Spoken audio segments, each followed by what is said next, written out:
Episode 1. The Initiation of a Jester.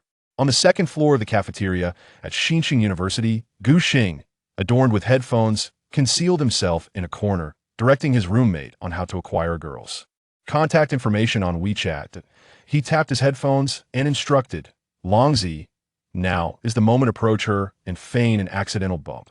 Without hesitation, his roommate, Zhou Lang, complied, moving beside Jiang Ye, who was queuing for her meal, and pretended to collide with her. Following Gu Xing's guidance, he said, I'm so sorry, I didn't mean to. Jiang Ye paused briefly before shaking her head. It's fine. Seeing that his roommate had successfully initiated a conversation with the girl, Gu Xing instructed Zhou Lang to position himself directly in front of her in the queue. When it was time for Zhou Lang to get his meal, Gu Xing directed him to feign that he had forgotten his meal card and that he had no money on his phone. He suggested that Zhou Lang scan the surroundings as if searching for a familiar face, and then, with a hint of shyness, approach the girl to borrow a meal card. Under Gu Xing's guidance, everything progressed smoothly for Zhou Lang as both of them prepared to leave with their meals. Gu Xing employed his secret weapon, whispering through the headphones, Longzi, now you owe her a meal. Seize this opportunity to add her on WeChat first, then transfer the money to her, claiming you borrowed it from a friend. Zhou Lang followed the instructions to the letter. Before long, Gu Xing observed the two exchanging phones to save each other's contact information, and only then did they part ways as Zhou Lang returned. Elated after adding her on WeChat, Gu Xing patted him on the shoulder. So, Longzi, didn't I tell you that if you follow my advice, you would surely add Jiang Ye on WeChat? Zhou Lang, infatuated with a girl he had longed to approach but never had the courage, finally mustered the bravery to do so under Gu Xing's careful guidance. Now, filled with excitement, he gazed at Gu Xing with gratitude. Gugu, from now on, you are my brother. Then, scratching his head while looking at his phone, he asked, but Gugu, how should I start a conversation with her? Li Hao, nearby, replied nonchalantly, isn't it simple? Just start with a straightforward greeting like, hey, are you there? Then segue into a discussion about the borrowed money. Gu Xing shot him a disapproving glance. Starting with, hey, are you there? Is a surefire way to appear foolish. Howsy, as a singleton, you ought to refrain from giving misguided advice to Longzi. As for the money topic, it's not the most suitable entry point either. I retorted. What do you mean I don't understand? Come on, I peruse strategies daily. There's no way to go wrong with that opening line. Zhang Yu patted Li Hao on the shoulder. Howsy, I believe Gu's point holds merit. Are you there? Is quite clicked. You must consider the context of the times we live in. The four friends from room 301, after Zhou Lang successfully added the girl on WeChat, continued their banter as they strolled back to their dormitory, brainstorming how to engage her in conversation. Zhou Lang pondered for a moment and decided it would be best to seek Gu Xing's advice. Jiuge, you're the only one in our dorm who has recently been in a relationship, even if it has just ended. Yet that is still better than the three of us. The responsibility of the male dormitory strategist must fall upon you. Li Hao had a differing opinion on this. Playboy, if Gu could truly be a strategist, would he have broken up? Gu Xing shot a glance at his foolish roommates. Could you refrain from bringing up such sensitive topics? Since Hao doesn't believe in my capabilities, I shall prove him wrong. Playboy, hand me your phone. Zhou Lang promptly passed his phone to Gu Xing. Gu Xing began to operate the device, and the three leaned in to observe. Instantly, they were left bewildered. The other party is typing. Wait, Gugu, won't this seem a bit strange? Zhou Lang, although confident in Gu Xing's abilities after all, without him, he would not have been able to connect with Jiang Yu, found this maneuver rather extraordinary. Gu Xing waved his hand dismissively. What do you know?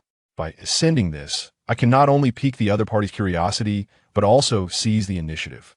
It allows us to avoid statements like, how are you, that make us appear foolish, deceiving the heavens to cross the sea, and casting a brick to attract jade. If the other party is curious and asks if there's a bug with their phone, then the initiative will be in our hands. His roommates, upon hearing this, admired him and raised their thumbs in approval. Impressive. Quite brilliant. 666. Zhang Yu clapped Gu Xing on the shoulder.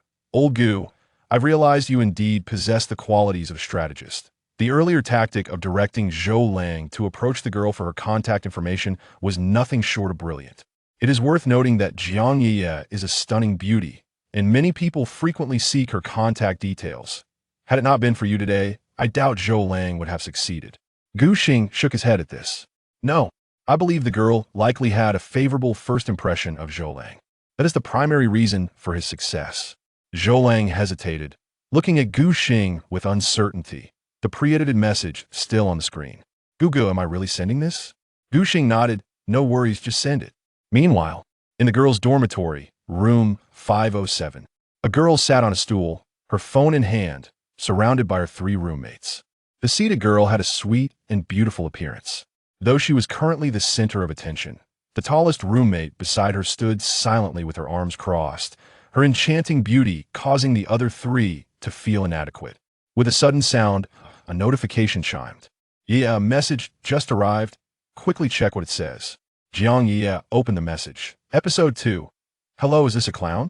No, this is a master. Jiang Ye opened the message. The other party is typing. Looking at the message sent, Jiang Ye raised her head in confusion toward her 3 close friends. What does this mean? Could it be that his phone has a bug? This morning, a rather mature-looking young man borrowed her meal card, requesting her WeChat under the pretext of repaying her. She found him to be somewhat agreeable, and thus did not refuse. However, she lacked considerable romantic experience and sought counsel from several close friends. Her 3 roommates were quite enthusiastic about the situation, eager to offer advice. After a moment of contemplation, Zhou Shui remarked, perhaps he was overly excited and made a mistake? Yeah. The fact that he asked for your WeChat suggests that he appears to be a relatively honest type, disregarding the adage that one cannot judge a book by its cover. If he's honest, he must be thrilled to have your contact. You might be the first girl to initiate a conversation with him. Didn't you mention he was almost too shy to articulate his request when he asked you for WeChat? Jiang Ye nodded. Xiao Xue, your reasoning is quite sound. Zhou Shui, the most daringly dressed among the 4, adorned in a camisole and a short skirt with her long hair cascading freely, flicked her hair lightly upon hearing Jiang Ye's words. Indeed, though I have had few romantic encounters, I possess a keen intuition for reading people. No, he must have done it intentionally. At that moment, as both were convinced the other had misunderstood, a melodious voice chimed in nearby. With bright eyes and a stunning visage, Shun Shuyao casually tucked a strand of hair behind her ear, her rosy lips forming words the absence of an immediate explanation indicates. It was deliberate. Upon her explanation, the other 3 instantly grasped the situation. Indeed, a minute had elapsed, any misunderstanding would have been clarified long ago.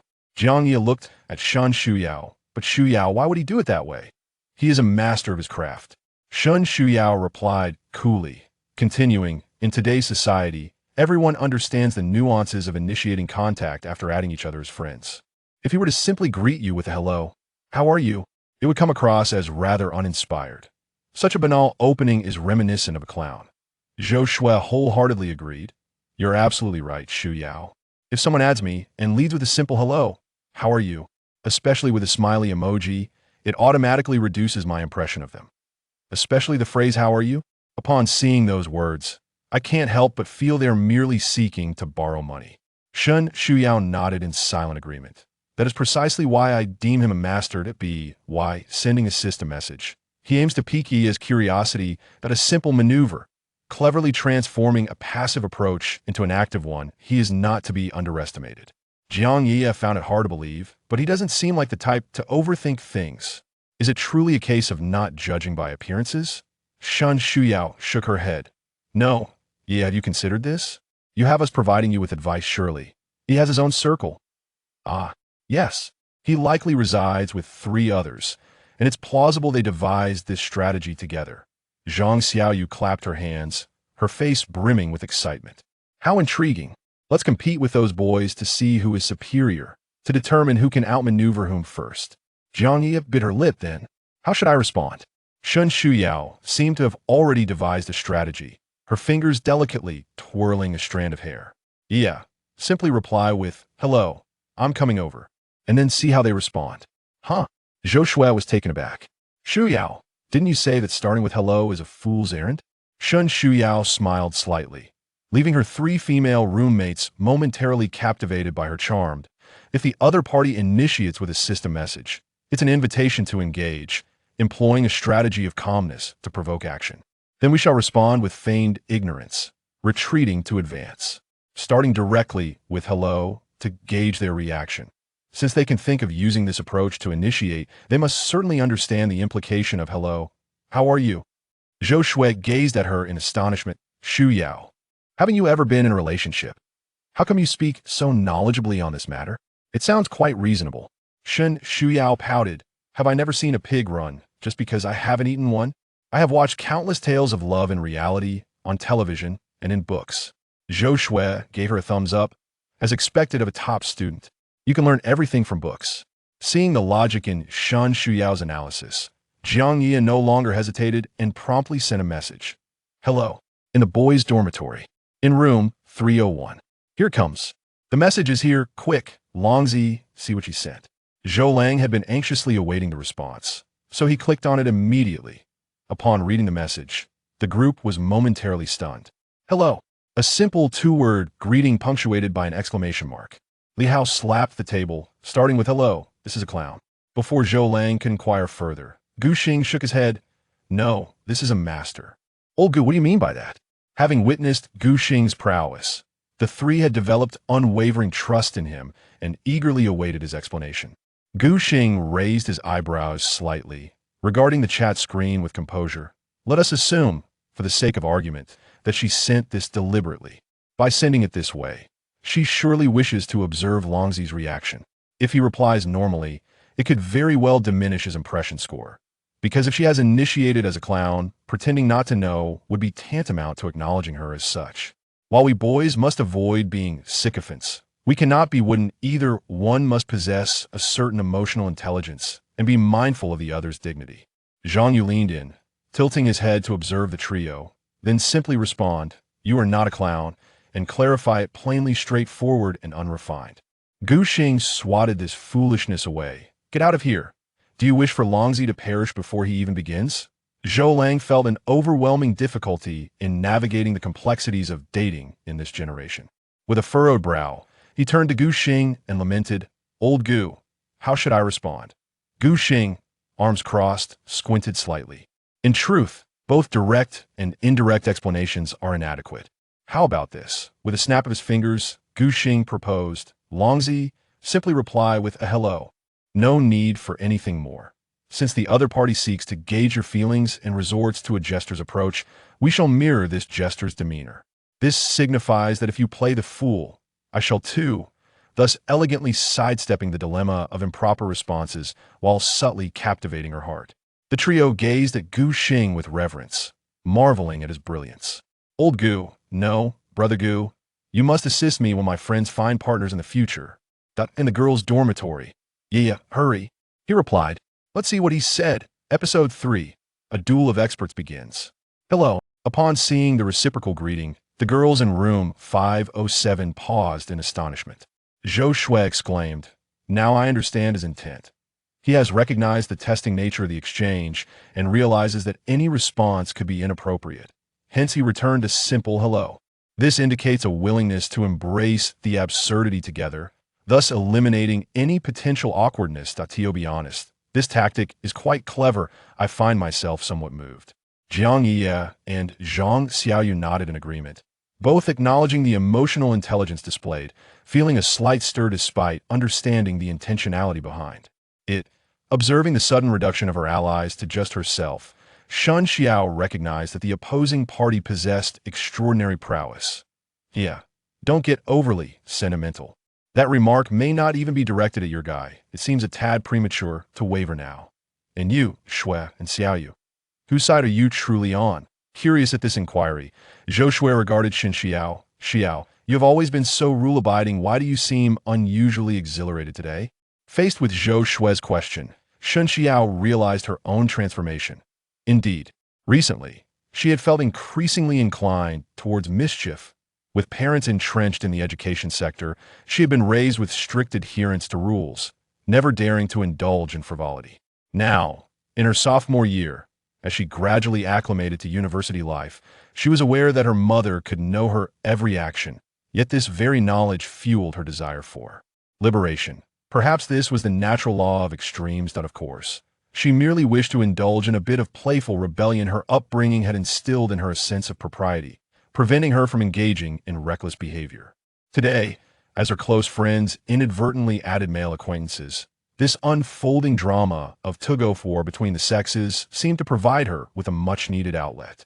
Shun Xiao was genuinely intrigued to discover who this adept opponent was, capable of engaging her in such a spirited exchange. Ah, yes, it's so. Must you all revel in joy while I am not permitted a moment of relaxation? From my early years in kindergarten until now, I have consistently held the top position. Now that I am in my second year of university, if I do not allow myself some relaxation, I may find my opportunities for enjoyment dwindling after graduation. Zhou Shui approached and playfully pinched her waist, teasingly remarking, "Could it be that our academic prodigy, Shun Xiao, is contemplating romance? How about this? Let's first find you a partner. With the prowess you just displayed, those boys would surely be enchanted by you." Shun Xiao pushed her away with a hint of annoyance. "Enough. I'm not entertaining such thoughts at the moment. All right, let us focus on providing suggestions for Ye. The opposing party is formidable, and if we do not assist, it will be Ye who suffers." Jiang Ye smiled. "Xiao, it seems I have no choice but to seek your wisdom. Xiao Xue here only knows how to boast. Xiao Yu, apart from gossiping, she is utterly clueless." "Hey, is that how you speak about me? Enough. You two, do not get too worked up." Xiao, the other party has responded with a simple hello. What should I reply next? After much deliberation, the two who had just added each other as friends had yet to engage in a proper conversation, which was indeed rather peculiar. However, the competition had already begun, unbeknownst to both Gu Xing's side and Shen Xiao's. The other party's response is indeed acceptable. We can consider a draw. Next, we must regain the initiative. Shan Xiao paused momentarily. Appearing to ponder, she finally suggested, "How about this? Yeah, you should reply with 'Which one are you?'" This response is quite reasonable and allows us to maintain control that IT will lead the other person to believe you are unaware that he is the one who sought your WeChat today, thus creating a sense of urgency and possibly revealing flaws. "We are girls. If you let him know you have always remembered him, it would put us at a disadvantage." Upon hearing her analysis, the three of them collectively gave a thumbs up. "Xiao, had I not been aware of your family background, I would never believe you had not experienced romance or tactics are too intricate." Zhou Shui was thoroughly impressed by Shan Xiao's strategic approach. Jiang Ye, now fully convinced, picked up her phone and sent the message as instructed by Shan Xiao. In the boys' dormitory, room 301. The moment the WeChat message popped up, Zhou Lang immediately clicked on it. "Which one are you?" "This. Old Gushi. She actually asked which one I am. Did I not ask her for her WeChat just this morning, barely an hour ago? How could she not figure it out in such a short time? Moreover, I explicitly stated in my friend request that I was the one who asked her for WeChat this morning. Could it be that I'm not the only one who added her contact today?" The opposing party's question of which one nearly broke Zhou Lang's defenses, even though they had exchanged only a few words. Yet at this moment, the thought that she might also be chatting with other boys left him feeling quite uneasy. Observing Zhou Lang's despondent and anxious expression, Gu Xing, filled with exasperation, rapped his knuckles against Zhou's head. "That can't you show a bit of ambition? If you are genuinely worried about such a situation, why not compete? If it truly fails, we can always pursue another option. Are you planning to hang yourself on a single tree?" Zhang Yu and Li Hao nodded vigorously. Old Gu makes a valid point. "Lang Zi, you are lacking in spirit. With our romantic sage, Gu around, how can you be afraid of managing a mere girl?" Zhou Lang, with a sheepish grin, scratched his head and chuckled. Yes. I just feel inexplicably flustered." Gu Xing furrowed his brow. "Old Zhang and Hao, you may have misjudged the situation. The opponent undoubtedly has more than one girl." "What do you mean?" Li Hao immediately grasped the implication. "Gu, are you suggesting that their side is similarly coordinated, collectively deciding to send out this message?" Gu Xing nodded. "Precisely. Moreover, their tactics are quite sophisticated. A seemingly simple phrase conceals a deadly trap. Had I not been present today, Lang Zi would likely have been completely at their mercy." "Old Gu, I'm not as helpless as you portray." Zhou Lang felt a pang of embarrassment and retorted defiantly. Yet, as soon as he spoke, he was met with relentless mockery from Li Hao and Zhang Yu. "How dare you counter? If old Gu hadn't clarified things just now, you'd probably be hiding under the covers, weeping at a single message from them, and you react as if you suffered a heartbreak truly lacking in resilience." Look at old Gu. He recently experienced a real heartbreak, yet remained unperturbed, eating and drinking as usual, and is even able to teach you how to woo girls. Gu Xing kicked Li Hao aside. I've long wanted to give you a beating. Why bring that up? The distinction between boys and girls is indeed vast. When girls face heartbreak, their friends rally around to offer comfort and shed tears together. Boys, however, Gu Xing and his few roommates nearly hosted a jubilant party that very evening. Stop joking around. Quickly help me think about how to respond. Episode 4.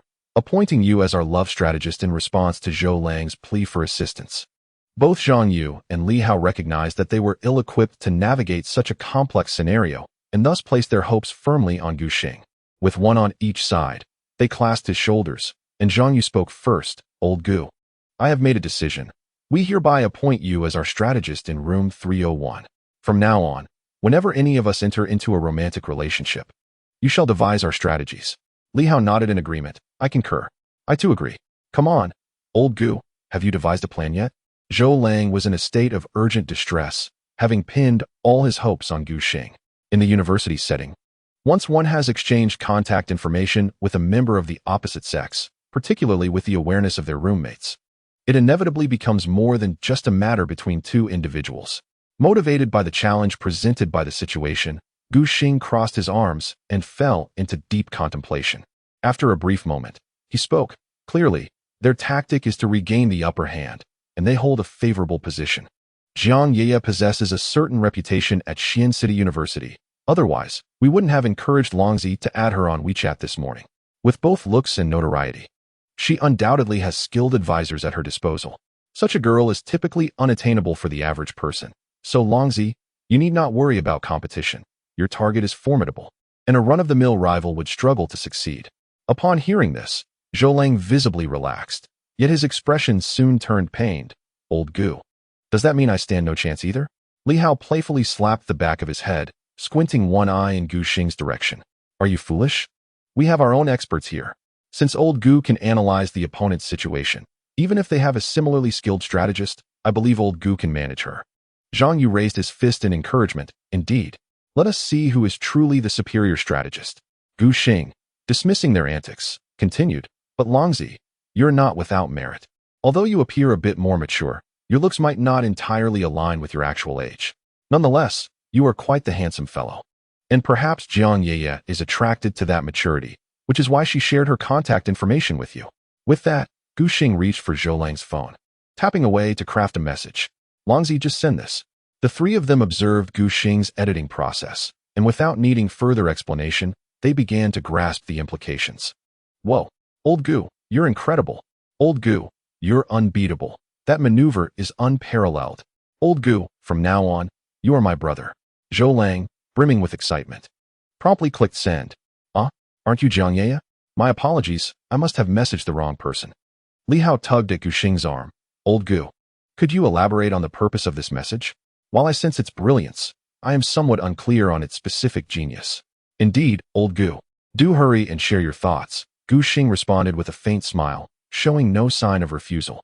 The other party sought to leverage their advantages to gain the upper hand, questioning who the playboy was, thereby instilling a sense of urgency and competition. This tactic was designed to create an impression of indifference towards despite the fact that it had only been a little over an hour since he had requested her WeChat contact. Since she had agreed, it was implausible that she had no recollection of him. In such circumstances, if the were to become flustered and anxious, he would inevitably find himself at the mercy of others, perhaps even manipulated to an embarrassing extent. Therefore, we must not relent. A tooth for a tooth is the way forward. Zhang Yu nodded earnestly, acknowledging the wisdom of her words, though he confessed, I still don't quite understand. Gu Xing shot him a disapproving glance, replying, why are you so impatient when I haven't finished? The intent behind my editing of this line was to directly express his feelings in an inquisitive tone, indicating his focus on Jiang Ye, a clear intent and singular purpose, which is a gesture of goodwill. The latter part of the statement seemed to suggest an error, as if he were answering himself without waiting for a response from her. This subtly implied the possibility that the had added more than one girl, hinting that there were indeed other options available. If she pretended not to recall him, it would indicate that he was not indispensable. Li Hao was so impressed he nearly knelt in reverence, exclaiming, Old Gu. No. Gu Gu. You are truly remarkable. Zhou Lang held a similar admiration but hesitated. But old Gu, won't this make her think I'm quite the player? I've only been in one relationship. And now it sounds as if I'm a seasoned flirt. Gu Xing sighed and shook her head. You're foolish. You must respond to their challenge. If you don't retaliate, you'll only end up as a sycophant. I trust you understand the fate of such individuals. It's a disgraceful label now widely circulated on the internet. So retreat is not an option. I initially stated that the question posed was essentially to confirm whether she was Jiang Ye, indicating that he was focused solely on her. Even if she assumed he had multiple interests, by being forthright about seeking Jiang Ye, her favorable impressions would outweigh any feelings of resentment. Zhou Ling finally grasped the concept. Nodding vigorously, all right. I believe you, old Gu. Haha, having you around is indeed a blessing. Get lost. Don't disgust me, Gu Xing retorted.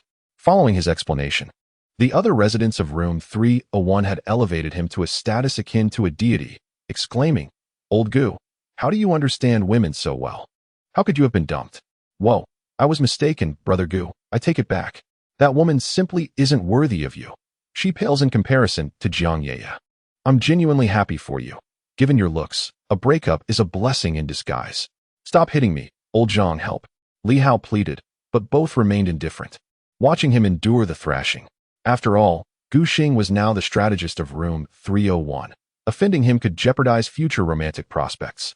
Meanwhile, in the girls' dormitory, Jiang Ye gazed at the message that had just arrived. Huh? Are you not Jiang Ye? I apologize. It seems I have sent this to the wrong person. Before the sisters could analyze it for her, her expression shifted subtly. This Shuyu directly inquired about her name, which filled her with a small sense of pride and comfort. However, the subsequent words raised a question. Had he mistakenly reached out? Was he conversing with other girls? They had only just added each other on WeChat. And yet his words made Jiang Ye's heart flutter. Zhou Shui and Zhang Xiaoyu furrowed their brows in confusion, pondering his intentions. Was it genuine or an illusion? Did he add other girls besides Ye and converse with them simultaneously?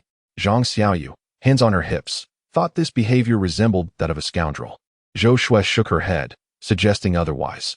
His first question was directed at Ye, and if he were truly a cad, he would not have approached in such a manner, effectively indicating that he was only interested in Ye. Far from being a rogue, he appeared somewhat devoted. Watching the opposing side retaliate with a skillful move that vanquished her three companions, Shin Shuyu exhaled deeply. How intriguing this was becoming. She could now ascertain that the other party's words were not merely personal musings, but rather orchestrated by a guiding figure akin to their own. Who could this orchestrator be? Regardless of their identity, when Ye was ready to advance to the dating phase, they could engage in a face-to-face contest. The thought filled Shin Shuyu with anticipation. Chapter 5. A crush begins. Bound to become infatuated this time, Shin Shuyu did not deliberate for long and promptly devised a strategy. Yeah. The other party has a skilled advisor. You must not be swayed by superficial sentiment. Upon hearing her words, the trio realized they were in the midst of a tug-of-war between two factions. The males' tactics were evidently sophisticated, nearly leading them to self-sabotage, but fortunately, they too had their own experts. Zhou Shui patted her chest, wearing only a delicate camisole. The gesture accentuated her figure, though regrettably. No man was present to appreciate this view. Thanks to Shuyu's reminder, she had almost been charmed by this young man. Zhang Xiaoyu, petite and of average appearance, was lively and animated, having climbed onto the bed, swinging her short legs. She halted her movements, admiring Shin Shuyu. You truly are remarkable. Just moments ago, the three of us nearly fell into their trap. I've made a decision. From now on, Shuyu shall be the strategist for our girls' dormitory, room 507. In our pursuit of romance, we shall seek her counsel.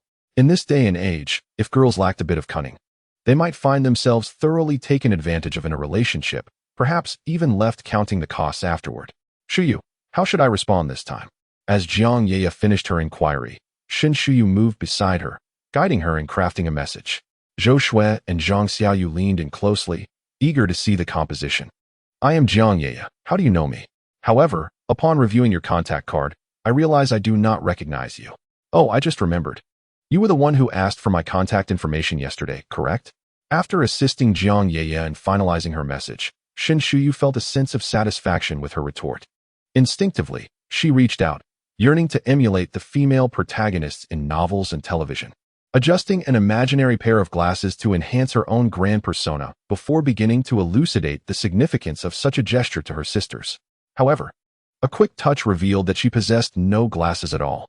Ahem, Xiaoyu, might I borrow your non-existent glasses for a moment? As Shen Shuyao donned the glasses in a mock display, Zhou Shui covered her mouth in laughter, remarking, Shuyao, how did I never notice that you can be quite silly at times? Feigning indignation, Shen Shuyao retorted, what do you know? This is about presents. Isn't it said online that life should be imbued with a sense of ritual? We must never allow ourselves to be outshone in terms of presents. Presents, I understand. Now, please enlighten us as to the reasoning behind your statements. Only then did Shen Shuyao nod in satisfaction and explain. The first statement is a direct acknowledgement of Yeya's identity. Aren't you here for me? I am Jiang Yeya. Now, let's see how you respond. In the latter part of her message, she expressed that she indeed had no recollection of him, thereby indicating that the other party had intentionally sought out Yeya. He recognized Yeya, yet she did not recognize him, clearly delineating their relationship. Yeya was the pursued, while he was the pursuer, a fact that was not mere conjecture but a shared understanding among them. By establishing their positions, it became apparent that the initiative naturally belonged to Yeya. However, she did not wish to entirely dismiss him, so she allowed Yeya to send a second message, stating that she recalled him as the one who had recently sought her WeChat information, deliberately misstating the timing from today to yesterday, further disorienting him and placing him in a position of complete passivity. As anticipated, after Jiang Yeya sent the message following Shen Shuyao's instructions, the reply arrived in less than 2 seconds. Haha, the other party is typing. The laughter had already been glimpsed by several. Yet the second message remained untransmitted after prolonged editing, clearly indicating that someone on the other side was obstructing it. With a slight smile playing on her lips, Shen Shuyao remarked, see, the other party is already anxious. If there were no one to hinder the second message, it would undoubtedly have explained his intent in approaching Yeya today. Zhou Shui and the others were left speechless, utterly in awe. Meanwhile, in the boys' dormitory, Gu Xing was nearly exasperated to death by Zhou Lang, tapping his head in disappointment. Longzi, how can you be so lacking in ambition? It was evident that the other party was being deliberately provocative, particularly with the latter statement, which seemed to convey goodwill while purposefully misstating the timing of his request for Jiang Yeya's WeChat information. This was clearly intended to compel you into an explanation. You certainly have swift fingers. I hadn't even noticed when you hastily sent that Zhou Lang, blushing, scratched his head in embarrassment. Old Gu. I just got a bit too excited when I saw her mention that she remembered me. Initially, Gu Xing had been evenly matched with the other party, but Zhou Lang's antics had swiftly tilted the balance against him. Observing his brother's awkward expression, Gu Xing offered a reassuring pat on his shoulder, saying, it's all right. Truth be told, you were already at a disadvantage from the start. Turning the tide is indeed a challenging endeavor. Zhou Lang's pursuit of Jiang Yeya for her WeChat information was not a mere whim instigated by their dorm mates. In truth, Zhou Lang had long harbored a secret admiration for Jiang Yeya, akin to a shy infatuation, yet he lacked the courage to approach her. Until today, she had been completely unaware of his existence. Had it not been for the collective encouragement of their entire dormitory, he likely would have hesitated to take this step even until graduation. Under these circumstances, it was evident that he was entangled in a predicament far beyond the ordinary. With unrequited love as his starting point, he was destined to become a lovesick fool, was he not? Old Gu, what should I do now? Zhou Lang lamented, his face a mask of despair. In this day and age, navigating romantic relationships was anything but simple. While many proclaimed that honest individuals were dependable, in reality, it was the cunning ones who often garnered affection, leaving the sincere souls languishing behind. Gu Xing exhaled deeply. Given the situation, we can only gradually regain our footing. Let us see how the conversation unfolds. Soon after, under Gu Xing's guidance, Zhou Lang sent a message. I knew it. How could I possibly have messaged the wrong person? This morning when I asked for your WeChat, that red hairpin you wore was truly beautiful. After crafting the message, Zhou Lang turned to Gu Xing in confusion. Old Gu, I mentioned her hairpin to you not long ago. I said it was blue, and you mixed it up in just a short while? Li Hao playfully ruffled Zhou Lang's neck. You fool. After all this time learning from old Gu, you still haven't grasped the basics. This was clearly a deliberate mistake. If she misremembers the timing of your request for her WeChat, then we can misremember her hairpin color. It creates the impression that you are genuinely interested in her, yet not overly attentive, which will prompt her curiosity. Gu Xing gave him a thumbs up. You should all take notes from Haozi. He is a diligent student. And look how quickly he learns. Having heard Li Hao's explanation, both Zhang Yu and Zhou Lang nodded in agreement, genuinely impressed. Meanwhile, in the girls' dormitory, Shen Shuyao observed the incoming messages and immediately instructed Jiang Yeye to mount a counterattack. In a scenario where both parties had their strategists, the exchange of messages between Zhou Lang and Jiang Yeye transformed into a battlefield of wits, each word laden with significance, capable of stirring deep emotions.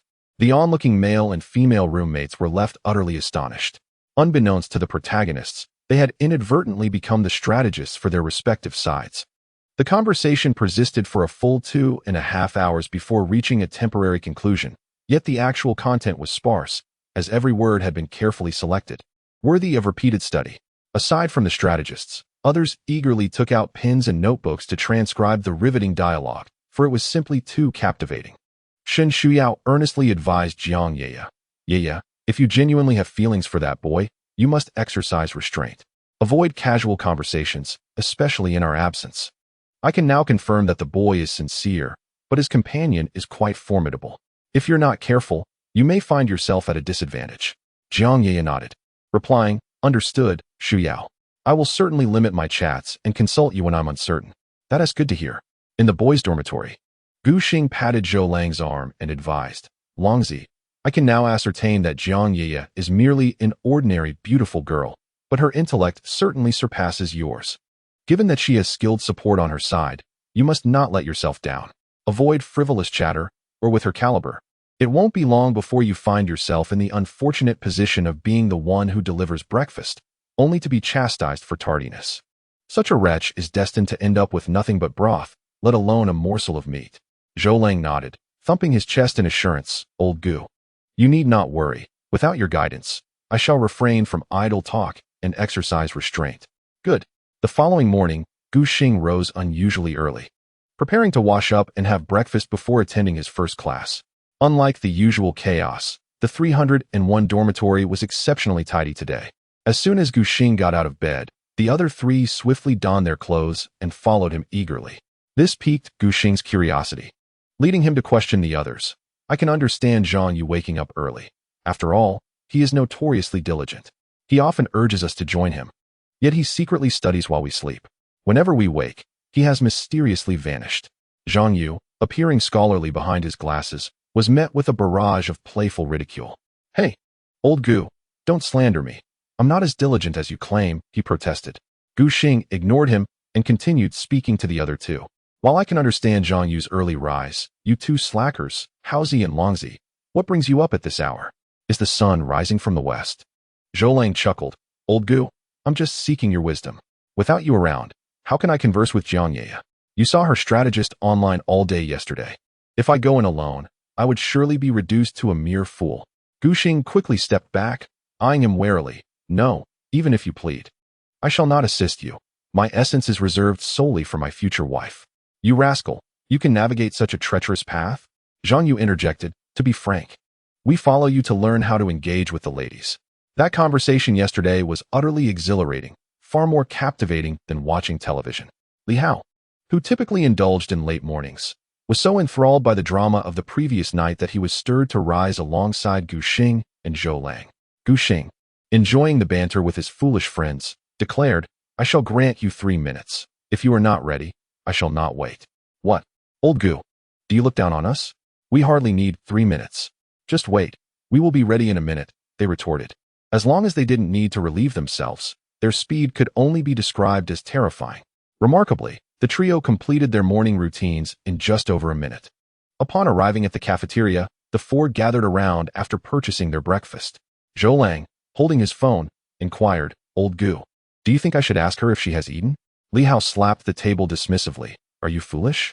Based on the insights I've gleaned from Old Gu, asking such trivial questions like whether someone has eaten or slept is simply clownish. Gu Xing gave him a nod of approval, acknowledging Haozi's swift learning. That's pure talent. My friend, Li Hao, basking in the praise, felt quite pleased, nearly speaking through his nostrils in his arrogance. However, Zhou Lang truly needed to inquire if she had eaten. And if she hadn't tea, he had to prepare breakfast for her. Li Hao was taken aback. Huh? But old Gu, didn't you say that was rather pathetic? Especially sending breakfast. Only a fool would do that. He thought he had mastered Gu Xing's teachings, but now he found himself utterly bewildered by a single remark. Gu Xing smiled serenely. Longzi, you initiate the conversation. Ask her if she has had breakfast. All right. Zhou Lang had now placed his unwavering trust in Gu Xing. Without a second thought, he sent the message, have you eaten breakfast? At that moment, in the girls' dormitory, the four in room 507 were preparing to head out when Jiang Yeye received the message, exclaiming, Shu Yao, look, he just sent this to me. Shin Shu Yao took the phone, and they all read the latest WeChat message together. Have you eaten breakfast? Shin Shu Yao's brows furrowed slightly. This doesn't seem right. Given the previous context, there must be an ulterior motive behind this message.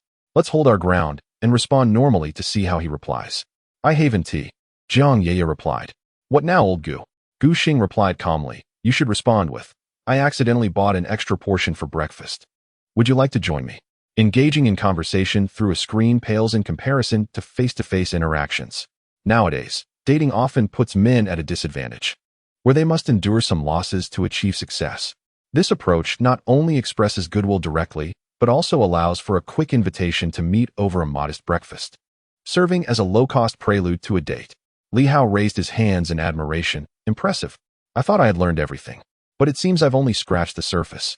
Gu Xing shook his head. Don't celebrate too soon. The likelihood of her agreeing outright is slim. As predicted, Shin Shu Yao smiled and remarked, I see. Yeah, respond with this. I am a bit tired and would like to sleep a little longer before heading to the cafeteria. It's a bit far to walk there. Zhou Shui's eyes brightened at this. I understand. This is a subtle hint for him to bring breakfast. Shin Shu Yao smirked. This response is quite straightforward. It essentially conveys that message. If he is so eager to treat us to breakfast, then by all means, let him deliver it downstairs to the dorm. Neither a clear rejection nor an outright acceptance, yet it presented him with an opportunity to treat Yeye to breakfast. Even if Yeye accepted his offer, it would not be considered a date. The diminutive Zhang Xiaoyu eagerly applauded from the side, exclaiming, Our strategist from room 507 is truly remarkable. Quickly, Yeye, follow Shu Yao's advice and send it. Jiang Yeye nodded, her fingers deftly moving to dispatch the carefully crafted message. Upon receiving her text, Zhou Lang immediately approached Gu Xing, inquiring, Old Gu, should I deliver this to her? Gu Xing shook his head decisively. Absolutely not. It's fine to show goodwill, but delivering breakfast would make you appear desperate. If you genuinely wish to capture a girl's heart, never stoop to such depths. Otherwise, she may only accept your kindness while secretly looking down on you. Let us retreat. You should take a rest. This straightforward yet respectful approach preserved their dignity. The trio nodded in agreement, acknowledging the wisdom in his words. Upon receiving such a reply, Jiang Yeye and her friends couldn't help but regard the other party with newfound respect. Zhou Shui, glancing through the chat history, mused, Yeye, this is quite an elevated play.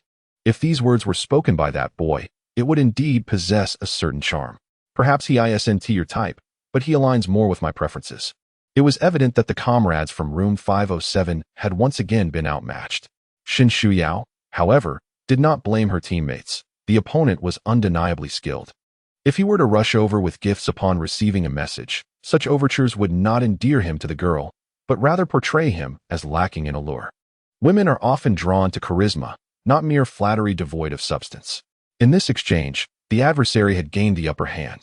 Nevertheless, Shin Shu Yao felt no discouragement. Instead, she grew increasingly exhilarated, eagerly anticipating the next encounter. Yet, given the stakes involved in her dear friend's happiness, she could not allow her curiosity to overshadow Jiang Yeye's feelings. Thus, she inquired, Yeye, be honest with me. Do you have any feelings for that boy? Don't judge based solely on this conversation, as it does not reflect the true essence of you and him. Think back to your first impression of him. If you find him agreeable and are inclined to engage further, we shall continue to vie for the upper hand. However, if you feel no attraction whatsoever, then there is no need for all this. Upon hearing this, Jiang Yeye's cheeks flushed slightly. Well, you all know me. I prefer someone more mature. My initial impression of him was quite positive. Shin Shu Yao smiled gently. That settles it. In that case, we must plan a meeting for you two. For no matter how much we compete online, real-life interactions are what truly matter. Regardless of how impressive he may be, if he is as sincere as you say, I am confident you can handle him. They are eager to meet, So let us grant them that opportunity. I am curious to see what strategies their tactician employs to turn the tide. With a clear understanding of her close friend's sentiments, Shen Shuyao felt unburdened and was determined to assist Ye in navigating this budding relationship. A few days later, in the wake of Zhou Lang's growing rapport with Jiang Ye, the two had been engaging in conversation under the guidance of their respective mentors for 4 or 5 days. As their exchanges became increasingly familiar, the nature of their dialogue transformed, becoming bolder and less constrained than at the outset. Jiang Ye, do you have fire? What do you mean? No? Then how did you ignite my heart? Oh, you are so cheesy. You are quite right. I am entirely enveloped in your essence. Old Gu, look at this. How is my conversation going? Zhou Lang proclaimed, brandishing his phone as he approached Gu Xing.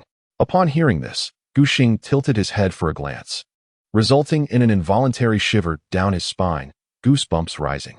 Nevertheless, he raised his hand and remarked, very well, albeit a tad creepy.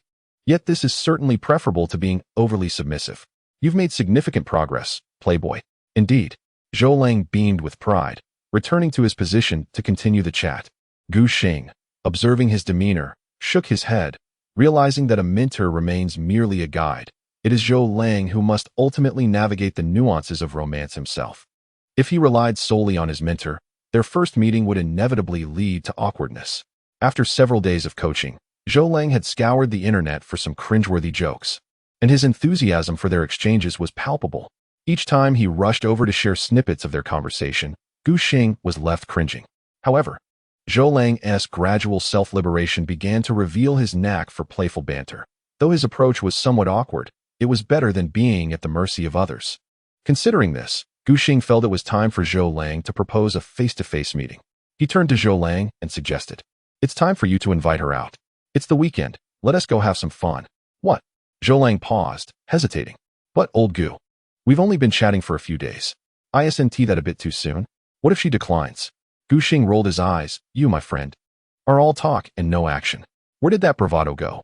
From what I've gathered, her mentor has likely been preparing for a meeting all along. Recognizing that you are rather naive and would be easy to handle in person, let us seize the moment. If she is already contemplating this, we should meet sooner rather than later. The longer we delay, the less favorable it becomes for us. Trust me, if you invite her out tomorrow, she is likely to agree. Zhou Lang, convinced by Gu Xing's words, nodded after a moment's consideration. All right, I'll follow your lead. He quickly composed a message, reflecting for a moment before sending it off. In the girls' dormitory, Jiang Ye held her phone and said to Shen Shuyao, "Shuyao, he invited me out tomorrow." Shen Shuyao, setting down her book with a smile, replied, "Finally, he brought it up. Ye, you must accept his invitation. At that time, I will secretly accompany you." Chapter 8. Preparations before the meeting I want to go to. Upon hearing that Jiang Ye was going out to meet a boy tomorrow, Zhou Shui, who was applying makeup, and Zhang Xiaoyu, who was engrossed in a drama, immediately halted their activities, raising their hands in eagerness. Zhang Xiaoyu, fearing to be left out, anxiously explained, "Shu Yao, yeah. We agreed that we are a collective. This meeting is a significant affair for our entire dormitory 507. You cannot abandon me and Xiao Shua." Zhou Shui quickly chimed in, "Yes. Yes, you must not." Shen Shuyao shook her head. "Why are you all flustered? No one has said you cannot go." "Oh yeah, I knew Commander Shun would be the best." Shen Shuyao stood up. "Since we are meeting tomorrow, we must prepare in advance. Xiao Shua, Xiaoyu, you two are responsible for Ye's look, while I will fetch something equally important." The two nodded eagerly in agreement. Time swiftly passed to the next day, and the dormitory 507 was filled with a cacophony of chatter. You should wear a fitted short-sleeve top. It will appear both sexy and graceful, sure to captivate him in an instant. That's too revealing. No way. Do you think Ye is you? Xiao Shua admonished.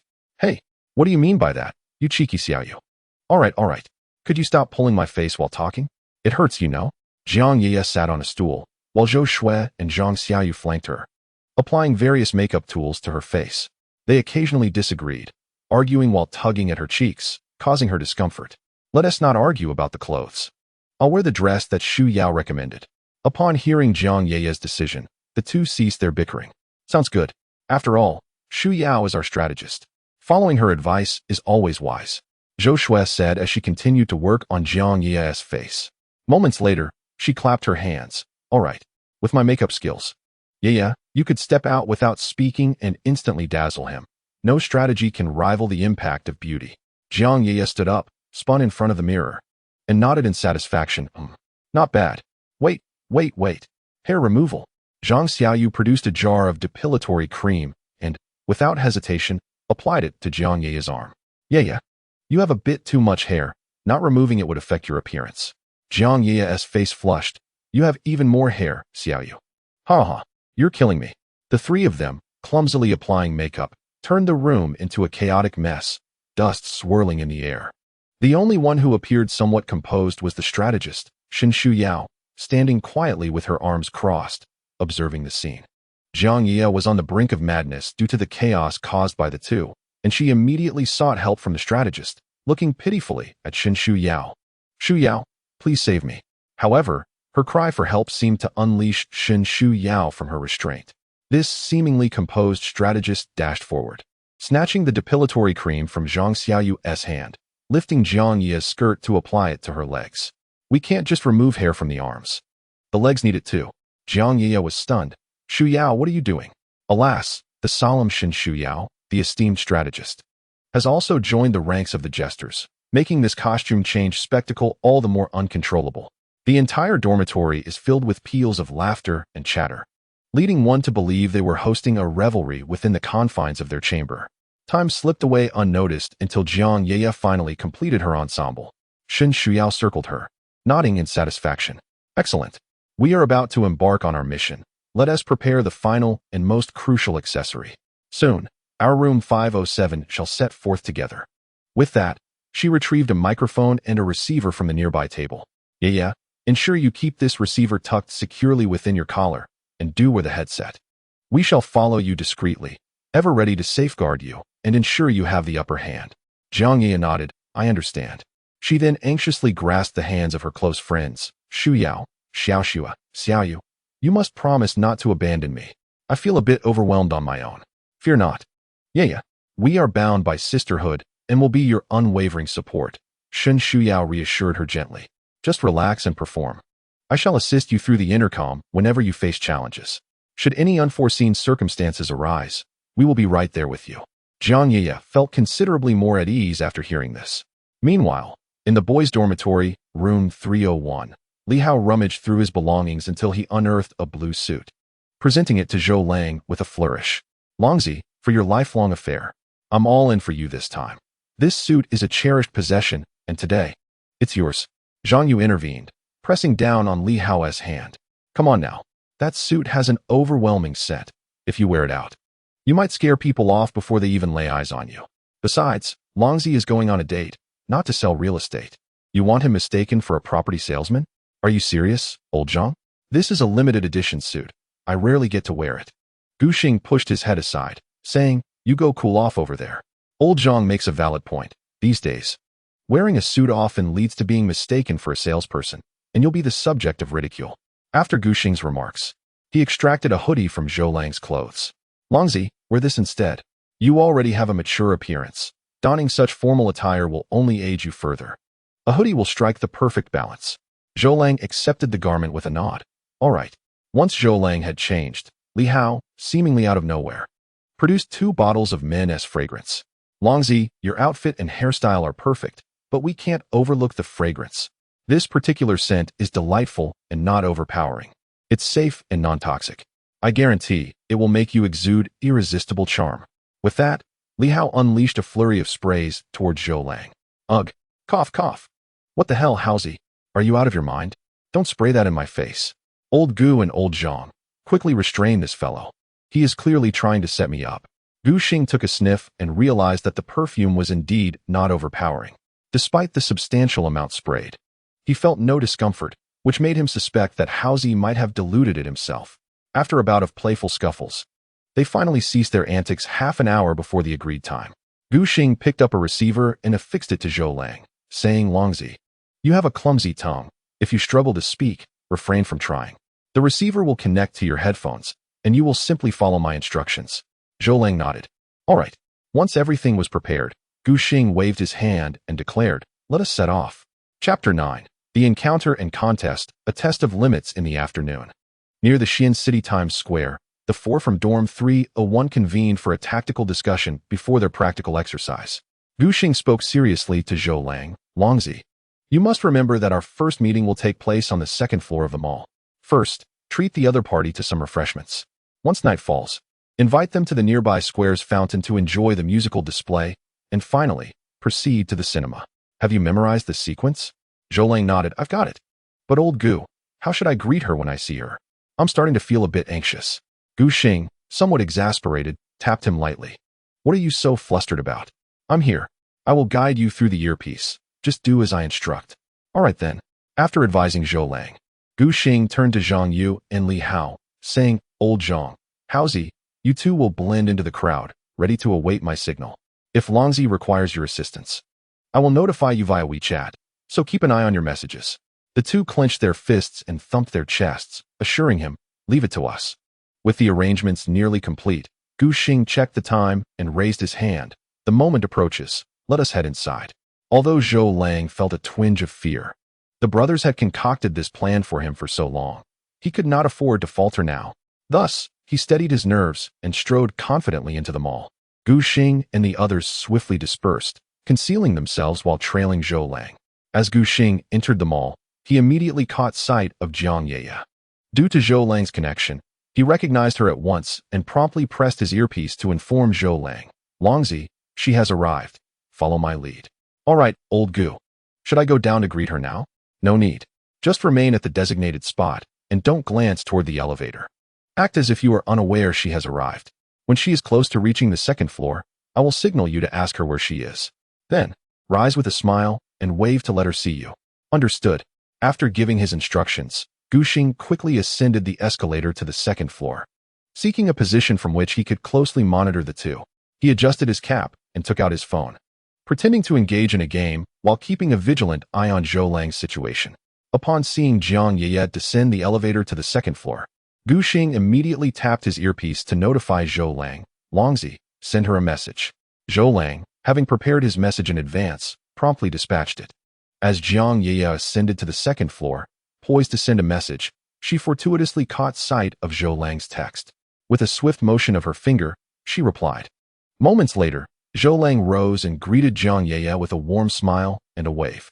Observing her, Jiang Yeye approached him with a leisurely gait. Faced with the presence of his long-cherished goddess, Zhou Lang found himself ensnared by a wave of nervousness, rendered speechless. Had he been alone, he would undoubtedly have embarrassed himself. Noticing their encounter, Gu Xing whispered through his earpiece, advising Zhou Lang to pull out a chair and invite her to sit. He cautioned him to maintain a respectful distance for their first meeting. Upon receiving the instructions, Zhou Lang finally took action, drawing out a chair with a smile, exclaiming, Haha, you arrived quite early. Please, have a seat and take a moment to rest. Jiang Yeye, with a subtle flick of her hair, revealed a pink wireless earbud. In this era, wearing earbuds in public was commonplace, and neither of them paid it any mind. Thank you. You're also here quite early, she responded. Gu Xing, eavesdropping on their conversation, deftly orchestrated the exchange in real time. After guiding Zhou Lang through some small talk, he initiated the next phase. Longzi, it's time to order. Remember to look at the menu together. You can draw your chair a bit closer now. Under Gu Xing's direction, Zhou Lang gradually shed his earlier apprehension, easing into a more relaxed demeanor. Upon hearing the command, he picked up the menu with a smile, suggesting, how about we order something to eat? I imagine you must be hungry too. What do you feel like having? As he spoke, he subtly adjusted his chair closer to Jiang Yeye, facilitating their shared view of the menu. A faint blush crept onto Jiang Yeye's cheeks.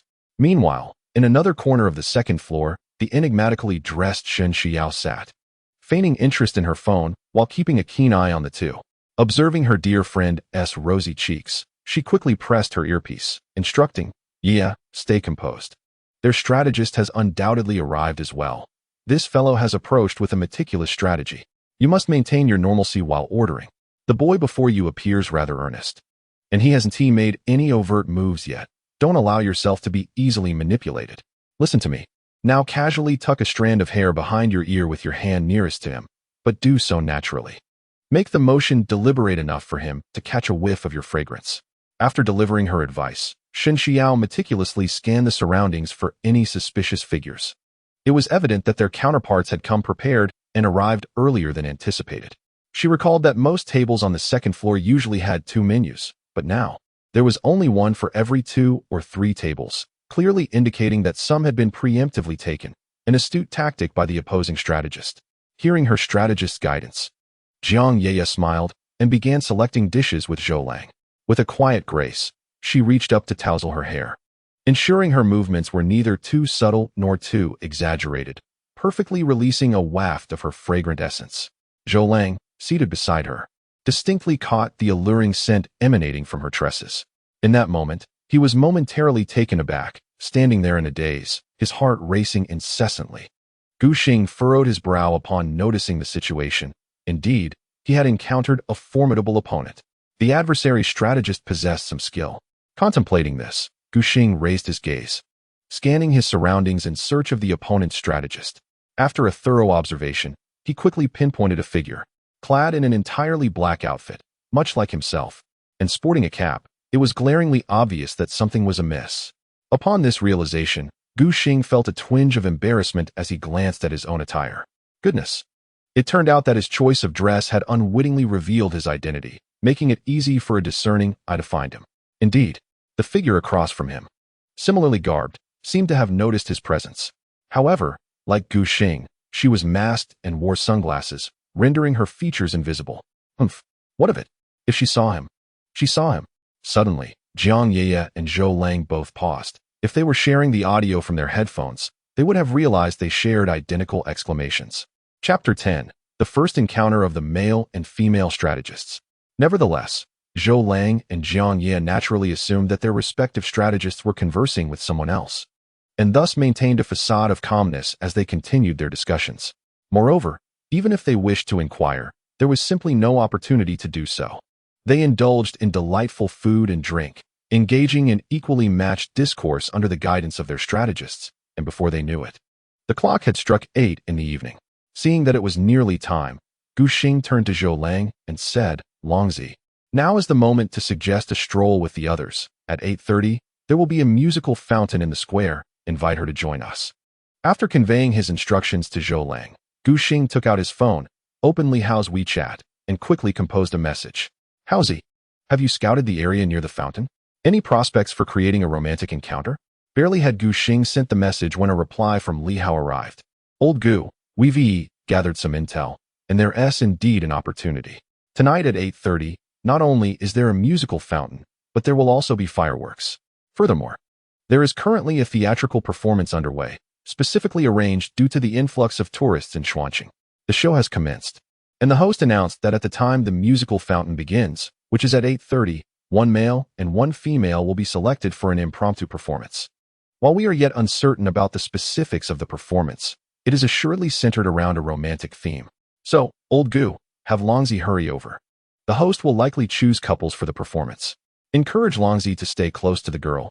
We must devise a strategy to ensure they are selected." Watching as Haozi sent a barrage of messages that took several minutes, Gu Xing felt a sense of exasperation. This fellow truly had a wooden head. Didn't he realize that with time being of the essence, voice messages would suffice? However, this was not the time for such discussions. Gu Xing promptly issued instructions to Zhou Lang, urging him to escort Jiang Ye to the center of the square. Although the location was in close proximity, a leisurely stroll would take approximately 10 minutes, which was just right according to the standard procedures. Upon receiving Gu Xing's directive, Zhou Lang immediately invited Jiang Ye to the square's center, and soon the two of them set off together. Meanwhile, Jiang Ye's strategist, Shen Shuyu, upon hearing of the invitation for Jiang Ye to the square center, quickly surmised the underlying intentions. They clearly aimed to foster a closer relationship between the two amidst the ambience of the musical fountain.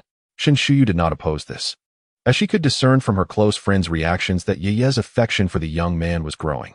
Nevertheless, she felt compelled to gather intelligence regarding the situation, ensuring they were not led astray by the other party. Thus, she took out her phone and sent a message to Xiaoxue, Xiaoxue. The other side intends to use the musical fountain at the center to draw Ye closer to that young man. You and Xiaoyu should head over there to scout the situation and see if there are any opportunities to exploit. If they are moving, we must also take action to create a platform for Ye. Before long, Shen Shuyu received a reply from them. Xiaoyu and I will head over immediately. With that, Shen Shuyu put away her phone and hurried to catch up with Jiang Ye and Zhou Lang. Shortly after their arrival at the square's center, Zhou Shui sent another message. Shu Yu, not only is there a musical fountain today, but there will also be fireworks. You should be able to see the actors performing a play. When the musical fountain begins, they will randomly select a couple for an impromptu performance. I've confirmed that there will be no lines. Just 2 individuals will be brought onto a flower sedan, with the girl being covered by a veil. The selection of actors is random, as the host announced they would pick a couple at 8:30, and we cannot control it. Therefore, you should encourage Ye to stand closer to the stage, as the host will likely choose couples with appealing appearances, and Ye has a good chance of being selected. After reading the message, Shen Shiyu nodded in understanding toward Zhou Shui. Although they could see each other in the crowded square, the throngs made it challenging to converge. As the time approached 8:30, Shen Shiyu quickly relayed a message to Jiang Ye, instructing her to move closer to the stage with the young man. Consequently, Zhou Lang and Jiang Ye reached a mutual agreement to approach the stage together. However, it seemed that everyone was aware of the special events taking place that night, resulting in a considerable crowd. Maneuvering to the stage area proved to be quite difficult, causing both strategists to grow increasingly anxious. Despite Gu Xing's height, the presence of numerous individuals holding balloons obstructed his view of Zhou Lang. Thus, he adeptly navigated through the throng and made his way to the edge of the drama stage. Climbing onto the stage to ascertain the whereabouts of the 2 individuals, Gu Xing found himself navigating through the crowd with relative ease. However, the situation proved to be more complex for Zhou Lang, who was accompanied by a young lady, causing Gu Xing to feel a pang of anxiety. Unbeknownst to him, another figure was scaling the edge of the stage in search of Jiang Ye and her companion, the strategist from the female side, Shen Shiyu. Fortune favored her, as she effortlessly slipped into a clear passageway leading to the stage's periphery, avoiding the need to jostle through the throng. With merely a minute remaining until 8:30, her urgency compelled her to unconsciously retreat towards the center of the stage. On the drama stage, the host, microphone in hand, beamed at the audience and announced, "We shall present a scene depicting a couple from the Republic of China inadvertently caught in a bridal sedan. To enhance authenticity, we will randomly select couples from the audience." With only 10 seconds remaining, he urged any interested couples to step forward, emphasizing the rarity of such a romantic opportunity. As his words resonated, countless couples surged towards the stage, eager to partake in this serendipitous chance for a memorable photograph that captured the moment of the protagonist's first encounter. As the crowd's excitement mounted, Gu Xing, frightened by the throng, instinctively retreated, fearing that he might be swept away and risk losing his dinner from the previous night. In his retreat, he suddenly noticed a strikingly beautiful young woman behind him, mirroring his predicament as she too was being pushed backwards.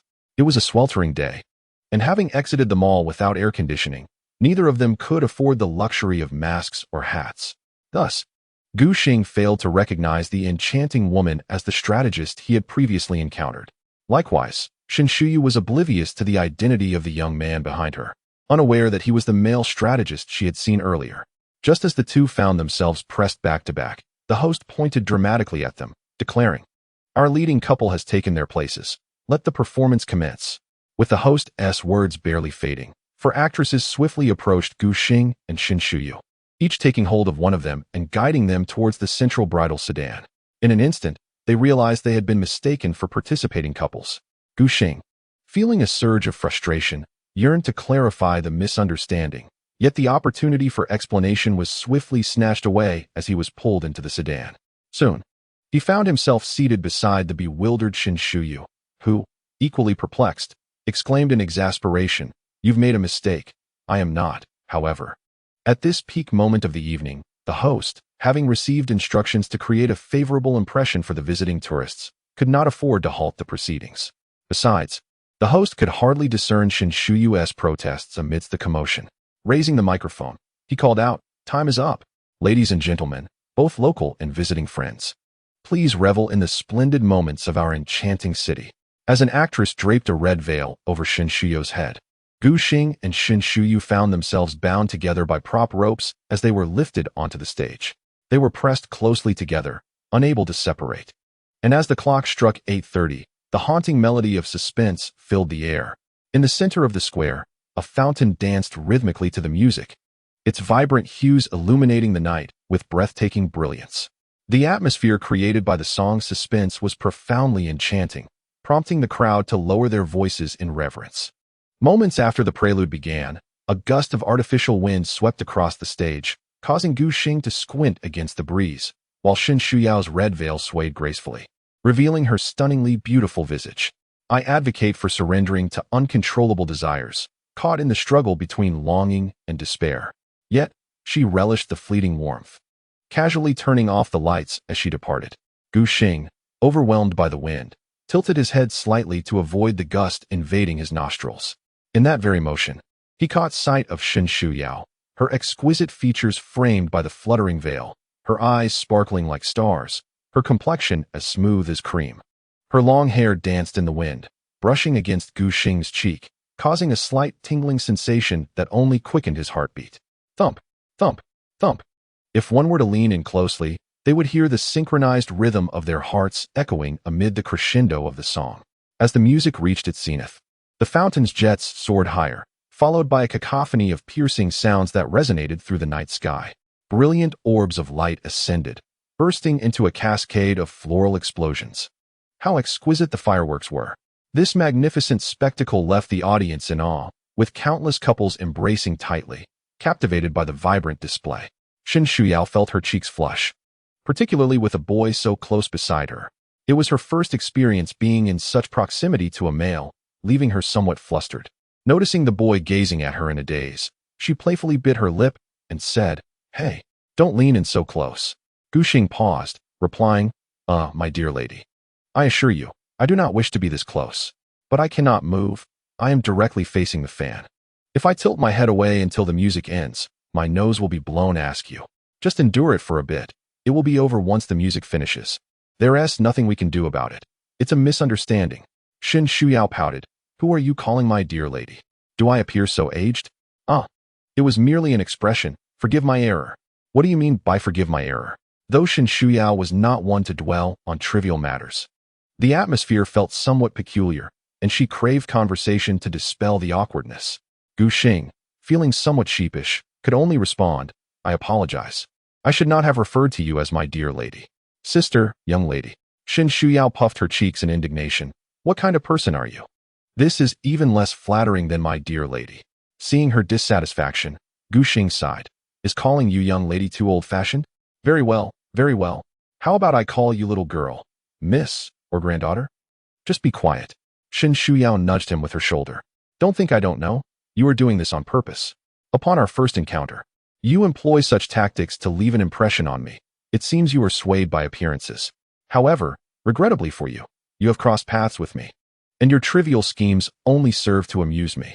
Gu Xing was momentarily taken aback, astonished to find a rival of such skill. To speak candidly, his earlier actions were indeed deliberate, intended to enhance his presence in her mind. The desire for beauty is a universal trait, particularly in such an atmosphere. Yet, having been discovered, he shrugged and chose not to elaborate further. Unbeknownst to them, both fell into a comfortable silence. But fortunately, the music soon concluded. The host requested several actresses to loosen the props binding the two, smiling at them as they spoke. Originally, this was merely a small surprise we had arranged, but we did not anticipate such a vivid and engaging performance from you both. They had perfectly captured the subtle, ambiguous atmosphere of the protagonist's first accidental meeting in the play. Especially striking was the moment the handsome gentleman gazed at the lovely lady, his expression reflecting the awe of first acquaintance, rendered with remarkable authenticity. Furthermore, the way the beautiful lady blushed under his gaze mirrored her character flawlessly. The host earnestly praised the duo, then addressed the audience. What do you all think? Did this young couple perform well? A resounding chorus of approval erupted from the crowd, applause ringing out like thunder. Haha, it appears everyone wholeheartedly endorses you both, he exclaimed. In light of this, our special guest award for today will undoubtedly be presented to you too. As he spoke, an attendant approached, carrying a platter adorned with two small figurines. This is a small token of our appreciation. Though it bears little monetary value, its significance is profound. We hope you will not find it lacking. The host took the platter and stepped before them, stating, These are couple trinkets, one for each of you, symbolizing a lifetime together. Please accept them. Surrounded by onlookers, Shen Shuyao felt a surge of nervousness and, with a flushed face, waved her hand, No, you misunderstand. I do not know him. The host chuckled heartily. Ah, yes, I understand. We all comprehend. You do not know each other, haha. As the host jested, the surrounding crowd joined in laughter. It was evident that the two were merely youthful university students, and under such scrutiny, their reluctance to acknowledge their connection was entirely understandable. Shen Shuyao realized that further explanation would likely complicate matters, so she accepted the trinket to placate the situation, planning to address it later.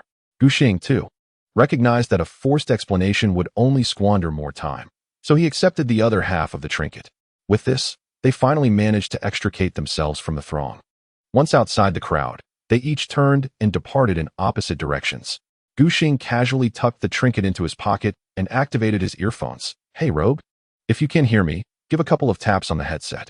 After about a minute, the voice of Zhou Lang resonated from the other end. Old Gu. It was overwhelmingly crowded just now, and Zhang Ye's shoes got dirty from being stepped on, so she suggested we call it a day and discuss things later. I could see she truly didn't want to continue shopping, so I didn't try to persuade her. I initially intended to escort her, but she declined, stating she had friends nearby. Old Gu, where are you now? I'm feeling quite anxious. Do you think she is upset with me? Zhou Lang's voice sounded urgent, indicating he had become more deeply infatuated after their brief encounter. Gu Xing reassured him, don't fret, young man. Let's South regroup at the park shortly and discuss matters then. I'll notify Haozi and the others. Half an hour later, the four of them from room 301 finally reconvened. Zhou Lang immediately, with a tearful expression, inquired, Old Gu, do you think Zhang Ye is angry with me? What should I do? Gu Xing patted his shoulder, assuring him, rest easy, she is definitely not mad. We didn't anticipate such a large crowd at the square tonight. Naturally, if her clothes and shoes got soiled, she wouldn't want to continue shopping. It's perfectly reasonable for her to go home and change. Is that really true? Zhou Lang asked, seeking confirmation. Of course it is. Gu Xing replied, looking at him intently. Let me ask you this, before leaving, did Zhang Ye actively invite you to meet again next time? His tone was devoid of uncertainty, firm in its assertion. Zhou Lang scratched his head, recalling, well, she did say to ask her out again in a few days. Isn't that a good sign? If she were truly disinterested, would she be so direct about wanting to meet again? Casual remarks about postponing are often a form of rejection, but this clearly indicates she holds a favorable impression of you. Listening to Gu Xing's analysis, Zhou Lang's face lit up, and he excitedly embraced Gu Xing, exclaiming, huh? Old Gu, no, brother Gu, from now on, you are my brother. You are truly incredible. I couldn't have done it without you. Seeing that Zhou Lang's concerns were settled, Li Hao pulled him aside. Young man, your issues are resolved. Now we need to inquire about old Gu's affairs. As he spoke, Li Hao and Zhang Yu regarded Gu Xing with curiosity. Old Gu, do tell us, who is that girl you were acting with? Gu Xing shrugged. I don't know her either. Zhang Yu playfully punched his shoulder. Oh, come off it. You can't fool us. You both were in the same boat. Exactly. Li Hao chimed in.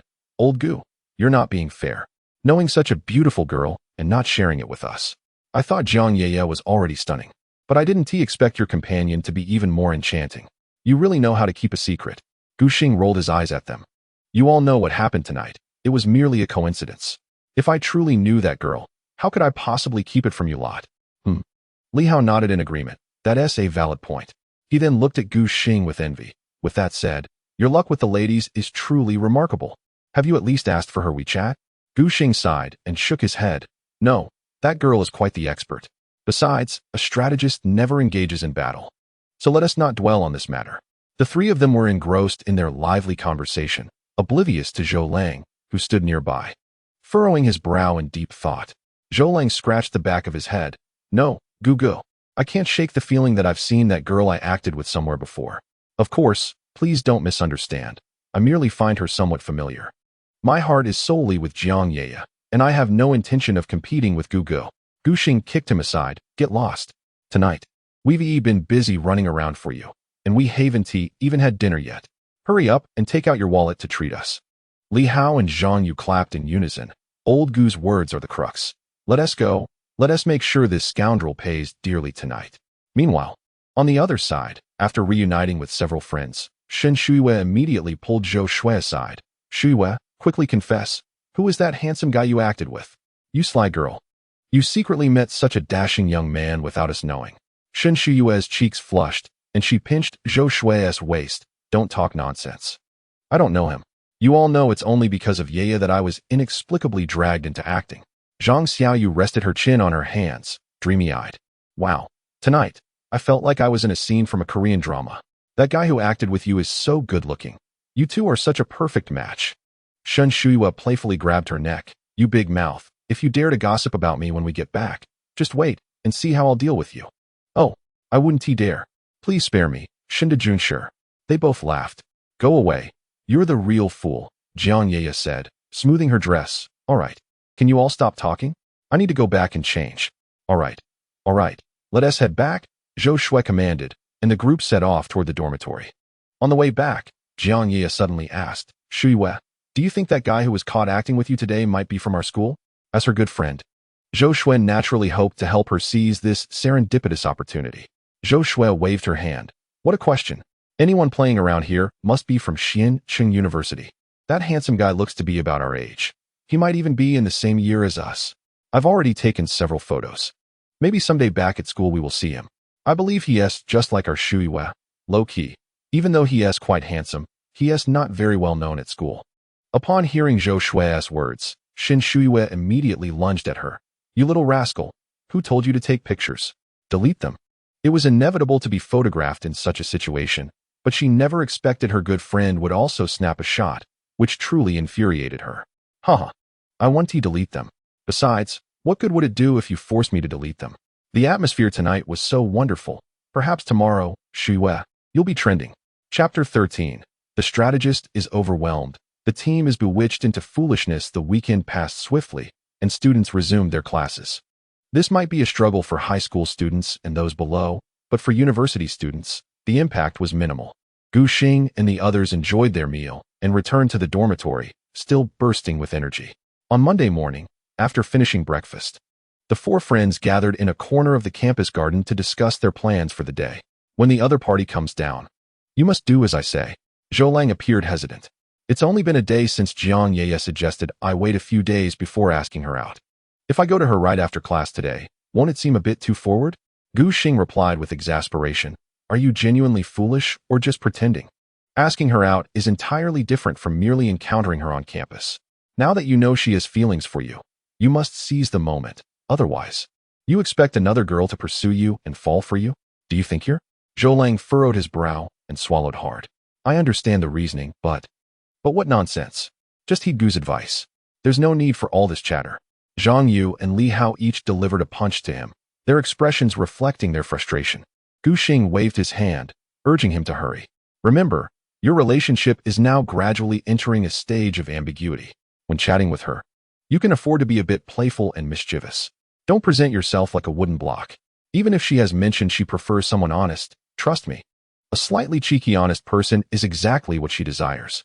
After hearing this, Zhou Lang ceased his hesitation and nodded. All right then. However, being playful in person feels a bit daunting. I can express it over WeChat, but saying it face-to-face feels a little awkward. I haven't searched online for a while.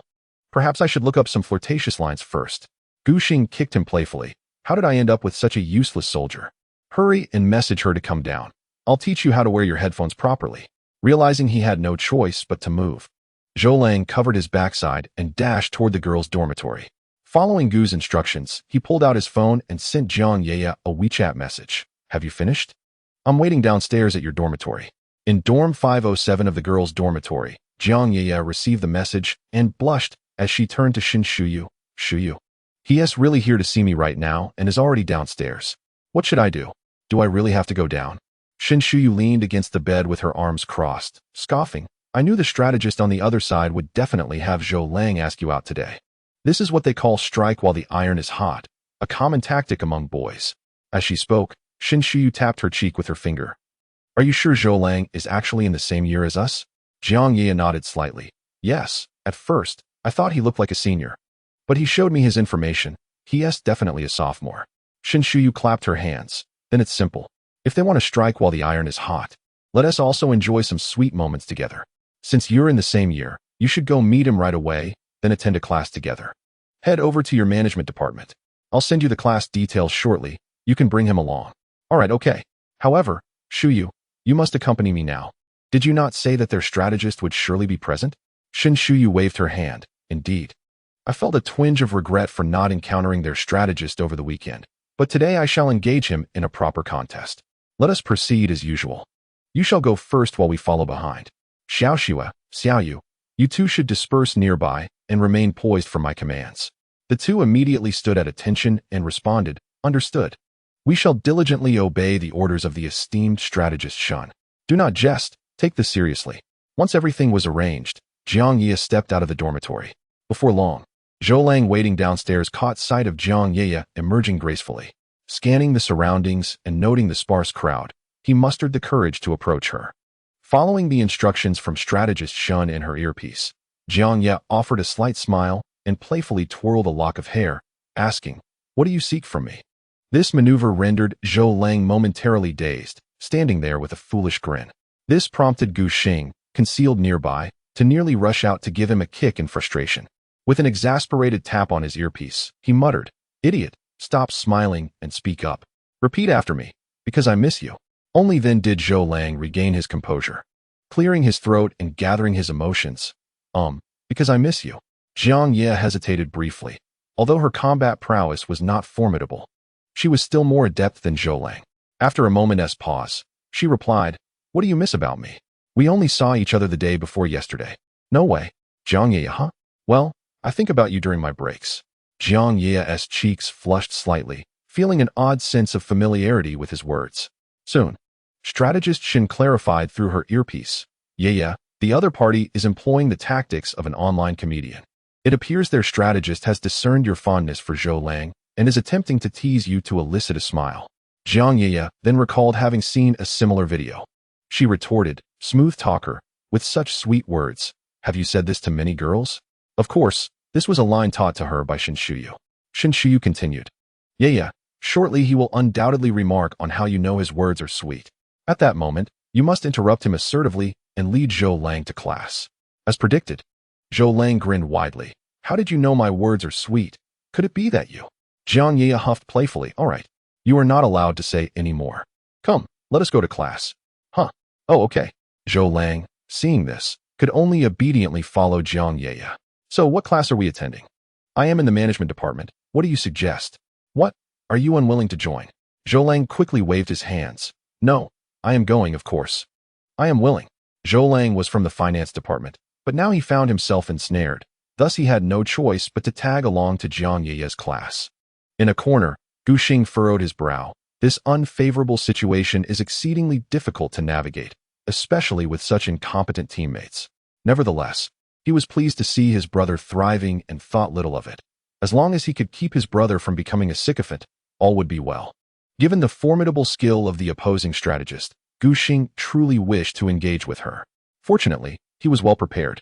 Before long, he received a message from Zhou Lang on his phone, detailing the class information he was to attend. Gu Xing promptly put away his phone and hurried over. Jiang Ye had undoubtedly instructed the scoundrel to accompany her to class, as it was inconceivable for him to remain behind and risk being ensnared in her charms. Chapter 14. Mr. Fei Yangyang. Following the message from Zhou Lang, Gu Xing arrived at the management department classroom, where the number of students was still sparse. The class had yet to commence. However, he found himself perplexed.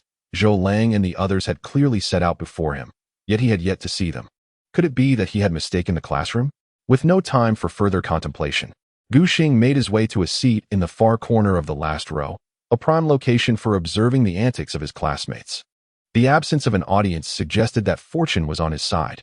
Yet, just as he settled in, a male student in front of him tapped on the desk. "Excuse me, someone is sitting here." "HM." Gu Xing glanced around. Although students were gradually entering, it seemed none were aiming for his spot. Quite a few boys already seated were casting glances in his direction. This intrigued Gu Xing. Could it be that there was a notable figure in this seat, garnering such attention? Since the gazes belonged to men, it followed that a woman must have occupied the seat prior. Clearing his throat, Gu Xing remarked, "My friend, it seems inappropriate to claim a seat when the person has yet to arrive, even if you're reserving it for a good friend. Why not occupy it yourself or place an item here? Leaving it empty might lead to misunderstandings." As he spoke, he took a seat. The boy frowned. "I'm not reserving it for a friend. A girl was indeed sitting here before you arrived. She must have stepped out for a moment. Gu Xing was at a loss for words. It was quite impressive how someone could begin acting the part of a sycophant without even knowing the person. He chose to disregard Fei Yangyang and comfortably leaned against the desk, awaiting news from the scoundrel. Seeing that Gu Xing remained unfazed, the boy was about to say more when a girl walked in from outside, prompting him to return to his own seat without further ado. Gu Xing couldn't help but marvel at the anonymity of this so-called Fei Yangyang. It was rather amusing. He was curious to see what this girl looked like, considering the multitude of boys who seemed fixated on this one seat. Yet, when he finally recognized the newcomer, he was taken aback. Wasn't she the girl who had been dragged onto the stage with him that night, having just returned from the restroom? Shun Xiao felt a twinge of annoyance upon discovering her seat was occupied. However, her irritation dissipated upon recognizing the occupant. She quickly approached Gu Xing. "It's you? What are you doing here? Are you a student at Shanqing University too?" Gu Xing shrugged. "Well, that's a rather odd question to ask. I assent it. Why wouldn't I be here?" Indeed, it was perfectly natural for anyone to appear in this setting, and their unexpected encounter was simply a stroke of luck. However, Shen Xiao was somewhat vexed that he had almost blurted out calling her big sister again. Yet, she was here to assist a good friend, so she refrained from saying more. Surveying her surroundings, she discerned that only the seat beside this individual was suitable, so she proceeded to sit down next to him. The young man who had quietly reserved a spot for Shen Xiao, along with others who had surreptitiously kept an eye on her, were instantly enveloped in despondency upon realizing that this beautiful classmate was acquainted with the seat's occupant. Particularly, the young man in front of Gu Xing felt utterly foolish. His pride shattered. He gathered his belongings and exited the classroom, unable to remain any longer. Gu Xing sighed at the sight, lamenting that yet another sorrowful soul had been added to the city's tapestry. Shen Xiao regarded him curiously. "Why are you suddenly reciting lyrics?" "Cough, cough, it's nothing. Just a sudden burst of inspiration," Gu Xing replied. He felt a peculiar affinity with this young woman and wished to engage her in conversation, especially since he had yet to receive any word from his usual companions. "Are you a management major?" Shen Xiao, pondering the absence of her close friend and feeling a bit bored, replied, "No, I'm in the literature department." "What about you? Are you in management?" Gu Xing shook his head. "I am not. I'm studying finance. It seems we both happen to be here to audit a class today. Quite a coincidence." At this, Shun Xiao's cheeks flushed slightly, the phrase "quite a coincidence" evoking memories of that serendipitous evening over the weekend, reminding her of the couple's pendant still nestled in her dormitory, which she had forgotten to discard. "What is your name?" she inquired. "Shen Xiao." "Shen Xiao? That is quite a lovely name. I'm Gu Xing, with Gu as in to go forward and backward, and Xing like the stars." As the instructor entered the classroom, the lesson commenced. Shen Xiao felt a wave of frustration from the lack of updates from her friend and turned to glance at Gu Xing with her phone in hand. "You don't seem like someone who is just here to audit class. Are you here to catch up on sleep?" Gu Xing glanced at her phone. "You don't look like you're here to audit either. Are you here to play games instead?" Both erupted in laughter, quickly lowering their voices to avoid being reprimanded.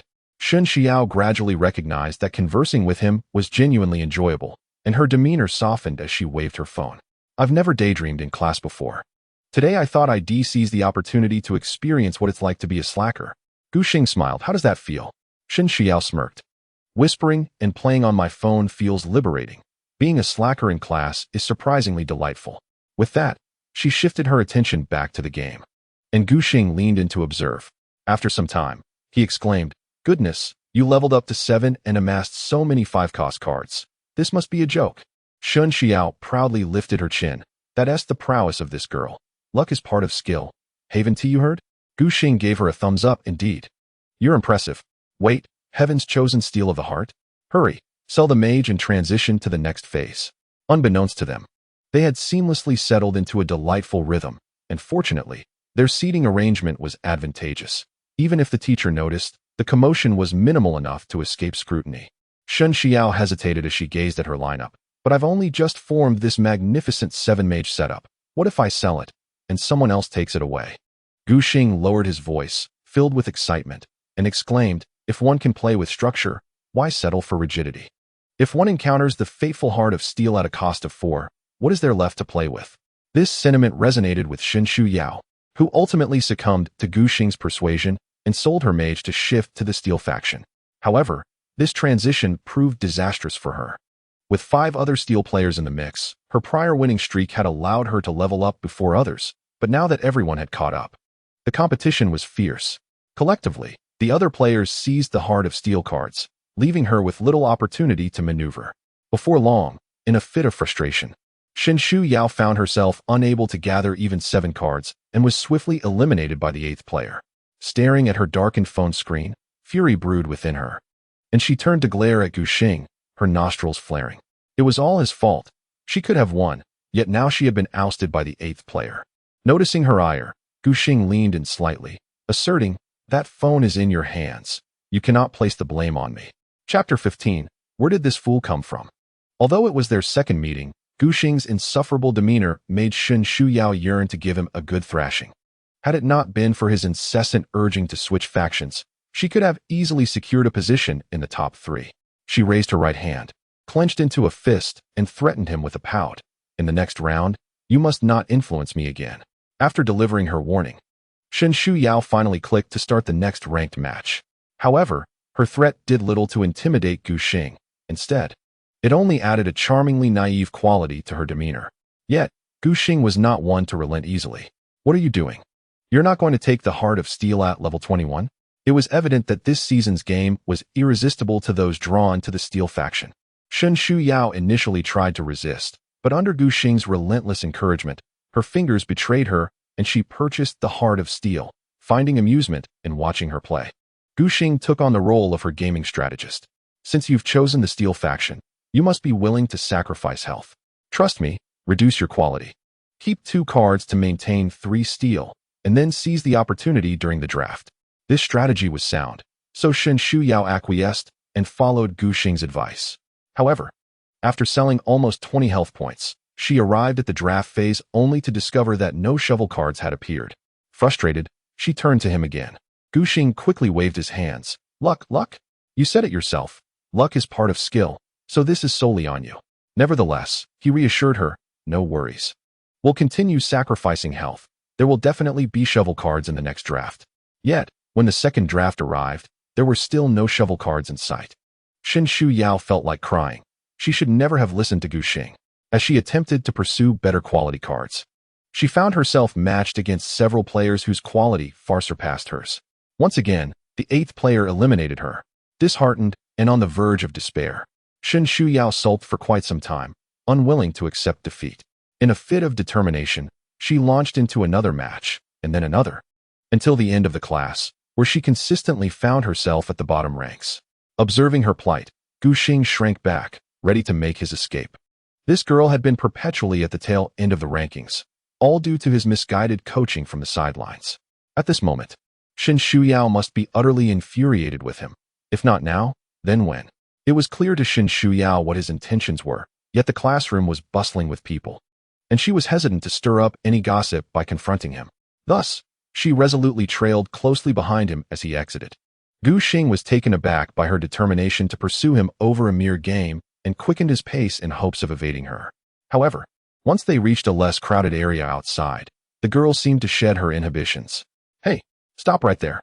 Gu Xing initially intended to ignore her and make a hasty exit, but then he realized, as a grown man, why should he fear a petite girl?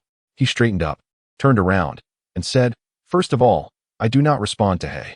Upon hearing this, passers-by stumbled in surprise, nearly losing their balance. Some of the boys muttered as they walked by, "Where did this fool come from?" Gu Xing's words elicited a furrowed brow from Xinshu Yao, who thought it beneath her to bicker with such a simpleton. She waved her hand dismissively and said, "Forget it, it's nothing. You may leave." "Hey!" Gu Xing felt a twinge of irritation. "Xinshu Yao, what kind of look is that?" Xinshu Yao, twirling her long hair, calmly walked past him. "I can tell you possess considerable intellect. You should comprehend the situation on your own without needing to ask me. However, I can inform you that this is merely concern." At this, she deliberately paused. Gu Xing instinctively interjected, "Concern for the intellectually challenged?" Xinshu Yao burst into laughter. "Huh? That was your own implication. Do not accuse me of besmirching your character or anything of the sort. Huh? How dare you?" Gu Xing realized that this girl was undoubtedly a master conversationalist. Leaving him with a sense of déjà vu, he had unwittingly been outplayed. Mortified, he raised his hand to give her a thumbs up. "Sister, you are impressive." Today, I admit my miscalculation. May fate allow us to meet again. Shen Xiao's laughter abruptly ceased as she placed her hands on her hips and stomped her foot. If you keep acting up, do you believe I won tea? Cut it out. Farewell. Gu Xing shrugged nonchalantly, preparing to depart, but Shen Shuyao obstructed his path. With her enchanting eyes fixed on him, she declared, "You are Gu Xing, right? Why haven't you asked for my WeChat? Certainly. You may consider me a narcissist. Should I remain silent, you may leave." Shen Shuyao regretted her question as soon as it escaped her lips. She had inferred his attitude but feared a miscalculation would lead to embarrassment. Hence, she preemptively labeled herself a narcissist, believing that as long as she remained unembarrassed, the awkwardness would fall upon him. However, Gu Xing's response surpassed her expectations. "I intended to ask you for it that weekend evening, but I noticed your exceptional intellect and razor-sharp wit. When I arrived, your mere suggestion of lust left me utterly mortified, and I dared not harbor any further thoughts." As he spoke, Gu Xing waved his hand. "Of course, I did have thoughts, considering your appearance. Cough, cough, your good figure and lovely face. I feared that if I were to ask for your contact information, you might rebuke me, leaving me at a loss for words." "Desire. Shen Shuyao observed keenly. "All right.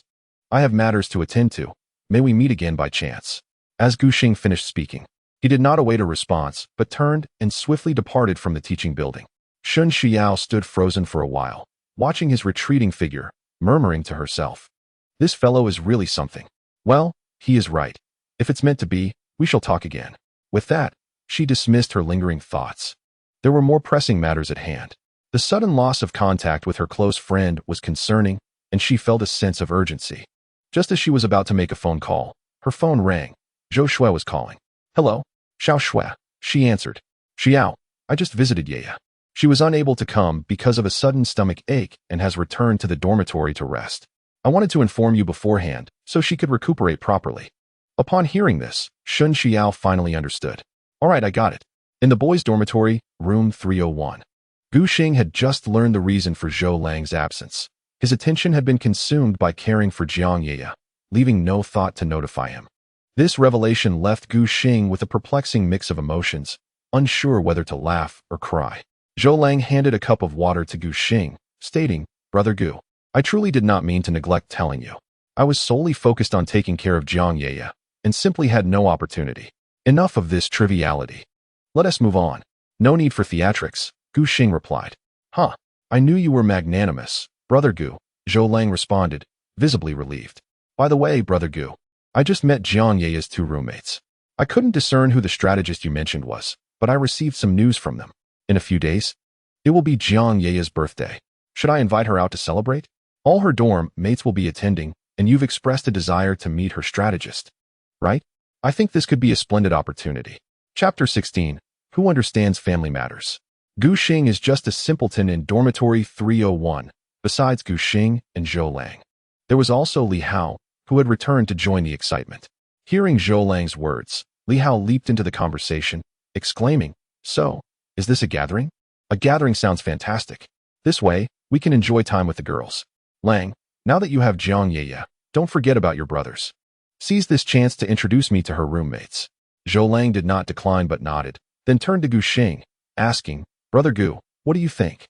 Li Hao, fearing that Gu Xing might exclude him, was anxious since it was the strategist who held the reins. Whether he would meet the girls depended on Zhou Lang's invitation to Jiang Yaya for her birthday celebration. Presently, Zhou Lang was inclined to heed Gu Xing's advice. Thus his prospects for happiness lay in the hands of the great strategist. He approached and sat on the floor, embracing Gu Xing's legs. "Brother Gu, from now on, I shall call you brother as well. You must take me with you. And you cannot show favoritism.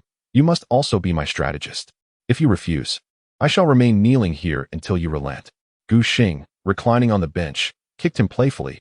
"You rascal, you're clearly sitting. If you dare to kneel, I assure you I will find you a partner. How about that?" Cough, cough. Li Hao cleared his throat. "Brother Gu, what you said is quite amusing, after all. We are good friends. Aren't you always teaching us? A man's knees are worth gold, but the funds you provide are insufficient. You Haven Tea even contributed. Don't be so stubborn. I never said I wouldn't help you." Li Hao's spirits soared, and he leapt up to give Gu Xing a heartfelt embrace. "I knew you were the best, Brother Gu. Come here for a hug. Bang. Get lost."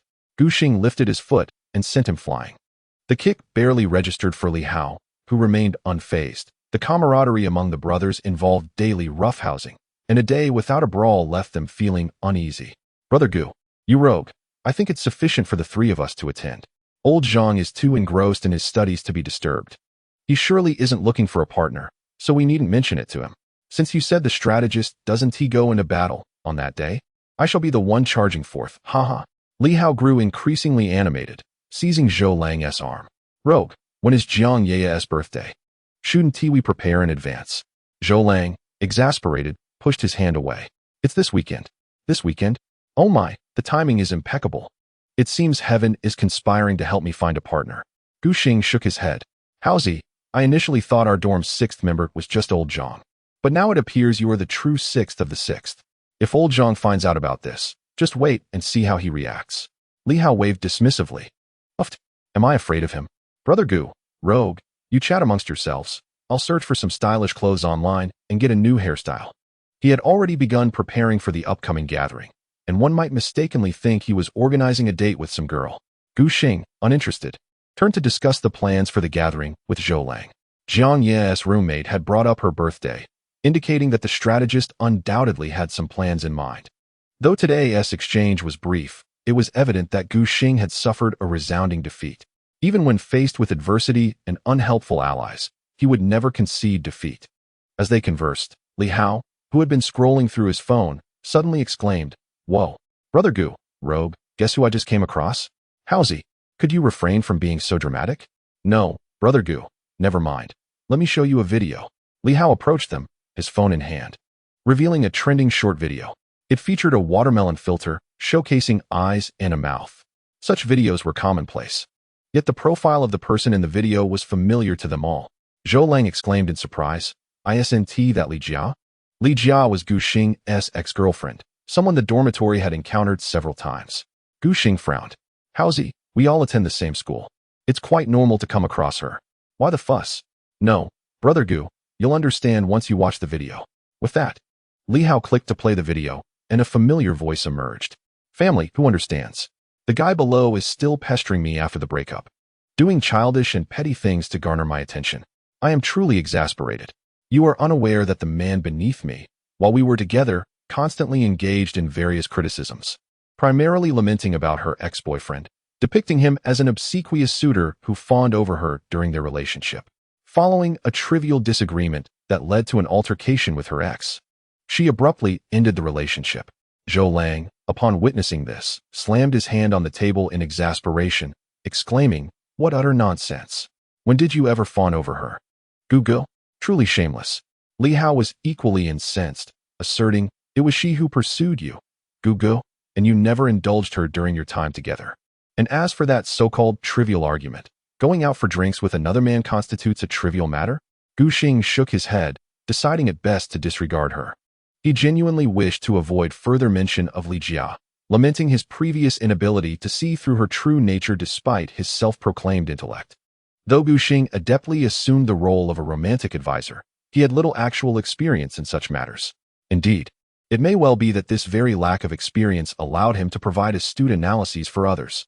The reason Gu Xing initially became involved with Li Jia was due to his mother's assertion that one should seek a partner with marriage in mind.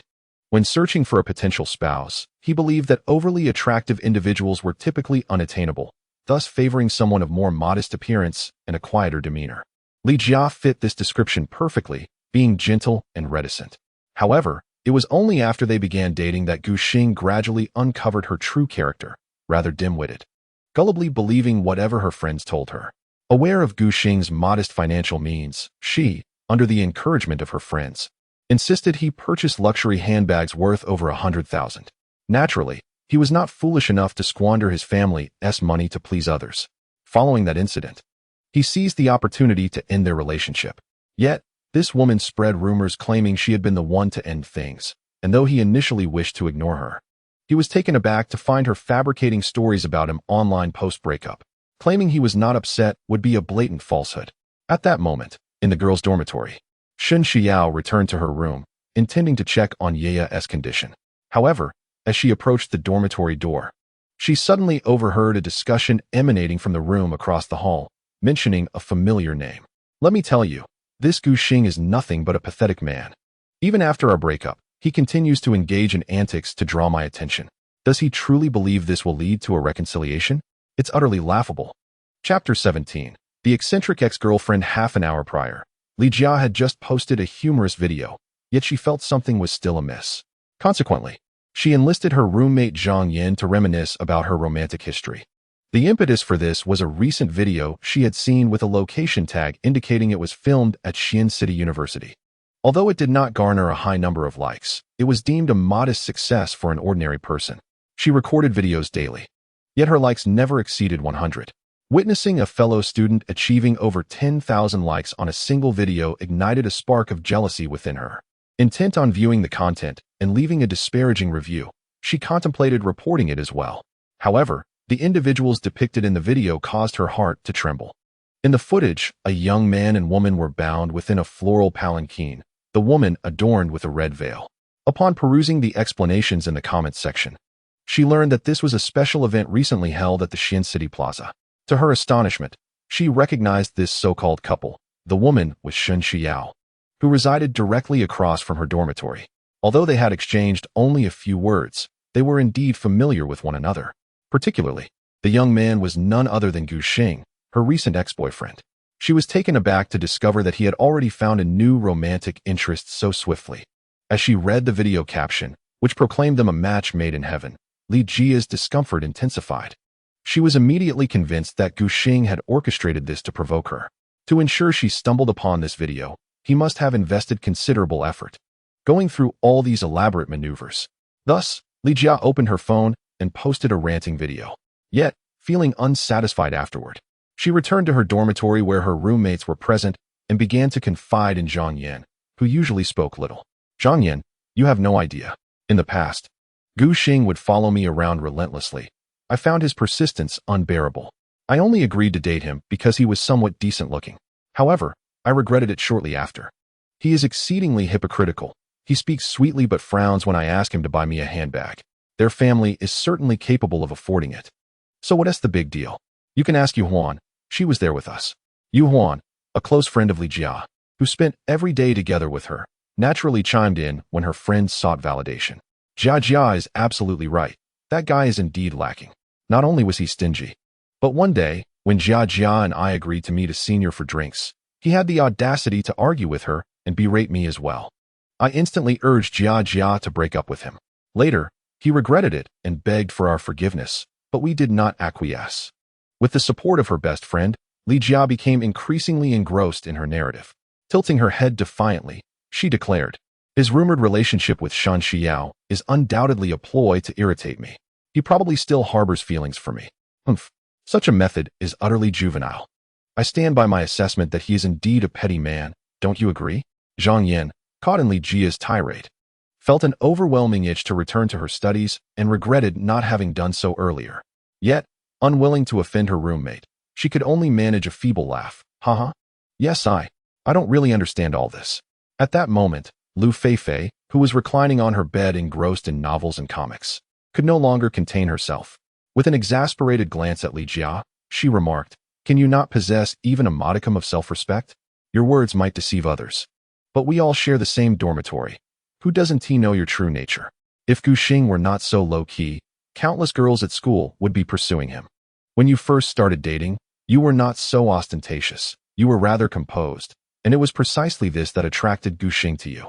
However, ever since you associated with Yu Huan, your mind seems to have become utterly befuddled, engaging in foolish antics all day long. Zhang Yan is timid. Do not torment her further. If you must speak, do so outside. The very thought of it makes me feel nauseous. And you accuse her of being the one who angers you? Do you even know who Shen Xiao is? Perhaps you are merely envious of her beauty. Lu Feifei's scathing remarks instantly incited the ire of Li Jia and Yu Huan. Both flushed with anger, they pointed accusingly at her. What do you mean, Lu Feifei? Lu Feifei shrugged, clutching her comic book, and replied dismissively, it's nothing. I just find it disgusting when someone defecates next to me. In the dormitory, there had been numerous quarrels between them and Lu Feifei, yet she remained unperturbed by her isolation. Li Jia trembled with rage. indignantly retorting, "Am I envious of Shen Xiao? She is merely a tool used by Gu Xing to draw my attention. Why would I envy her?" Just then, the dormitory door was abruptly flung open, crashing against the wall with a loud bang, startling everyone inside. It was Shen Xiao, who had paused outside to eavesdrop for a moment. Intrigued by Gu Xing's name, she had listened in, only to find the remarks inside utterly ludicrous. Although she had encountered Gu Xing only twice, it was evident that he was not as despicable as they painted him to be. This, however, was of little consequence to her. What truly irked her was the fact that the conversation had somehow shifted to her. The video taken that night, while it hadn't trended as Xiaoxua claimed, had certainly garnered its share of attention within the school. How had she, in the eyes of others, become merely a tool for garnering attention? The woman inside whom she had never favored speaking suddenly mentioned her, and without a hint of restraint, Shen Xiao pushed the door open, casting a cold gaze at Li Jia. "Shen Xiao, how dare you speak ill of someone behind their back and get caught in the act? This is rather awkward." Instead of launching an immediate confrontation, Shen Xiao assessed Li Jia from head to toe. After a sigh and a shake of her head, she remarked, "Though I've scarcely met Gu Xing, he strikes me as quite astute. How could you have been so blind before?" Li Jia's expression froze. Shen Xiao raised her hands in a gesture of indifference, saying, "I merely wish to remind you that before you boast, perhaps you should first glance in a mirror." With that, she turned and returned to her own dormitory. Seeing that her adversary seemed disinclined to engage in further conversation, Li Jia was incensed. "Humph! What does her beauty amount to? Why does she act so haughty? Little does she know that I advise her to consider her own standing before speaking." At that moment, Lu Feifei, reclining on her bed, interjected, "Standing? Huh, what could she possibly have?" Li Jia, oblivious to Shen Xiao's presence, failed to notice that her close friend was so intimidated she didn't dare utter a word. As Li Jia continued her tirade, Yuan immediately tugged at her hand, urging, "Jia, please stop talking." Chapter 18. A reunion at the library at this moment.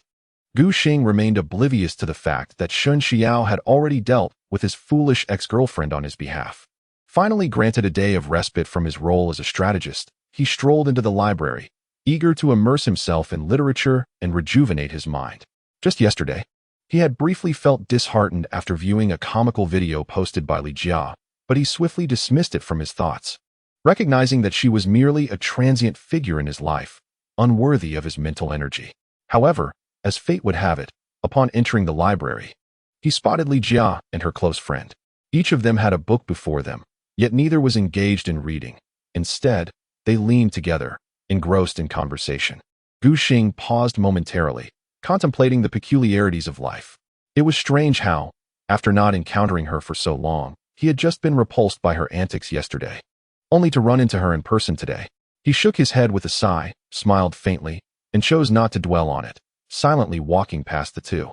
He would not allow their presence to deter him nor elicit any discomfort, for in his eyes, they were as inconsequential as air. To indulge in anger over such trivialities would only serve to vex himself. Yet, his reaction did not go unnoticed by others. Yuan glanced at Gu Xing as he passed by them with an air of indifference, then tugged at Li Jia's hand, saying, "Jia, it seems your intuition was correct. Gu Xing truly has not moved on from you." Although his misunderstanding with Shen Xiao was indeed genuine, one cannot dismiss the possibility that he might be deliberately trying to provoke you due to that very misunderstanding. Look at him.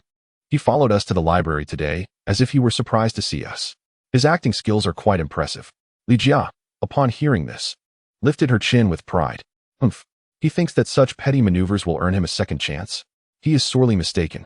You see, he once confessed to me that he was serious about marriage when he was dating me. Do you really think someone who harbored such feelings could easily forget me?" Yuan's eyes widened in astonishment. "Really? Of course. You're my dearest sister. Do you think I would deceive you?" Yuan glanced furtively over her shoulder before inquiring further. "So, Jia, are you truly resolved not to reconcile with him?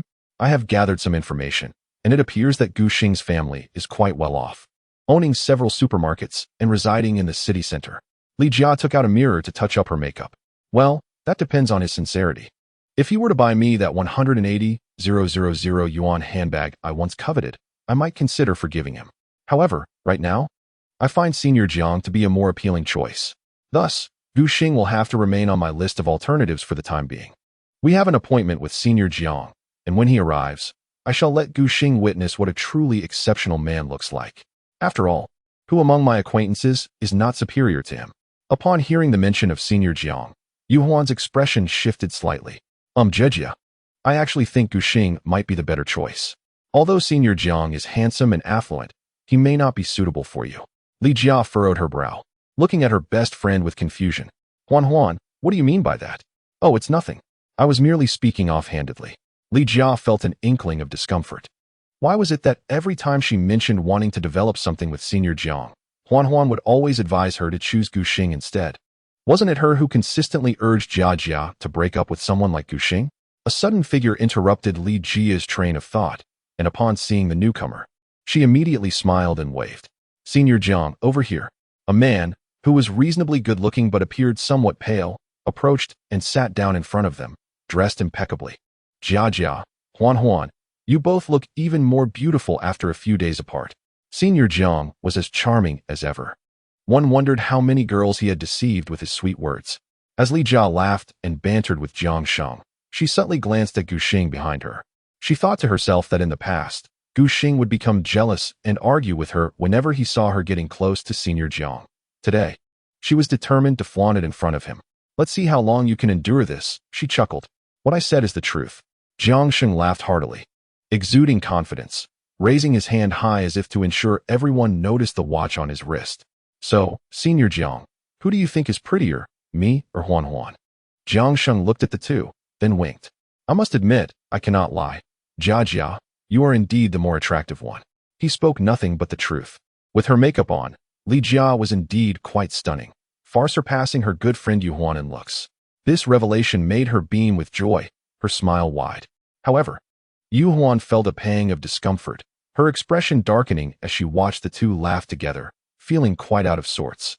She cleared her throat and, in a lowered voice, interjected, Senior Jiang, we actually invited you out today not just to catch up, but also to inquire about someone's background at our school. Jiang Sheng smoothed his collar. At Xianqing University, there are very few people and even fewer matters that I am unaware of. Feel free to ask. Yu Huan pursed her lips. We were hoping to ask about Shun Shu Yao from the literature department. What is her family background? I know it's quite impressive, but I'm unsure of the specifics. Upon hearing this, Jiang Sheng furrowed his brow, his countenance darkening. From your demeanor, it seems you've gotten on her bad side? His reaction to Shun Shu Yao's name sent a wave of anxiety through Li Jia. Well, it wasn't exactly a conflict. It was just a minor misunderstanding. But it's been resolved. She shouldn't hold a grudge against us. Seeing Jiang Sheng's serious expression, Yu Huan sensed the gravity of the situation and attempted to clarify their circumstances. After she spoke, Jiang Sheng's expression softened somewhat.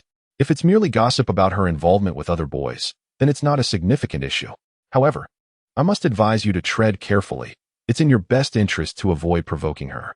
As for Gu Xing, he most likely stumbled into a stroke of luck to be associated with Shun Shu Yao. Jia, you need not worry about Gu Xing seeking revenge by getting together with her. Your ex-boyfriend stands no chance of forming anything with Shun Shu Yao. Just as Li Jia was about to breathe a sigh of relief, another figure appeared, nearly causing her to gasp in shock. Shun Shu Yao stood coldly behind Jiang Sheng, saying, Jiang, the literary genius, are you implying that I am as unfortunate as Gu Xing? Jiang Sheng's body stiffened abruptly, and he immediately rose with a forced smile. Shun, you've misunderstood. That was not my intention.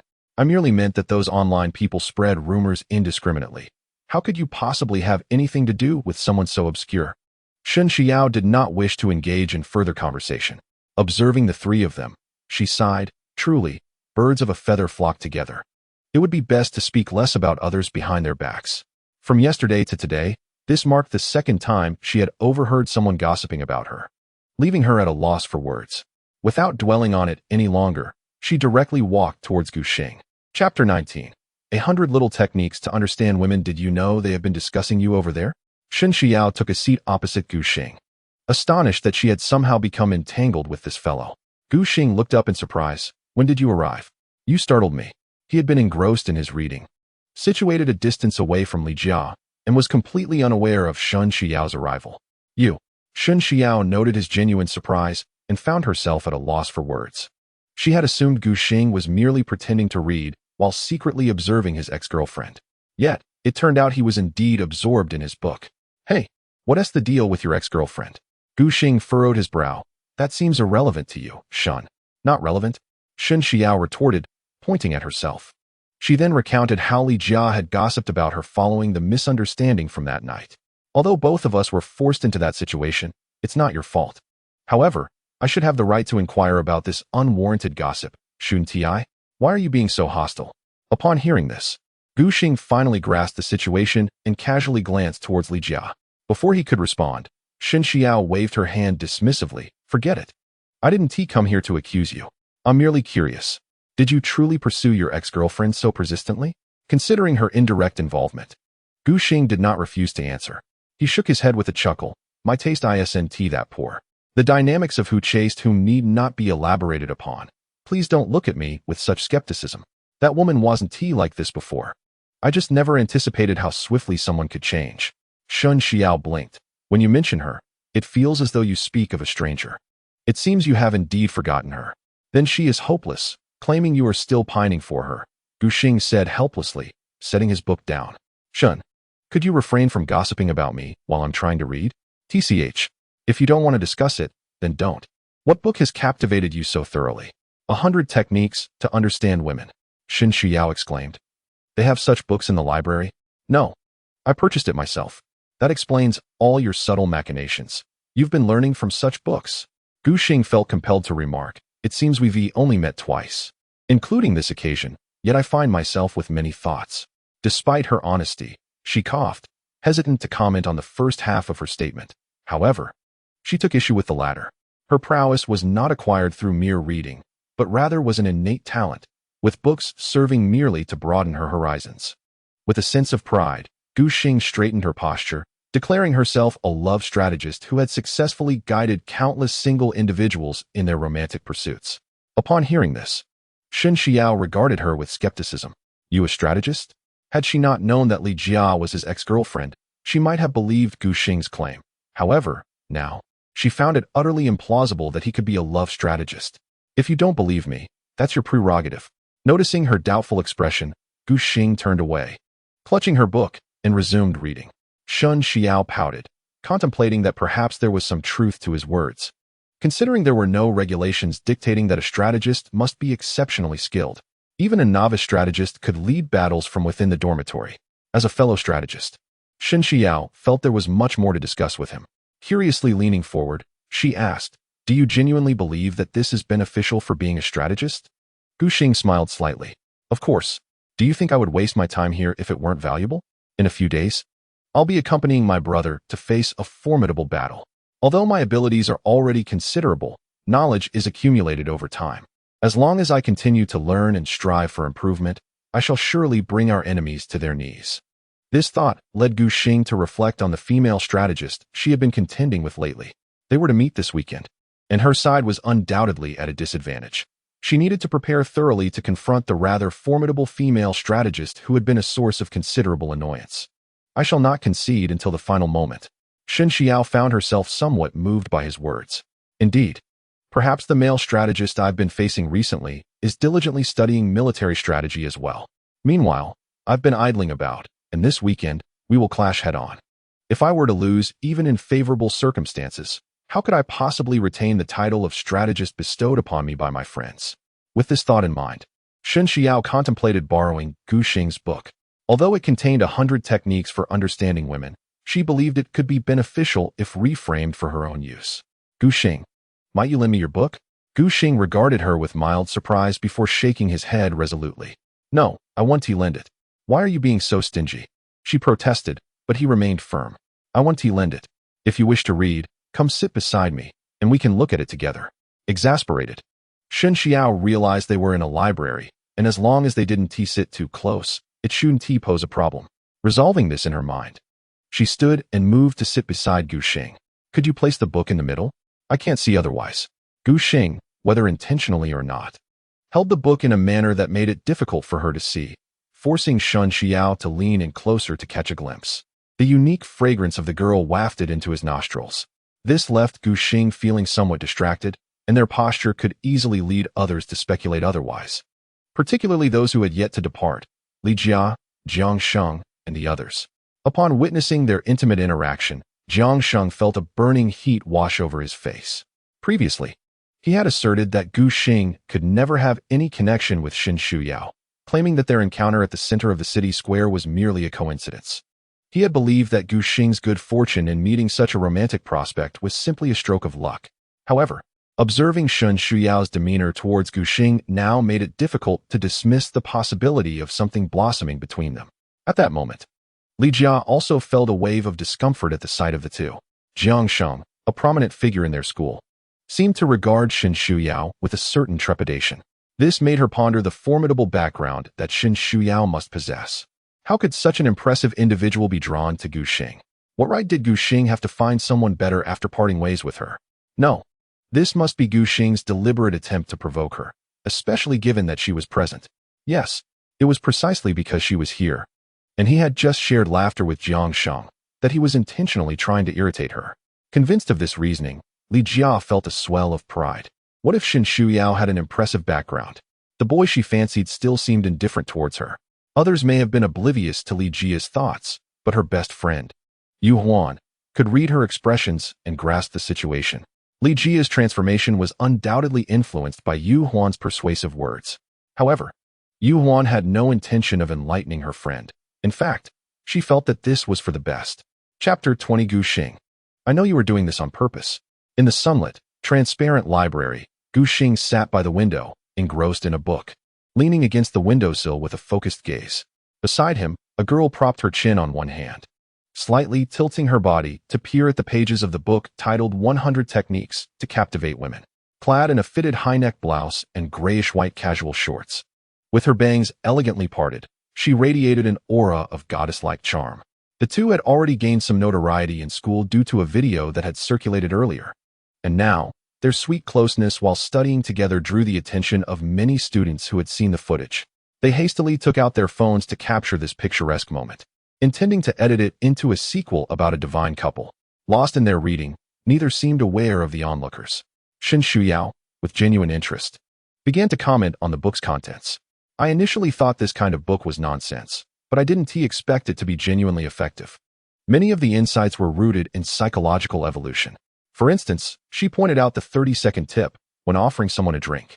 If you hand them the cup while gripping its middle, and they take it by either the top or bottom, it indicates a lukewarm sentiment towards you. Conversely, if they grasp the cup with both hands, it suggests a favorable impression. The former two will not touch your hand.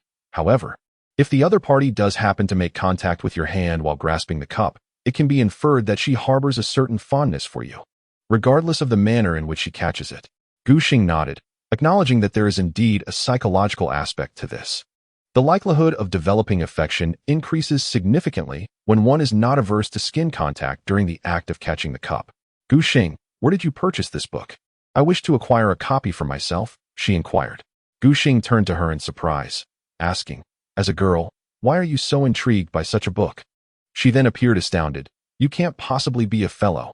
Xin Shuyao's expression darkened. Let me be frank. I, too, am a love strategist. I believe this book would greatly benefit me. Although it contains 100 tricks for understanding women, can't I just adapt the advice for my own gender?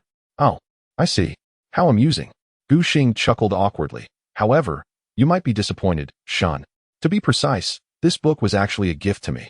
Selling such books requires a license, and peculiar volumes like this can only be exchanged among friends. Xin Shuyu understood Gu Xing's explanation, having previously doubted whether anyone could actually sell such a book.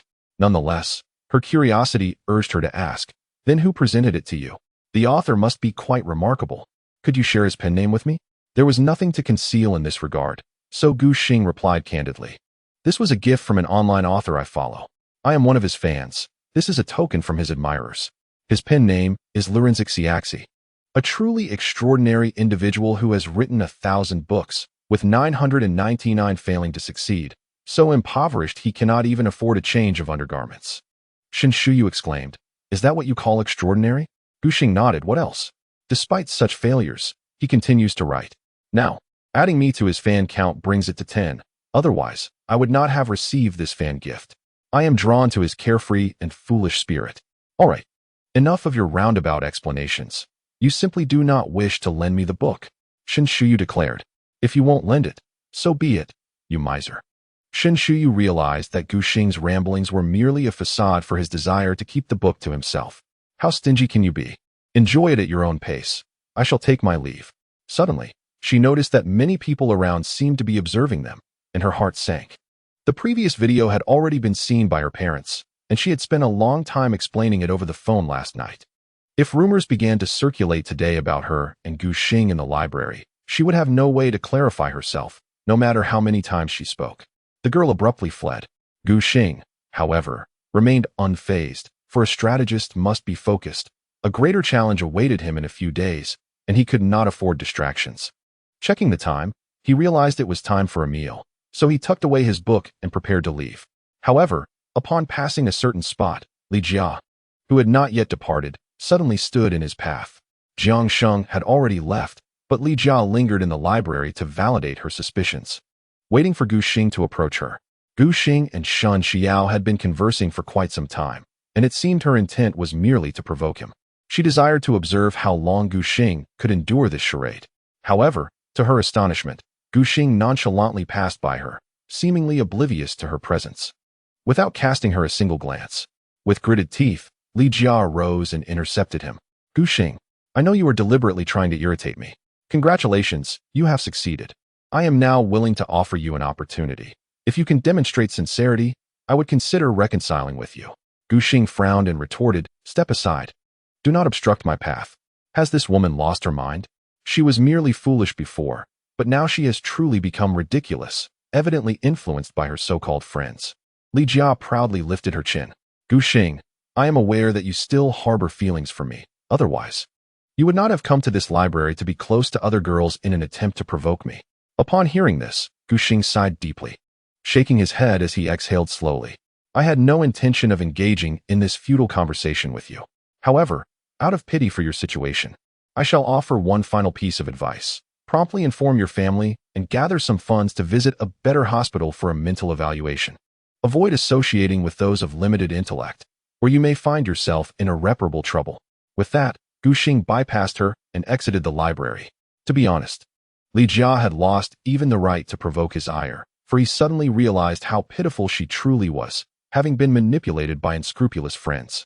Yet, this also stemmed from her own nature, so calling her pitiful was somewhat misplaced. Why was he even contemplating such matters? Gu Xing shook his head, dismissing these trivial thoughts, and strode purposefully toward the cafeteria. Meanwhile, behind him, Li Jia stared at her friend, Hua Huan, in disbelief. Did he just say I was pitiful? And that I should seek medical help for my mental state? Li Jia had initially awaited Gu Xing's approach for reconciliation, but instead, he treated her as if she were insane. What a turn of events. Why was he so unfazed? The more she pondered, the more discontented she grew. Often, being ignored can be the most potent form of injury. Chapter 21. The Birthday Gathering, where the strategist shall meet. Time passed swiftly, and soon the much-anticipated gathering day for Dormitory 301 arrived. Thus, early that morning, apart from Gu Xing, the other three were diligently preparing their ostentatious appearances. Zhang Yu, while grooming his hair, grumbled, Haozi, you are truly heartless. If I hadn't noticed your peculiar behavior these past few days and inquired about it with Lao Gu and Longzi, I would still be unaware that our dormitory is meeting with the girls' dormitory today. I heard it was your suggestion not to inform me. You are truly a great friend. Seeing him begin to complain again, Li Hao quickly distanced himself. Old Zhang, haven't you already given me a beating? Must you ask about this again? We don't play like that. Gu Xing frowned and interjected, you lot, stop idling and get moving.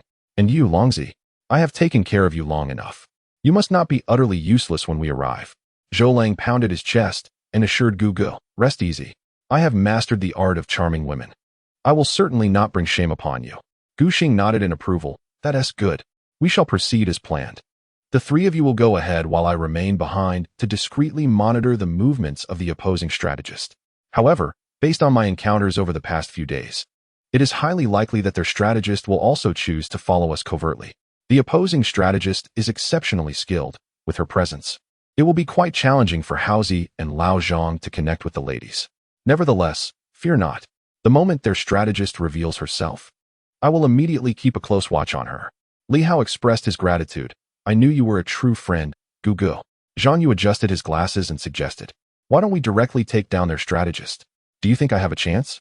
Gu Xing shot him a disapproving glance. With your intellect, you'd likely be sold and still count her money for her. Spare us the embarrassment. Hey, am I really that incompetent? Zhou Lang sighed and interjected, Lao Zhang. It's not that we underestimate you. We've all witnessed the tactics of Jiang Ye as strategist during our time in the dormitory. As someone directly involved, I can assure you that Jiang Ye is clearly introverted, but thanks to her strategist's guidance, if it weren't for Gugu, I'd still be stuck at the how are you? Have you eaten? Stage of conversation. There's no way I could progress so rapidly. If I were left to my own devices, it would take me at least a month to reach the ambiguous phase. Zhang Yu found it difficult to counter Zhou Lang's assertion, having witnessed the developments himself. Ahem, that wasn't my intention. He conceded. Fine. Even if I can't do it, let Gugu take the lead. If he manages to win over their strategist. Wouldn't we have two extraordinarily talented strategists on our side? Even if we don't connect with the girls at this gathering, with two strategists in our ranks, we would never lack for partners in the future. Li Hao's eyes lit up. Wow, Lao Zhang, that is a brilliant idea. How did I not think of that? Gu Xing slapped his forehead. Shut your mouth. Haven't you heard the saying? Strategists never go to battle. If they do, they become love-struck. I have no intention of losing my formidable prowess. Gu Ji's words rang true. If the strategist were to become infatuated, could she still serve in that role? If Gugu truly began a romance with the opposing strategist, our sole strategist would inevitably fall into the same trap, which would be greatly detrimental to us. Zhang Yu suddenly understood. I see now. I was too naive to consider that. Yes. Gugu must not become love-struck. All right. Once we're ready, we'll set off. No more dawdling. With everything prepared, the members of Dormitory 301 set off in unison. Following their devised plan, Zhou Lang, Zhang Yu, and Li Hao proceeded towards the designated restaurant to meet the opposition, while Gu Xing, as their strategist, trailed behind to observe the situation discreetly. Since today marks Jiang Ye's birthday, it is only fitting that Zhou Lang accompanies her throughout this special day. Thus, everyone had made arrangements early on to dine at the restaurant, followed by a series of recreational activities. Approximately 10 minutes after Zhou Lang and his companions set off, Gu Xing finally hailed a cab outside the school gate to head to Yushifang. Yushifang is a renowned ancient-themed restaurant in Xian City, its decor and cuisine aligning perfectly with the aesthetic preferences of the people of Xia. It is a favored spot for enthusiasts of the two-dimensional culture and the ancient style. It is said that upon entering, one can find a variety of traditional costumes, anime attire, and costumes of game characters available for customers to choose from. Donning such garments before dining enhances the immersive atmosphere, making it a beloved haunt for aficionados. However, the expenses can be somewhat elevated, with the cost of changing outfits alone reaching several hundred. Fortunately, Zhou Lang hails from a well-off family, and after mentioning to his parents that he was pursuing a girl, their support was unequivocal. Zhou Lang's parents readily declared that as long as he engaged in normal dining and entertainment without indulging in luxury items, he was free to spend as he pleased. If he ever found himself short on funds, a simple phone call home would suffice. Gu Xing couldn't help but feel a sense of familiarity with Zhou Lang's parents' approach. He imagined his own parents would react similarly in such a situation. Lost in these musings, Gu Xing soon realized he had arrived near Yushifang. Driver, please stop at the intersection ahead. Sure thing. The driver responded cheerfully. Huh? Young man, I take it you're off to Yushifang for a meal? Gu Xing smiled and nodded yes. I'm meeting a few friends. Huh. You young folks sure have it good. Unlike us with families, a single visit to such a restaurant would easily cost over 1,000. We can hardly even dream of it. But today's youth seem to relish these places. I may not be able to afford it myself, but I must ensure my son has the means to enjoy it. Even if it means working an extra couple of hours each day. Those full-time drivers, whether for Didi or taxis, work a minimum of 10 hours a day. Saying it's just a couple of extra hours sounds easy, but one realizes how exhausting it truly is when actually doing it. Although Gu Xing had never experienced it firsthand, he knew several individuals in that profession.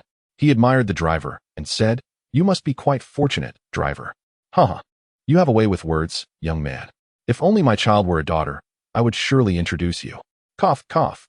Well, driver, I've arrived. Gu Xing interjected, sensing the conversation veering into awkward territory. Upon reaching the intersection, he exited the vehicle and generously awarded the driver a 5-star rating before making his way toward the grand hall of Yushifang. Chapter 22. Entering and changing attire. The darkening stars Zhou Lang had already reserved a table in advance. Upon entering, Gu Xing provided the front desk attendant with the reservation number and was escorted by the staff to the styling area. A female attendant, adorned in ancient attire, led Gu Xing into the styling room, gracefully bending her knee in a traditional gesture of respect. "May I inquire, young sir, what kind of styling would you prefer?" The formality of it all suggested that such elaborate arrangements came with a cost, and indeed, there was a reason for the elevated prices. "Cough, might you, fair maiden, offer me a recommendation?" Faced with a plethora of garments, Gu Xing found himself at a loss for choices. The young attendant smiled and replied, "Might I inquire if the gentleman has a particular style he favors, or perhaps a beloved film, animation, or game that inspires him? Do you prefer attire that is more ethereal or substantial?" After pondering for a moment, Gu Xing replied, "Ideally, I would prefer something with an air of mystery. As for my favorite works, I am quite fond of the bad people." At this juncture, Gu Xing suddenly realized, why not opt for a strikingly dapper ensemble that embodies mystery, perhaps featuring a wide-brimmed hat? Just as he was about to inquire if such an outfit was available, the attendant gestured toward a section within the store. "Perfect timing. We currently have a set inspired by Dark Star, which aligns perfectly with your desires. However, it does come at a premium, as Dark Star is one of our high-end designs. The cost is 988. Although Gu Xing had never truly struggled financially, he couldn't help but raise an eyebrow at the price.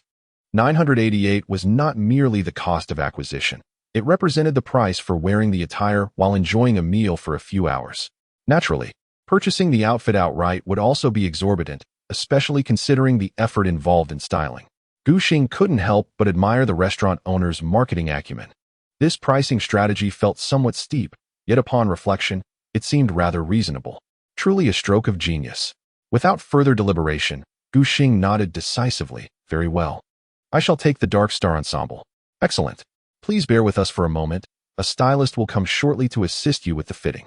After Gu Xing completed the transformation, he discovered that it was not as intricate as he had imagined. The Dark Star styling merely involved donning a wig and slipping into the garments. Once attired, Gu Xing approached the mirror, gripping a tang sword and striking a commanding pose. Satisfied, he nodded, relieved that his height and physique complemented the outfit. The stylist beside him genuinely praised, "Sir, your physique is impeccably suited to this attire. I have seen many wear it, yet none have dazzled the eye as you do."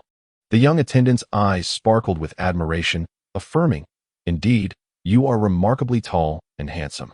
Naturally, flattery accompanies the exchange of currency, yet Gu Xing's attributes warranted such compliments. Thus, their praises flowed as if they were effortless, leaving him feeling elated. Suddenly, Gu Xing found the restaurant rather amusing. Turning to the two with sword in hand, he jested, "Perhaps it is time to adjust your titles for this distinguished gentleman." They laughed and raised their hands in response, exclaiming, "We welcome the great gentleman." Those employed at this establishment undergo rigorous training to cater to the whims of customers, as such high salaries are not awarded without merit. Gu Xing chuckled heartily. "Farewell, my friends. This gentleman must away to dine with companions." As he exited the styling room, Gu Xing touched the earbud nestled in his ear. "Langzi, how goes the situation on your end?" Shortly thereafter, a response came from Zhou Lang. "Gugu, we have been seated for quite some time now, yet we are still awaiting our orders.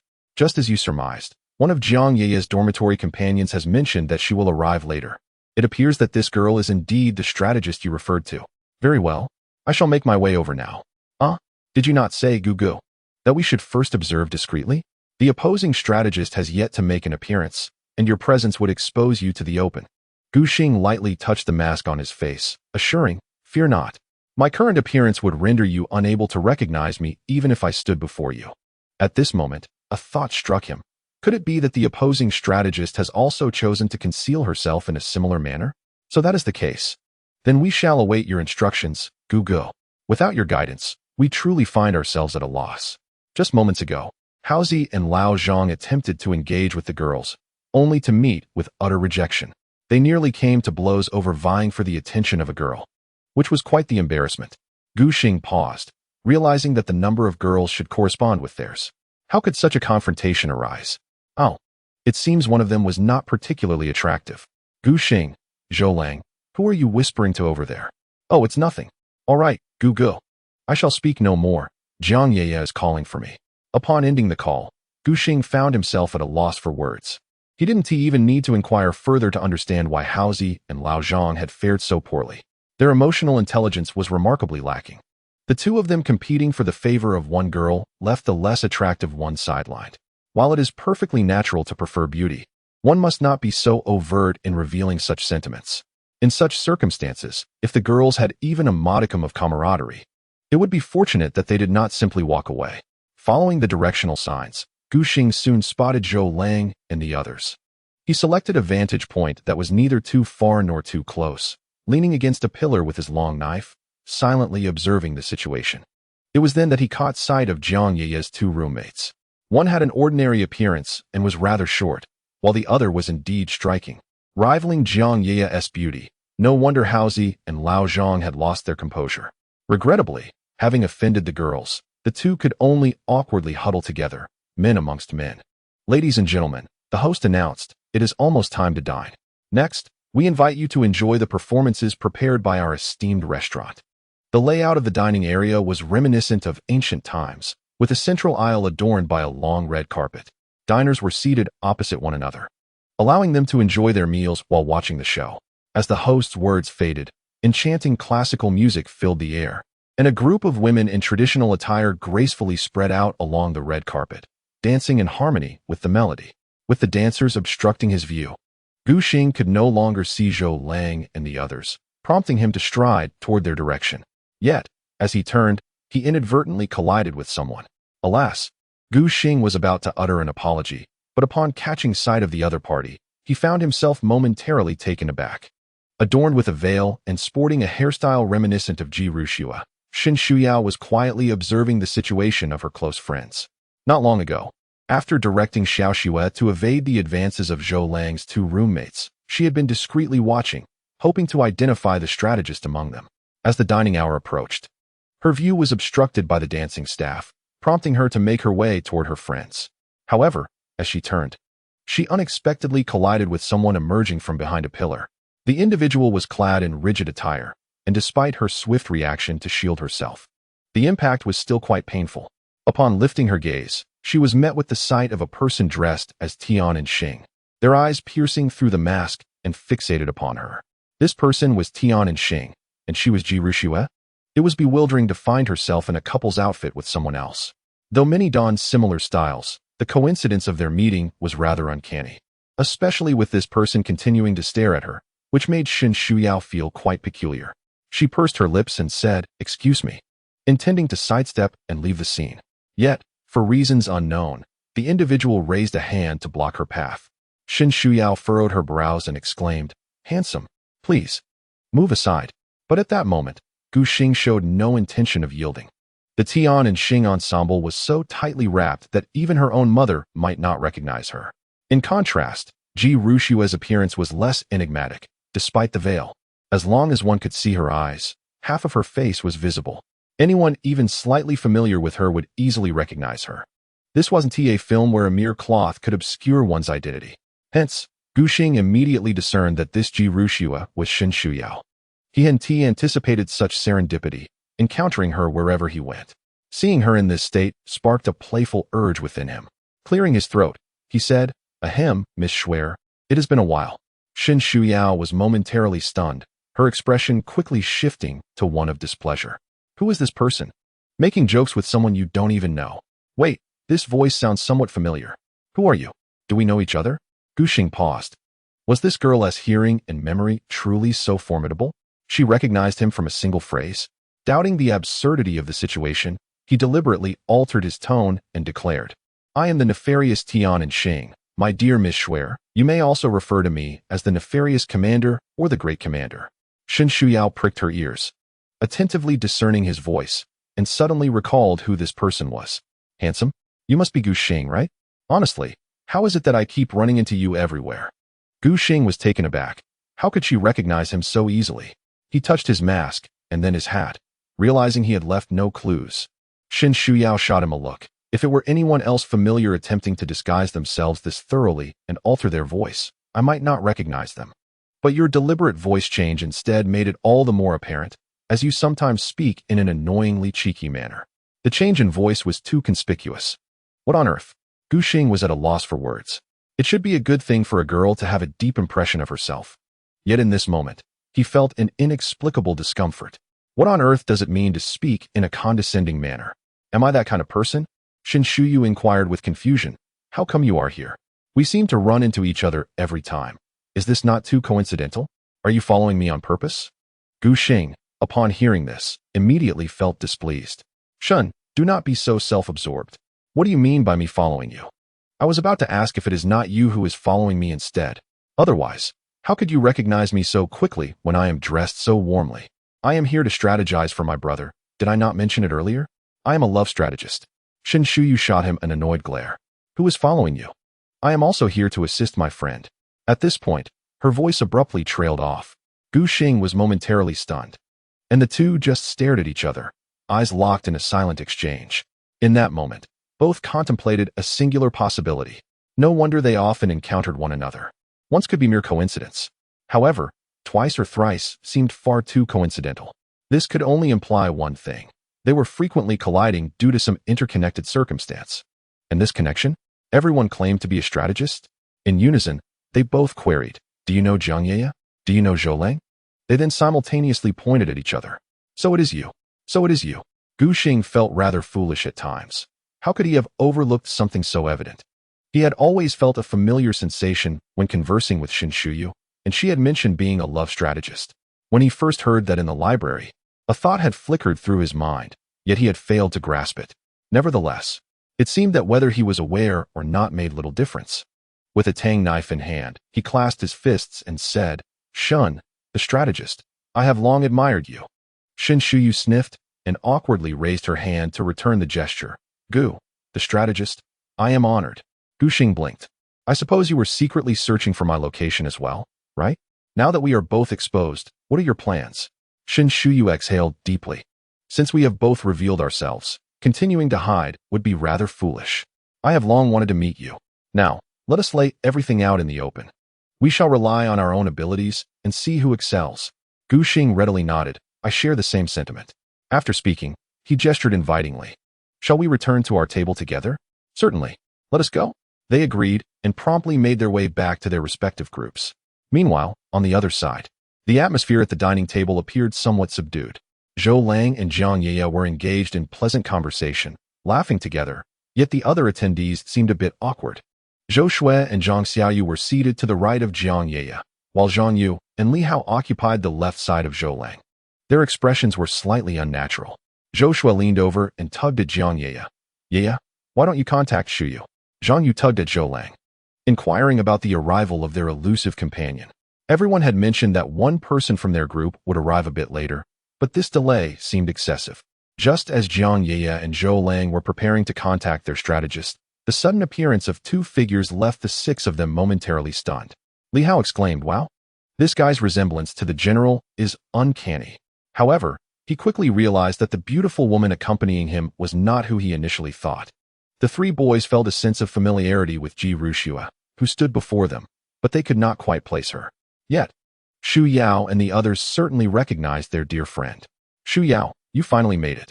Shin Shuyu smiled as she took her seat at the dining table, offering no explanations, her gaze subtly drifting to the side.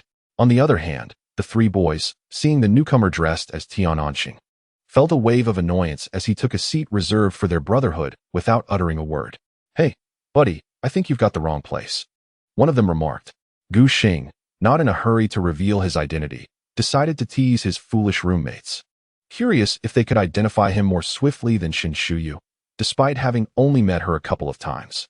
Clearing his throat, he lowered his voice and declared, I shall sit wherever I wish. The three, clearly oblivious to the jest, frowned at the impostor occupying their brother's seat. Li Hao patted Gu Xing on the shoulder and said, Brother, are you out of your mind? This is our dining area. You need to vacate it. Zhang Yu adjusted his glasses, squinting as he added, It's not a big deal if you misplaced your seat, but we expect you to return to your own. Zhou Lang nodded in agreement. We are not petty individuals. If you're looking to make friends, it wouldn't hurt to reserve a spot for everyone to eat and get acquainted. However, since the dining area is already full, and you seem to have changed outfits, it would be best for you to head back to your designated place. Exchanging glances with his two companions, Zhou Lang signaled them to remain composed, not wanting to appear rude in front of the ladies. The sudden arrival of Tian Anxing was easily surmised. It was likely he had come for the beautiful girls in their midst. Ji Ruxue was the last roommate to arrive, and it seemed Tian Anxing had followed her, drawn by her beauty and their matching outfits. However, they could not allow him to stay, as this was a reserved space for their brotherhood. From another perspective, who could tolerate someone encroaching on their territory? Thus, the three unanimously opted for diplomacy before resorting to force. They would engage in conversation first. Yet, the response from the intruder exceeded their expectations. Gu Xing, clad as Tian Anxing, let out a disdainful snort. Humph. In this world, there exists no place that I, the illustrious commander, cannot occupy. Today, I have firmly claimed this seat. With my hand resting upon my knee, I adopt the quintessentially arrogant posture of a commander, gazing at the others, resolute in my decision to remain. What will you do if I choose not to leave? Although Gu Xing's demeanor radiates arrogance, internally, he is profoundly disheartened. These individuals have yet to recognize his voice. As he speaks, he has reverted to his original tone, but these three close companions, who share daily life with him, remain oblivious. Gu Xing's heart aches. Has the bond of brotherhood diminished, or is it simply that Shen Shuyao, this clever girl, surpasses these three fools in intellect? Upon hearing such brazen words, Li Hao rolls up his sleeves and pounds the table. Just as he prepares to unleash a tirade, Zhou Lang suddenly senses something amiss. Why does this voice sound so familiar? Is that you, Gugu? It appears that Zhou Lang is indeed more astute than the others, unlike Haozi and Lao Zhang, who have failed to discern his voice. If either of them seeks something from me in the future, I shall undoubtedly recall this moment. Gu Xing gradually removes his mask and hat, revealing his true visage.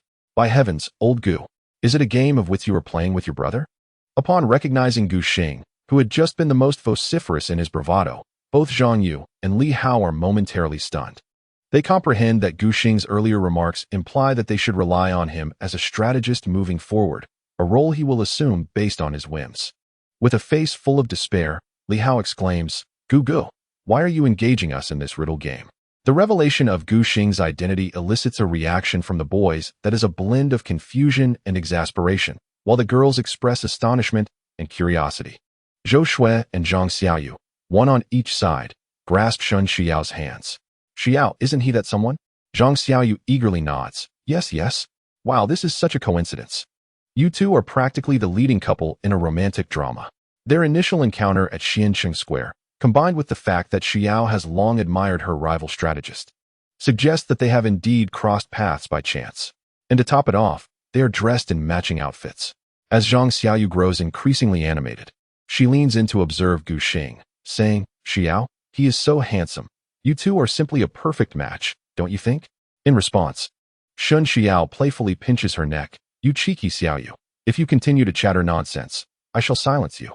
Zhou Shui nudges her best friend. Come on, Xiao, do tell. How did you both end up here? What transpired moments ago? Xiao Xue, you two should be quiet. Today, I am in the role of strategist, here to support Ye. A competent strategist never places themselves in the line of fire. Please refrain from gossiping about me, all right? Shen Xiao feels her cheeks flush slightly, suddenly regretting her impulsive decision to accompany him. Moreover, to have emerged dressed as a couple is a recipe for misunderstanding. Zhou Shui nods in agreement, noting, indeed, a strategist never engages in battle. Those who do are often led by matters of the heart. If our Shuyu were to succumb to the whims of romance, where could we possibly find such an astute strategist in the future? Meanwhile, on Gu Xing's side, Li Hao and Zhang Yu were equally apprehensive about their own strategist falling into the clutches of infatuation. The two of them exchanged anxious inquiries regarding the relationship between Gu Xing and Shen Shuyu. Brother Gu, the prodigal is nearing the shore. Yet old Zhang and I remain adrift. You mustn't allow yourself to become a love-stricken fool. Learning of the profound connection between Gu Xing and the opposing strategist, they felt a mix of joy for their friend and concern that their own strategist might succumb to romantic distractions. Their emotions were undeniably intricate. Old Gu, you two are already donning matching outfits. Could it be that you are truly on the verge of becoming a love-struck fool? Gu Xing shot them a glance of exasperation. You two ought to rein it in. Do I still need your guidance? Now that I am aware of the female strategist's identity, my primary interest lies in competing with her tactically. We are currently engaged in a game of wits. Zhang Yu pondered for a moment. remarking that describing their relationship as a game of wits was indeed quite fitting. Over the past few days, our dormitory strategist and the female dormitory strategist had been embroiled in an intense rivalry, their competition fierce and unyielding. In such circumstances, it would be expected for both parties to avoid each other's gaze, wouldn't it? Li Hao shook his head. That is not necessarily the case. If various external factors were to inadvertently bring them together for an extended period, like that incident at Xiancheng Square that night, with more misunderstandings occurring, one might argue that it would be unusual for young people to not find common ground amidst such coincidences. Howsy, you are overthinking it, aren't you? How could there be so many coincidences? Why not? Just today, Brother Gu happened to be wearing matching outfits with someone. As if to confirm his words, the moment Li Hao finished speaking, a coincidental event unfolded. Chapter 25. Protect me for a moment. As everyone had nearly finished their meal, the host, clad in a scholarly robe, emerged from backstage and stepped onto the red carpet, raising a hand. The music in the restaurant came to a halt, and a group of dancers in ancient attire froze in place, awaiting the next cue. The essence of the imperial dining hall lay in its vibrant atmosphere, with patrons dining in lavish private rooms. Each room was adorned and arranged akin to the grandeur of a royal court from historical dramas, with dozens seated on either side, reminiscent of a banquet in a palace. Esteemed guests, following your meal, we shall commence the next event at our imperial dining hall. When the music resumes, all are welcome to join our staff on the red carpet for a dance. You may partner up or dance solo. We sincerely hope that all the young lords and ladies visiting our establishment will enjoy their meals, partake in merriment, and bask in happiness every day. With the host's introduction complete, applause erupted from the seated guests. This was the hallmark of the imperial dining hall. After dining, a lively gathering ensued where everyone donned ancient attire to dance, a novel and intriguing experience that often compelled visitors to return. The host smiled gently as the music began, and everyone joined in the revelry. Although Gu Xing had heard that the most alluring aspect of the imperial dining hall was not the cuisine, but rather the myriad of spirited activities, he remained unaware of the specifics of the performances. Observing those around him, who seemed invigorated as if they had been infused with vitality, left him somewhat bewildered. The charming traditional restaurant has unexpectedly transformed into a vintage-style bar. Before he could ponder his next move, a lively melody began to resonate. Dear guest, you mustn't. You are drawing ever closer. Where are your eyes wandering? Do not feign such calmness. Dear guest, it is all my fault for being so enchanting. With such allure and romantic charm, be wary lest I truly become irate. Soon, everyone began to rise one by one, swaying to the rhythm of the music, indulging in the exuberance of the moment. In his ear, Gu Xing heard Zhou Lang's desperate plea. Gu, what should I do now? Gu Xing glanced at Zhou Lang, thinking how utterly useless he was. This was the perfect opportunity to enhance his intimacy with the ladies. The music was loud enough that he didn't need to worry about being overheard. You fool. Quickly take Jiang Yeye to dance. What are you doing swaying alone over there? Huh. Zhou Lang hesitated, peering at Gu Xing, then at Jiang Yeye, who was dancing and singing with abandon beside him. But Gu, what if I invite her to dance and she declines? Gu Xing was utterly exasperated. You idiot. If she didn't want to dance with you, she'd have already joined her friends. The fact that she's still here with you indicates she's waiting for you to make a move. Stop dawdling. Just take her hand. With newfound courage, Zhou Lang grasped Jiang Yeye's wrist. Upon realizing she did not resist, his admiration for Gu Xing deepened. Truly, he was the strategist of their dormitory, with an uncanny ability to read people. Meanwhile, on the other side, Shen Shuyao noticed Zhou Lang's action and immediately communicated through her earpiece. Yeah, he took the initiative to hold your hand, so we cannot afford to be too passive. Listen to me. Take Zhou Lang to the red carpet area. Let us see who falters first. In the red carpet area, everyone was dancing with unrestrained enthusiasm, and the atmosphere had an infectious energy that stirred the crowd. Although feeling slightly reserved, Jiang Yeye chose to heed her strategist's advice and led Zhou Lang out of their dining area to join the revelry. The scene grew increasingly chaotic, prompting Gu Xing to move closer to the two, wishing to keep a vigilant eye on the unfolding situation. It appeared that they were intent on maintaining absolute control over the moment, reveling in the excitement. In that case, let us be bold as well. Zhou Lang, simply take her hand. No need to hold her wrist. Shen Shuyao continuously shifted her position to gain a clearer view of Jiang Yeye and Zhou Lang. Holding hands. Is it? Yeah, listen to me. Let us adopt a strategy of retreat as advance. Allow him to take your hand, but do not let it be too easy." As she spoke, Shen Shuyao suddenly paused. Her words had inadvertently been overheard by the opposing strategist. As they walked, they unknowingly collided once more. Gu Xing smiled at her, appreciating Shen's psychological tactics. "You're quite skilled at this." Shen Shuyao smirked. "You're not too shabby yourself." Gu Xing had intended to suggest they confront each other openly. But just as he was about to speak, he noticed a lewd hand reaching toward Shen Shuyao from behind. Without the time to explain, Gu Xing swiftly grasped her wrist, pulling her into his embrace. The assailant, taken aback and deterred by Gu Xing's presence, immediately turned and fled. Shen Shuyao was utterly unprepared for Gu Xing's sudden action. In such a precarious situation, maintaining her balance proved difficult, and she found herself tumbling into his arms. Instinctively, her hands wrapped around him, a natural response to losing equilibrium. Yet, the rigidity of Gu Xing's attire was unforgiving, causing her to collide painfully against him. Blushing, Shen Shuyao pushed against his chest and demanded, "What are you doing?" Seeing her expression, Gu Xing chuckled and clarified, "I noticed a lecherous hand approaching you, and, in a moment of urgency, I pulled you away. However, I underestimated your fragility.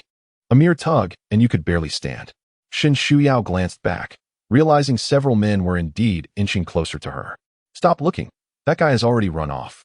Gu Xing interjected, assuming she was searching for the culprit. "Even so, you can let go of my hand now, can't you?" Shen Shuyao looked at him suspiciously. Although he might have aided her in evading the unwanted advance, his grip remained firm around her wrist.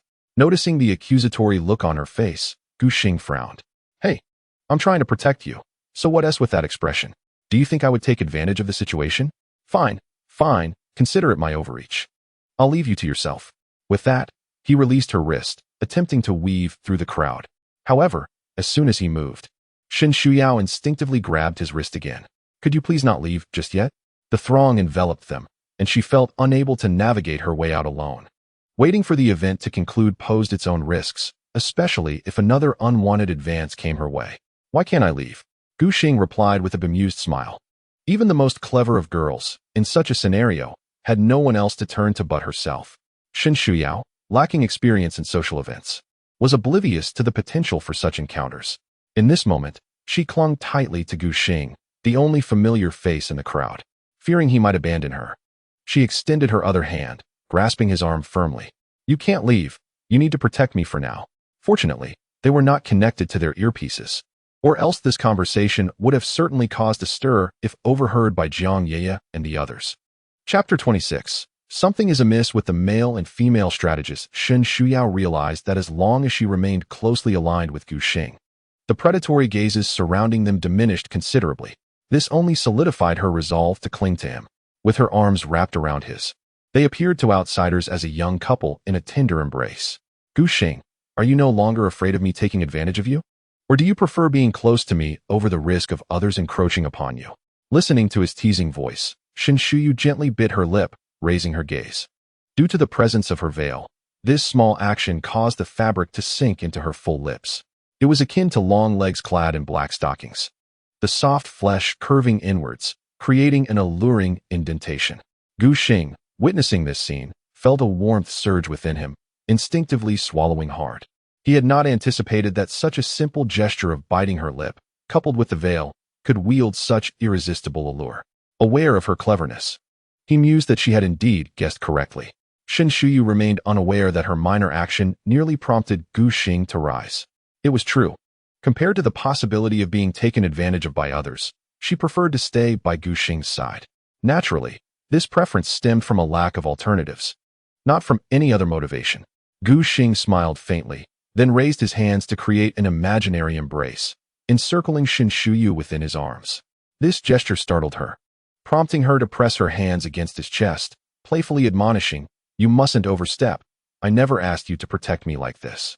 Do you not realize you're taking advantage of me?" Gu Xing chuckled ruefully. "I merely assumed a position. I haven't even touched you. Why be flustered? This way, we appear more like partners, which better shields you from danger, does it not?"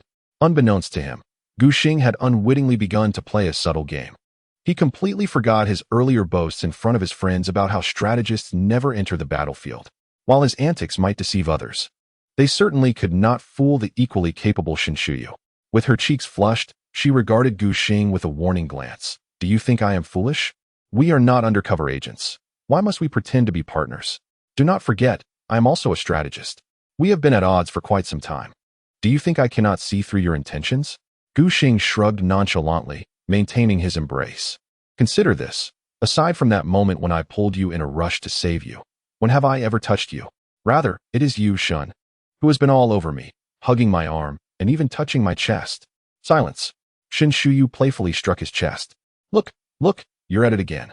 Their frequent, coincidental proximity hinted at unspoken thoughts between them. In truth, Gu Xing had fantasized about something more with her since that evening at Xuanqing Square. As for his motivations, perhaps Shinshuyu was right. It was merely a matter of attraction. Who does not appreciate beauty? As modern youths, they understood that there is no such thing as love at first sight. Rather, it is about physical attraction. Whether such feelings would lead to anything substantial was secondary. What mattered was to live authentically in the moment. With a long exhale, Shinshuyu realized she had no way of dealing with this fellow. While she could skillfully command her roommates in competitions, even holding an advantage over Gu Xing, the focus shifted back to herself. Shun Xiao realized that the situation had dramatically shifted. Her strategist was being thoroughly outmatched by the opposing strategist. It was unclear how much time had passed, but the exuberant display was gradually drawing to a close. Perhaps exhaustion had set in, as many returned to their seats to rest, and the atmosphere became less chaotic and crowded. Upon noticing the crowd dispersing and space becoming available, Shun Xiao swiftly slipped out of Gu Xing's embrace and scampered away. Gu Xing, observing her departure, made no attempt to stop her, adjusting his clothing before returning to his own seat. Nearby, Zhou Shui, seeing Shun Xiao's return, curiously inquired, Xiao, where have you been? I didn't see you earlier. Also, we haven't had any alcohol, so why is your face so flushed? As she spoke, Zhou Shui reached out to touch her cheek. Goodness, it's so hot. Xiao, you're not coming down with a fever, are you? Shun Xiao shot her a glare. You're the one being ridiculous. I just went to the restroom. It's a bit warm in here. So it's perfectly normal for my face to feel warm and red. Zhang Xiaoyu tilted her head, pouting as she looked at her. But why aren't we all blushing? Even after Yaya held hands with a boy, she doesn't look as red as you do. How strange. In unison, Shun Xiao and Zhang Yaya gave her a light tap on the head. Be quiet. Zhang Yaya adjusted her earphones. Her own curiosity piqued about where their strategist had vanished to. Suddenly, there had been silence, and she had been left without any guidance. Forced to awkwardly follow Zhou Lang's lead. Zhou Lang, equally perplexed, asked Gu Xing, why did you stop talking all of a sudden? I was at a loss for what to do. Gu Xing cleared his throat. Oh, it was nothing. I suddenly needed to use the restroom, and upon my return, I found the crowd so dense that I couldn't see where you all were. Hence I couldn't give any commands. Ah, I see. Zhou Lang finally understood. Though he still felt something was amiss. Even if one couldn't see, they could still communicate, right? Nearby, Li Hao discreetly nudged Zhang Yu, covering his mouth as he whispered. Old Zhang, have you noticed that our strategist seems a bit off? Zhang Yu stole a glance at Gu Xing and shook his head. Nothing seems unusual to me. Perhaps I'm overthinking it. I noticed that the strategists from both the girls' side and ours were acting strangely, and I thought perhaps they had an encounter that led to something happening. The rest of the day was spent in a cycle of eating and enjoying themselves. The group lingered at the dining hall until noon, leaving only after finishing their lunch. Once outside, Zhou Lang turned to Zhang Yaya and said, I've already booked a private room at the nearby Xingxia. Let us go sing some songs. By the evening, the birthday cake we ordered will be ready. And we can celebrate your birthday. How about we all go watch a movie around 11? I've already purchased 8 tickets. Wow, Zhou Lang, you truly are impressive. Everything is so well organized, Zhang Yaya exclaimed, her face slightly flushed. Before she could respond further, Zhang Xiaoyu jumped in with enthusiasm. Zhang Yaya shot a playful glare at her friend before nodding at Zhou Lang. Just go ahead with your plans. It is evident to discerning observers that Zhang Yaya is highly satisfied with Zhou Lang's performance today. This admiration only deepens Zhou Lang's respect for his strategist, Gu Xing, who has imparted such wisdom. Chapter 27. Why do the military advisors exchange such ambiguous glances? Since Zhou Lang is not lacking in funds, it was only natural for him to opt for a luxurious private room, specifically securing the imperial room at the Xingxiao establishment. Gu Xing was uncertain of the exact cost, but upon entering the room, The lavish decor and equipment suggested it was anything but inexpensive. Gu Xing found himself at a loss for words. Logically, Zhou Lang, despite his somewhat mature appearance, is certainly not unattractive. Given such attributes, it is perplexing that he remains single. Of course, it is plausible that he appears modest while actually being selective, perhaps dismissive of ordinary girls. Prior to the gathering, Gu Xing had thoroughly briefed Zhou Lang on his role as the leader. He needed to exhibit independence in all aspects to captivate the ladies present. Thus, once inside the private room, Gu Xing chose a seat and awaited the performance of the dashing Zhou Lang. Fortunately, Zhou Lang did not disappoint. Once the drinks and fruits were arranged, Zhou Lang took the microphone and struck a flamboyant pose. Ahem, today is Yeya's birthday, and we must ensure she enjoys herself to the fullest. Since we are gathered here, it's only fitting that we sing. Allow me to lead the festivities. Zhou Lang's performance was commendable, and Gu Xing felt a sense of satisfaction as he opened a bottle of wine, pouring a glass for himself, Haozi, and Old Zhang. Haozi, Old Zhang, take notes. Although this dandy may seem foolish at times, his capacity for learning is quite remarkable. Li Hao and Zhang Yu had initially intended to approach the ladies for a drink, but, having offended someone earlier, found themselves ignored. Reluctantly, they joined Gu Xing, the strategist. They each raised their glasses and took a sip. Gu, you're putting us in a difficult position. Although the dandy may be naive, he is indeed wealthy. Where can we learn such skills? Zhang Yu resonated with Li Hao's sentiment and downed his drink in one go. Gu Xing was unsure how to respond. Often, lacking funds can indeed be challenging. Today, Jiang Ye was pleased with Zhou Lang's display, yet such charisma is not easily replicated by the average person. The 8 of them had spent around 10,000 at the Yushi Fong, and now, with such an extravagant private room, even the harshest judgments from the ladies would likely be softened. With nothing more to say, Gu Xing raised his glass. Your points are valid. Without further ado, let us toast to this bitter drink of yours. He paused momentarily. Of course, I'm only sharing in your woes, as I have a bit of money myself. I cannot truly comprehend your struggles, only imagine them. Li Hao and Zhang Yu exchanged glances, feeling the bitterness of the wine intensify. At that moment, Zhou Lang finally selected the song he wished to perform. Next, I shall present a song, Dare to Ask Where the Road Lies. At this moment, Gu Xing, upon hearing this, inadvertently expelled the beer he had just consumed. Perhaps overwhelmed by Zhou Lang's performance, the force of his spray was nothing short of terrifying. Shen Shiyao, standing 2 meters away, felt an unexpected chill on her face. In an instant, she was drenched by Gu Xing's unexpected outburst. Initially taken aback, Shen Xiao glared at him in indignation. Are you out of your mind? My apologies. It was unintentional. Let me help you clean up. Gu Xing had previously urged Zhou Lang to select a song that would reflect his character as an introduction, only for this fool to perform such a piece. It nearly left him utterly speechless and inadvertently drenched Shen Xiao in the process. A grave offense indeed. Quickly, Gu Xing retrieved a stack of tissues and sat beside Shen Xiao, attempting to dab her cheek. Strangely, she did not shy away at first. Instead, she pouted in displeasure. Are you doing this on purpose? Realizing something was amiss, she suddenly felt uncomfortable with Gu Xing attending to her face. Get your hands off. I can do it myself. With a flushed face, she snatched the tissues and began to wipe herself. Their antics left several onlookers, including Li Hao, utterly astonished. Old Zhang, he nudged Zhang Yu. Something seems off. I can't shake the feeling that these 2 strategists are up to something. On the girl's side, Zhou Shui leaned closer to her friends, Ye and Xiaoyu, whispering, doesn't it feel like their gazes are rather intimate? Zhang Xiaoyu nodded. Indeed, something is definitely amiss. Based on my understanding of Xiao, she would never allow a boy to come this close, let alone wipe her face. And most importantly, isn't she known for being quite fastidious? She doesn't seem the least bit bothered after being sprayed. Jiang Ye playfully nudged her. Stop being so suggestive. Although Zhou Lang's singing was loud, the 3 of them were close enough to Shen Xiao that she could hardly ignore their whispers. She quickly distanced herself from Gu Xing, sitting closely with her friends while feigning calmness, declaring, if you continue with this nonsense, I swear I'll give you a beating. I'm only holding back for Yeye's sake. Today is her birthday, and since that guy is a friend of Zhou Lang, I couldn't possibly make a scene, could I? These were Shen Xiao's heartfelt words. She vowed it was the truth. She refrained from confronting Gu Xing solely for the sake of her dear friend.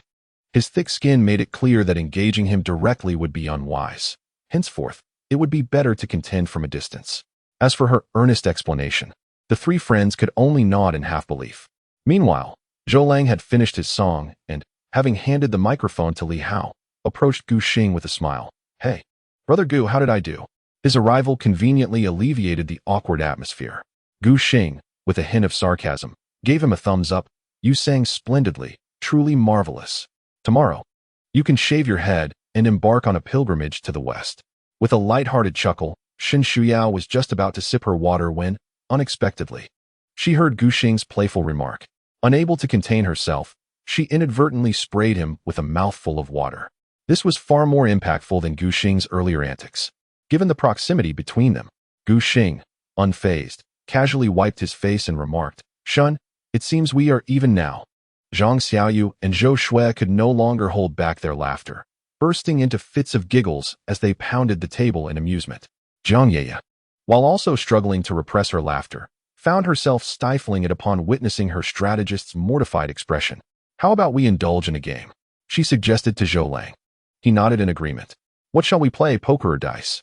After a moment of contemplation, Jiang Ye pointed to the large spinning wheel on the table. "Given our numbers, why not try the roulette? Truth or dare? Whoever the pointer lands on will issue a command to the indicated person." The proposal was met with unanimous approval, as the group eagerly agreed to the birthday girl's choice. Since it was her birthday, it was only fitting that she would take the first turn. After the wheel spun, the pointer would dictate who would be tasked with either revealing a truth or accepting a dare. Zhou Lang added that, aside from Li Hao and Zhang Yu who were singing, the remaining six positioned themselves in a circle around the table. Once everyone was ready, Jiang Ye confidently gave the wheel a vigorous spin. In truth, gatherings such as these often follow a familiar pattern: dining, singing, and watching films. Before this occasion, her strategist had advised her to seize an opportune moment to suggest a game during the celebration, aiming to extract various insights from the boys while having fun. Today, being her birthday, her suggestion was unlikely to be declined. As anticipated by her strategist, the game commenced smoothly, and Jiang Ye hoped for a stroke of luck that would direct the pointer towards one of the boys. The six of them fixated intently on the spinning pointer, which gradually slowed before finally coming to a halt. "Oh yes, yeah, you're amazing, it landed." Zhou Shui and Zhang Xiaoyu cheered, embracing each other in sheer delight, leaving Zhou Lang perplexed. "Wait, why are you so excited that it landed on my brother Gu?" he questioned. Indeed, the first person the wheel pointed to was Gu Xing, and the two girls' excitement stemmed from their awareness of the underlying plan. Landing on a boy right away was certainly a cause for celebration. Clearing her throat, Shen Shuyao signaled to the two girls to quiet down, which they dutifully did. Gu Xing, sensing something amiss, began to suspect that the girls had ulterior motives for suggesting this game. As expected, Jiang Ye smiled at him and asked, "Gu handsome, will you choose truth or dare?" Without hesitation, Gu Xing replied, "Dare." The essence of such games often lies in the exchange of secrets, yet this was a strategy of mutual entrapment. As he sought to elicit information from her, she too had the opportunity to delve into his secrets. Jiang Ye raised her hand and pointed at Zhou Lang, saying, "Then I invite you, the esteemed Gu, to kiss him." "What the heck? This isn't how you play, is it?" Gu Xing was at a loss for words, surprised that this group of girls had come prepared. Zhou Lang was startled. Yeah, what is this? What's wrong? We're just playing a game. The rules are set. If Gu, the handsome one, is unwilling, we can change it to a truth or drink challenge. If he refuses, he must down a bottle of beer. So, what will it be, Gu? Gu Xing waved his hand dismissively. Isn't that obvious? I choose truth. He didn't opt for drinking, wanting to see what these girls would ask him. Jiang Ye pursed her lips and said, "All right. My question is, as the strategist of the boys' dormitory, most of today's itinerary was undoubtedly designed by you. So, do you have any special tricks up your sleeve for us today? Choose the most formidable one to share." It was evident that Gu Xing was the strategist, so there was no need to waste this opportunity for inquiry. Gathering intelligence on the opposition was the most prudent move. Upon hearing this question, Gu Xing paused and glanced at Shen Shuyu beside him. "Wow, that is quite direct." Shen Shuyu puffed out her cheeks. "What are you looking at me for? Just answer the question. It's truth or dare. You must adhere to the rules and not speak nonsense." Gu Xing helplessly gave her a thumbs up, conceding her cleverness. Today, they were the planners, and playing truth or dare would likely put them at a disadvantage. Nevertheless, he replied honestly, "We do have many preparations. If I had to highlight the most thrilling segment, it would be the movie at the end." as we have chosen a horror film specifically to frighten you. The girls were taken aback. Oh my, you boys are truly wicked. Exactly. I dread watching horror movies the most. Gu Xing shrugged. Well, you'll find out if this is indeed the truth when you watch the film later. Now, let us continue the game. It's time for the next one. He wanted to say, isn't this obvious? I arranged it this way precisely because you're scared. Without this, how could we create opportunities for intimacy? Zhou Lang, wearing a pained expression, nudged Gu Xing. Brother Gu, he wanted to say. Now that you've said that, can the girls still participate? Furthermore, he wondered if Jiang Yeye would resent him for his deliberate tactics. Gu Xing, without needing to ask, understood Zhou Lang's concerns. He gave him a reassuring look, signaling him not to worry. With Shen Shuyu, a formidable strategist, on Jiang Yeye's side, she was already aware that their actions were merely tricks. If she truly disliked him, she wouldn't have engaged with him to this extent. Gu Xing chose to ignore Zhou Lang's foolishness and turned his attention back to the game. Now it was Zhou Shui's turn beside Jiang Yeye. However, Zhou Shui and Zhang Xiaoyu both directed their questions at their own group, providing only perfunctory responses until it was Zhou Lang's turn again. This fellow, in a rather bizarre manner, directed the question back to himself. Reluctantly, Gu Xing accepted the challenge. Given the four of them against the two of them, it seemed that statistically, Gu Xing was more likely to be directed toward the opposing side. Thus, offending the girls was not entirely a disadvantage for Lao Zhang and Haozi. Gu Xing rolled up his sleeves and forcefully pushed the pointer with a sudden thrust. Lacking any skill, it all depended on luck. Fortunately, fortune favored him, as the pointer ultimately came to rest before Shen Shuyao, positioned to his right. Haha, General Shun, I wonder whether you choose truth or dare. Observing his smug demeanor, Shen Shuyao retorted, What's so funny? I choose truth, ask away. What do you wish to know? Hey, quite audacious, aren't we? Today, we are the ones taking the initiative, thus probing into the other party's current activities holds little value. Faced with Shen Shuyao's bravado, Gu Xing was determined to pose a question that would provoke her, for only then could he manage her. Gu Xing pondered briefly, stroking his chin before declaring, My question is, General Shan, with your strategic prowess in matters of the heart, could you enlighten us as to which romantic encounter equipped you with such skills? Upon his inquiry, Shen Shuyao's companions paused in surprise. While it seemed to probe the general's secrets, there was an unmistakable undertone to the question. What astonished them further was Shen Shuyao's reaction. If you don't know, don't ask foolishly. What do you mean by asking from which relationship I hone my abilities? I have never been in a relationship. Does the absence of romance preclude me from enjoying literature or television dramas? Ah, I see. Well, that is good. Gu Xing responded instinctively, not quite understanding why he said it. Shen Shuyao's face flushed instantly. What is good about it? What I do or do not do is no concern of yours. You have such a thick skin. You've asked your question, now let me take my turn. With a shove, Shen Shuyao stood up and vigorously spun the pointer. Chapter 29. Heartfelt confessions amidst blossoming emotions initially. Gu Xing's question merely struck Zhou Shui and her friends as slightly peculiar. After all, they were young souls of a new era. Unmarried men and women gathered together inevitably stirred some ripples of emotion. This was especially true for Gu Xing and Shen Shuyao, who had collided several times, often in ambiguous misunderstandings.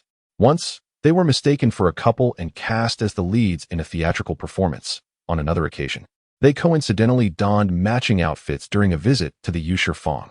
Given these circumstances, Gu Xing's subtle scheming was understandable to them. Yet, what of their strategist? Was she perhaps being disingenuous, her heart secretly stirred? Otherwise, why such an exaggerated reaction? To safeguard her reputation. It would be entirely normal to assert her virtue and lack of romantic experiences. Yet, the blush adorning her cheeks told a different story. Zhang Xiaoyu leaned over to whisper in Zhou Shui's ear, discreetly covering her mouth. Xiaoxue, I told you. Their eyes are telling a different story.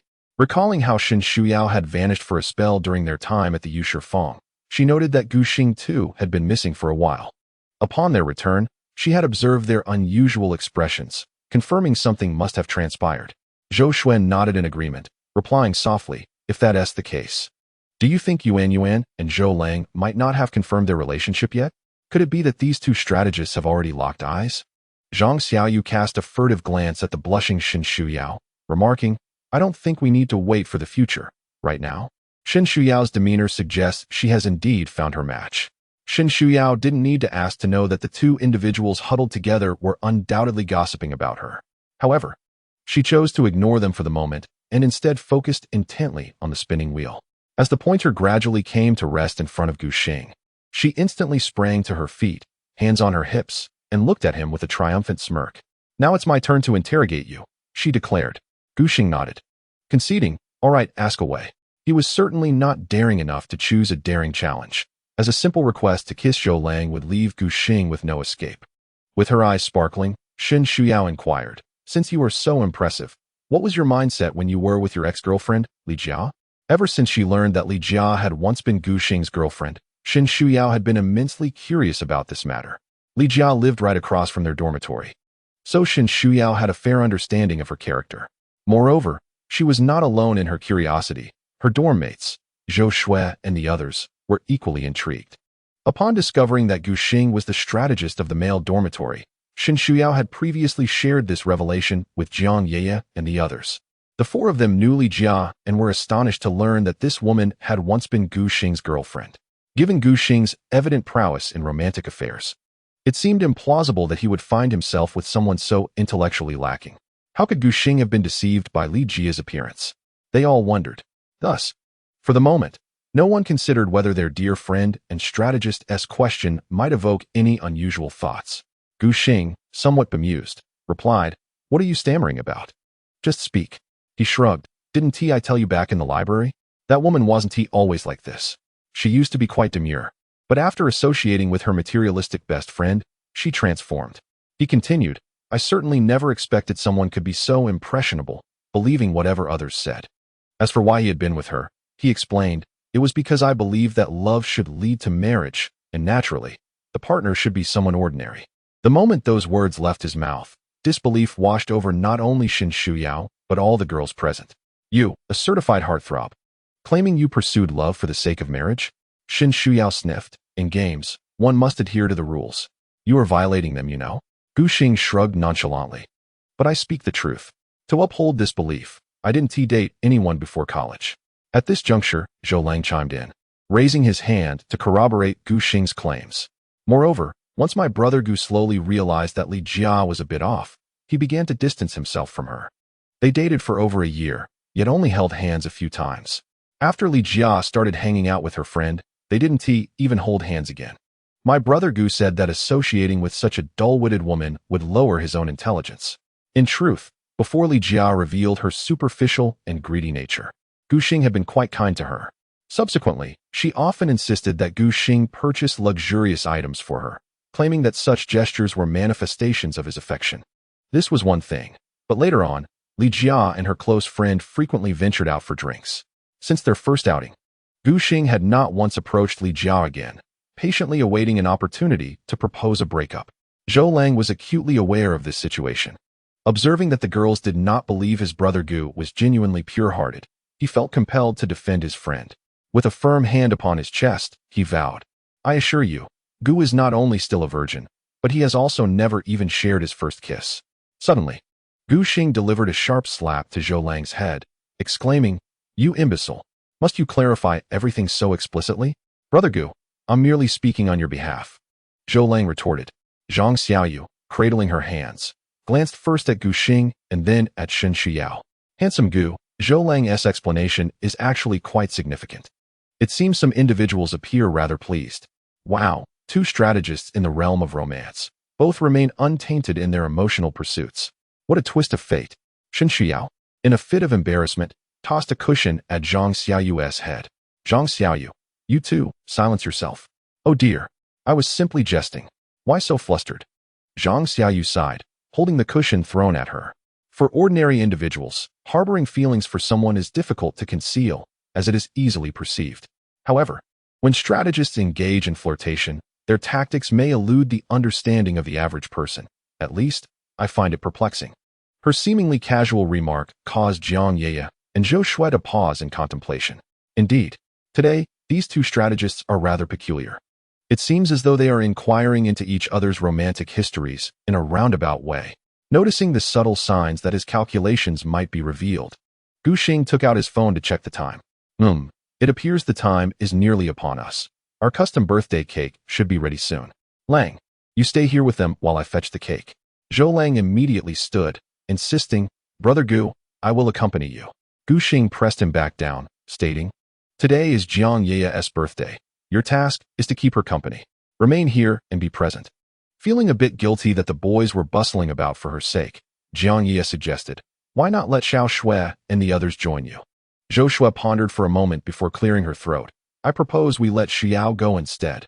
Zhang Xiaoyu quickly nodded in agreement. Absolutely.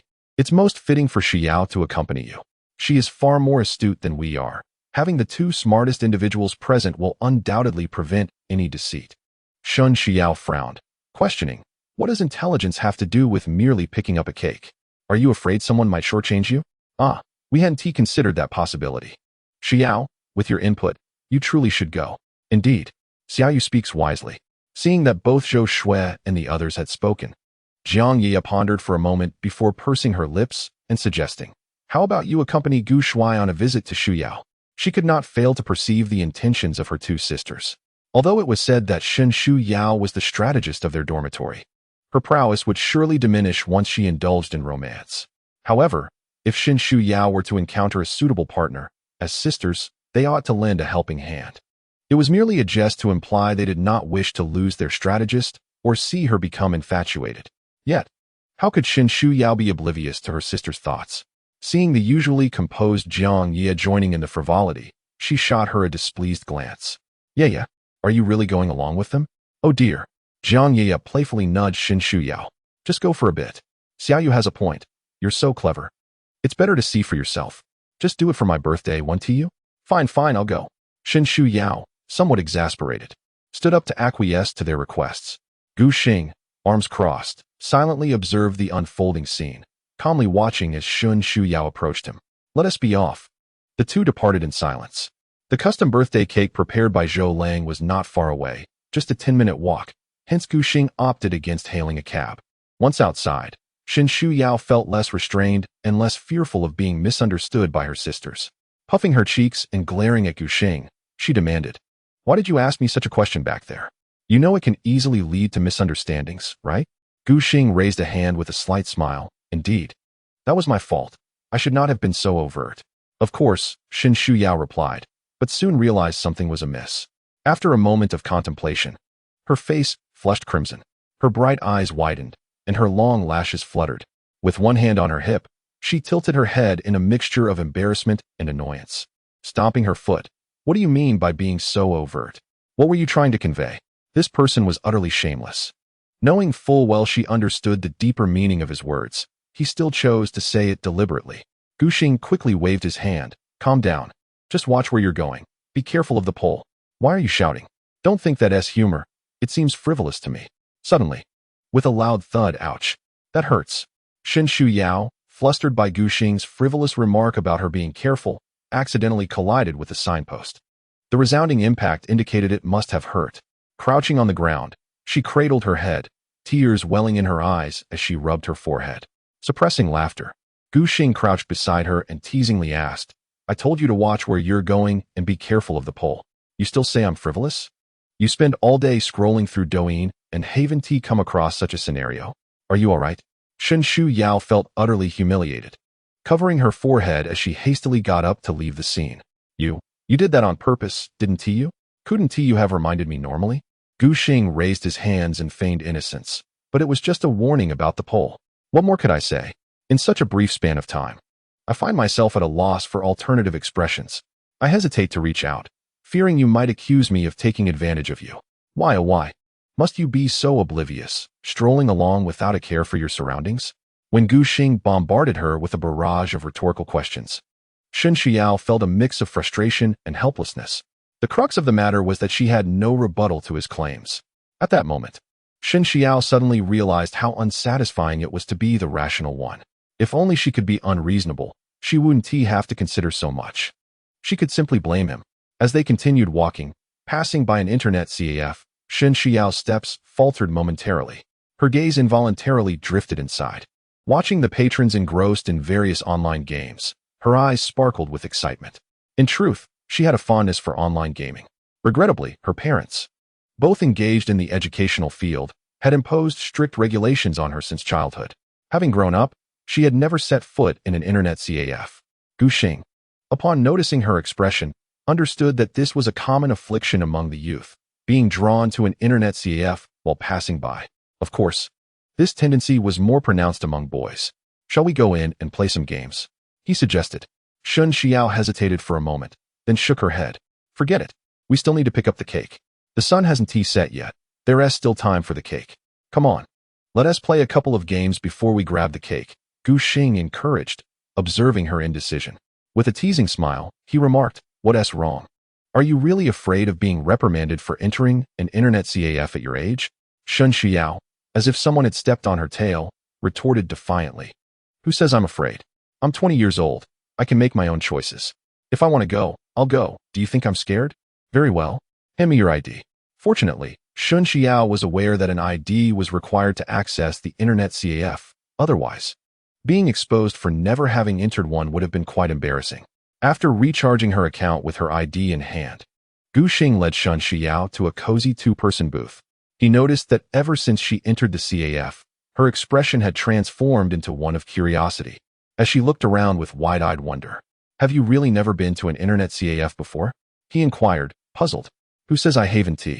I've been here several times since I turned 18. Shun Xiao felt that admitting to never having visited an internet CAF was humiliating, so she feigned confidence, insisting that she had indeed been there before. Gu Xing could see through her facade and found it quite amusing. In truth, not having visited an internet CAF in this day and age was hardly a scandal, with computers in every home and smartphones in everyone's hands. The charm of an internet CAF lay in its atmosphere. Moreover, being only 20 and having recently reached adulthood, it was perfectly normal not to have visited one yet. He couldn't fathom why she felt the need to put on a brave front. Once seated in the booth, Gu Xing decided to tease her a bit. He deliberately remained still, curious to see if Shun Xiao would initiate the process of powering on the computer. Shun Xiao, noticing that Gu Xing had tossed her the ID, crossed her arms and stared at him, wondering how he intended to turn on the machine. "What are you looking at me for? Turn on the computer." Gu Xing stretched languidly, exhaling softly. "I'm feeling a bit fatigued from my walk and plan to take a short rest before continuing. You can start first. By the way, you know how to power it on, right?" Shin Shuyao calmly nodded. "Do you take me for a fool? Of course, I can turn it on." "Well then, go ahead." In contemporary internet CAFs, not only are the power buttons extravagantly designed, but the boot-up screens also present a kaleidoscope of visuals. Sometimes even seasoned players find themselves bewildered, let alone Shin Shuyao, who appeared to be a novice. Chapter 31. It was my boyfriend who played for me just now. However, after fidgeting around for nearly 10 minutes, Shin Shuyao still hadn't figured out where the power button was, causing beads of sweat to form on her forehead in anxious frustration. "Shun, my dear beauty, how can you be sweating in this cool, air-conditioned environment? Furthermore, what are you doing, poking around aimlessly? Are you giving the computer a massage? Oh, I see. You must be trying to loosen its joints so that it runs more smoothly later. You big-headed fool." Shin Shuyao finally decided to abandon her pretense. She playfully punched Gu Xing with her small fist. "I knew you were just waiting to see me make a fool of myself. Fine, I'll tell you the truth. I have never been to an internet CAF before, not even after becoming an adult, because my parents wouldn't allow it." Hearing this, Gu Xing chuckled and reached beneath the table to press the power button. "If you'd only said so earlier. Not having been here before just means you're a good student, which is a good thing. I've been a good student for over 10 years. Can't I aspire to be a bad student now?" Shun Shuyao retorted, glancing at Gu Xing's hand as she bent down to inspect the power button. With a look of disbelief, she remarked, "Why on earth is the power button so well hidden in this internet CAF? Is it a puzzle for customers?" Gu Xing smiled. "This is what we call the non-mainstream era. The more abstract the power button, the more sophisticated the internet CAF appears."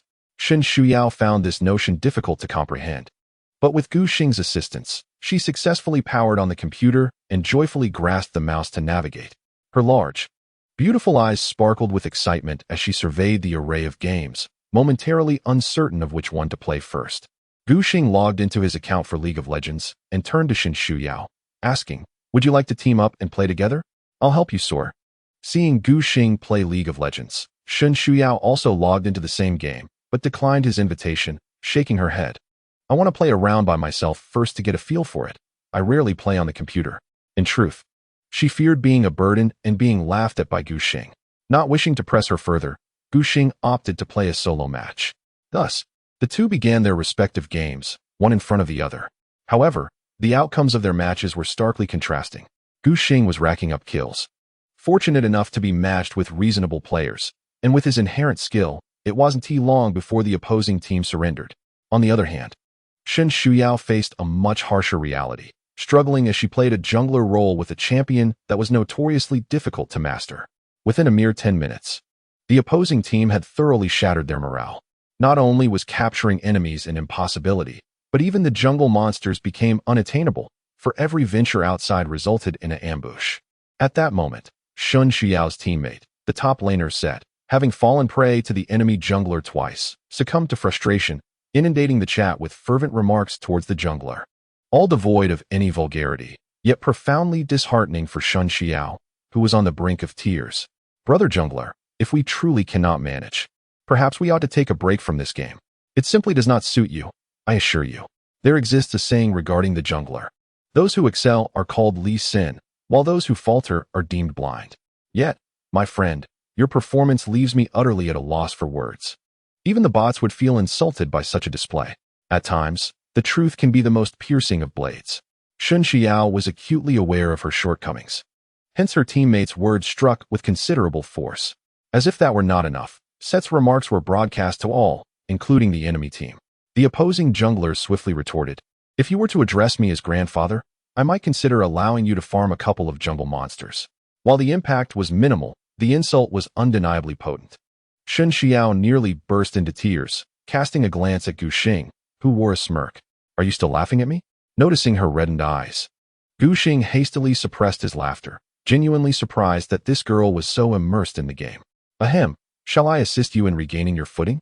This is merely a silver match. The enemy jungler is evidently of a higher caliber, so your struggles are quite understandable, as your awareness is not on the same level." Shen Xiao had already discerned that the enemy jungler was exceptionally skilled. Though she was not particularly adept, she certainly did not deserve to be so thoroughly outclassed. Hesitantly, she inquired, "Do you think you can manage?" "Hey, how could you doubt me? Watch and see. I shall ensure you reclaim your dignity." Upon hearing her question, Gu Xing stood and positioned himself behind Shen Xiao, taking control of the mouse and keyboard. Shen Xiao felt a rush of warmth at her ears. Her face, already flushed from the game's humiliation, deepened in color. She quickly leaned forward, indignantly exclaiming, "What are you doing?" Gu Xing, adopting a serious demeanor, calmly replied, "Quiet now. Observe as I turn this game around for you." Shen Xiao harbored grave suspicions that he was doing this intentionally, yet the space was ample. And recognizing he was aiding her, she refrained from further protest. Leaning forward, she refocused her attention on the game. Fortunately, the disadvantage was not insurmountable, and her teammates were holding their own. Thus, Gu Xing, through a combination of awareness and skill, gradually began to turn the tide. By the mid-game team fights, his economy was on par with that of the opposing jungler. Seizing an opportunity, Gu Xing launched a decisive kick, sending the enemy jungler flying, colliding with the two foes in the bot lane, resulting in a spectacular 0-4-3 exchange in their favor. Shen Xiao leaped with excitement. "Yes. Let us target that jungler. Let us see how arrogant he remains. Hurry, he is respawning." Witnessing Gu Xing's ability to reverse her dire situation, and as they progressed into the mid to late game, it became evident that he was a force to be reckoned with, often leading to overwhelming victories against the opposition. Shen Xiao suddenly realized that perhaps this fellow was not so bad after all. No problem, just a few more captures, and he will surely break. As expected, the opposing jungler was killed by Gu Xing 3 more times, and after consecutively losing both major and minor dragons, his mentality completely collapsed. A string of question marks appeared in the chat. "No way, has that jungler on the other side switched players?" Shen Shuyu's teammate, Seti, also chimed in with a question. "Hey jungler, was that really your brother playing just now? This is utterly ridiculous." Upon seeing this, Shen Shuyu felt an overwhelming sense of satisfaction. Her mood lifted significantly. "Step aside for a moment, let me say something to them." Saying this, she took over the keyboard and typed rapidly. "I was playing with my feet before, but now I've switched to my hands." Seti responded with confusion. The opposing jungler retorted, "Dude, if you're calling for outside help, just admit it. Own up to it. You're just an elementary student. Your brother must have played for you. Just as Shinshuyu was about to fire back, Gu Xing intervened, saying, "Let me handle this. I promise to break through their defenses." Shinshuyu, now in high spirits, nodded enthusiastically. "All right, you go ahead." A slight smirk formed on Gu Xing's lips as he began typing furiously. "Actually, it was my boyfriend playing for me. He saw you bullying me and came to defend my honor." This statement momentarily silenced the chat before erupting into a frenzy of responses. In Chapter 32, the pounding heart of Shinshuyu, Gu Xing's bold declaration struck the opposing team and even some of their own players, causing a cacophony of cries as they paused their battle to engage in a chat frenzy.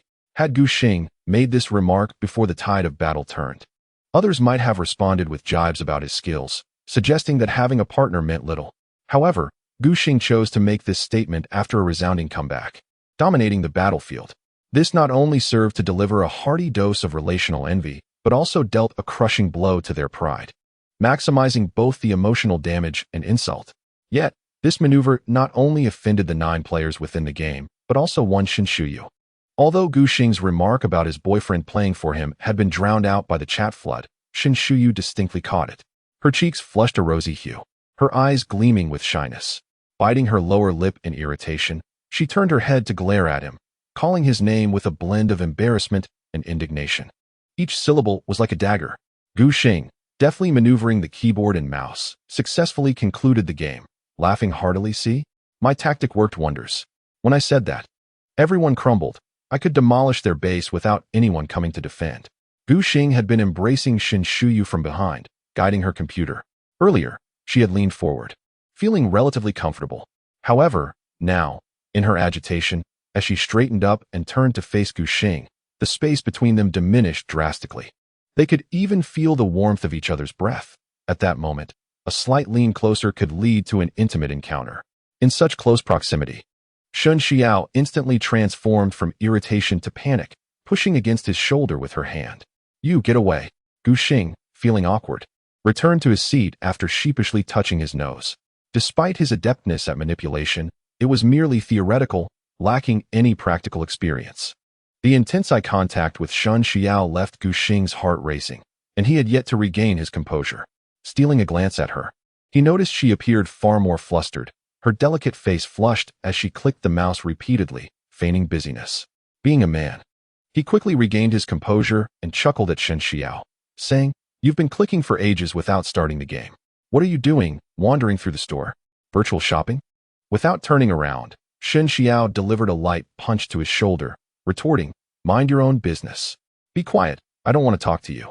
Come on, we're friends, why the sudden anger? I told you, that was just a temporary strategy to annoy others, and as you can see, it worked splendidly. Much more effective than your ridiculous antics." Shun Xiao, unwilling to engage with this thick-skinned fellow, casually opened a single-player game. After playing for over an hour, the two finally exited the internet CAF. Outside, the sky was darkening, and the various streetlights illuminated the evening with a captivating glow. Dressed in denim shorts and a shirt, Shun Xiao's long hair cascaded casually down her back, swaying gently in the evening breeze. Her shorts, cut high on her thighs and leaving her ankles bare, complemented her striking appearance, further accentuated by her smooth, long legs. Walking down the street, she turned many heads, earning Gu Xing countless envious glances as he followed beside her. Shun Xiao raised her right hand, palm open. "Give it to me." Gu Xing blinked in confusion. "What do you want? Stop pretending. Hand over my ID card. And the refund money." Earlier, Shun Xiao had paid for the internet herself, merely asking Gu Xing to recharge her account. As mere acquaintances, she would never waste someone else's money, and she intended to return any expenses she incurred.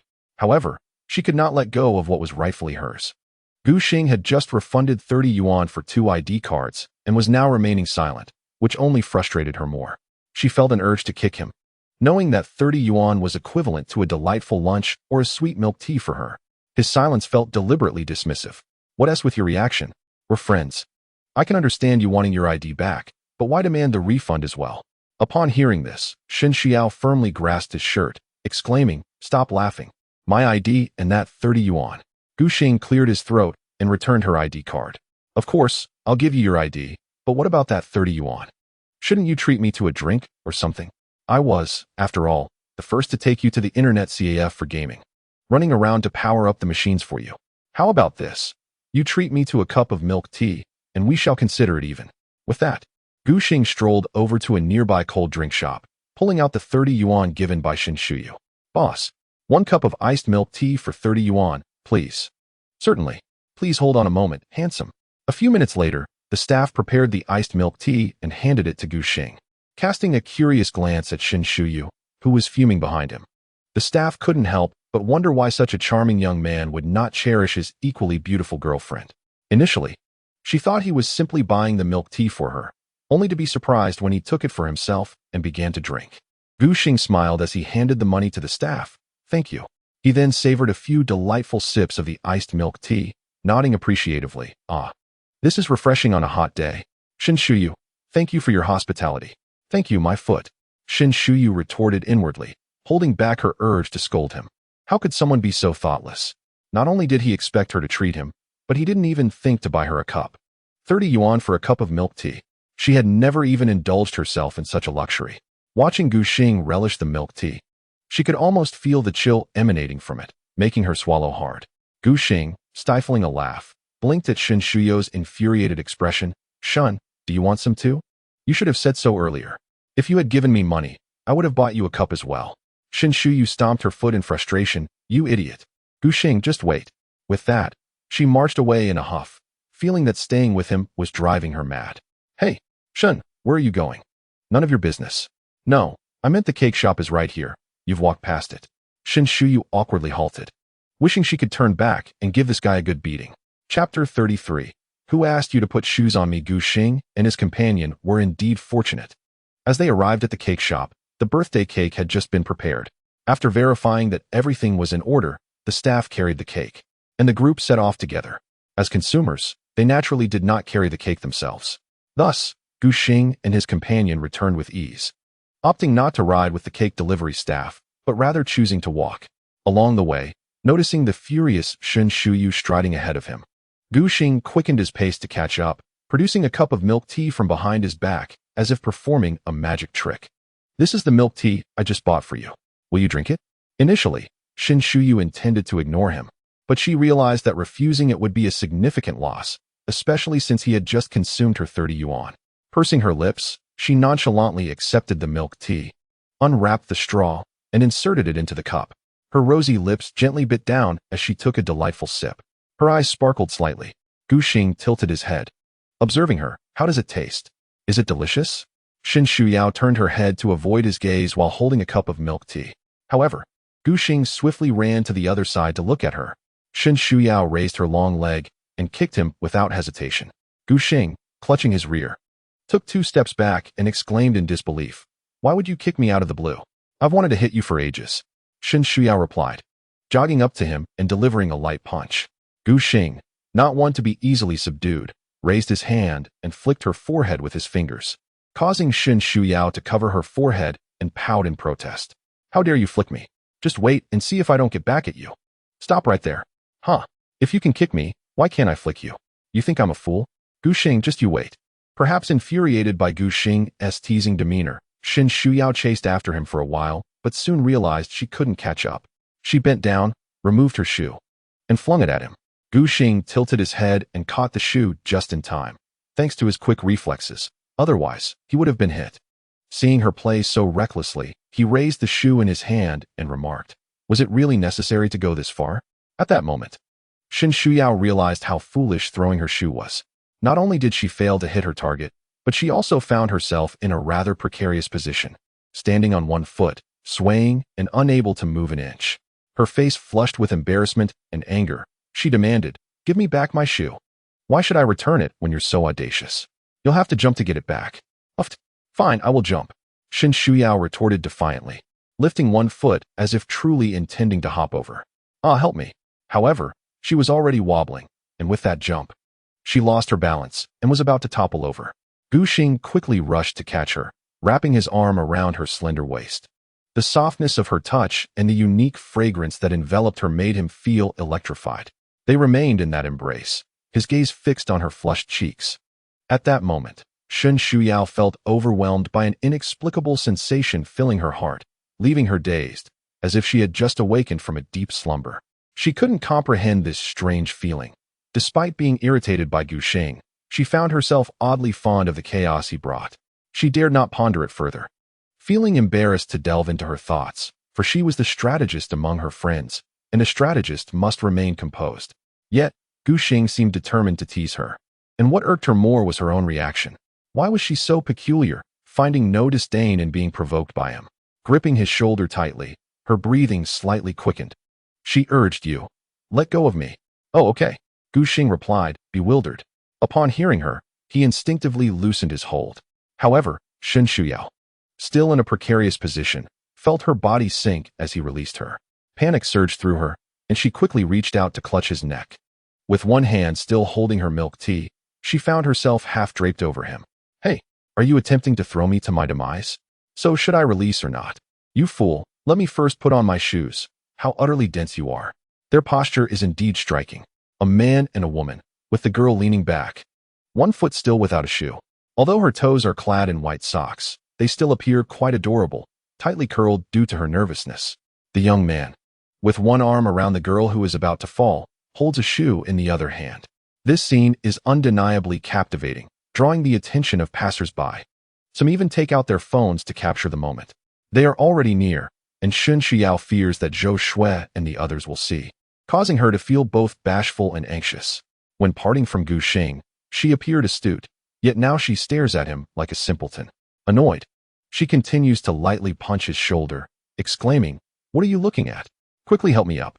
Gu Xing clears his throat, then silently helps Shen Xiao regain her balance and promptly kneels to assist her in putting on her shoes.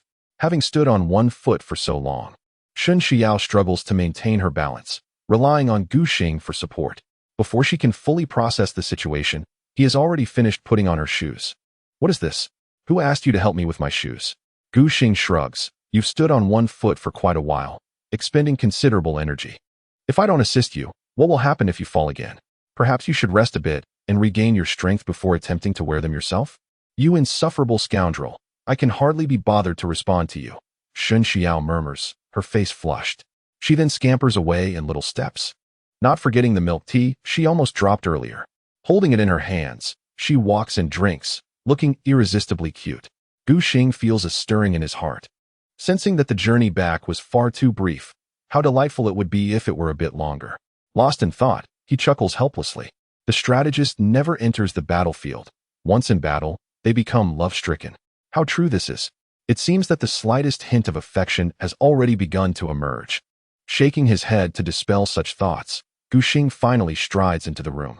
Upon entering the private chamber, he is greeted by the anticipated gossip. Wow, Xiao. You took over an hour just to fetch a cake. Impressive. The journey to the cake shop and back could take no more than 20 minutes. Xiao, aren't you going to explain why it took so long? Shen Xiao glares at her nosy friend. Xiao, you talk too much. The reason it took so long is that the cake was only just finished. You can ask the shop owner if you don't believe me. Chapter 34. The perks of watching horror movies together. Zhou Shui observes her thoughtfully. Xiao? Xiaoyu was merely inquiring. Why are you so flustered in your explanation? I am not flustered at all. Shen Xiao immediately feigns an expression of indifference. She knows that the more anxious she feels, the more likely she is to reveal her vulnerabilities, so the best course of action is to be bold and composed. With a stoic demeanor, she returns to her previous spot, seated beside Gu Xing. You may think as you wish, for I stand firm and fear not the shadows that may distort the truth. Observing her composed demeanor, Zhou Shui and her companion were genuinely taken aback. Gu Xing, noticing Shen Xiao as triumphant expression, discreetly gave her a thumbs up beneath the table, signaling her commendable acting skills. However, upon noticing this, Shen Xiao's expression subtly shifted. Gu Xing's gesture was not lost on her. Sitting beside her, Jiang Ye merely had to turn her head to catch sight of it, prompting her to swiftly nudge Gu Xing with her foot in alarm. Gu Xing shrugged, refraining from teasing her further. Now that the birthday cake had arrived, the group engaged in merriment for a while before formally commencing the celebration for Jiang Ye. Given that they were to attend a movie soon and none of them favored the customary cake-smearing antics, they simply divided the cake in a civilized manner. After singing the birthday song and Zhou Lang presenting his gift, the gathering reached its final phase. The 8 of them set off together for their last destination, the cinema. With Shun Xiao acting as the strategist, the girls naturally would not consent to indulge excessively in alcohol. Thus, only the four from Gu Xing's dormitory partook in the revelry. By the time they exited, all four were somewhat tipsy. Had it not been for Zhou Lang and Gu Xing needing to maintain their composure, they likely would have imbibed even more. Upon arriving at the cinema, Gu Xing had initially intended for Zhou Lang to purchase tickets with a male-female seating arrangement, hoping to create opportunities for his friends. However, it seemed that neither Lao Zhang nor Haozi had any female companions willing to sit with them, necessitating a last-minute adjustment to the seating plan. Zhou Lang and Jiang Yeye would certainly sit together, while Zhou Shui and Zhang Xiaoyu spontaneously expressed their desire to sit side by side. This left only Gu Xing, Shen Xiao, and the duo of Zhang Yu and Li Hao. Without a second thought, Gu Xing handed 2 tickets to Zhang Yu and Li Hao, stating, "You two sit together." He then clapped his hands nonchalantly. "All arranged, let us proceed swiftly. The movie is about to commence." Li Hao, now at the back with the tickets, murmured to Lao Zhang, "Something feels amiss with our strategist." Zhang Yu nodded in agreement, his face reflecting confusion. Indeed, something is off. Upon entering the cinema, the 8 individuals separated into pairs, making it difficult to observe one another's situations amidst the crowd. Shun Xiao furrowed her brows, scrutinizing Gu Xing's seemingly indifferent expression. Was this seating arrangement intentional on your part? Gu Xing shrugged. As the strategist for the rogue, it is my duty to create opportunities for him. And you, being Jiang Yeye's strategist, must do the same for her, correct? In truth, at this juncture, the strategist could gradually relinquish control to the rogue and Jiang Yeye. I firmly believe that if Jiang Yeye held no interest in my brother, today's gathering would not have transpired.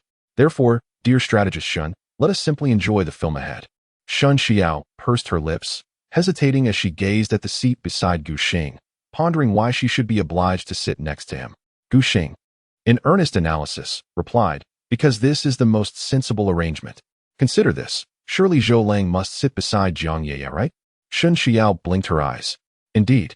Gu Xing chuckled and continued, "The other 2 brothers have low emotional intelligence and have offended you, so surely no one would wish to sit beside them. Consequently, they must sit together, correct? Thus, it leaves just the 2 of us, doesn't it? Is my arrangement not the most reasonable? Now be obedient. Come sit down quickly. The movie is about to commence, and your tall stature obstructs others' views." Shun Xiao thought Gu Xing's analysis was indeed accurate, yet something felt slightly off. Nevertheless, standing in the aisle was indeed inconvenient, so she reluctantly moved to sit beside Gu Xing. Before long, as the film began, Shun Xiao suddenly realized what was amiss. Turning to Gu Xing with a displeased expression, she exclaimed, "Then I don't necessarily have to sit next to you. Why can't Xiao Xue and Xiaoyu sit with you instead?" Gu Xing raised a finger to his lips in a shushing gesture. "You have a point. I hadn't considered that. However, since the movie has already started, let us make do with our current arrangement. Just keep your voice down to avoid disturbing others." Shun Xiao clenched her small fist, yearning to give him a good punch. Yet, being in a public place like a cinema, she restrained herself, folding her arms and focusing on the film. As she watched, it dawned on her that this was a horror movie. Even the opening sequence made her tense up. As the film escalated with increasingly terrifying scenes, occasional shrieks from women echoed throughout the theater. Gradually, Shun Xiao's fear heightened. To her dismay, the aisle was to her right, amplifying her sense of vulnerability. Unconsciously, she leaned back. Suddenly, a scene unfolded in which the protagonist pushed open a door only to have a hand clutch their wrist. The shock was abrupt, having been built up through suspenseful moments. This startled many, causing a chorus of screams, and several men succumbed to the fright. Shun Xiao was no exception. With her naturally timid disposition, she gasped and instinctively lunged onto Gu Xing's shoulder, her hands gripping the soft flesh of his arm tightly, her forehead resting against him as she oscillated between fear and curiosity. Originally anticipated as a successful ploy to win over the girl, Gu Xing found himself inhaling sharply, not from fear, for he was unperturbed by such frights, but rather from the painful grip Shun Xiao had on him. He quickly patted her hand. "Hey, don't hold on so tightly." Shun Xiao shook her head vigorously. "No, I'm scared." Gu Xing's words only made her grip tighten further. "Just because you're afraid doesn't mean you can't lean in. If you keep holding on like this, my arm will be rendered useless." Shun Xiao's face turned crimson as she nestled against his shoulder, retorting, "If I hold you, what does that make us? That won't do." Gu Xing was at a loss for words, taken aback by how clearly she delineated boundaries even in this moment. However, she could not continue to hold him tightly. Gu Xing pondered for a moment and quietly extended his other hand, reaching around from behind to abruptly grasp Shen Xiao's arm. Ah! Shen Xiao gasped, startled by Gu Xing's sudden move, and then playfully began to punch his chest with her small fists. Why are you so mean? You nearly scared me to death. Do you know that? Gu Xing, gripping her wrist, responded helplessly, You're squeezing me too tightly. I asked you to let go, but you wouldn't. I suggested you hold on without pinching, yet you refused. What else can I do? Since you're so frightened, perhaps you should just close your eyes and not look, he suggested. Shen Xiao covered her eyes with her palm, but deliberately left a small gap to sneak a peek. But this movie is quite thrilling. I want to see it through. I do feel quite distressed if it ends abruptly. Gu Xing shrugged. Whether you watch or not, you'll be distressed regardless. I'm afraid I can't help you with that. Never mind. You watch for now. I need to use the restroom. Though Shen Xiao's nails had been trimmed, it was often the freshly grown tips that caused the most pain when pinching. If this continued, Gu Xing would surely feel the sting. However, just as he stood up, Shen Xiao firmly grasped his hand, refusing to let him leave. No. If you go, I'll be scared. You have to protect me for a moment. Didn't you say that this morning? Gu Xing replied, bemused. As the movie reached another suspenseful and frightening part, Shen Xiao clung to his arm, stating, I want to use my hands to grab you anymore. Just don't go. With both arms tightly wrapped around Gu Xing's arm, she buried her head against his shoulder, leaving only one eye peeking at the screen. It was quite a comical sight. Noticing that she had ceased pinching him, Gu Xing chose to remain seated, accompanying her as they watched the film. He observed that Shen Xiao was careful not to invade his personal space, her body barely touching him apart from her arm. Yet, in moments of heightened emotion, it was difficult to control one's body. Thus, with each startling scene, Gu Xing felt that soft, gentle touch emanating from his arm, sending a thrill to his heart, causing him to sit up straighter. Once the movie concluded and everyone returned to their dormitories, Gu Xing still felt a tingling warmth in his right arm. He recalled Shen Xiao's bashful demeanor as they exited the theater, completely avoiding eye contact with him. Lying in bed, Gu Xing found himself unusually exhilarated, akin to being electrified, unable to sleep despite his restless thoughts. After tossing and turning, he finally succumbed to the temptation of reaching for his phone, retrieving it from beneath the covers. He lit up the screen and unlocked it, then clicked into WeChat, where the very first contact was Shen Xiao, whom he had just added that day. Gazing at her WeChat nickname, Shu Yao, he found nothing amiss at first glance. Yet upon clicking into her profile to read her signature, the door of books, a graceful maiden, he couldn't shake the feeling that the name and signature together seemed rather pretentious. Was this girl truly so confident and proud? In her heart, Gu Xing mused to herself, well, since I can't sleep, I might as well inquire why she is so self-absorbed. Perhaps she, too, is wide awake at this hour. After returning home from the movie, it was already past midnight. Under normal circumstances, a person who had spent the entire day engaging in activities would be sound asleep. However, Gu Xing could not resist sending a WeChat message to Shen Shuyao. Star, are you there? At that moment, in the girls' dormitory, room 507, a faint glow emanated from underneath a blanket. It was Shen Shuyao, the grand strategist of room 507. Since her return, she had been engulfed in a tumult of emotions, her mind incessantly replaying the scenes of the day, each frame populated by that infuriating person. The coincidental encounters at the food court, his arms enveloping her under the pretense of protection, his probing question about her romantic history.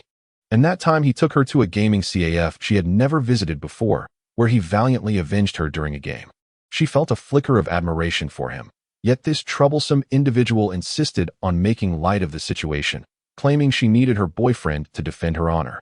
Moreover, after their gaming session, he managed to con her out of 30 yuan for milk tea, deliberately neglecting to buy her one at first, though he did eventually make amends. Shen Shuyao was acutely aware that he was merely teasing her. The image of him catching her as she nearly stumbled and the audacity of him helping her put on her shoes lingered in her thoughts, especially in the cinema. She now found herself wanting to smack her own head. Why had she clung to his arm during the movie? What had possessed her? This was not merely a reflection of today, but even memories of her previous encounters with Gu Xing flashed through her mind incessantly, leaving her tossing and turning in bed, unable to find rest. With her phone in hand, she inexplicably opened WeChat, navigating to his profile, and entering the chat interface.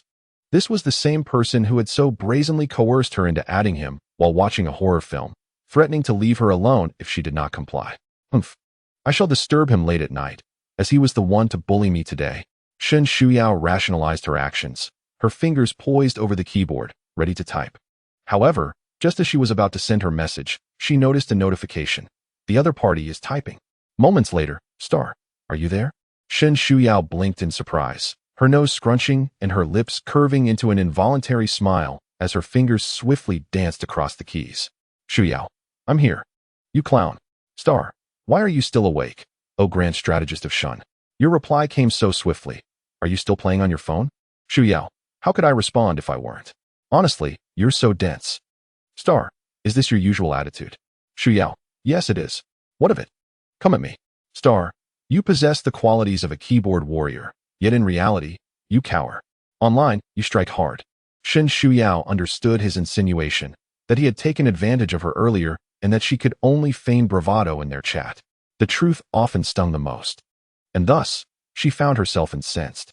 I discovered that you are not only arrogant, but exceptionally so. Your signature is audacious. The phrase the door of literary fragrance. The graceful maiden is quite impressive. Go away.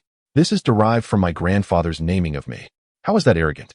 Oh, does your family consist of highly educated intellectuals? No wonder you mentioned that during your university days, your family forbade you from even entering an internet CAF. I won't tell you. Speaking of family, Shen Shuyao suddenly recalled a pressing concern. Her father had unexpectedly inquired yesterday whether she was in a romantic relationship. Hadn't she clarified that just a few days prior? Was it possible that someone had captured her recent encounters with Gu Xing and shared them online for her father to see? With that thought, Shen Shuyao quickly exited WeChat and opened Douyin to search for short videos within the vicinity of Xuanqing University. Chapter 36, Stinky Gu Xing, stop right there. Indeed, upon searching, she found something. A Douyin post tagged at Xuanqing University featured a series of photos. The backdrop of the images was the university library. In a window-side spot, a couple appeared to be intimately leaning against each other while reading the same book. The photos had evidently been edited for aesthetic appeal, rendering the couple in a particularly romantic light. The caption was straightforward, noting the serendipitous discovery of a campus couple, inviting contact for removal due to copyright infringement. It was rather meticulous.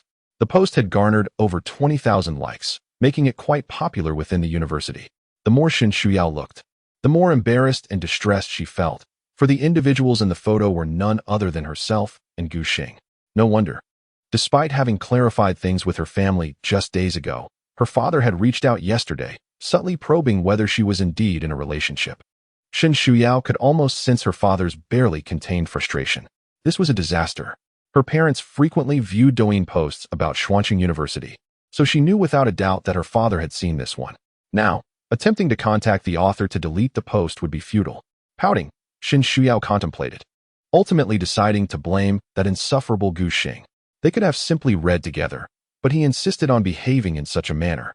Irritated, Shen Shuyao picked up her phone and, puffing her cheeks, typed a message to Gu Xing. It's all your fault. Now look what you've done. At that moment, in the boys' dormitory, Gu Xing lay in bed contemplating how to respond to Shen Shuyao. Just as he had decided on a message to send, he was taken aback when she messaged him first. What do you mean it's all my fault? What did I do? He often heard others say that sometimes a girl's anger stems from reasons a boy could never fathom. Now he was experiencing this sentiment firsthand.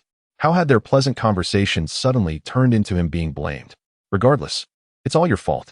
Thanks to you, when I go home for the upcoming National Day holiday, I'm sure to get scolded. Gu Xing frowned slightly, expressing his displeasure with a curt remark. Speak plainly, or I shall rearrange your head. Shuyu was taken aback, her confusion evident. What is the point of asking? If you want to speak, then I'll sleep. Goodbye. Gu Xing showed no leniency. If the other party remained reticent, he would strike first, catching them off guard. Regardless of the reason behind offending the girl, he could not afford to lose the upper hand. Otherwise, she would only become increasingly vexing. Such tactics, when the girl was not utterly averse to him, would certainly stir her heart, creating a tumult of emotions. Though she might outwardly display anger, deep down, she likely craved his attention and might even harbor a subtle admiration for his dominant demeanor. Of course, this was merely a theoretical strategy known to Gu Xing. It sounded somewhat narcissistic and overly sweet, yet it undeniably bore some effect. With sufficient audacity, a bit of insincerity could be overlooked. Having come to this realization, Gu Xing set aside his phone, closed his eyes, and after engaging in a steady conversation with Shin Shuyu, he felt considerably more at ease. In a state of contentment, he drifted into slumber within mere minutes.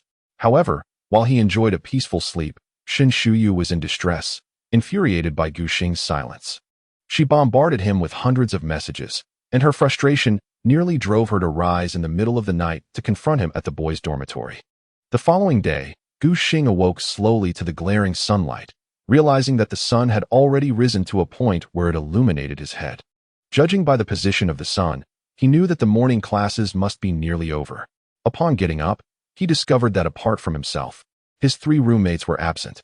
Next to his pillow lay a note reading, "Brother Gu, since you were finally sleeping in, we didn't want to wake you. Don't worry, I'll report your attendance. Li Hao, Zhou Lang, Zhang Yu." Gu Xing found this utterly exasperating. Those rascals. He crumpled the note and tossed it into the trash, then grabbed his phone and headed to the bathroom to freshen up. As he casually unlocked his phone, he was nearly startled into submission. Shin Shuyu had sent him over 300 messages, all filled with various exasperated emojis. The last message was time-stamped at 4 in the morning. "Stinky Gu Xing, just wait, I'll make you regret it tomorrow." Clearing his throat, Gu Xing feigned ignorance, nonchalantly pocketing his phone as he entered the bathroom. After washing up, he strolled out of the dormitory with his hands in his pockets, entirely unperturbed by the girl's threats. However, he underestimated the accumulation of resentment Shin Shuyu had harbored overnight. As Gu Xing stepped out of the boys' dormitory, he was met with the sight of an extraordinarily beautiful girl, her hair flowing in the wind, wielding a stick while standing in the flower bed below. Her long, fair legs were striking, one firmly planted on the ground, the other perched on a platform, presenting an almost ethereal beauty. Yet, despite her stunning appearance, her starry eyes bore faint dark circles. Upon encountering such a breathtaking sight, Gu Xing instinctively turned to flee. "Stinky Gu Xing, stop right there. Is this really necessary? You scoundrel, why didn't you reply to my messages last night? I fell asleep. Who lulled you to sleep? How could you still be at ease after infuriating me?" Gu Xing circled around the basketball court beneath the dormitory before sprinting towards the academic building. Along the way, he caught the attention of numerous university students. Unfortunately, Gu Xing's luck today was rather poor, as he inadvertently found himself in a dead end. After pondering for a moment, he realized something was amiss. He was, after all, a grown man. What was there to fear from a delicate girl? Thus, Gu Xing opted to confront her directly, standing his ground as Shun Xiao approached. As she drew nearer, he swiftly seized her wrist, effortlessly snatching the stick from her grasp. "Return my stick." Shun Xiao twisted her body, attempting to regain control with her other hand, but soon found both of her hands firmly restrained. Gu Xing calmly held her wrists with one hand while using the back of his other hand to lightly brush her forehead. "You're not running a fever. Perhaps you've been staying up too late? Let me go?" Shun Xiao snapped back, her frustration boiling over. It was no wonder she was in a frenzy today. As the saying goes, endure for a moment, and the more you think, the angrier you become. After being provoked by Gu Xing the previous night, he had the audacity to ignore her messages, leaving her with hundreds of unanswered texts. She was genuinely growing more infuriated by the minute. Furthermore, Shun Xiao had long declared that after being a good student for over a decade, she no longer wished to adhere to that role. She intended to stir up some trouble while maintaining her basic principles. Gu Xing was merely the catalyst for her mischief, ever since their strategic confrontations began. Of course, Gu Xing remained oblivious to all this. He merely assumed that Shun Xiao had lost her senses. What kind of decent person brandishes a stick to block another in school? Amidst their playful scuffle, a middle-aged man in an office on campus happened to witness their chase. His brow furrowed as he solemnly instructed, "Lao Gao, please ask that male student to come to my office shortly." "Understood, Principal." In Chapter 37, The Cunning Man, Shun Xiao recognized that Gu Xing showed no mercy, his grip on her wrist causing her pain. After a few futile attempts to break free, she resorted to verbal admonishment. "You're a grown man. Can't you show a little restraint? You're hurting me. Let go. If I let you go, will you still hit me?" "Of course not." Shun Xiao blinked innocently, trying to appear sincere. However, Gu Xing perceived the unmistakable intent for revenge in her eyes and dismissed her words as mere deception. with one hand in his pocket. He firmly grasped both of her wrists, lifting her arms above her head and pressing them against the wall behind her. This position accentuated her already notable physique, nearly causing Gu Xing to lose control. Cough, cough. The stance left Shun Xiao feeling a mix of embarrassment and indignation. If you don't let go, I'll scream harassment. Gu Xing, too, felt that the situation had taken a rather inappropriate turn. His initial intention was merely to teach her a lesson. Regardless of the reason, anyone who dared to strike him deserved a reckoning. Yet, as he held Shun Xiao against the wall, he realized the position had become far too intimate. With a reluctant sigh, she released his hand, saying, "Do not regard me with such a gaze.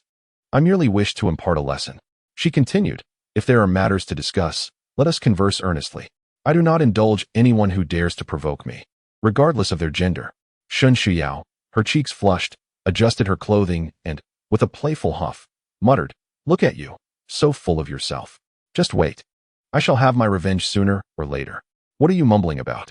Though she feigned bravado, the forcefulness of Gu Xing instilled a genuine fear within her, causing her to hesitate. She pursed her lips and replied, "It's nothing. It's none of your concern." With that, Shun Xiao tilted her head and prepared to depart. Still feeling the frustration from the previous night's events, she was in a melancholic state, seeking a place to weep, or rather, a moment to collect herself. "All right, do not be upset. Allow me to treat you to some snacks. Let us go to the cafeteria, and you may choose whatever you desire. Consider this my apology for last night," Gu Xing offered, though he remained unaware of the reasons behind Shun Xiao's inexplicable grievances from the previous evening, which had led her to sulk. Having ignored her for an entire night, he had showcased the steadfastness expected of a man. Now, he sought to sweeten the deal by proposing reconciliation without delving into the underlying issues, a strategy akin to offering a treat after a reprimand. A perfect maneuver to leave her wanting more. As the strategist, Shun Xiao was acutely aware of Gu Xing's subtle tactics. Yet, there are times when one knowingly falls into another's trap, perhaps a manifestation of boldness. Just as last night, she was fully cognizant that Gu Xing was deliberately toying with her emotions, yet she allowed herself to be consumed by anger. Glancing at him, she scoffed, "Cunning man. Aren't you?" Gu Xing, recognizing that Shun Xiao might decipher his intentions, ceased his pretense and said, "So, will you join me or not? If not, I shall dine alone." With that, he turned and headed towards the cafeteria. After considerable contemplation, Shun Xiao finally devised a plausible rationale. This fellow had such audacity, and after enduring his teasing on numerous occasions, she was determined to seize this opportunity to turn the tables. Having found her justification, she hastily followed after him. With her hands clasped behind her back, she trotted beside Gu Xing, tilting her head and declaring, "You promised. If I go to the cafeteria, I get to choose." For the first time in years, she resolved to break her own principles and treat this insufferable man to a meal. Gu Xing, with his hands tucked into his pockets, gazed ahead with a slight smile. "Rest assured, I always keep my word. As long as you can eat, I would not hesitate to buy out the entire cafeteria for you." Shun Xiao pouted, "You are just boasting. Do you truly possess that much money?" To this, Gu Xing felt a flicker of confidence. "I assure you, this is not mere boasting. I can indeed afford it." Upon hearing this, Shun Xiao recalled conversations she had overheard between Gu Xing and his former girlfriend, which suggested that his family was relatively well off. Curiosity piqued, she inquired, "I heard your family owns a supermarket. Is that true?" Gu Xing nodded yes. "My family operates about 5 or 6 supermarkets in this city." Upon hearing his response, Shun Xiao's eyes sparkled with envy. "Are the supermarkets in your family quite large? Do they sell a variety of snacks?" Gu Xing pondered for a moment and replied, "Well, I suppose they are sizable. They offer a plethora of items, including essential daily necessities and food. Do they have boneless chicken feet?" Shun Xiao inquired with the curiosity of a child, seemingly fascinated by the prospect of running a supermarket. Gu Xing shot her a glance. "Isn't that obvious? Of course, they have it. Such popular snacks are a given." "Ah, you are truly fortunate. Doesn't that mean you can indulge in whatever you desire? You could feast to your heart's content at your own supermarket every day. Just thinking about it makes me envious." Gu Xing felt a bit speechless, realizing that she was simply a food enthusiast.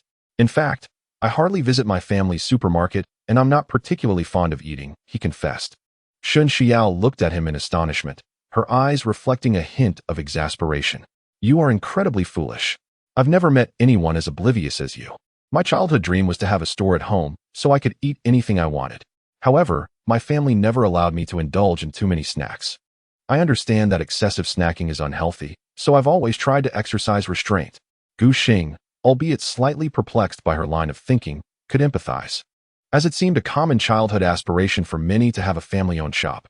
Yet, it is often the case that those who possess something do not appreciate its rarity.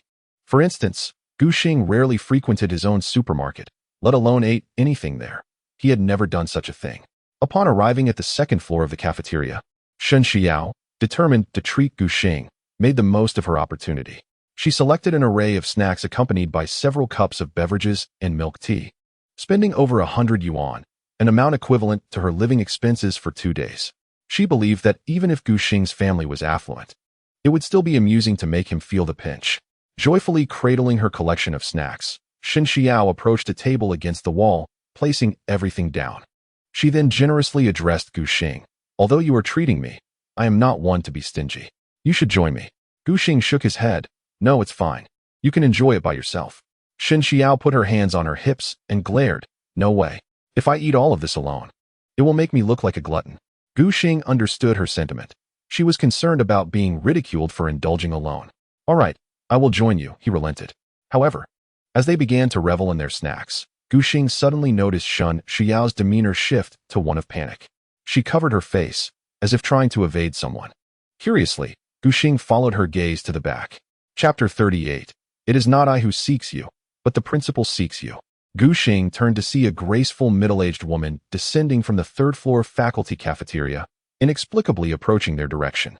Gu Xing recognized her as Professor Zhang Zhihui, a well-respected medical professor at Shanxing University, a notable figure within the institution. However, it struck him as peculiar. It was entirely reasonable for him, as a student, to recognize this professor, given that aside from the principal, she was the most notable figure on campus. Yet, how did she come to know him? Could it be through her acquaintance with Shen Xiao? However, now that she was present, Gu Xing hesitated to inquire further about Shen Xiao and decided to observe the situation for the time being. Zhang Zhihui approached gracefully, her gaze flitting over the array of snacks on the table. She then smiled warmly at Gu Xing, greeting him with, "Hello, student." Gu Xing, feeling somewhat awkward, scratched the back of his head and replied, "Hello, Professor Zhang." As a student, one often felt a degree of restraint in the presence of teachers or school administrators, and Gu Xing was particularly uncertain about her purpose for being there, which made him all the more nervous. "You need not feel anxious. I'm merely acquainted with Shen Xiao's family and wanted to check in on her," she reassured him. This revelation surprised Gu Xing. He hadn't anticipated that Shen Xiao's family had such esteemed connections. However, he noticed that Shen Xiao appeared to be quite intimidated by Professor Zhang, hiding her face in her hands, seemingly reluctant to meet her gaze. Gu Xing, attempting to ease the tension, picked up a packet of spicy snacks and said, "Ah, I see. Professor Zhang, would you like to join us for a snack?" The moment the words left his mouth, he regretted them, wishing he could take back his invitation. How awkward it was to offer snacks to a professor. To his relief, Shen Xiao, still covering her face, stifled a laugh at his boldness and discreetly kicked him under the table. Professor Zhang chuckled softly. "You may simply call me teacher. I am here to observe you all. Nothing more. What is your name, student?" she inquired. "Professor Zhang, my name is Gu Xing, a student from the finance department." "Oh, Gu Xing, are you friends with Xiao?" "I often visit her home, yet she seldom mentions having male friends." Zhang Zhihui twirled a lock of hair, her tone gentle and soothing, creating an inviting atmosphere that gradually put Gu Xing at ease. "Professor, I have only recently become acquainted with Shen Xiao," he replied. Zhang Zhihui regarded the snacks thoughtfully. "Oh, so you've only recently met, yet you've chosen to share snacks together. This is quite a first for Xiao. Well then, I realize my presence may make you feel uneasy, so I shall not intrude any longer," she said, casting a soft glance at the bashful Shen Xiao. "Xiao, I am aware of your fondness for food, but you must exercise caution. Consuming spicy snacks with cold drinks may upset your stomach. What will you do if you fall ill? Furthermore, shouldn't you be attending class at this hour?" Shen Xiao waved her hand dismissively from her position on the table. "Oh, I know. With a sigh, Zhang Zhihui relented. "All right then, I shall take my leave. Please remember not to indulge recklessly. Your health is paramount." Gu Xing nodded in agreement. Professor Zhang is right. As a medical professor, we should certainly heed your advice. Huh, you are quite the charming student. Until next time, goodbye. Goodbye, Professor Zhang. Once Professor Zhang had departed, Gu Xing turned to Shen Shuyao and inquired, Are you afraid of her? What exactly is your relationship with her family? It seems more than just a casual acquaintance. Shen Shuyao straightened her posture and stretched her neck, noticing that the other party had indeed walked far away. She then picked up a chicken claw and resumed her indulgence. While munching, she casually remarked, It's nothing, just a friend of my father. Observing Shen Shuyao's apparent reluctance to elaborate, Gu Xing refrained from pressing further. With a peculiar gaze fixed upon her gluttonous demeanor, he teased, Didn't you just promise them you wouldn't eat? How is it that the moment they leave, you begin to feast again? Shen Shuyao took a delightful sip of her milk tea and muttered. What she meant was not to mix different foods indiscriminately. If I skip the spicy strips, it's perfectly fine. It's not every day I get to indulge like this, and I refuse to let it go to waste. This was merely a minor episode, and Gu Xing paid it no mind. Without further ado, he grabbed some snacks from the table and began to eat. After satisfying their hunger, Gu Xing and Shen Shuyao parted ways, each heading to their respective classrooms. However, upon arriving at the classroom door, Gu Xing spotted Li Hao rushing over and pulling him aside. Gu, the dean just came looking for you. Gu Xing was taken aback. What could the dean want with me? You didn't forget to report my attendance, did you? Li Hao wore a troubled expression. Gu, you must trust me. I truly covered for you. We had just navigated through the danger zone, and lunch was just around the corner. Yet somehow, the dean seemed to have a radar guiding him directly to us. Even if someone were to report us secretly, missing just a few classes hardly warrants summoning the dean. Right? Gu Xing was at a loss for words. These foolish companions were indeed unreliable. Just as he contemplated further inquiries, a voice called from behind. Gu Xing, is it? Turning around, both Gu Xing and Li Hao were met by the sight of the somewhat portly dean. Clearing his throat, Gu Xing asked, Director Gao knows me? It was not unusual for a student to recognize the dean, but how did the dean know him? Gu Xing had always maintained a low profile, not being one of those so-called school celebrities. Director Gao replied nonchalantly, I am not here for you. It's the principal who wishes to see you. Please accompany me to the principal's office. Very well, Gu Xing thought, increasingly perplexed.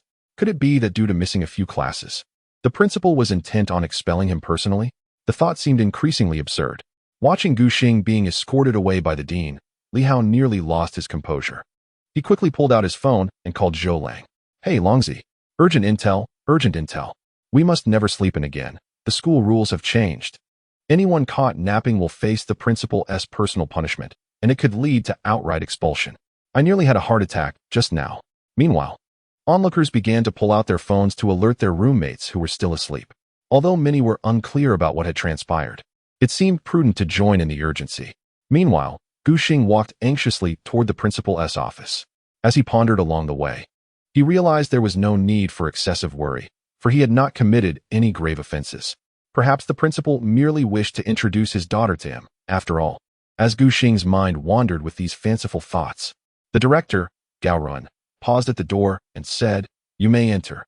The principal is waiting for you inside. With that, he turned and departed. Gu Xing straightened his clothing, cleared his throat to calm himself, and gently knocked on the door. Chapter 39. Does the principal still interfere with college students' romantic affairs? After a few seconds, a steady voice called from within, Come in. Gu Xing pushed the door open to find Principal Shun Yinshan seated, attentively organizing some documents while wearing a pair of black-framed glasses. He exuded an air of sophistication, his physique trim and surprisingly handsome, defying the typical image one might hold of a principal. Noticing that the principal seemed preoccupied, Gu Xing ventured, Principal, is there something you need to discuss with me? At last, Shin Yinshan lifted his gaze towards Gu Xing, offering a gentle smile as he gestured towards the black leather sofa beside him. Ah, you must be Gu Xing. Please take a seat. I will attend to you shortly after I finish with these matters. All right, Gu Xing replied, somewhat suspicious, as he settled onto the sofa, feeling quite perplexed. The principal's manner of meeting felt oddly familiar, reminiscent of countless television dramas where a leader meets with a younger subordinate. The leader often appears busy, instructing the younger individual to sit and wait while they deal with their tasks, which can stretch on for an eternity. If Gu Xing grew impatient, fidgeting and glancing around, he would undoubtedly leave an impression of restlessness. Conversely, if he remained composed, he might earn praise, with the principal noting, this child is quite steady, not bad. However, such scenarios typically arise from a leader's desire to assess the individual. Gu Xing found himself bewildered by the principal's motives. Why would he wish to scrutinize him? Was it possible that he had inadvertently caught a glimpse of Gu Xing's admirable demeanor and was contemplating introducing him to his daughter? Gu Xing smirked at the thought, yet quickly dismissed it, feeling it incongruous. Perhaps the principal believed he resembled his late son. Who could say? The oppressive silence began to weigh on Gu Xing, causing his head to throb. Thus, he resorted to closing his eyes and indulging in fanciful daydreams to pass the time. Unbeknownst to him, his idle speculations had indeed grazed the truth. Xin Yunshan had intentionally summoned Gu Xing to gauge his character. Although he had not frequently looked at him since Gu Xing entered, his attention remained fixed upon him. Having seen his daughter featured numerous times online, often referred to as a celestial couple alongside this young man, Xin Yunshan had initially accepted her insistence that it was merely a misunderstanding. However, upon encountering a video of the two playfully frolicking together, he was nearly driven to exasperation, especially today, having witnessed them chase each other around the campus. Their behavior was unmistakably reminiscent of youthful affection blossoming. Thus, without needing to inquire further, Xin Yunshan was certain that there was more to their relationship than met the eye. Thus, he summoned Gu Xing to his presence, primarily to assess the young man, while also seeking to express his displeasure. Throughout their upbringing, although the family had been stringent with their daughter, particularly concerning friendships, Xin Yunshan had discerned that his treasured daughter was hardly captivated by ordinary individuals. Her seemingly obedient demeanor belied a strong sense of independence. Should she encounter someone she truly fancied, his attempts to intervene would be futile. To his astonishment, she had indeed crossed paths with someone capable of inciting her rebellious spirit. No father could remain unperturbed by such a development, prompting him to invite Gu Xing, not only to vent his frustrations, but also to scrutinize the young man's character. However, he had envisioned myriad possibilities, yet never anticipated that this young man would be so peculiar. Upon entering his office, Gu Xing settled comfortably into his seat, bobbing his head in contemplation. Lost in his own thoughts, one moment he stroked his chin and nodded, the next he sighed and shook his head, occasionally casting furtive glances in Xin Yunshan's direction. Xin Yunshan pondered, could the lad be mentally unbalanced? If that were the case, it would be disastrous, regardless of his daughter's antics. Ahem, little Gu. Gu Xing, engrossed in a daydream of the principal reminiscing about his deceased son, instinctively responded to the call. Dad, I can only call you that this once. Xin Yunshan was nearly struck dumb. What did you just call me? This boy was indeed a source of exasperation. Oh no, Principal, you misunderstood. I was merely lost in thought, thinking of my father. Yes, it's been so long since I returned home, I've started to miss him. Thankfully, the holidays are just around the corner. Realizing his faux pas, Gu Xing felt a wave of embarrassment wash over him. Staying in such an office was becoming unbearable. With a long sigh, Xin Yunshan steadied his emotions, nearly led astray by the boy's whimsicality. Little Gu, how is your academic performance these days? Gu Xing was taken aback, fearing he had been summoned due to his recent absence from classes. Was this truly necessary? Actually, it's going quite well. I hardly miss classes and pass all my exams. Regardless of the underlying reasons for this meeting, he resolved to maintain a positive front. Xin Yunshan nodded in acknowledgement. I have just reviewed your records and noted your commendable performance and excellent grades. However, it is precisely for this reason that you must treat your studies with the utmost seriousness and refrain from diverting your focus to matters that offer no academic benefit. Whether or not he grasped the message, Gu Xing promptly replied earnestly, your words resonate deeply, Principal. I may lack other talents, but I am known for my dedication to study and my exemplary behavior. I shall strive even harder in the future. Very well, Xin Yunshan commended, pausing momentarily before continuing.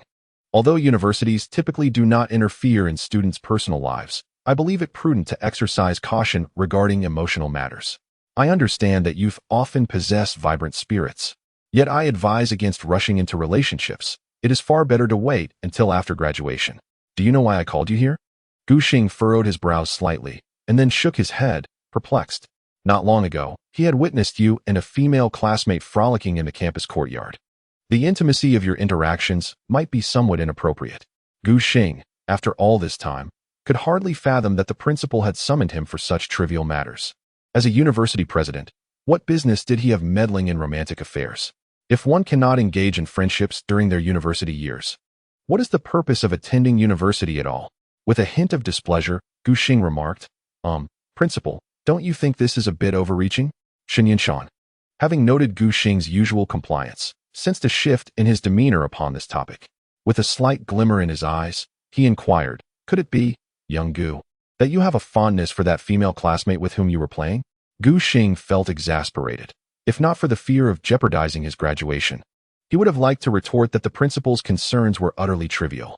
However, he believed that maintaining a civil discourse would keep him safe from any repercussions.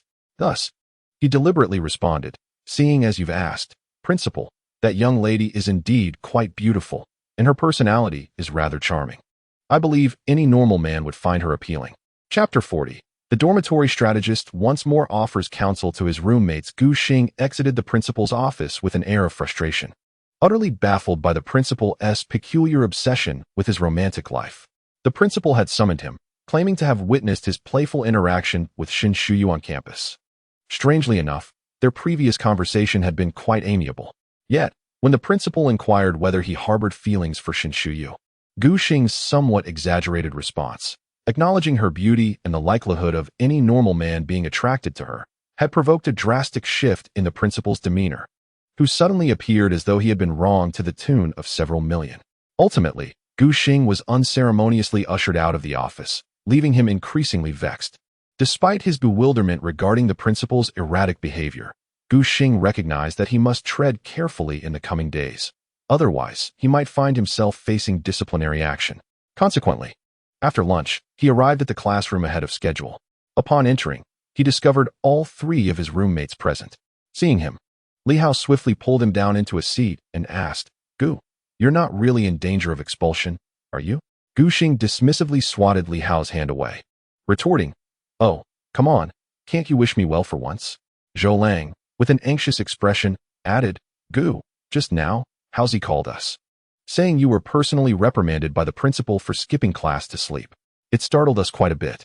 Zhang Yu nodded in agreement. Indeed, Gu, but judging by your demeanor, it seems you're not in too much trouble. Pray, tell us what the principal wanted. What else could it be? He invited me for tea. The three looked at him with skepticism. Li Hao replied, Gu, we're all brothers here. You needn't put on airs in front of us. Do you expect us to believe that the principal simply invited you for tea? Naturally, Gu Xing could not disclose the true reason for his meeting. If these fellows discovered that he and the female counterpart of their strategist had an inkling of an issue, they would undoubtedly rally against him. Most importantly, the strategist, who resolutely declared in front of them that he would never step onto the battlefield, currently finds himself in a rather tenuous situation with Shin Xiao. However, to assert that he harbors no ulterior motives would be a deception even he cannot believe. The daily machinations he engages in are undeniable. Should his intentions be unveiled, it would surely tarnish his reputation, and he harbors no desire to be labeled the ultimate scoundrel. He shudders at the thought of his foolish roommates pointing fingers at him, questioning what he has been up to behind their backs despite his claims of remaining out of the fray, regardless of whether they choose to believe him. The principal merely summoned him for a casual inquiry about his personal circumstances, after which they shared a few cups of tea before he took his leave. Observing Gu Xing's calm demeanor, the three gradually began to accept his narrative, giving him thumbs up in admiration. Impressive. To garner the principal's attention, you truly are something. Gu, hey, I heard that the principal of Xiancheng University has a daughter studying here. Could it be that he has taken a liking to you, Gu, and wishes to have you as a son-in-law? Li Hao's jest elicited a swift reaction from Zhang Yu, who shushed him, cautioning, enough with the nonsense. If someone overhears you, do you even care about graduating? Clearing his throat, Li Hao promptly shifted the topic. He placed a hand on Gu Xing's shoulder, ingratiatingly saying, Gu, I've been calling you brother for quite some time. Surely you can lend me a hand? Gu Xing cast him a perplexed glance, inquiring, help you with what? Li Hao pressed on, come on, Gu, don't pretend to be oblivious. It's only a matter of time before that scoundrel establishes a relationship with Jiang Ye. I may not possess the charms of a rogue, nor do I aspire to find a beauty of her caliber, but at the very least, I ought to have a partner, right? You can't play favorites, Gu. Gu Xing responded indifferently, is that all? Li Hao was taken aback by Gu Xing's nonchalance, turning to Zhou Lang and Zhang Yu, exclaiming, did you see that? When I asked for help, you all looked as if faced with insurmountable challenges. Yet look at Gu Ji's reaction. Just that? His tone, laced with indifference yet brimming with confidence, suggests that finding a partner is no challenge for him. Gu Xing, with mild irritation, pushed away Li Hao's hand from his shoulder, retorting, "If you channeled your persuasive skills into courting women, would you not find a partner?" Zhang Yu, suppressing laughter, remarked, "Old Gu, the truth is, while this guy has the gift of gab and an audacious demeanor, he always flounders when attempting to approach women. Just before you arrived, he tried to get a girl's contact information, but perhaps his rather cunning appearance frightened her away. Come on, old Zhang. We agreed not to bring that up, and you two are still laughing?" Zhou Lang interjected, playfully slapping Zhang Yu's arm, stating, "We are professionals, trained to maintain composure no matter how amusing the situation." Just as the playful banter continued, a girl clad in a black short-sleeve shirt gracefully entered the classroom and quietly took a seat in the third row. At the sight of her, Gu Xing's eyes flickered with intrigue. As the strategist of room 301, it was high time for him to step in when his roommates sought assistance. He exchanged a knowing glance with the other two and then whispered, "Haozi, the opportunity has arrived." Naturally, Li Hao understood the implication, but after recently experiencing a setback, he appeared somewhat hesitant. "But what if I frighten her away again?" Upon hearing this, Gu Xing nearly burst into laughter. Clearing his throat to compose himself, Gu Xing assumed his role as strategist with utmost seriousness. "The reason you scared her off before was due to your foolishness. While others capitalize on their strengths and avoid their weaknesses, you blatantly showcased your flaws. It's no wonder you failed." As Gu Xing began to analyze the situation, the three listened intently, fully aware of their strategist's proven prowess. "Haozi, your appearance has a rather cunning air. When you smile, that slyness multiplies several times over. Therefore, the first thing you must do is refrain from smiling, especially not in such a lewd manner. Trust me, immediately center yourself, suppress your emotions, and adopt an air of aloofness." Li Hao promptly complied. Remarkably, this adjustment enhanced his demeanor, endowing him with a newfound charm. Zhang Yu and Zhou Lang were once again deeply impressed by their strategist's insight. Gu, you're incredible." Gu Xing continued, "Maintain this state of being, stand tall, and keep your chest out. But there's no need to puff out your backside." With that, Gu Xing donned his strategist's headset, prompting Li Hao to do the same. In room 301, everyone possessed this equipment to ensure they could reach the strategist whenever support was required. Gu Xing raised his hand, signaling, "Haozi, go sit beside that girl immediately. Remember, while sitting down, maintain a respectful distance. Just 2 seats apart will suffice." Chapter 41.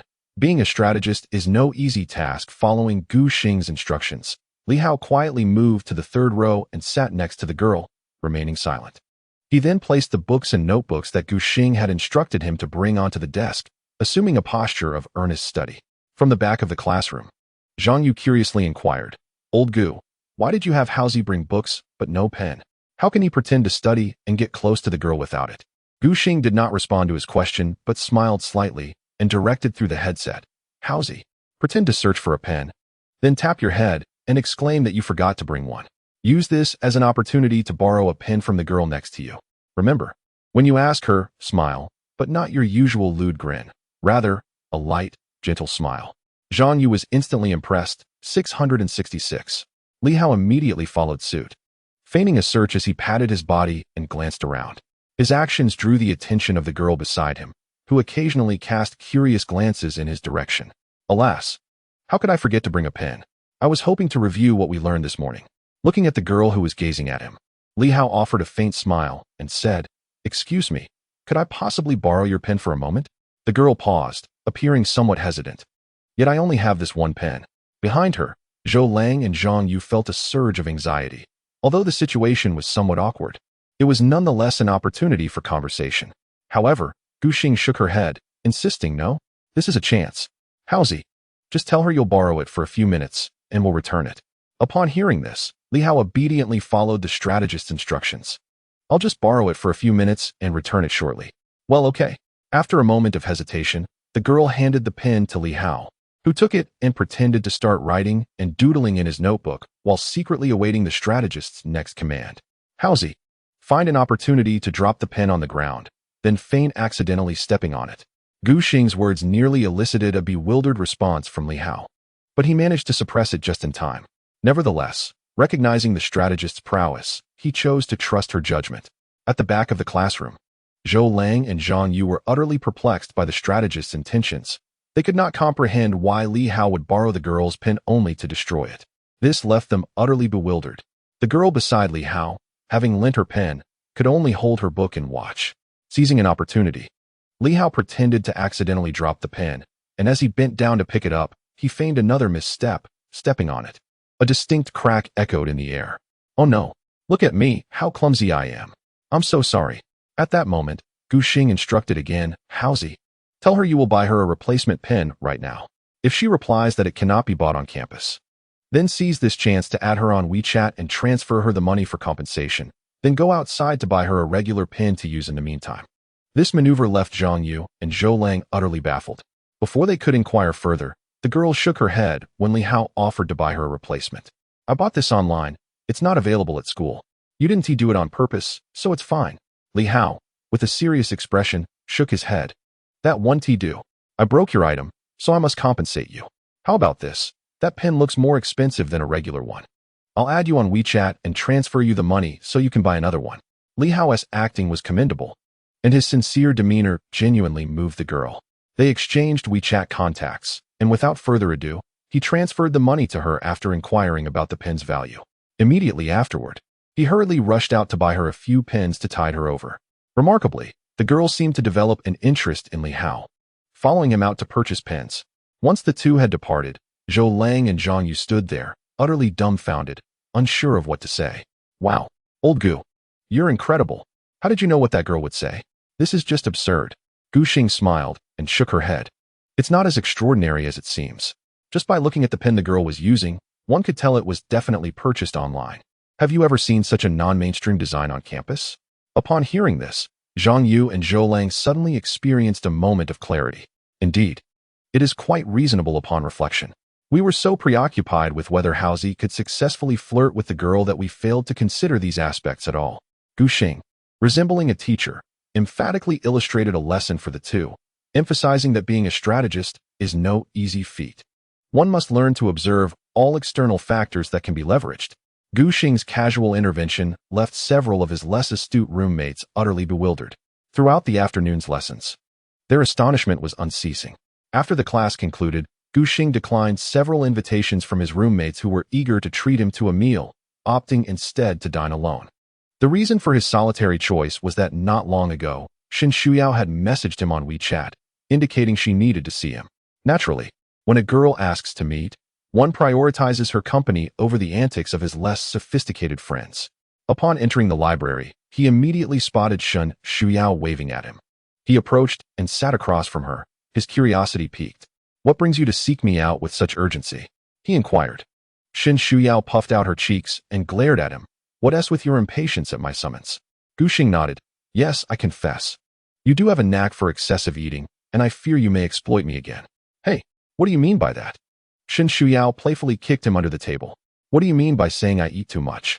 Speak carelessly again, and I shall be forced to retaliate." Gu Xing frowned and, in a swift motion, captured her mischievous foot between his own, clearing his throat. Shen Shuyao felt a warmth encircle her ankle, her face flushing a deep crimson as she attempted to withdraw her foot, only to find it ensnared. "Let go of me," she exclaimed. Gu Xing huffed. "I warned you. Should you dare to be playful, I shall not indulge you. You are such a miser." She retorted. All right. Just let me go. I have something important to discuss." Gu Xing remained unmoved, reasoning that if he initiated the playful banter, it would be deemed inappropriate, but if she did, he was not to be blamed. "First, tell me what this important matter is. If it seems sufficiently significant, I may consider releasing you." Shen Shuyao found herself at a loss against his obstinacy, ultimately confessing the reason for her visit. "I heard that the principal summoned you to his office today. What could he possibly want with you?" How did you come to know of this?" Shen Shuyao pouted. "Never mind how I found out. Just tell me, what did the principal want with you?" Chapter 42. It's as if I've wronged his daughter. There was no need for Gu Xing to conceal the reason for the principal's summons from Shen Shuyao, as it involved her to some extent. Although he was puzzled as to why she was inquiring, he nonetheless shared, it was nothing of great significance. "I suspect our principal may have been overly inquisitive, as he indirectly probed into my personal affairs. Perhaps he witnessed our playful chase in the campus earlier today. I can't fathom whether he was simply being ridiculous or what, but he urged me to concentrate on my studies and refrain from indulging in romantic pursuits. What? Shen Shuyao gasped in surprise. She had not anticipated that their playful antics earlier that morning had been observed. Upon reflection, she suddenly recalled that the location could indeed be seen from the principal's office. This could spell trouble. Wait, that's not right. Shen Xiao suddenly thought of something and frowned, saying, "You must not speak carelessly. I am referring to the principal." Gu Xing looked bewildered. What have I said about him?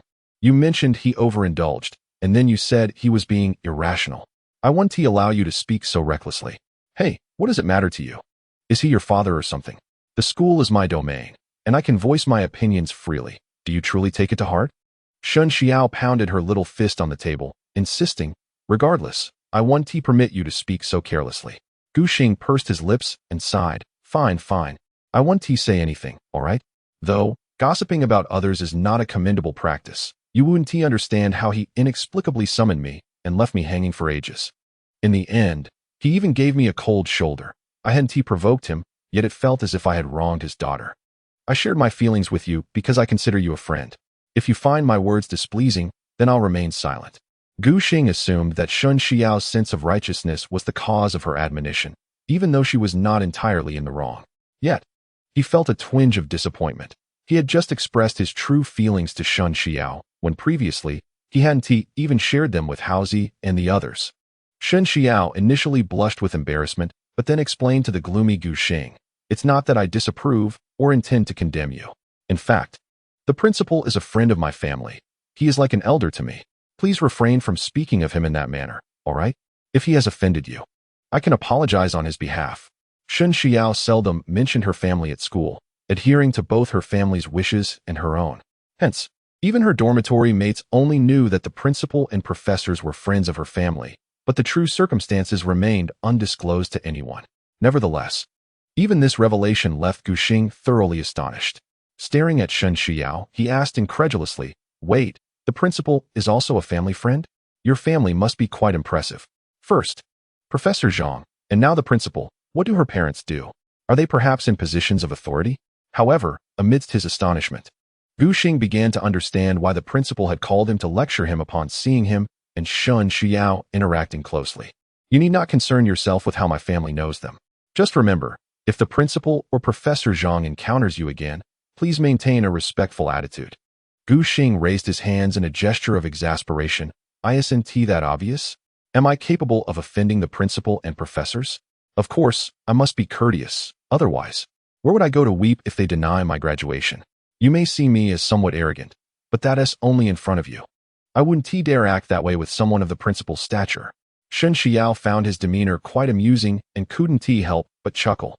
"You possess a certain self-awareness, it seems. But rest assured, the principal and professors are truly kind individuals. They won't intentionally make things difficult for anyone. However, I advise you not to act too arrogantly around me, or you may find yourself in a precarious situation." With that, Shen Xiao playfully clenched her fist and wrinkled her nose in a mock display of pride as she threatened him. However, in response to her threat, Gu Xing merely perceived this girl as being playful. Nonetheless, Shen Shuyao was not entirely incorrect. The professor indeed exuded an inexplicable warmth when he spoke, making him seem far from someone who would intentionally cause difficulty for others. Although the principal was somewhat austere during Gu Xing's time in the office, he had conducted himself with utmost courtesy. Upon realizing that Shen Shuyao and the principal shared a senior-junior relationship, his seemingly perplexing scrutiny of her actions found reasonable justification, thus leaving no room for concern. "Dear Gu Xing, could you assist me with a small favor?" After discussing matters of significant concern, Shen Shuyao pondered for a moment before broaching another subject. Gu Xing raised an eyebrow at her words, questioning why she would precede his name with such an unflattering adjective. All right, my apologies. Gu Xing, handsome Gu, could you possibly lend me a hand?" Only then did Gu Xing nod in satisfaction, urging her to continue. Shen Shuyao blinked her eyes and said, "Well, with the upcoming short holiday, I am not particularly keen on returning home. I would prefer to find a part-time job during these few days to earn some money for the things I cherish. Isn't your family in business? Finding a part-time job shouldn't be too difficult, right?" Gu Xing inquired after scrutinizing her carefully. Shen Shuyao shook her head, clarifying, "It's not that dire. My family simply promotes frugality, so I am generally discouraged from spending frivolously. However, while I cannot squander the family's money, what I earn myself is a different matter. I can purchase whatever I desire. Gu Xing considered this and understood. If Shun Shuyao's family were indeed friends with the principal, they likely belonged to a similar social standing. Such families typically preferred to maintain a low profile. He smiled and remarked, "If you truly wish to find a part-time job, that is quite simple. Just come work at my family's supermarket during the holiday. I must tell you, the wages are quite generous for an 8-hour shift. The daily pay is at least 200 yuan. Shun Shuyao's eyes sparkled with excitement. Really? Gu Xing nodded nonchalantly. Of course it's true. Why would I deceive you? However, due to the appealing compensation, they rarely faced a shortage of staff. But with my endorsement, securing a relaxed position for you would be entirely feasible. I can assure you that you'll be able to earn this money with ease. All right then. Once the holiday begins, I'll join you. If you don't arrange everything properly, I won't let you off the hook." Shun Shuyao grew increasingly exhilarated at the thought of working at the supermarket. Since her dream of operating a supermarket had not materialized, working in one would suffice. Worst case scenario, she could use the money earned to buy food.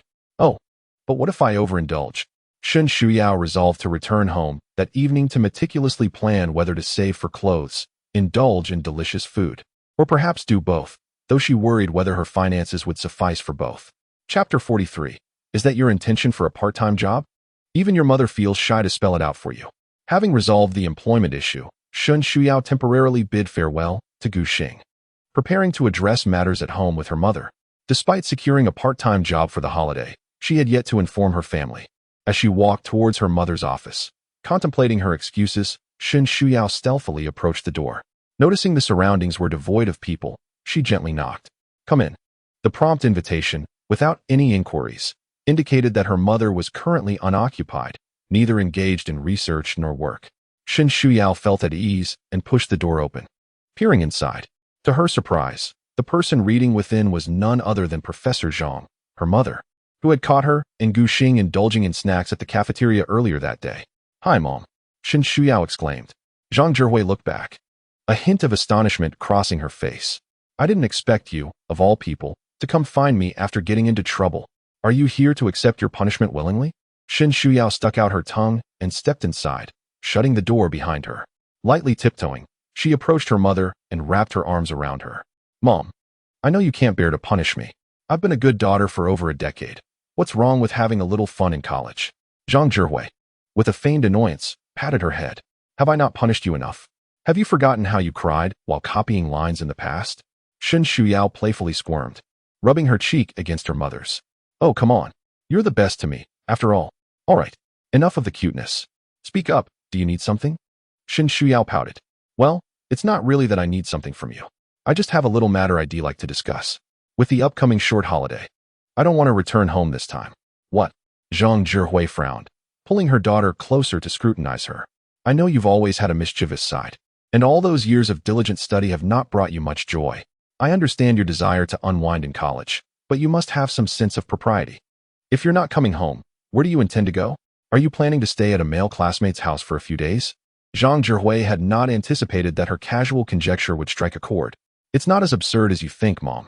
I simply want to use these holiday days to find a part-time job.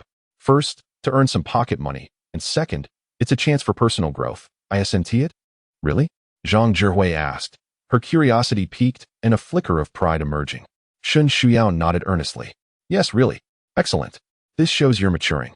If that's the case, you should have just told me directly, instead of pretending like you're about to do something wrong. What kind of part-time job do you plan to pursue? Would you like me to assist you in finding one?" Shun Shuyao shook her head. "No, I've already secured a position. I'll be working at a supermarket for 8 hours a day, earning at least 200 a day." "A supermarket?" Zhang Zhihui felt increasingly bewildered. Then a sense of unease crept in. "How did you come across this job?" Shun Shuyao anticipated that question, knowing it was unavoidable. Yet, with no turning back, she decided to be forthright. After a moment's hesitation, she continued, "A classmate helped me. His family owns a supermarket, and I'll be working there for a few days." "Which classmate?" Zhang Zhihui inquired. Shun Shuyu whispered, "It's about the person you saw in the cafeteria today, Mom." Upon hearing this, Zhang Zhihui immediately lost her composure. She had long been acquainted with Gu Xing, having previously come across those so-called celestial couples online. Yin Shan had even been upset about it for several days. At this moment, she fully grasped her daughter's intentions and playfully tapped her forehead. Are you really just going over there for a part-time job? I feel too shy to point that out myself.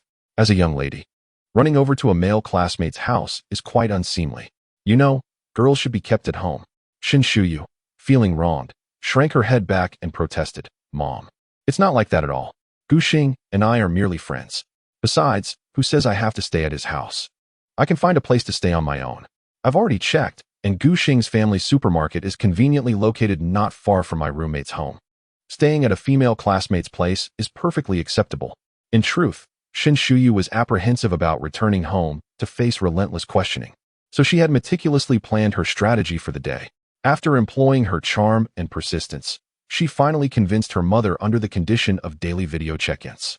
Additionally, she promised to smooth things over with her father, thus ensuring the successful execution of her plan. Meanwhile, on Gu Xing's side, after returning to the dormitory, he took out his phone to call home. With a short holiday approaching, it was essential to inform his family about Shin Shuyu's situation in advance.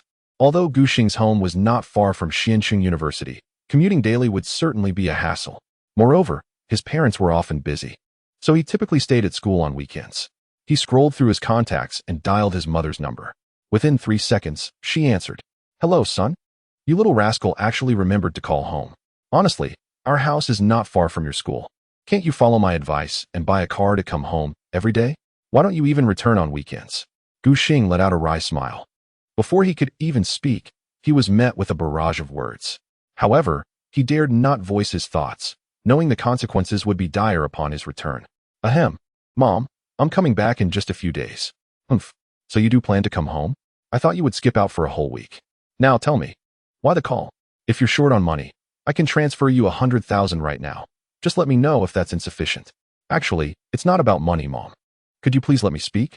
Gu Xing felt a bit exasperated. His mother was quite talkative, leaving him little opportunity to express himself during their calls. All right. Go ahead. Finally, Gu Xing got to the point, which was rather trivial.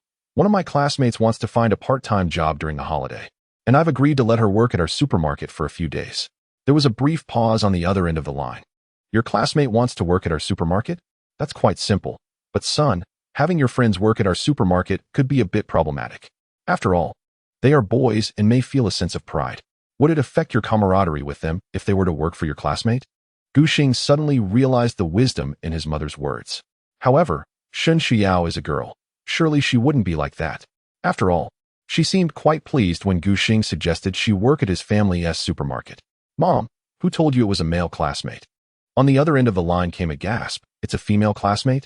Chapter 44. Not bringing a female classmate home will get your card frozen, son. You haven't reconciled with your previous girlfriend, have you?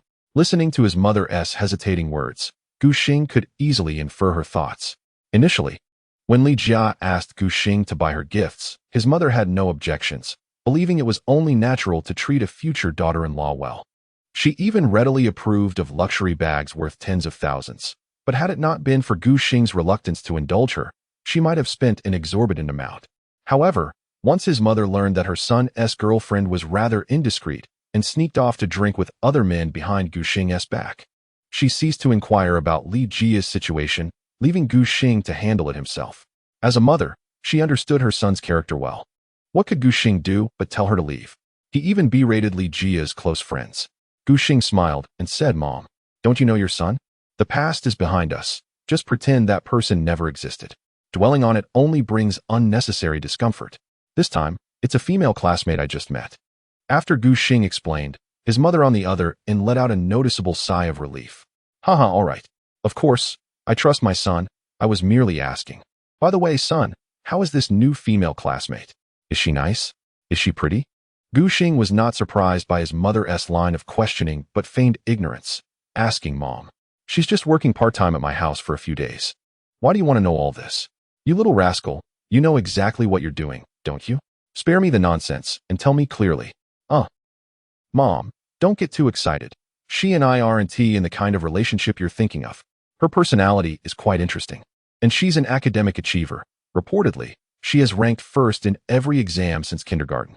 As for her looks, I can only say, Mom, you've never seen a girl as beautiful as her. Just don't expect her to be too obedient. This doesn't quite fit the criteria you mentioned, right? Didn't you say not to find someone too pretty, as they are hard to manage? As soon as Gu Xing finished speaking, his mother excitedly replied, good at studying, good personality, and good looking, excellent. Haha, you must bring her home for me to see. Otherwise, I'll freeze all your cards. Gu Xing. Mom, didn't you say not to find someone too pretty? And you should be careful. She and I are really just ordinary friends. Don't scare her. You silly boy. Do you think I don't know how to keep things in moderation? Stop asking so many questions. Just come home honestly during the break. I have things to attend to, so I won't chat with you any longer. Looking at his phone screen indicating the call had ended, Gu Xing felt somewhat speechless. He knew that once he mentioned a female classmate, such a situation was inevitable. However, he had just stated that Shen Xiao and he were merely ordinary friends. And if his mother were to be overly enthusiastic, it might intimidate her. Thus, Gu Xing felt it was imperative to clarify the matter with the young lady. If she wished to avoid any misunderstandings, he would find her another job, away from his household. Contemplating this, Gu Xing prepared to message Shen Xiao at that very moment. Just as he was about to unlock his phone, excited shouts from a few exuberant roommates echoed from outside, followed by the entrance of 3 elated companions. Hurry, Lao Zhang. Send her a message. Oh, Gu is here too. Quick, Lao Zhang. Let Gu offer you some advice on how to chat. Gu Xing looked at the trio, perplexed. What is going on? Zhou Lang chuckled and explained. Gu, you may not know, but Haozi has successfully connected with a girl thanks to your assistance. As for me, haha, Gu, you understand. Nowadays, in our dormitory, apart from you, the strategist, only Lao Zhang remains inactive. Just moments ago, upon witnessing Haozi's success, Lao Zhang could no longer contain himself and decided to take action. Surprisingly achieving success on his first attempt by adding a girl's WeChat at the basketball court. Upon hearing this, Zhang Yu proudly adjusted his glasses, declaring, well, I simply hadn't been in the mood before. Once I set my mind to it, I would surely succeed. Cut it out. Don't get too cocky. Just hurry and send that message. With your talent, you shouldn't need my help, Gu Xing retorted. Li Hao had only succeeded in adding the girl with Gu Xing's assistance after numerous failed attempts, which made Zhang Yu's immediate success quite the source of envy for Li Hao. Yet, Zhang Yu, brimming with confidence, took Li Hao's casual comment to heart. He patted his chest with assurance, stating, Haozi, let me show you what true skill looks like.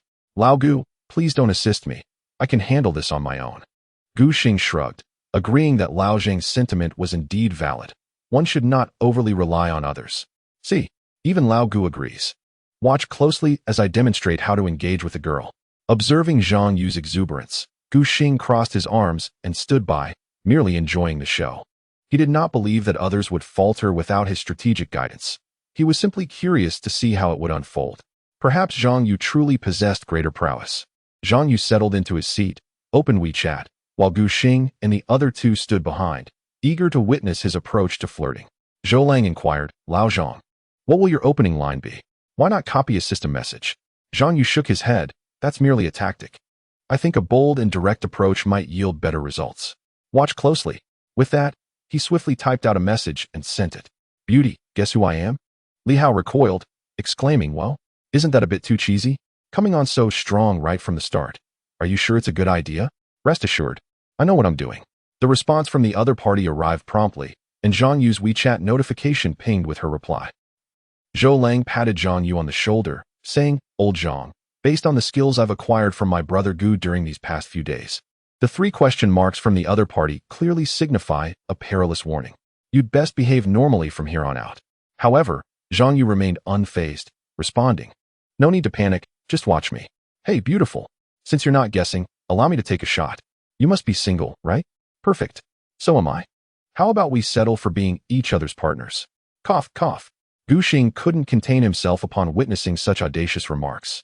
Li Hao and Zhou Lang were equally astonished. Wow. Old Zhang, are you really this straightforward? You guys don't understand. Sometimes, one must be direct. If it works out, think of how many steps I could save. I certainly lack your kind of patience, Wang Zi. Moreover, given that I added her on WeChat right away, the chances of success are quite high. Li Hao questioned. But she hasn't replied to you. That is fine, I'll ask again. Hey, beautiful. Are you there?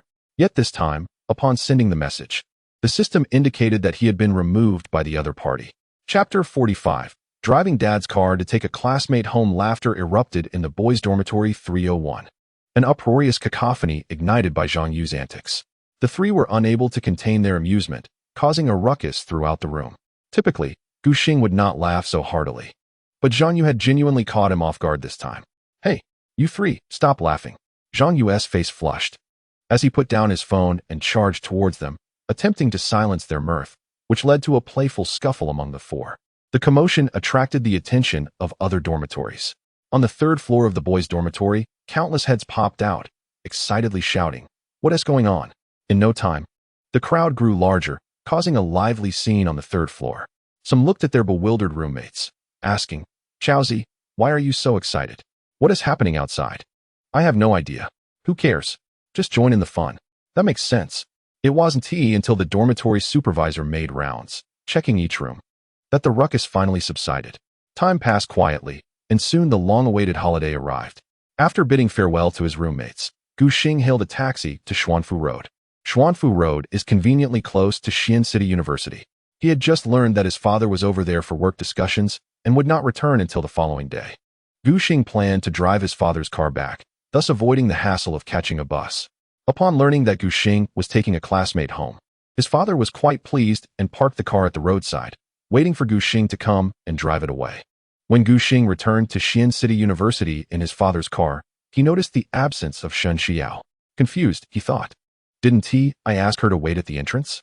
Shortly after, his phone buzzed with a location message from Shen Xiao, instructing him to pick her up at a different spot.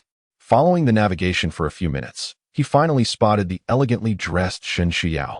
She stood at a corner, peering around with an air that suggested she was up to something mischievous. Gu Xing drove the car to her side, lowered the window, and looked at her curiously. "What are you doing?" Upon seeing Gu Xing, Shen Xiao finally opened the door and sat in the passenger seat. "Humph, what is it to you?" Shen Xiao was actually anxious about being seen by her friends. If they discovered she had gotten into Gu Xing's car and was following him home, she would find it impossible to explain herself upon her return. Gu Xing could easily decipher her thoughts. However, he, too, wished to remain undiscovered. As the strategist, he spoke of not entering the fray, yet secretly whisked away the opposing strategist.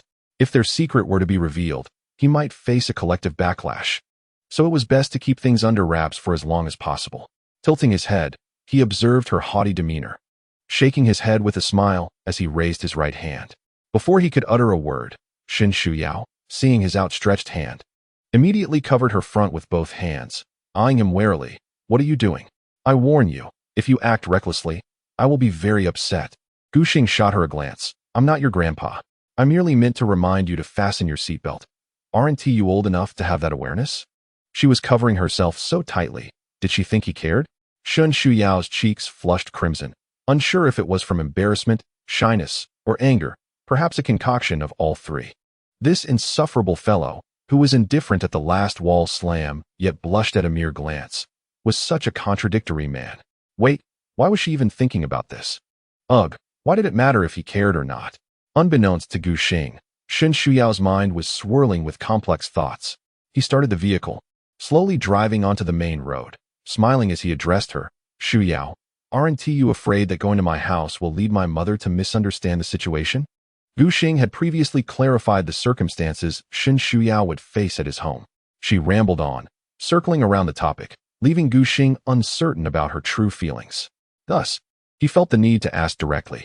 However, Shen Xiao did not respond directly. Instead, she clenched her small fists and gestured, "You promised to help me find a job. Are you reconsidering now? I told you, if you dare to go back on your word, I will be furious."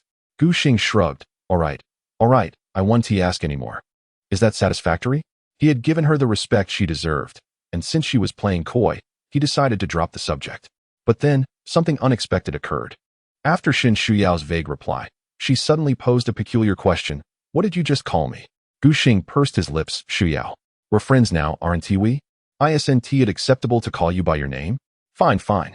Whatever you say," she replied. Shen Xiao contemplated this, realizing her fixation on the matter was somewhat unnecessary. Yet it felt odd. This insufferable guy suddenly addressing her that way made her heart race. She never felt this way when others called her by her name. What was going on? To rid herself of these inexplicable thoughts, She glanced around the car's interior decorations. Hey, Gu Xing, if this is your dad's car, what will your uncle use now that you've taken it? Gu Xing was somewhat exasperated. Why do you always have to prefix my name with that unpleasant word? What stinks about me? With your thick skin and penchant for bullying others, aren't you the real nuisance? Fine, call me whatever you wish, he conceded, choosing not to engage further on this trivial matter and instead addressing her question. When my father heard I was driving you home as a guest, he immediately agreed to lend me the car, saying he would return with a friend. It's thanks to you. This is the very car he usually takes for business, and I've asked him for it several times without success. He once stated that only if I were to find a girlfriend would I be allowed to use it. Upon hearing Gu Xing's explanation, Shen Shuyu felt her ears flush with embarrassment. Noticing the faint smile curling at the corners of his mouth, she realized he was being intentionally teasing. If he weren't driving, she would have been tempted to kick him. Why do you feel the need to clarify so much? I was merely asking casually. You shameless person. Hey, isn't it just a normal response to your inquiry? How is that shameless? Gu Xing retorted. Shen Shuyu crossed her arms, turning her face away to gaze out the window. I don't want to talk to you anymore. Their banter made the journey surprisingly lighthearted, transforming what could have been a mundane trip home into an enjoyable experience. Gu Xing felt as though they had barely been driving before they arrived at his neighborhood. However, as they neared his home, Shen Shuyu began to feel a wave of anxiety wash over her, even harboring a hint of regret for not having declined the invitation to visit this insufferable fellow. Had he truly been as insufferable as she thought, he would have certainly found a way to avoid her presence. Yet, for reasons unknown, she had followed him here, completely forgetting that she had come in pursuit of a job, now feeling as if she were about to meet his parents. Wait, what meeting parents? What absurd thoughts am I conjuring? Chapter 46. Goodness, I haven't even entered the house yet. Gu Xing drove into the underground parking lot of the community, parked in his designated space, and turned off the engine, preparing to gather his belongings before exiting the vehicle. However, Shen Shuyu, for reasons unbeknownst to her, suddenly began to dawdle. She fumbled with her seatbelt for an eternity without managing to unfasten it, prompting Gu Xing to inquire, is there a malfunction with the seatbelt? Oh no, it's fine, she stammered. Then hurry and get out. A quick turn and an elevator ride will bring us to my home in no time. Just a few minutes at most. With that, Gu Xing opened the door and stepped out. Reluctantly, Shen Shuyu gritted her teeth and followed suit, anxiously trailing behind him into the elevator. Observing her demeanor, Gu Xing could easily discern her nervousness. He smiled reassuringly. Don't be so frightened. My mother won't bite. There are only a few of us at home. Just my mother, who's likely finished preparing dinner and is waiting for us to eat. I've already emphasized to her to be considerate. She knows how to gauge the situation and won't put you in an uncomfortable position. If she senses you're not at ease, she certainly won't say anything inappropriate. Pouting, Shen Shuyu replied, why are you telling me all this? What is it that you don't understand? What could possibly make me unhappy? My aunt wouldn't say anything inappropriate. Gu Xing glanced at the blushing girl before him and shrugged his shoulders, saying, we are all young people of the new era. Some things are simply understood among us. As for my mother and her generation, they tend to jump to conclusions if they see their child getting a little too close to someone of the opposite sex. Assuming they are dating, I have already assured my mother that we are merely friends, and she wouldn't say anything to put you in an awkward position. Shen Xiao wholeheartedly agreed with this sentiment. The misunderstandings between her and Gu Xing had arisen merely from a few coincidental encounters captured in photographs and shared online, leading their parents to believe she was in a romantic relationship. In reality, that was far from the truth. However, hearing Gu Xing's clear explanation, especially his emphasis on ensuring his mother wouldn't speak indiscreetly, made her feel as though he was genuinely considering her feelings. Yet, for some inexplicable reason, she suddenly found herself feeling a bit discontented. Why do you suddenly seem upset? Gu Xing asked, perplexed. None of your business. Shen Xiao pouted playfully, turning away and presenting him with a rather enticing silhouette. What's with this sudden mood of yours? Gu Xing appeared oblivious to the reason behind her sudden irritation. Just as he was about to inquire further, they arrived at their destination, and he chose not to press the matter any longer. He led her out of the elevator. With a slight smile curling at the corners of his mouth, Gu Xing had intentionally clarified everything to Shen Xiao to gauge her reaction. It seemed to be quite effective. He mused, if she could fall for his little ruse, it only indicated that his strategic prowess surpassed that of the female dormitory strategist. Meanwhile, Shen Xiao, Observing Gu Xing's triumphant demeanor, muttered under her breath, "What a cunning little rascal." Gu Xing heard her, but paid it little heed. Upon reaching the entrance, he pressed the doorbell and playfully pulled Shen Xiao, who had been hiding behind him, to the front. "What are you doing?" she protested. "Nothing much. You are the guest. How can you walk behind me? You should be in front." Shen Xiao was only hiding behind him out of shyness and nervousness. Now, being pulled forward by this mischievous fellow, she felt a surge of indignation, annoyed that he always seemed to play tricks on her. Yet, the current situation left no room for Shen Xiao to bicker with Gu Xing. After a brief moment, a cheerful voice came from within, "Coming, coming." The door swung open to reveal a middle-aged woman in an apron, Gu Xing's mother, Li Yun. Li Yun opened the door, eager to see her son after a long absence, and to catch a glimpse of the beautiful classmate he had mentioned. However, upon seeing the girl before her, she was momentarily taken aback. Her son had not been exaggerating. She had truly never encountered such a stunning young woman. Learning that she excelled academically only heightened Li Yun's excitement. How wonderful it would be if this girl were to become her daughter-in-law someday. Though that was not the case yet, she remained hopeful. With a warm smile, Li Yun addressed Shen Xiao. "You must be Xiao Shun, Gu Xing's classmate. Please come in, come in. Just in time. I've prepared a sumptuous feast for you," Shen Xiao said shyly. "Auntie, I brought you a small gift." The reason Shen Xiao decided to buy a gift was that she felt it was only proper to bring a token of appreciation when seeking assistance with employment. Beyond that, there were no other motives. Gu Xing, standing behind her, lifted the items in his hands. "Mom, this is a supplement that Xiao bought for you." Li Yun smiled as she ushered Shen Xiao into the house, exclaiming, "Oh dear, look at this girl. Why bring gifts when visiting?" At that moment, Li Yun seemed entirely focused on Shen Xiao, almost forgetting that her son was still behind them. She pulled Shen Xiao inside and casually closed the door. Gu Xing, thrilled to be returning home after a long absence, never anticipated that his mother would forget about him entirely. When she shut the door so nonchalantly, he collided face first with it. "Oh no, Mom, I'm not inside yet." It was only then that Li Yun remembered her son had yet to enter. "Oh, right. Xingzi hasn't he come in yet? Look at my memory, haha. I've embarrassed Xiao." The door reopened, and Gu Xing walked in with a look of mild grievance. Upon witnessing this scene, the initially nervous Shen Xiao burst into laughter. Puffed. "Ha ha ha." But then she realized it was inappropriate to lose her composure, so she quickly stifled her amusement. Li Yun chuckled awkwardly. "You silly boy, why are you dawdling at the door? Are you hurt?" Gu Xing, feeling somewhat exasperated, replied, "I nearly teleported in. This is hardly dawdling. It's nothing serious, just a slight bump on the nose." Upon hearing this, Li Yun promptly reached out to check her son's nose. Finding no harm done, she lightly scolded him. "You mischievous boy, always talking nonsense. Enough of that. Xiao must be hungry now. Come, Annie will take you to eat. I wasn't too sure of your appetite, so I prepared quite a bit. I hope you find it to your liking." Shen Xiao followed her into the living room and gazed at the lavish spread on the round table, swallowing hard. "Auntie, you really didn't have to make so much. It must have been exhausting." At that moment, Shen Xiao realized how comfortably this rascal lived. Suspecting he probably enjoyed such feasts daily, she felt an overwhelming craving, wishing she could dive into the delicious dishes right away. However, she had to suppress her true nature and feign the demeanor of a well-behaved guest. Li Yun, having heeded her son's earlier advice, restrained herself from interrogating Shen Xiao further. Otherwise, she would have already been asking countless questions. Noticing her son standing there like a statue, she playfully nudged him. "You lazy boy, hurry up and pour Xiao a glass of water.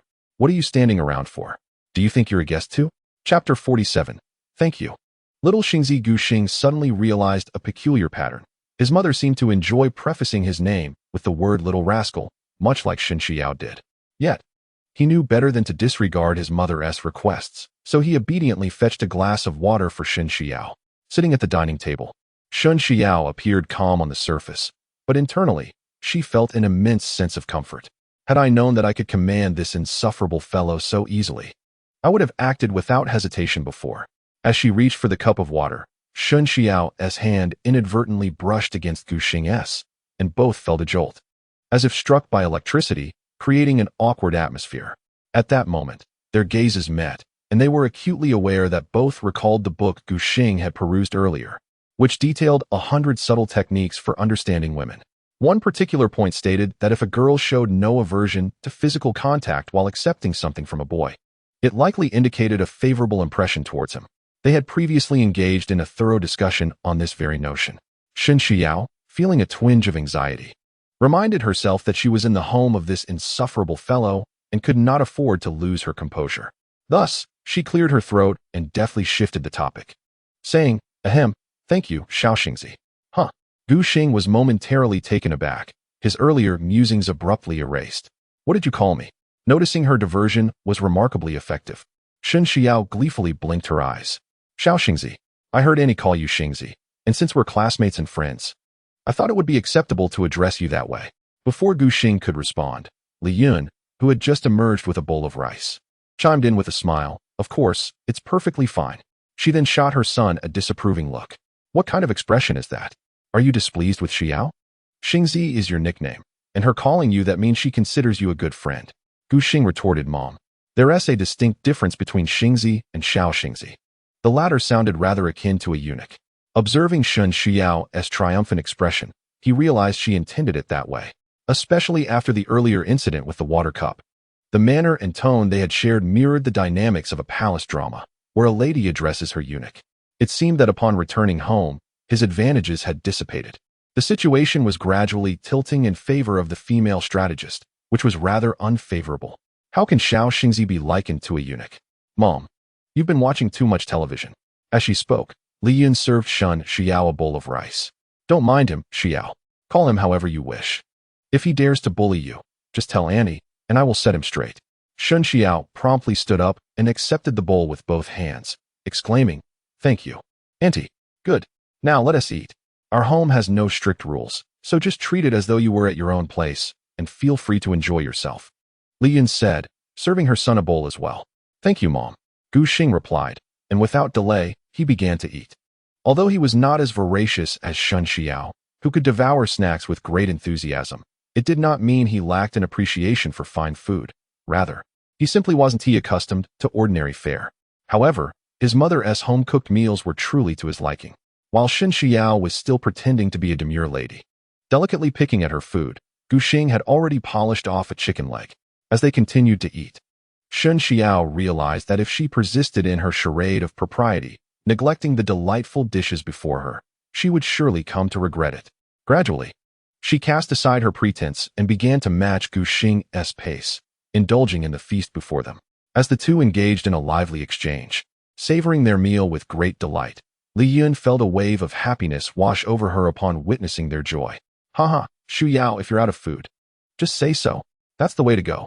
Don't be shy here at Annie's place. If you enjoy eating, indulge a little more." With that, Li Yun discreetly tilted her head to glance at Shen Shuyao's figure, contemplating how this young lady could eat so heartily yet maintain such an enviable physique, slim where it should be, and pleasantly plump where it counted. Truly, she was the epitome of an ideal daughter-in-law. At that moment, Li Yun's fondness for Shen Shuyao deepened further. Gu Xing's mother's gentle demeanor, paired with Gu Xing's rather unrefined dining habits, encouraged Shen Shuyao to gradually embrace her inner foodie. Before long, she began to outpace Gu Xing in their culinary adventure. As they continued to eat, they simultaneously reached for the same chicken leg. Their shared affection for the dish was no surprise, for Gu Xing's mother had indeed prepared it exquisitely. When Gu Xing attempted to snatch food from her, Shen Shuyao playfully resorted to a charming display, scrunching her nose and blinking her eyes adorably. Gu Xing, unable to resist her cuteness, instinctively placed the chicken leg into her bowl. "Thank you, Xiaoxingzi," she said, to which Gu Xing could only concede, "All right. I admit I fell into your trap." After satisfying their appetites, the trio quickly tidied up the dishes with Gu Xing and Shen Shuyao lending a hand. "Shuyao, I told you to rest. Look at you still helping out," Li Yun remarked. Shen Shuyao smiled, replying, "Auntie, it's just tidying up. It's not tiring." With a dishwasher at Gu Xing's home, the three found the task quite manageable. "Such a good child. Sit in the living room for a while. Auntie will tidy up your room. Tomorrow, I'll help you find a more relaxed position," Li Yun said cheerfully. "Huh." Shen Shuyao blinked in surprise before shaking her head. "Auntie, I really can't stay overnight." Li Yun patted her hand reassuringly. "My dear, where can a girl like you go if not at Auntie's place? I know you're worried about what your family might say, but rest assured, Once I finish my tasks, you can share your family's contact information with me, and I'll speak to them. Without waiting for Shun Shuyao's response, Li Yun turned and walked into a guest room. In the living room, Gu Xing observed Shun Shuyao's hesitant expression on the sofa and said, "My mom is right. How can you manage on your own? Though Jiang Ye's home isn't far. Didn't she mention she might not be back until tomorrow? What? You're hesitant to stay overnight at your best friend's house because she is not there? That does make sense," Shun Shuyao considered, realizing that if Ye was absent, it would be better for her to remain there. However, she couldn't shake the thought. Wouldn't that be akin to spending the night at a male classmate's home? Would her mother scold her? Would her father come over in anger? The mere thought sent shivers down her spine.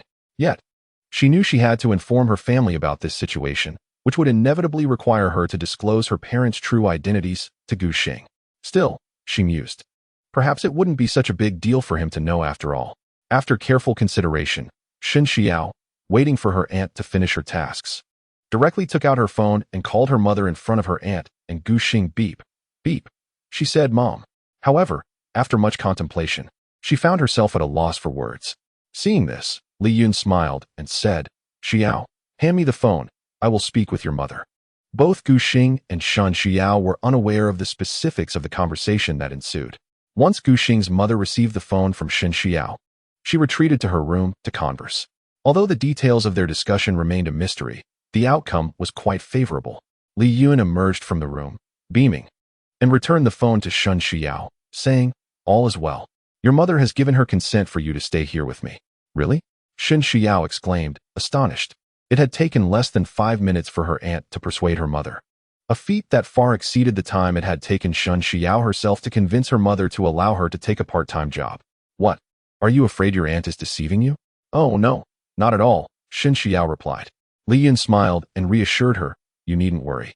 You can stay here for the next few days without the need to move around. Your mother has agreed." In truth, it was quite simple for Shan Xiao's mother to give her approval. The Gu family was well established, and upon learning of Shen Xiao's background, Li Yun was genuinely taken aback. She trusted in her son's character, and Shen Xiao's mother also believed that her daughter would not engage in any improper behavior. Nonetheless, being young, Shen Xiao's mother expressed that while it was acceptable for her daughter to stay at the Gu residence, she would appreciate it if Li Yun, as a guardian, kept an eye on the two of them. Naturally, Li Yun readily agreed to this request. Contemplating this, Li Yun decided it was prudent to remind her son privately. Trust was one thing, but diligence was essential. "Son, come here and help your mother with the dishwasher. Xiao, please have a seat in the living room while he finishes. I will send him to keep you company afterward." Shen Xiao nodded eagerly. "All right, Auntie." Gu Xing followed his mother into the kitchen, puzzled. "Mom, are you deliberately trying to tell me something?" "You clever boy," Li Yun retorted, casting a disapproving glance at him before looking towards the living room. "Son, do you know who Xiao's parents are?" Gu Xing scratched his head. "I have no idea. I asked her a few times, but she never mentioned it. So I let it go?" Li Yun lightly tapped her son's forehead. "What do you mean she never mentioned it? You need to be more serious." She continued, "Let me tell you, Xiao's father is the principal of your school, and her mother is Professor Zhang, a medical professor at your school." "What?" Gu Xing exclaimed, suddenly comprehending all the puzzling occurrences. No wonder Professor Zhang was so concerned about their snacking habits. And no wonder the principal had inexplicably summoned him to his office for an extended chat. It turned out that Shen Shuyao was their daughter. Reflecting on it now, Gu Xing realized that the principal's temperament was indeed quite commendable. If I were to witness my daughter engaging in playful, slightly intimate antics with a boy right under my nose, I would undoubtedly rush over and put an end to it. Li Yun, observing her son's astonished expression, continued, "I summoned you here to convey that the romantic entanglements of youth are not subject to anyone's scrutiny. However, one must exercise discretion. You cannot act recklessly." Gu Xing, having deduced the nature of the situation, sighed in resignation. "Mom, are you and Teacher Zhang conspiring to point me out?" He added, "Let us not even mention me. Does Teacher Zhang not know her own daughter's character? That girl is full of tricks.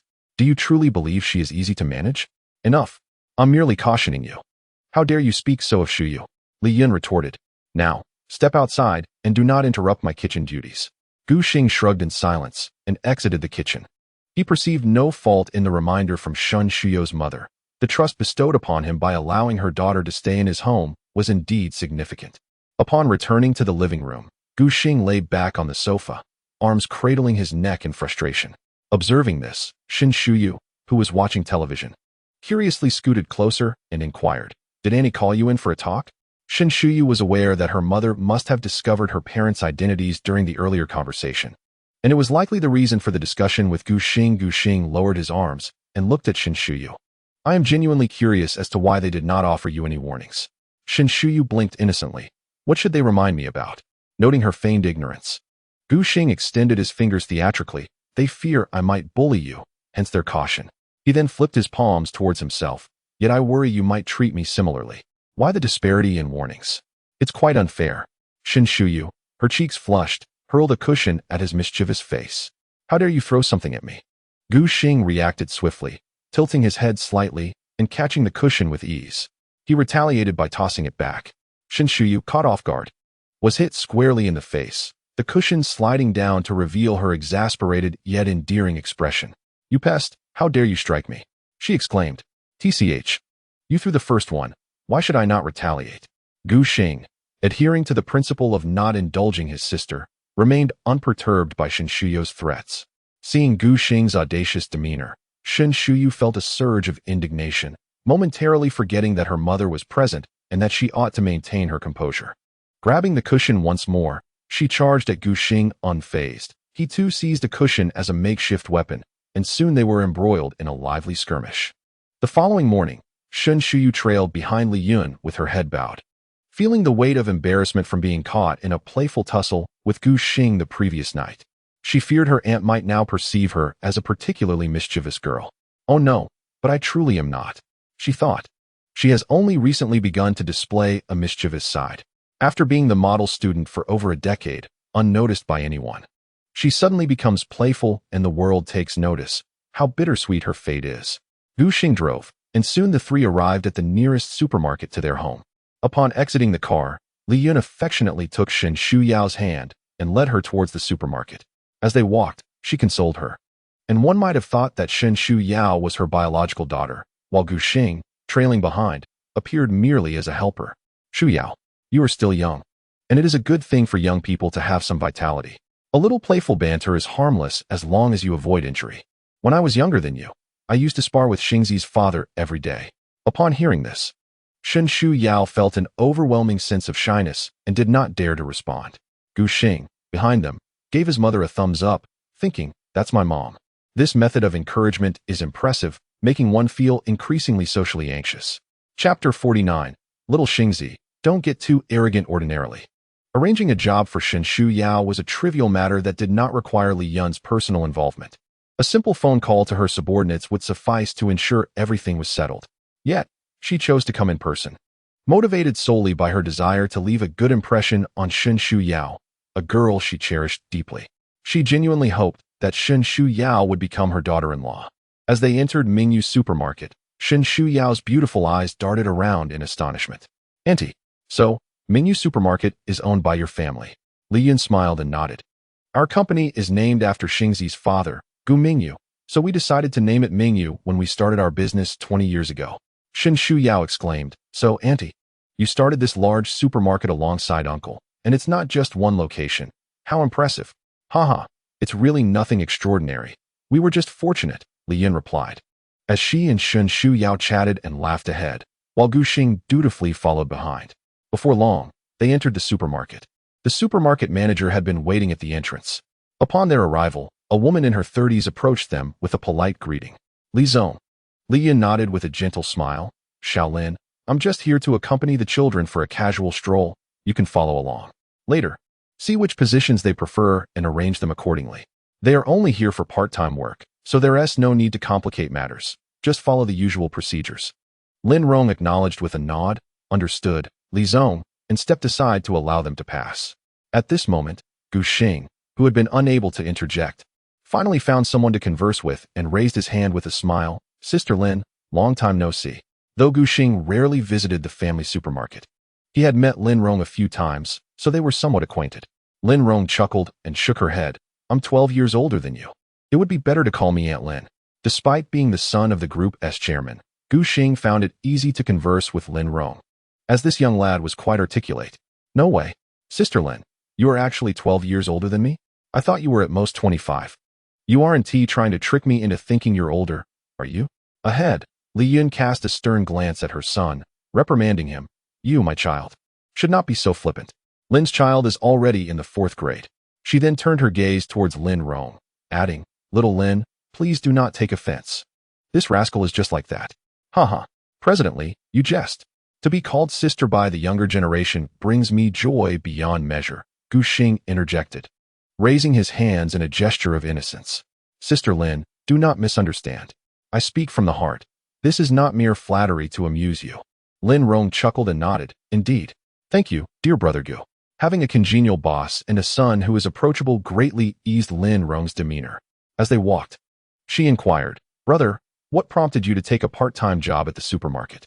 Gu Xing glanced ahead at Shun Xiao and replied, I am here accompanying a classmate. Lin Rong blinked, lowering her voice conspiratorially. Could it be that, Shu? Gu Xing quickly gestured for silence. He responded softly, Sister Lin, you must not speak carelessly. We are merely friends. Lin Rong nodded knowingly. Ah, I see. With the chairman's wife personally overseeing their placements. It was difficult for Lin Rong to believe that Gu Xing and the young lady did not share some form of romantic connection.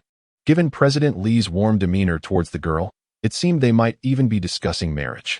The group continued to chat and laugh as they strolled through the supermarket. Eventually, Shen Xiao and Gu Xing settled on their job roles. Since it was merely a part-time engagement, they opted against positions requiring extensive experience, such as cashiering.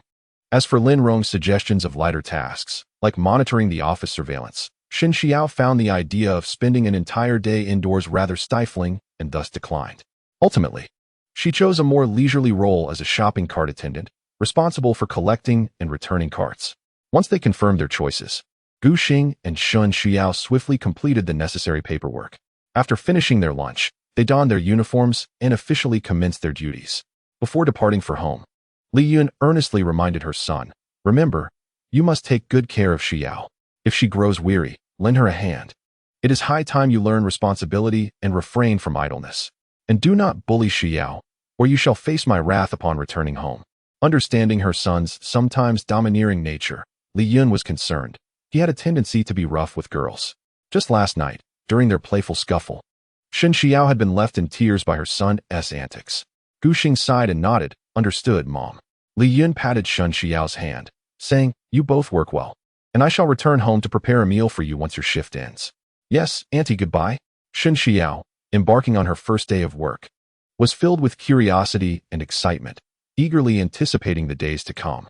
After the aunt left, Shen Xiu finally turned to Gu Xing and asked, You scoundrel, why did you come along when I asked you to arrange work for me? You insist on sticking by my side. Gu Xing replied, somewhat speechless. Did you not hear my mother just now? She said I should also get some exercise. Shen Xiu wrinkled her nose in protest. Nonsense. The task Auntie assigned to you is clearly to listen to me and obey my commands. Now, it's time for you, little Xingzi, to hurry along and help me gather the shopping carts. Sister Lin has already briefed us on our duties. You, dear fool, surely understand by now, right? Humph. Do you think I'm like you? Hey, little Xingzi, don't get cocky. It's not peak shopping hours, so there aren't many carts to collect. After circling around a couple of times, they found themselves at a standstill, gazing at the shopping carts before them and then at Shen Shuyu beside her. Gu Xing's eyes flickered with inspiration. Ahem, Shuyu, how about you hop in and let me push you around for a bit? Shen Shuyu blinked in surprise, her eyes wide. She had thought of this when she first saw the supermarket carts, but felt too embarrassed to voice it, considering they were university students and such antics might invite ridicule. However, now that Gu Xing had suggested it, her curiosity and playful spirit were piqued. Still, she hesitated. Isn't this a bit inappropriate? We are at work, after all. Seeing her evident interest, Gu Xing encouraged her. We're not busy right now.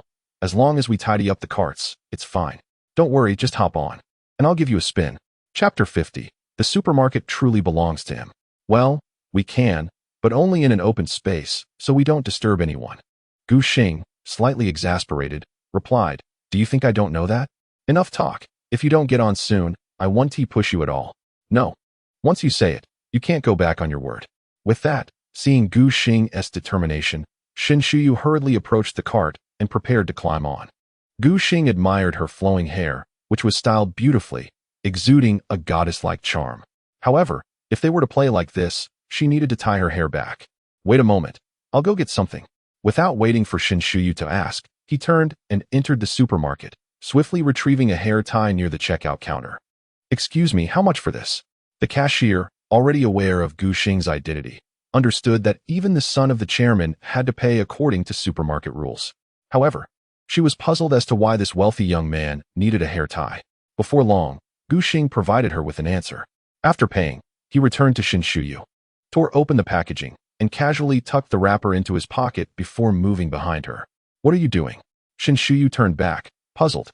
With a smile, Gu Xing replied, your hair is a bit long. It's safer to tie it up. What if it gets caught somewhere? Shinshuyu's cheeks flushed. I can do it myself. How could she let a boy tie her hair in such a public setting? Gu Xing glared slightly, questioning how long he intended to bind her, and whether he could even do it properly. Be obedient and turn your head, he instructed. Oh, wait. Why should I comply so readily? Shinshuyu thought to herself, feeling a surge of frustration at her own helplessness. Behind her, Gu Xing had gently gathered her long, flowing hair, meticulously arranging it with great care. Noticing his adeptness, Shinshuyu, feeling a twinge of jealousy, inquired, you're quite skilled at this. Have you done this for other girls before? Surely, it must have been more than once for you to be so proficient. To her surprise, Gu Xing nodded in affirmation. Indeed, I have tied hair for others several times. Most girls probably lack my expertise. Upon hearing this, Shinshuyu felt a sudden heaviness in her heart. Her previously cheerful demeanor vanished, replaced by a vague discomfort that enveloped her. Just moments ago, she had been smiling, yet now her expression had darkened. Despite Gu Xing's teasing, Shinshuyu chose not to respond, instead lowering her gaze in silence. Gu Xing, sensing her mood, offered a wry smile and explained. Why don't you ask who I tied hair for? Who did you tie hair for? Shinshuyu instinctively asked, but then quickly huffed, humph. What does it matter to me whom you tied hair for? I'm not interested, and from now on, you won't be tying mine. You're not going to ask, yet I shall tell you. Gu Xing laughed lightly. I once tied my mother's hair. Sometimes she is busy with work, and I felt sorry for her, so I offered to do it a few times. My initial attempts were rather poor. It was almost worse than not tying it at all crooked and uneven. Yet, my mother adored it. Boldly going out to buy groceries and telling everyone that it was her son who tied her hair. Hearing this, Shinshuyu's earlier frustration dissipated, and her mood lifted considerably. It dawned on her that Gu Xing could have easily mentioned it was for his mother from the start, but chose to play with her feelings instead. Pouting, she playfully stepped back. What are you doing? Gu Xing exclaimed. Humph, mind your own business. I shall step. With that, Shinshuyu playfully stepped on him again. Meanwhile, the cashier, who had been puzzled about Gu Xing's purchase of hair ties, finally grasped his intentions. However, she felt no joy in uncovering the truth. Only a sense of frustration at being subjected to such a display of affection. Working was already dreary enough. Now she had to endure this. Feeling as if she had been force-fed a dose of romantic drama. As Gu Xing finished tying Shunyu's hair, she gingerly climbed into the car, her body tingling slightly. Gu Xing smiled and said, Hold on tight. I'm about to set off. With that, he began to playfully push Shinshuyu in a relatively open area. Initially a bit shy, she gradually grew bolder. Hey, slow down, you rascal. I'm scared. Don't worry, I will protect you. Two individuals were relentlessly feeding the supermarket employees with copious amounts of dog food, leaving a group of workers thoroughly satiated. Some even began to harbor feelings of jealousy. A sales assistant, observing the scene, scoffed, humph. The lack of decorum in today's society is astonishing. A colleague beside her shook her head. They aren't disturbing anyone. So why speak ill of them? How could they not be affecting us? Aren't we witnessing this ourselves? We are all workers here, and they are indulging during work hours. Such a blatant disregard for responsibility, treating the supermarket as if it were their own establishment. The colleague cleared her throat, ahem.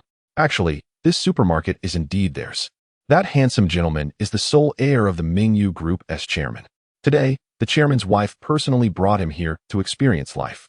The sales assistant's expression stiffened. Really? Lu Jia, you can't be mistaken. How could I possibly be wrong? Supervisor Lin himself informed me today. Do you think I have the leisure to fabricate such tales? The sales assistant felt a pang of panic. Mingyu Supermarket was renowned for offering the best working conditions in the city, and many sought to gain employment there. For someone like her, lacking credentials and skills, losing this job would equate to losing a stable livelihood. She immediately looked at Lu Jia with pleading eyes. Lu Jia, Could you refrain from reporting me? I genuinely had no idea this supermarket belonged to them. Lu Jia rolled her eyes. What do you take me for? If I intended to report you, would I warn you first? You're simply too young. Sometimes, it's wise to remain silent about certain matters, regardless of their truth. Especially refrain from uttering anything aggressive. I understand. Thank you, Lu Jia. Unbeknownst to Gu Xing, he had inadvertently played a role in a dramatic scene. While he was thoroughly enjoying his time with the girl, just then, a woman entered with several children, presumably a nearby preschool teacher. Gu Xing smirked slightly, deliberately pushing Shun Shuyao into a spot visible to the children. Teacher, I want to ride too. Me too. Me too. The teacher glanced at Gu Xing and Shun Shuyao before gently pulling a few of the little ones aside. You are already in the big class, not little children. You cannot ride. A little boy scratched his head. But teacher, that big sister is so big. Why can she ride? Oh, I see. It's because the big sister can't walk, and the big brother is pushing her. Shun Xiao's face flushed red, and she quickly jumped down to confront Gu Xing. Seeing this, Gu Xing took off running. You rascal, stop right there. Chapter 51. Do you really think I'm easy to bully? The joy they experienced in the morning stood in stark contrast to the dismay that awaited them in the afternoon. The first day of the 11-day holiday brought a surge of customers to the supermarket, significantly more than on a typical workday. While the morning crowd remained manageable, by afternoon, the number of patrons gradually increased.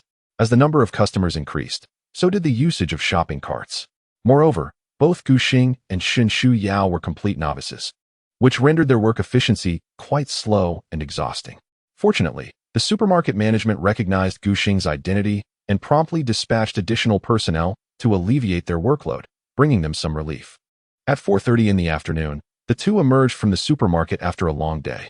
Shun Shuyao had gradually lost the initial thrill and excitement she felt at the start of her shift. Stretching her arms, she sighed. This job is indeed enjoyable. But there were just too many people today. My hands are sore from collecting carts. Gu Xing replied with a faint smile. What's the matter? Can't you manage after just the first day? Although Gu Xing had never held a job before, he understood that working was akin to attending school. Both confined one's personal freedom. Any rational person would naturally dislike such a feeling, except perhaps for absolute beginners. Given a few more days, Shun Shuyao would likely no longer express such enthusiasm for her job. Shun Shuyao wrinkled her nose and asserted, since I chose this job, I will see it through for these few days. I would never abandon it halfway. Gu Xing did not oppose her. After all, Shun Shuyao had persevered in her studies thus far, consistently ranking at the top of her class. This alone indicated that her perseverance was certainly stronger than that of most individuals. While nobody relished the idea of working or attending classes, there was always a motivating reason to keep pushing forward. Hey, you rascal, how did you find your first day at work? You're not going to pretend to be calm and then go home to cry to your aunt about not returning tomorrow, are you? Gu Xing shot her a glance. Do you think I'm as foolish as you? If I'm tired, I simply sit down to rest. If I'm bored, I pull out my phone and play games. I'm just that carefree. I can scrape by with passing grades in school, and I can still earn a salary while slacking off at work. Observing his cheeky demeanor, Shun Shuyao was at a loss for words. How can you say such things? Your aunt asked you to look after me. When I'm overwhelmed, you should help me out. Not lounge around like a lord watching me work as if you were the boss. Aren't you afraid I'll tell Auntie? Didn't she say it clearly? She wants you to gain some practical experience. Although your family is wealthy, you must heed her advice and start from the ground up. You need to develop your personal skills. Otherwise, how will you take over from uncle in the future? Seeing Shun Shuyao's incessant chatter, Gu Xing frowned and playfully pinched the back of her neck, threatening, keep talking, and I'll make your head spin. Gu Xing, let me go. After flicking her forehead with his finger, he finally released her. For someone from our generation, you really shouldn't be saying such things. I have every right to enjoy myself. Why should I deliberately seek out hardship? Am I a masochist? The trend now is to relax and take it easy. You should keep up with the times. Oh, you. Shun Shuyao groaned, covering her forehead as she looked at Gu Xing with dissatisfaction. After pondering for a moment, she realized that perhaps Gu Xing's perspective wasn't entirely without merit. Yet still unwilling to concede, she declared, even if what you say is true, how dare you lay a hand on me? Do you believe I won't tell Auntie? To her threats, Gu Xing remained entirely unfazed, for he was well aware that with Shun Xiao's audacity, she would never truly muster the courage to report him to her mother. Glancing at his phone, he noted that it was not yet 5 o'clock. Perhaps it was still too early to return home. as he pondered whether to indulge in some leisure for a while. His phone rang. With a hint of confusion, Gu Xing answered, "Hello, scoundrel. Shouldn't you be heading home by now? Why call me at this hour?" "Brother Gu, I'm not home. I'm currently enjoying time with Yaya in the new district of Xian City. Isn't your home in the New Age district?" "I thought I'd ring you to see if you wanted to join us," said the caller. "By the way, this was also Yaya's idea. She mentioned that Shun Xiao seems to be with you, and she suggested you bring her along for our gathering." Gu Xing could unmistakably detect the notes of doubt and surprise in Zhou Lang's voice. He understood that Zhou Lang was likely questioning whether their strategist had truly entered the fray. Previously, in her desperate attempt to stay at Jiang Ya's home for a few days, Shun Xiao had confided the truth to her.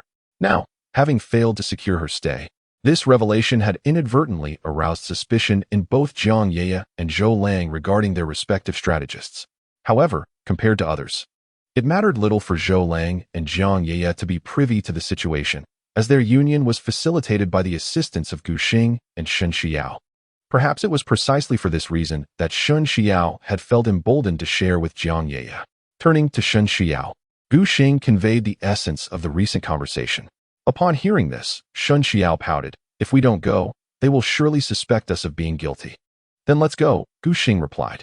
"But you better not say anything that might lead Ye to misunderstand. Otherwise, I will not let this go." "Wait. We have no relationship to speak of. You must not intentionally lead others to think otherwise." Observing Shun Xiao's flustered explanations, Gu Xing shrugged in exasperation. "You fear your friends misunderstand, yet I worry my brothers might misinterpret as well. After all, I've boasted before them that as their strategist, I would never enter the battlefield." "I've mentioned the same to Ye," Shun Xiao replied, pursing her lips.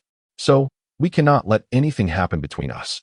Raising his hand, Gu Xing interjected, "Understood, let us proceed. The scoundrel has sent the location, let us take a taxi there." Nodding in agreement, Shun Xiao followed suit. Yet, upon further reflection, she sensed something amiss. Regardless of how they conferred, they could not allow others to misconstrue their relationship. Did their discussions only serve to amplify the suspicion? After all, she and the insufferable Gu Xing had no such connection. So why should they concern themselves with preventing misunderstandings? "You fool, we were just speaking inappropriately," she remarked. With a swift flick, Gu Xing playfully tapped her forehead. "Cease your prattling. If you continue this, I shall give you a misaligned blow." "Ouch. You truly think I'm easy to bully, don't you?" And thus, the two began to playfully bicker on the street, their antics taking on a rather comical appearance. Gu Xing firmly pressed down on Shun Xiao's head, while she flailed her limbs in vain, unable to inflict even the slightest harm upon him. The scene was not merely a reflection of Shun Xiao's short stature, but rather a testament to Gu Xing's impressive height, rendering the 1-meter-70-something Shun Xiao utterly defenseless in his presence. It was only when the car called by Gu Xing arrived in front of them that they each withdrew their hands. Just before getting into the vehicle, Shun Xiao swiftly stepped on Gu Xing's foot and then darted into the back seat with remarkable agility. Gu Xing shook his head with a smile and followed her into the rear compartment. "Is it a passenger with a special license plate?" Gu Xing nodded in affirmation. "Indeed." "Driver." The driver, smiling, remarked, "Young man, are you planning to take your girlfriend out for some fun? You youngsters are so lively, unlike us in the past. Couples back, then dared not frolic and play in public." Shun Xiao quickly interjected, "Driver, you misunderstand. We are not a couple." Gu Xing noticed that Shun Xiao's hair had become somewhat disheveled from their earlier tussle, and he instinctively reached out to smooth it down for her. As Shun Xiao finished explaining to the driver, she caught sight of Gu Xing's approaching hand, causing her to instinctively recoil. "What are you doing?" "We are in the car now, and the truce is in effect. We must not disturb the driver." "Hold still. Your hair is messy. Let me fix it." With that, Gu Xing tucked her loose strands behind her ear and tidied her bangs. Shun Xiao pressed herself tightly against the back seat, curling into a corner with her cheeks flushed and her eyes dreamy. "Hey, you're done." Gu Xing, realizing the intimate nature of the moment, promptly withdrew his hand and sat up straight, feigning ignorance as if nothing had transpired. Shun Xiao, witnessing this, felt an overwhelming urge to pounce on him in annoyance. "What kind of person are you, suddenly being so flirtatious?" She quietly pinched herself, scolding her own heart for racing in response to his playful antics, feeling utterly helpless. From the rearview mirror, the driver observed their interaction with a knowing smile, silently conveying the sentiment. And you say there's nothing going on between you? Upon reaching their destination, Gu Xing was the first to exit the vehicle, holding the door open for Shen Shuyao to ensure she wouldn't bump her head. Such chivalry was commendable. However, as she stepped out, she nearly collided with him.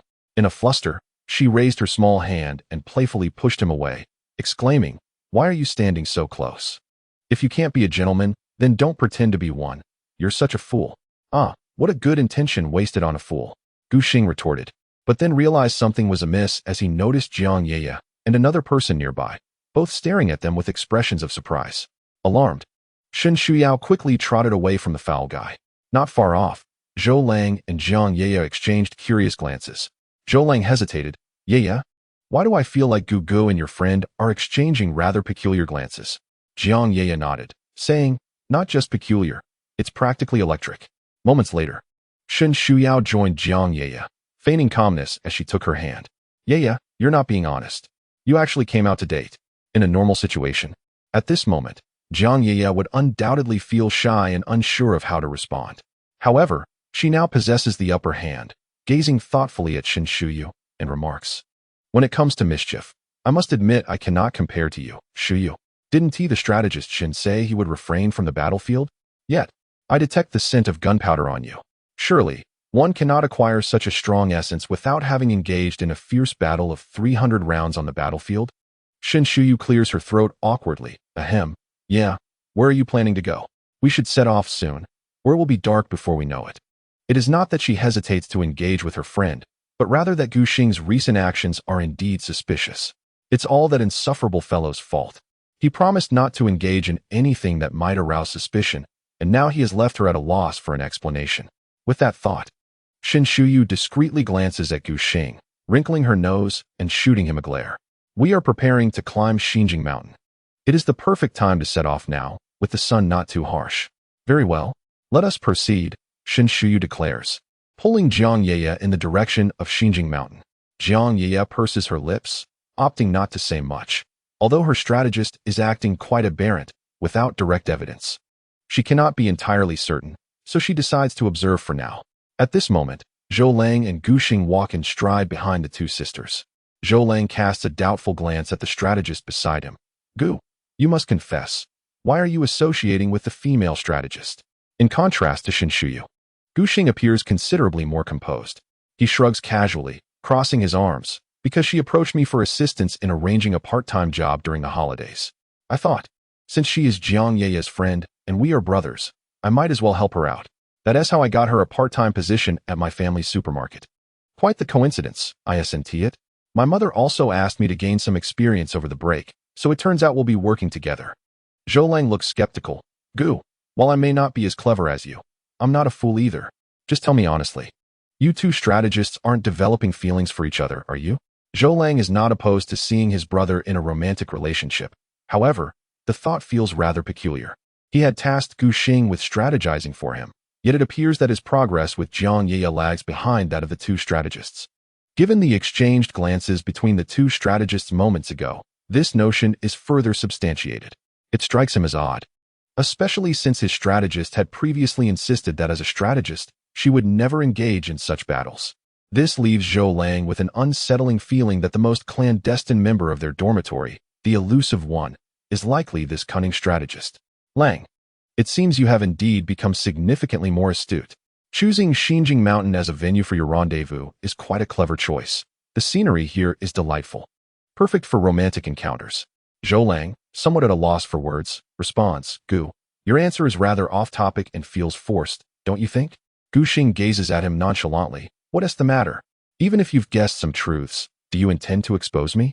Should I wait until the holiday concludes, and then return to the dormitory to join forces with Haozi and Lao Zhang against you? Alas, I have exerted considerable effort to devise strategies for you, only to discover that you are such a person. Sigh, it feels so disheartening, brother." Gu Xing, with a look of disappointment, quickened his pace, deliberately distancing himself from Zhou Lang. Zhou Lang, flustered, hurried to catch up and explain, "Gu Gu, you've misunderstood. I merely asked out of curiosity." "All right, I know nothing and will no longer inquire." Gu Xing finally halted, placing a hand on Zhou Lang's shoulder. "Ah, I was just teasing you. I'm not a girl to be so petty and easily angered."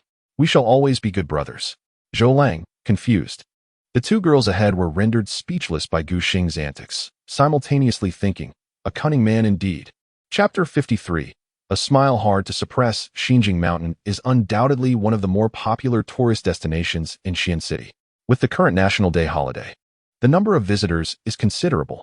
Fortunately, the crowd is not overwhelming to the point of hindering movement, as there are 3 or 4 pathways to ascend and descend the mountain, preventing any traffic jams. Jiang Ye and Xin Shuyu, linked arm in arm, merrily bounded along the hiking trail, stopping frequently to take photos in their fashionable attire. This made the already lengthy trek up the mountain even slower. After half an hour, the 4 were still at the foot of the mountain. Zhou Lang, come over and take a wide shot of us. All right. Upon hearing Jiang Ye's request, Zhou Lang promptly scampered over to accept the phone from her hand. Stepping back a few paces, he stood awkwardly to capture a distant group photo of the 2 girls embracing each other. Gu Xing observed with a slight frown. In the time he had not accompanied his companions, it seemed his brother was subtly morphing into a sycophant. While there was no issue with agreeing to take a photo when called upon, Zhou Lang's expression seemed excessively ingratiating. Gu Xing thought he might need to start calling him Little Longzi. This fool seemed to possess an innate talent for servitude, and his posture, while photographing, was rigid, likely to yield poor results, which would surely lead to the girls' complaints later. As he had anticipated, after several enthusiastic shots, Zhou Lang returned the phone to Jiang Ye. Thank you. Haha, no need, it was merely a photo. However, Zhou Lang's smile faded as he noticed Jiang Ye frowning upon examining the photos. Zhou Lang, even if you are inexperienced at taking pictures, your skills cannot be this poor. Xin Shuyu tilted her head to take a look, hesitant to voice her thoughts. After all, the quality was indeed lacking. Despite being over 1.7 meters tall, she appeared as if she were only 1.5 meters due to Zhou Lang's poor photography. Jiang Ye, who was shorter, was even more adversely affected. Zhou Lang scratched his head and leaned in to inspect the photos, only to realize that they were indeed dreadful, unbearable to look at. Yeah, I hardly ever take photos, so I'm completely clueless about this. Jiang Ye shot him a disapproving glance. I could tell you would take a poor shot when you were standing up high to photograph us. However, I was utterly astonished by your ability to identify various angles of error. You truly are remarkable. Zhou Lang suddenly had an epiphany, his eyes sparkling with excitement. My brother Gu can take photographs. His skills are undoubtedly impeccable. Previously, several girls approached my brother Gu seeking his contact information, using the pretext of wanting him to take their pictures. Ultimately, his exceptional technique compelled them to insist on exchanging contacts before they would leave. What did you say? Xin Xiao instinctively scrunched her nose and inquired. Jiang Ye cast a suspicious glance at her companion. Xiao, why are you so agitated all of a sudden? Realizing her outburst, Xin Xiao quickly gathered her thoughts and clarified. What I mean is, considering this, wasn't he there someone who asked Zhou Lang for his contact information as well? I'm merely inquiring on behalf of Ye. You truly are rather dim-witted for not considering this. As Zhou Lang felt the heat of the conversation shift towards him, he hastily deflected blame. That is not true. Among the 4 of us in the dormitory, every time we go out, the girls gravitate towards my brother Gu. After all, in terms of looks, the 3 of us are not on the same level as him. Moreover, my brother Gu possesses a plethora of charming tricks that undoubtedly endear him to the girls. Just as Zhou Lang fervently threw his teammates under the bus, it seemed as if fate was aligning in his favor. Gu Xing was standing a short distance away, lazily leaning against a tree, observing his brother's antics. He was about to confront him when a girl, who had been taking a photo with her friend, approached Gu Xing, clutching her phone. Handsome, is it true what your friend said about your photography skills? Could you help us take a few pictures? Zhou Lang pointed eagerly. Look. Relieved. He couldn't help but marvel at the audacity of today's girls, daring to approach with such a topic. Gu Xing offered a wry smile and raised his hands in a gesture of surrender. Don't listen to my friend's exaggerations. I've merely searched for some photography tips online. My skills are rather average. The girl blinked her eyes and replied, that is fine. Just take a few pictures for me. As she spoke, she reached out to grasp Gu Xing's arm. Gu Xing discreetly stepped back, evading her touch. I'm sorry, but I fear my girlfriend might become upset if she saw. Internally, he had already berated Zhou Lang multiple times. Couldn't this guy articulate his thoughts more clearly? He had consistently rejected such advances. Gu Xing had always adhered to the belief that dating was a pursuit leading to marriage. and thus he wouldn't casually engage with just anyone. This stance was not significantly influenced by Shun Xiao's presence. Oh, I see. Well, that's all right, the girl conceded, reluctantly returning to her friends. Observing Gu Xing's handling of the girl's flirtation, the three onlookers reacted differently.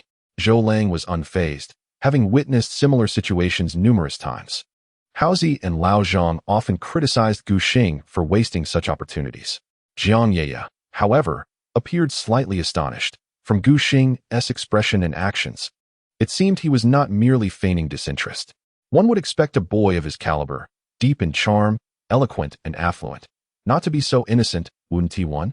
However, considering that her good sister beside her possesses equally impressive qualities yet remains virtuous, she can empathize. Purity is not an anomaly. It is merely the society that is tainted.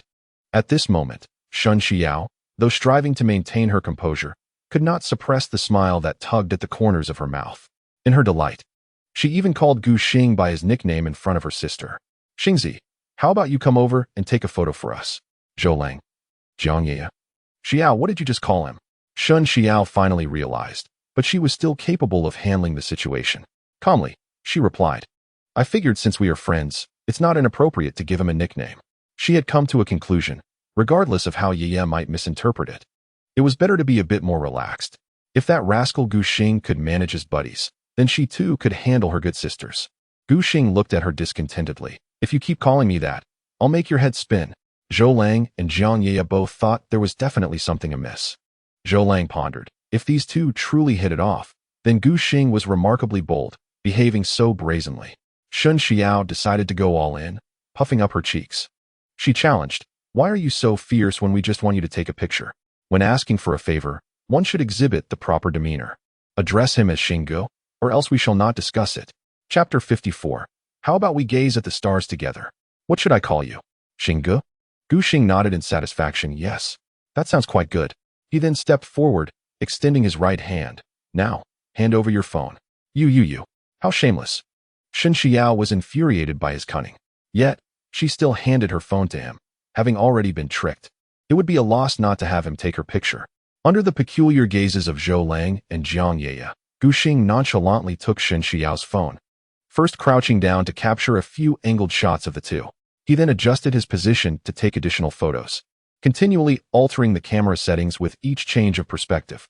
After a thorough session, Gu Xing inspected the results and deemed them satisfactory before returning the phone to Shun Xiao.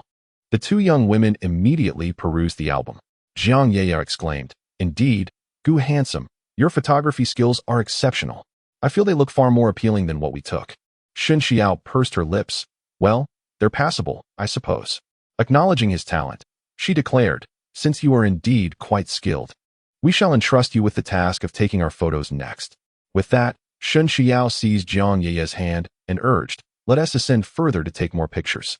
Upon reaching the new photo location, Shun Xiao waved to the lagging Gu Xing, hurry up. A big guy like you walks so slowly. Look at how Zhou Lang keeps up without hesitation. Zhou Lang followed closely to be at Jiang Ye's beck and call. Gu Xing felt he was at a loss. The reason for his slow pace was that these two ladies were moving at a leisurely pace, and he found little interest in the photo taking. Although they could reach the summit in no time, they insisted on pausing to take pictures, leaving them lingering at the halfway point for an hour. Gu Xing, in a spirit of defiance, chose to meander aimlessly, stopping every few paces to rest, testing the endurance of those around him. Upon hearing the call of a girl, he leisurely responded, have you forgotten the words I imparted to you earlier? When seeking assistance, one ought to exhibit the demeanor befitting the request. Shun Xiao, her hands placed on her hips, felt an overwhelming urge to confront him physically. Yet, recalling that she had previously fallen into this rascal's trap, she resolved that calling upon him yet again posed no issue. After all, he had a point. When soliciting help, courtesy is paramount. With a slight pout, she addressed him. Xinggu, would you kindly assist us in taking some photographs? I apologize for the trouble. Then, wrinkling her nose, she added, is this acceptable? Jiang Ye, her expression one of sheer astonishment, gazed incredulously at her close friend. Wait, Xiao, are you serious? It was evident that Gu Xing relished the teasing moniker of Xinggu, and it was absurd to think that her strategist companion could remain oblivious to this. The truth was gradually surfacing. Their dormitory strategist was indeed preparing for battle. What is that expression on your face, Ye? Shun Xiao countered. I have always been reasonable. Gu Xing's points are valid. Softening my tone when requesting his assistance is hardly out of line. As she spoke, even she struggled to convince herself of this rationale. Playfully pinching her friend's cheek, she added, regardless of your thoughts, you must not disclose this to Xiaoxue and Xiaoyu. You know how their gossiping tendencies are. Shen Xiao, ever attentive to Jiang Ye's needs, readily agreed to this modest request. With a conspiratorial glance at Gu Xing, she assured, all right, I promise to keep your secret. What else with that look, Ye? I merely permitted your imagination to run wild, not to spiral into unfounded fantasies. Fine, fine. I shall refrain from fanciful thoughts, she conceded. Thus, the group ambled along, stopping intermittently, until they finally reached the mountain's summit as dusk approached. The most splendid feature of Xingling Mountain is the celestial spectacle it offers at night. The throngs of visitors suggested that the stars would indeed be visible tonight. Fortunately, they could also order takeout on the mountain. Otherwise, Gu Xing and Shun Xiao would return home ravenous after merely a lunch. Although the delivery fee was somewhat steep and the wait longer than anticipated, it was still preferable to going without. Gu Xing had heard that a cadre of delivery personnel was stationed in the area daily, ensuring that business thrived due to the lucrative nature of the job. 1 or 2 deliveries could yield the same earnings as an entire day's work elsewhere. By the time the takeout arrived, darkness enveloped the surroundings. The 4 of them settled in a pavilion, enjoying fried chicken and chilled cola. The refreshing drink was a pleasant surprise, and Gu Xing felt the expense was justified. With the evening breeze cascading over them, he relished the moment to the point of nearly losing control. Zhou Lang raised his cup brimming with cola, clinking it against Gu Xing's. Brother Gu, I appreciate your generosity today. Gu Xing took a sip of his drink, smiling as he replied, it's merely a meal. Besides, this is my territory. I ought to treat you well. Too bad you mentioned you would be heading back tomorrow. We shall have to postpone for another time. Haha. Indeed, it's just takeout. Whether it's you or I footing the bill makes little difference. Jiang Ye observed the 2 boastful young men with exasperation. I must ask, could you 2 affluent heirs not tone it down a notch? A meal delivered to our doorstep cost over 1,000. Who among ordinary people would dare to indulge in such extravagance? Look around. How many eyes are upon us? Indeed, at this moment, Gu Xing is the sole individual at Xingling Mountain Peak, splurging on a pricey meal brought to such heights, and even requesting ice-cold cola for an extra charge. Perhaps this illustrates a divergence in mindset. While Gu Xing perceives it as worth the expense, others might deem it sheer wastefulness. Shen Shuyao, with a drumstick in each hand, savors every bite while sipping cola, relishing the moment. Although she is aware that this is a fast food extravaganza, its allure is simply irresistible. Initially astonished, Jiang Ye and Zhou Lang soon grow accustomed to her voracious appetite. Ye remarks, you've ordered so much, and Auntie is waiting for us to return for dinner. Aren't you afraid of being scolded upon our return? Jiang Ye had long been aware of Shun Shuyao residing at Gu Xing's home. Otherwise, she wouldn't have deliberately summoned the 2 strategists to ascertain if they were up to anything untoward. Gu Xing, amused by Shen Shuyao's delight in her meal, chuckles. I was merely concerned you wouldn't have enough to eat. These junk foods are best enjoyed occasionally. Let us aim to indulge less in the future. Shen Shuyao wrinkled her nose playfully. I got it. I got it. Since you're treating today, I'll heed your advice. Observing this scene, Zhou Lang and Jiang Ye exchanged a glance laden with unspoken sentiments. They had come to enjoy a date, yet they felt as if they were being fed a mouthful of dog food. Once they had eaten their fill, Jiang Ye suggested they find a spot to stargaze together, lest she forget the purpose of their outing. After the 2 departed, Gu Xing turned to Shen Shuyao, who sat in a daze, and with a playful blink, proposed. Shall we form a team to gaze at the stars as well? I hear there will be shooting stars tonight. Perhaps luck will be on our side. Shen Shuyao's cheeks flushed slightly, her rosy lips pursed. Well, we can certainly take a look. Chapter 55. The subtle ambiguity between strategists at Xingling Mountain Peak. Beneath the night sky, a young man and woman sit quietly at an open circular platform. The girl hugs her knees, her eyes wide as she gazes at the twinkling stars above. The boy, with his hands clasped behind his head, leans lazily against the stone wall, appearing to gaze at the stars while occasionally stealing glances at the girl beside him. They are Gu Xing and Shen Shuyao, who had agreed to team up for stargazing. Gu Xing licked his lips, slightly parched from the evening breeze, and with a hint of amusement, suggested, shall we converse about something? Don't you find it awkward to sit here in silence? Most of those who have made the trek to the peak this evening are couples.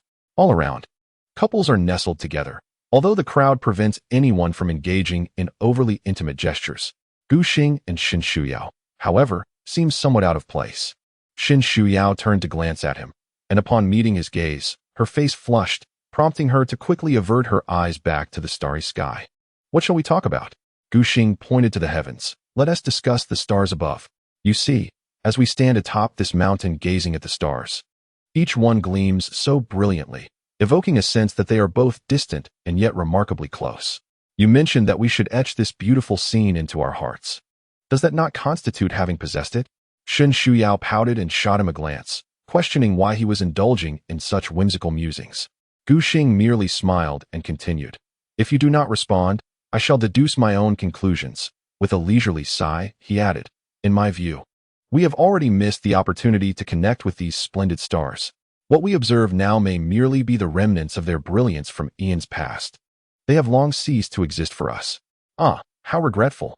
I despise the feeling of regret. When confronted with beauty, one must seize the moment, even if it requires some clever maneuvering. Shen Shuyao felt her cheeks flush, her heart racing as warmth spread through her. You are being inexplicably strange. I cannot comprehend what you are saying. Gu Xing subtly shifted closer to her, asking, Shuyao, do you like stars? Shen Shuyao paused, momentarily puzzled by the question. After glancing at the stars above, she nodded. They are so beautiful. How could I not love them? Ah, now I understand, Gu Xing replied, a smirk playing on his lips as he inched even closer. I also enjoy reading. Shen Shuyao, a strategist of equal wit, quickly grasped his implication after a brief moment of confusion. She placed her hand on his shoulder, her face blushing so vividly that it seemed to illuminate the night. You are quite thick-skinned. I was speaking of my affection for the stars above. And do keep your distance. Gu Xing shrugged.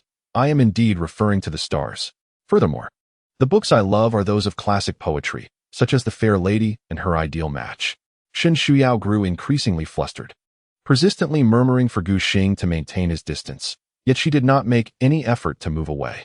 Meanwhile, on the other side, Zhou Lang and Jiang Yeye sat closely together.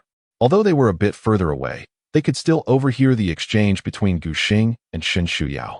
Jiang Yeye nudged Zhou Lang, exclaiming, I finally comprehend what Xiao Xue and Xiao Yu meant.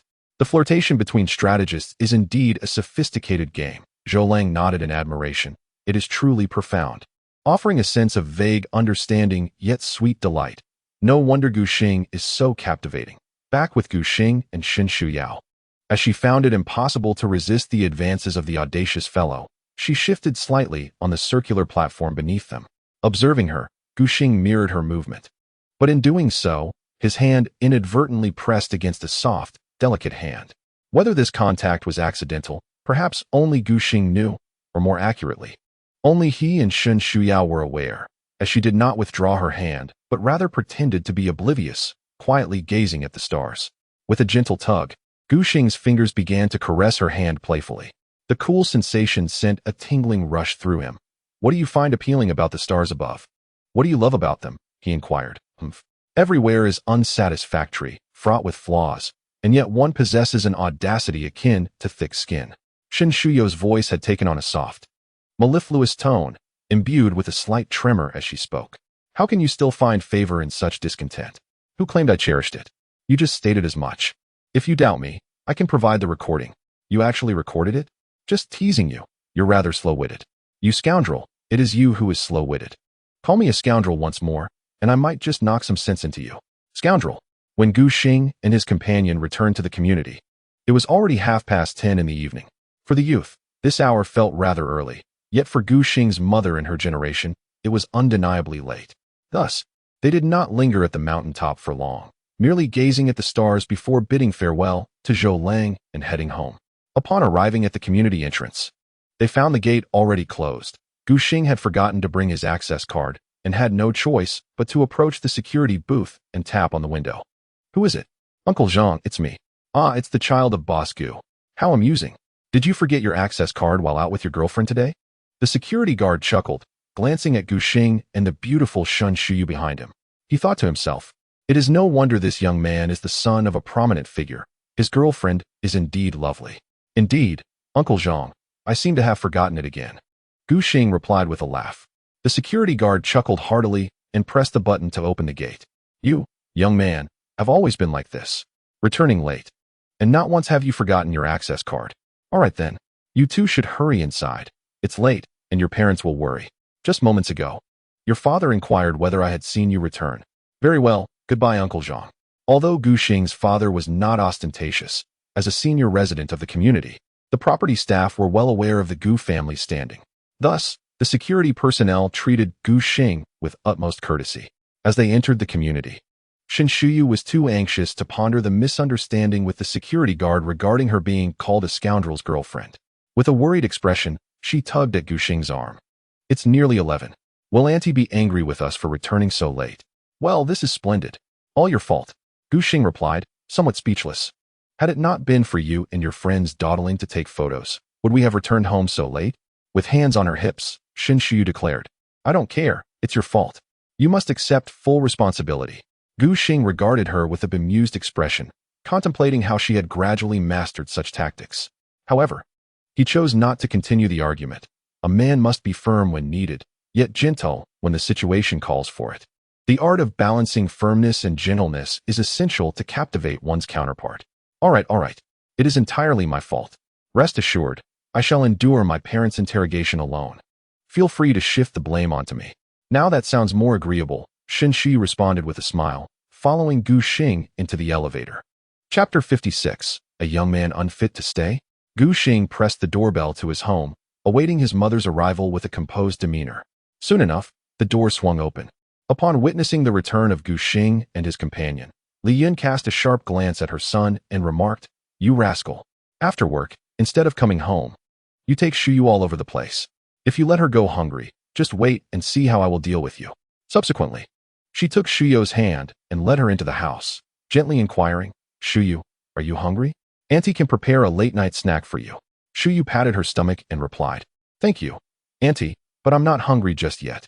Li Yun frowned slightly, catching a whiff of fried chicken emanating from Shuyu, and exclaimed, Look at this rascal. He actually took you to eat such nutritionally void food, and greasy fried chicken will give you an upset stomach. Shuyu suppressed a chuckle, realizing that Auntie would undoubtedly place all the blame on the unfortunate Gu Xing without her needing to intervene. With a smirk, she thought that perhaps this guy was quite pitiable. Gu Xing shrugged helplessly. Mom. We were at the peak of Xinjiang mountain stargazing. The only takeout available quickly was fried chicken, and after hiking for several hours, we were famished. Stargazing at Xinjiang mountain? Li Yun hesitated, momentarily taken aback.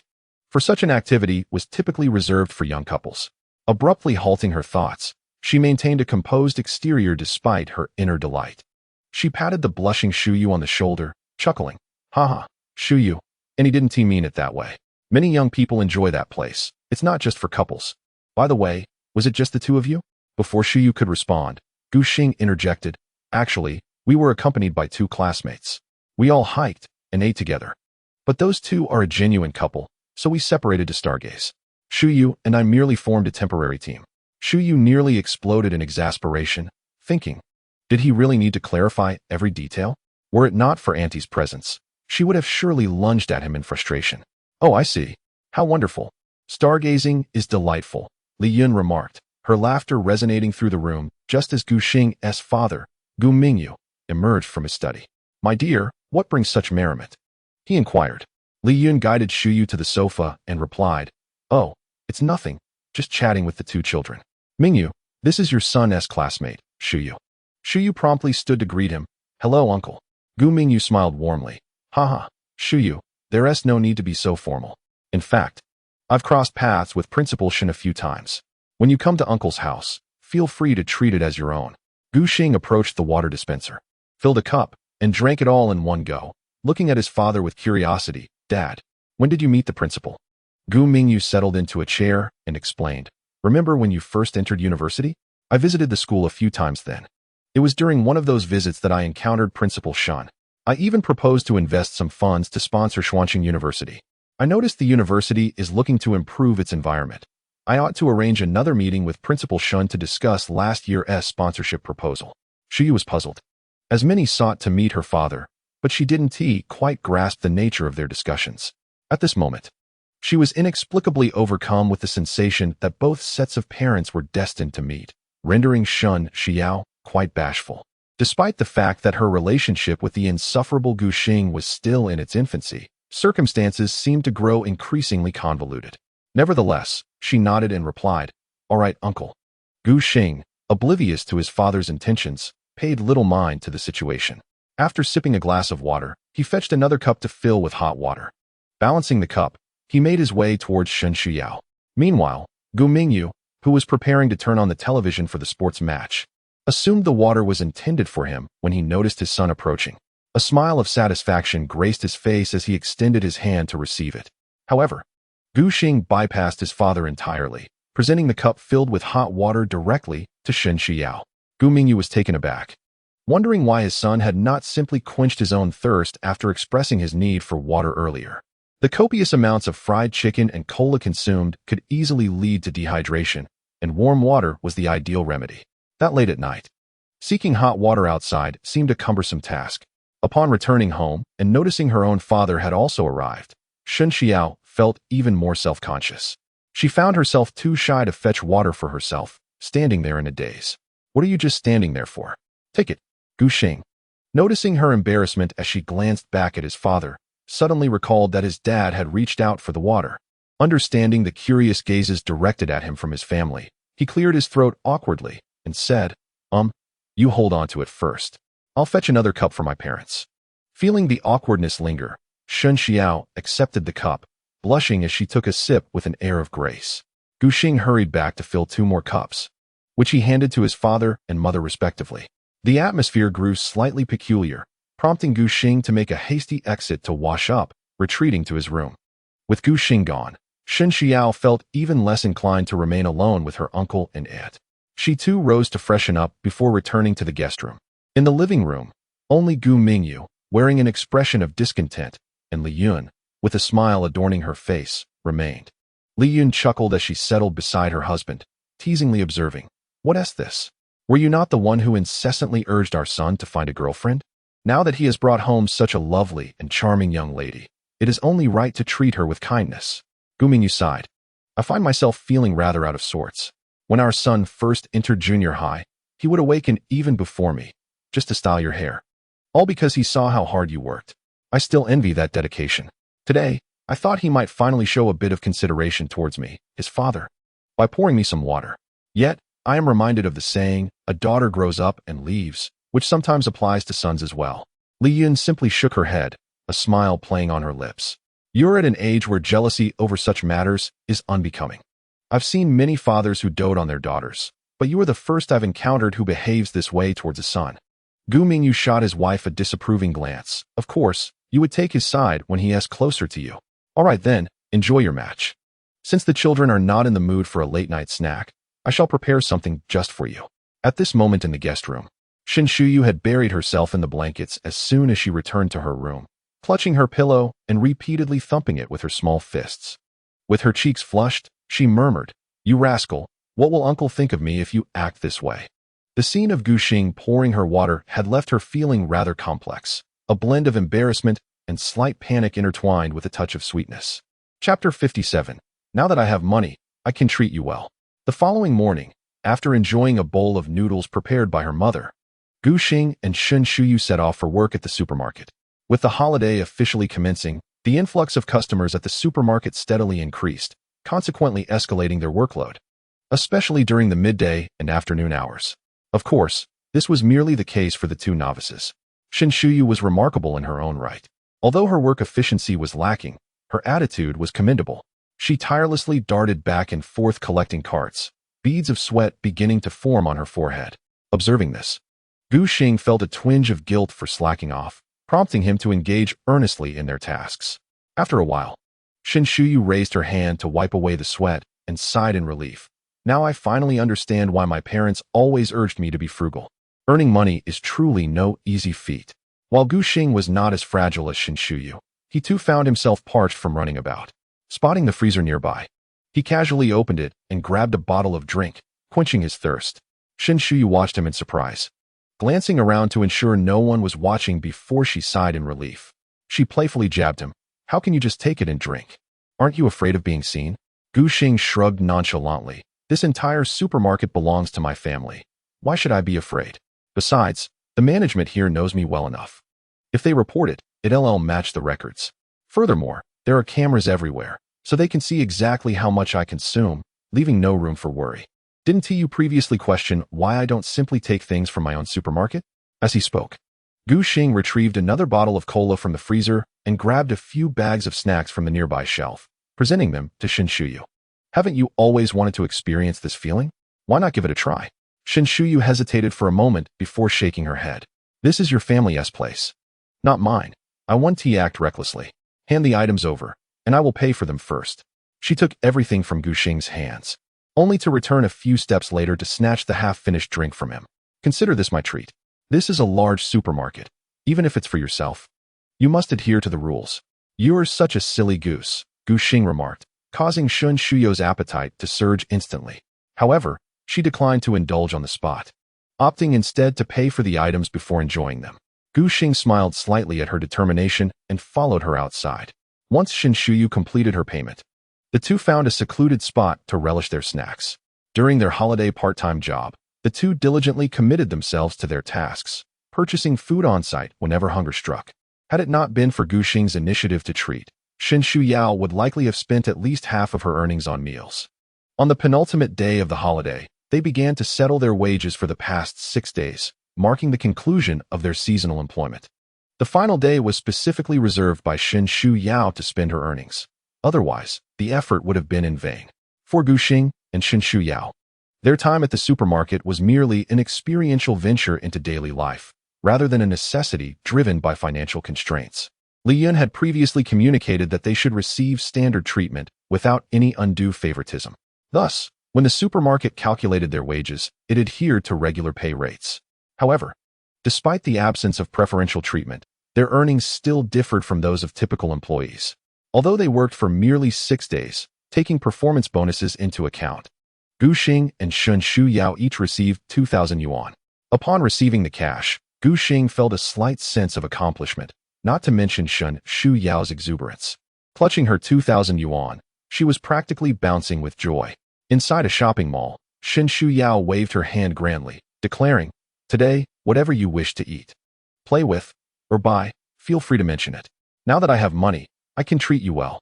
Gu Xing looked at her in disbelief. "Who are you calling sister?" "Humph. Now that I have money, I am the sister. Are you dissatisfied?" Gu Xing rolled her eyes and replied, "Are you certain you want to treat me well?" At the look in his eyes, Shen Shuyao immediately became cautious, clutching her wallet. "I can tell by your expression that you have ulterior motives. You must be planning to buy something extravagant. Given your spending standards, my hard-earned money could vanish in an instant." "No, I take back what I just said. We should buy our own things. I want to treat you." Gu Xing shrugged. Such a miser.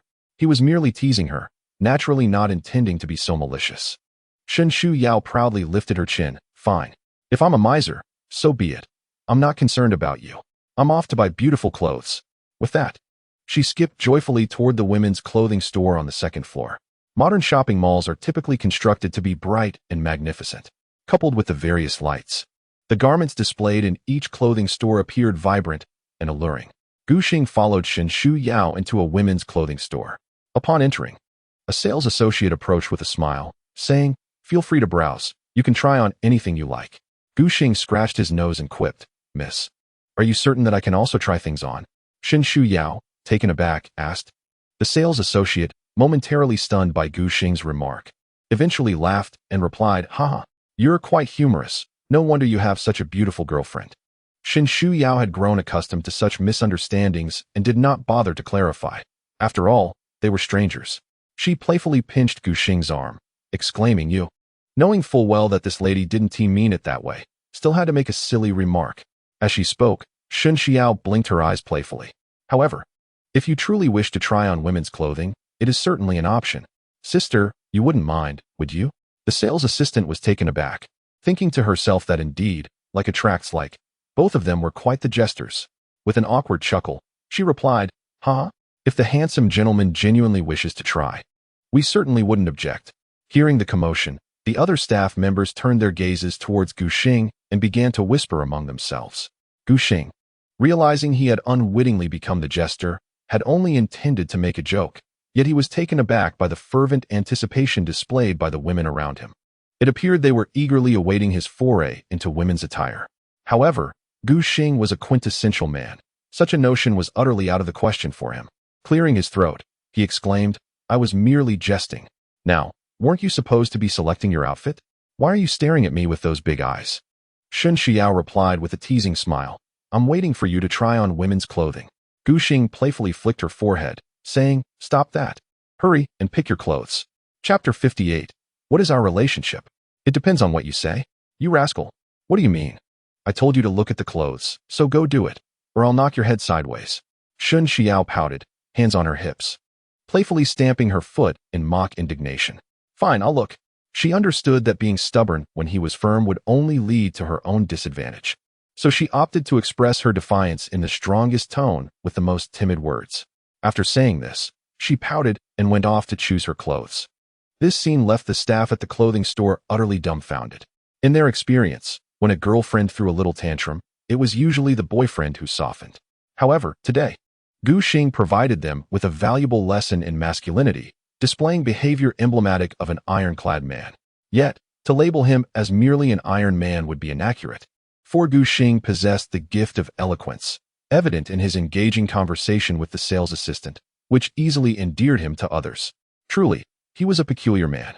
Before long, Shun Xiao selected a dark gray short skirt paired with a sleeveless blouse. After changing in the fitting room, she emerged and approached Gu Xing, casually smoothing the hem of her skirt as she asked, "What do you think?" The skirt, equipped with built-in safety shorts, was essentially a modified pair of shorts. Coupled with the sleeveless blouse, it was quite the ensemble. Gu Xing coughed, his throat suddenly dry. "It's all right." The sight of her long legs, combined with Shun Xiao's unparalleled beauty, rendered any outfit she wore stunning. However, upon hearing Gu Xing's lukewarm assessment, Shun Xiao was instantly displeased. "Just all right, then I won't take it. I'll choose another set." "Wait, this one looks great. Just try it on for now." She scrunched her nose and glared at him. "And you call that all right?" Gu Xing raised his hand in surrender. "It was my fault. I didn't articulate my true thoughts earlier. This looks fantastic and perfectly accentuates your figure. I truly admire it." A blush crept swiftly across Shun Xiao's cheeks as she shyly replied, "I just wanted you to help me see if it looks good. I purchased this for myself. It is none of your concern." You seem quite fond of it, displaying remarkable audacity. The two engaged in a spirited exchange, leaving the nearby sales assistant momentarily speechless until she seized the opportunity to interject. "Madam, would you like to choose another outfit? Perhaps consider a dress?" Shun Xiao blinked, casting a furtive glance at Gu Xing before bashfully responding, "I think I shall take this one for now." "Very well. I will assist you with the packaging." "No need. Just cut off the tag, and I will wear it as is." The sales assistant observed the two, feeling a twinge of envy. This was the essence of youth. Once the tag was removed, Shun Xiao donned her new attire, ready to select another piece. However, it dawned on her that she had yet to inquire about the price. How foolish of her to purchase so carelessly. "Excuse me, how much do these two garments cost in total?" The sales assistant, upon hearing her, scanned the tag at the computer. "Madam, the total for the dress and the outfit is 1,100. "What? So expensive?" Shun Xiao was taken aback, realizing she had just spent over half her salary. How could she continue shopping now? The sales assistant, unfazed, smiled and explained, "Madam, this is a specialty store. You can verify the prices on our official website. This is already the discounted rate." "Well, I suppose that's acceptable. The tags have been removed, so I cannot return them now." Shun Xiao reluctantly retrieved her clothes from the fitting room, pulled out her recently received 2,000 yuan salary, counted out 11 bills, and handed them to the sales assistant. "All right, please hand me your clothing, and I will prepare them for you." "Oh right, you still wish to continue shopping?" At that moment, Shun Xiao was far too concerned about whether she would have enough money left. She shook her head and replied, "Not for now. I will browse elsewhere." Having gathered her belongings, Shun Xiao approached Gu Xing, who was still engrossed in his phone, and playfully kicked his foot. "Let us go." Upon exiting the clothing store, Gu Xing tilted his head, curiosity evident in his gaze. "Didn't you say you wanted to choose another outfit? Have you found nothing to your liking? Choose. A fool's errand. These two pieces cost me 1,100. My salary might not suffice for another selection." Feigning nonchalance, Gu Xing remarked, "If you're short, I can lend you the money." You would cover my expenses? What are we to each other? Shinshuyu wrinkled her nose and shot him a glance. Although he had treated her several times, this was an entirely different scenario. In response to her words, Gu Xing cleared his throat and shrugged, saying, "That depends on you." Upon hearing this, Shinshuyu's heart raced. Flustered and irritated, she stamped her foot. "What did you say?" Yet, Gu Xing remained undeterred, gazing directly at her. "I mean, what kind of relationship do you envision for us? It's up to you to define it." Faced with Gu Xing's sudden assertiveness, Shinshuyu felt a wave of panic wash over her. I don't understand what you're saying." With that, she lowered her head and quickened her pace. Gu Xing observed her reaction and murmured softly, "Seems like someone is a bit flustered, but it's no major issue." After speaking with a faint smile, she quickened her pace to catch up. "Hey, aren't you buying any clothes?" No, Shinshuyu initially intended to say she wouldn't buy anything, but her words faltered upon seeing a lingerie store ahead. "Wait for me here. I'll go over there to pick up something." Gu Xing looked at her with confusion. "Can't we go together? I'm not comfortable with you going alone." Shinshuyu blushed and replied shyly, "What is there to be concerned about? I'm not a child. Just wait for me here." Observing her expression, Gu Xing surmised that what she intended to purchase was rather private. Thus he refrained from pressing further. Nodding, he said, "All right. You go ahead." However, Shinshuyu didn't move but hesitated, glancing at Gu Xing. The lingerie store was right ahead, and if she went in alone, that rascal would undoubtedly see her. After pondering, she said, "Then just stand here. No peeking, and it would be best if you closed your eyes." Gu Xing furrowed his brow. "You're taking so long over something trivial. If you had used this time wisely, you'd have already made your purchase. Hurry up. The only store that might make you feel awkward to buy from is right in front of you. Why make it so mysterious?" Realizing her secret was exposed, Shinshuyu decided to remain silent. The crux of the matter was that this rascal was particularly stubborn, and she feared that if she continued, she would be teased. With a playful pout, she turned and entered the lingerie store. Upon entering, a woman approached with a smile. "Sister, are you looking to buy a set?" Shinshuyu bit her lip and replied, "Yes, I do like a set." "All right, take a look at the styles you like, and let me know once you've decided." The woman said, glancing at Shinshuyu's figure before adding with envy, "You should have a good size, right?" Shinshuyu felt her cheeks flush and murmured, roughly. Outside, Gu Xing, who was eavesdropping, squeezed his hands. "Is there really?" Chapter 59. Outdoor Quiz Challenge. After Shinshuyu made her purchase, the two continued to stroll within the mall for a while. By the time they exited, night had fallen. Shinshuyu carried several bags as she walked down the dimly lit street, appearing somewhat glum. "Sigh, after working for 6 days, I've spent all my money in just one day of shopping, and I was trying to be cautious with my spending. The prices at these specialty stores are exorbitant.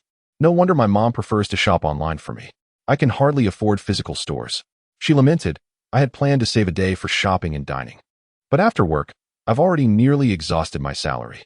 Observing her despondent demeanor, Gu Xing smiled and said, "Clothing is indeed expensive these days.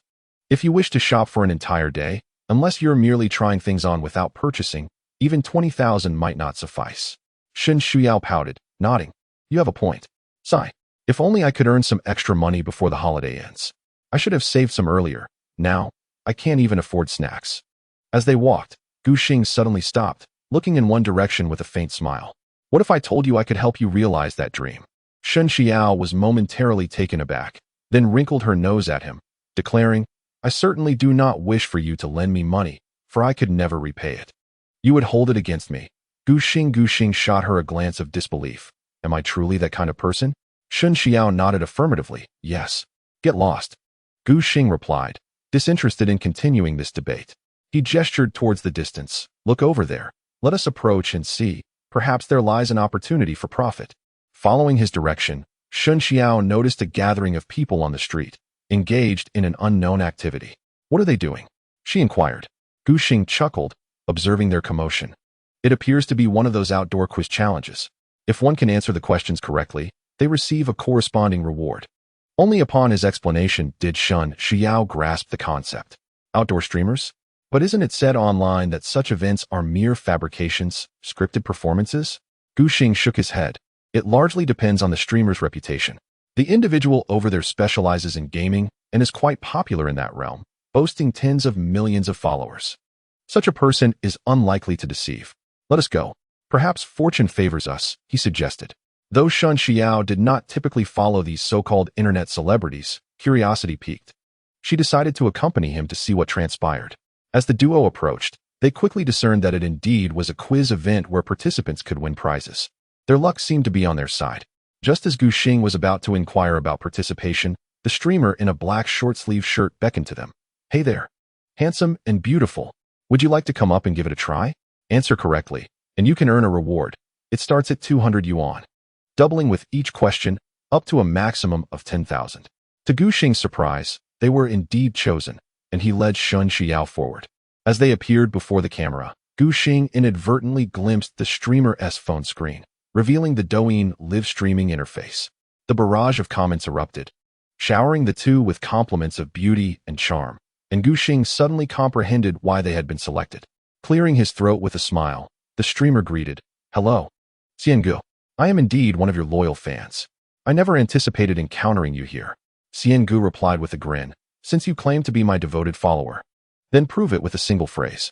If you do, I shall grant you a question without requiring an answer. You will automatically pass." Confidently, Gu Xing nodded, "Of course. I am a devoted fan of yours. Back in the day, your blind showcase was utterly remarkable. I was thoroughly impressed, and even gifted you something, despite my usual reluctance to spend." At this declaration, Xiangu was momentarily stunned, eliciting laughter from the surrounding crowd. The live stream chat exploded with activity, brimming with excitement. Xiangu chuckled as he patted Gu Xing's shoulder, asking playfully, "Are you certain you have truly watched my streams?" Gu Xing affirmed, "Absolutely. I watch every day. May I inquire, which game do I stream?" Xiangu pressed, "League of Legends, of course. How else would there be a blind showcase?" Gu Xing replied, and Xiangu was rendered speechless. "Hello, handsome. Please take a moment to observe the comments in the live stream." Gu Xing remarked as he glanced at the barrage of messages. "Wow, this guy is absolutely hilarious.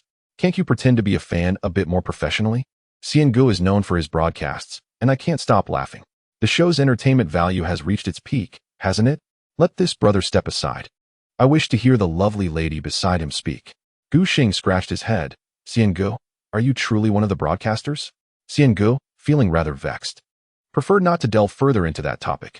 He patted Gu Xing on the shoulder and said, "My friend, it's perfectly fine if we aren't fans. You can still participate in our quiz challenge. How about we get started right away? By the way, may I ask, who is the enchanting lady beside you?" Without a moment's hesitation, Gu Xing replied, "She is my girlfriend. Can we participate in the challenge together?" Xiangu nodded. "If you are indeed a couple, you may take part together. Then let us not waste any more time. We shall commence immediately. Now, please pay attention to the first question." Upon hearing Gu Xing boldly declare her as his girlfriend, Shun Xiao kicked him in embarrassment and annoyance. However, the rules of the challenge dictated that only couples could assist each other, and two minds working together were better than one. For the sake of the prize, Shun Xiao reluctantly chose to overlook the antics of this insufferable guy. Listen carefully, both of you. The first question is, if in a running competition you overtake the person in second place, what position are you in? Upon hearing such a simple question, the live stream erupted with voices. "No way, Xiangu. Are you intentionally making this easy? This is too simple. If you overtake the second place, doesn't that make you first? This 200 bucks is in the bag for you too." The audience, eager to join in the fun, wished to voice their thoughts. But the game rules prohibited interference from onlookers. Most of those remaining were keen to participate, thus few disrupted the game rules. As for this question, Shun Xiao answered without a second thought, "Second place." In the live stream, comments flooded in.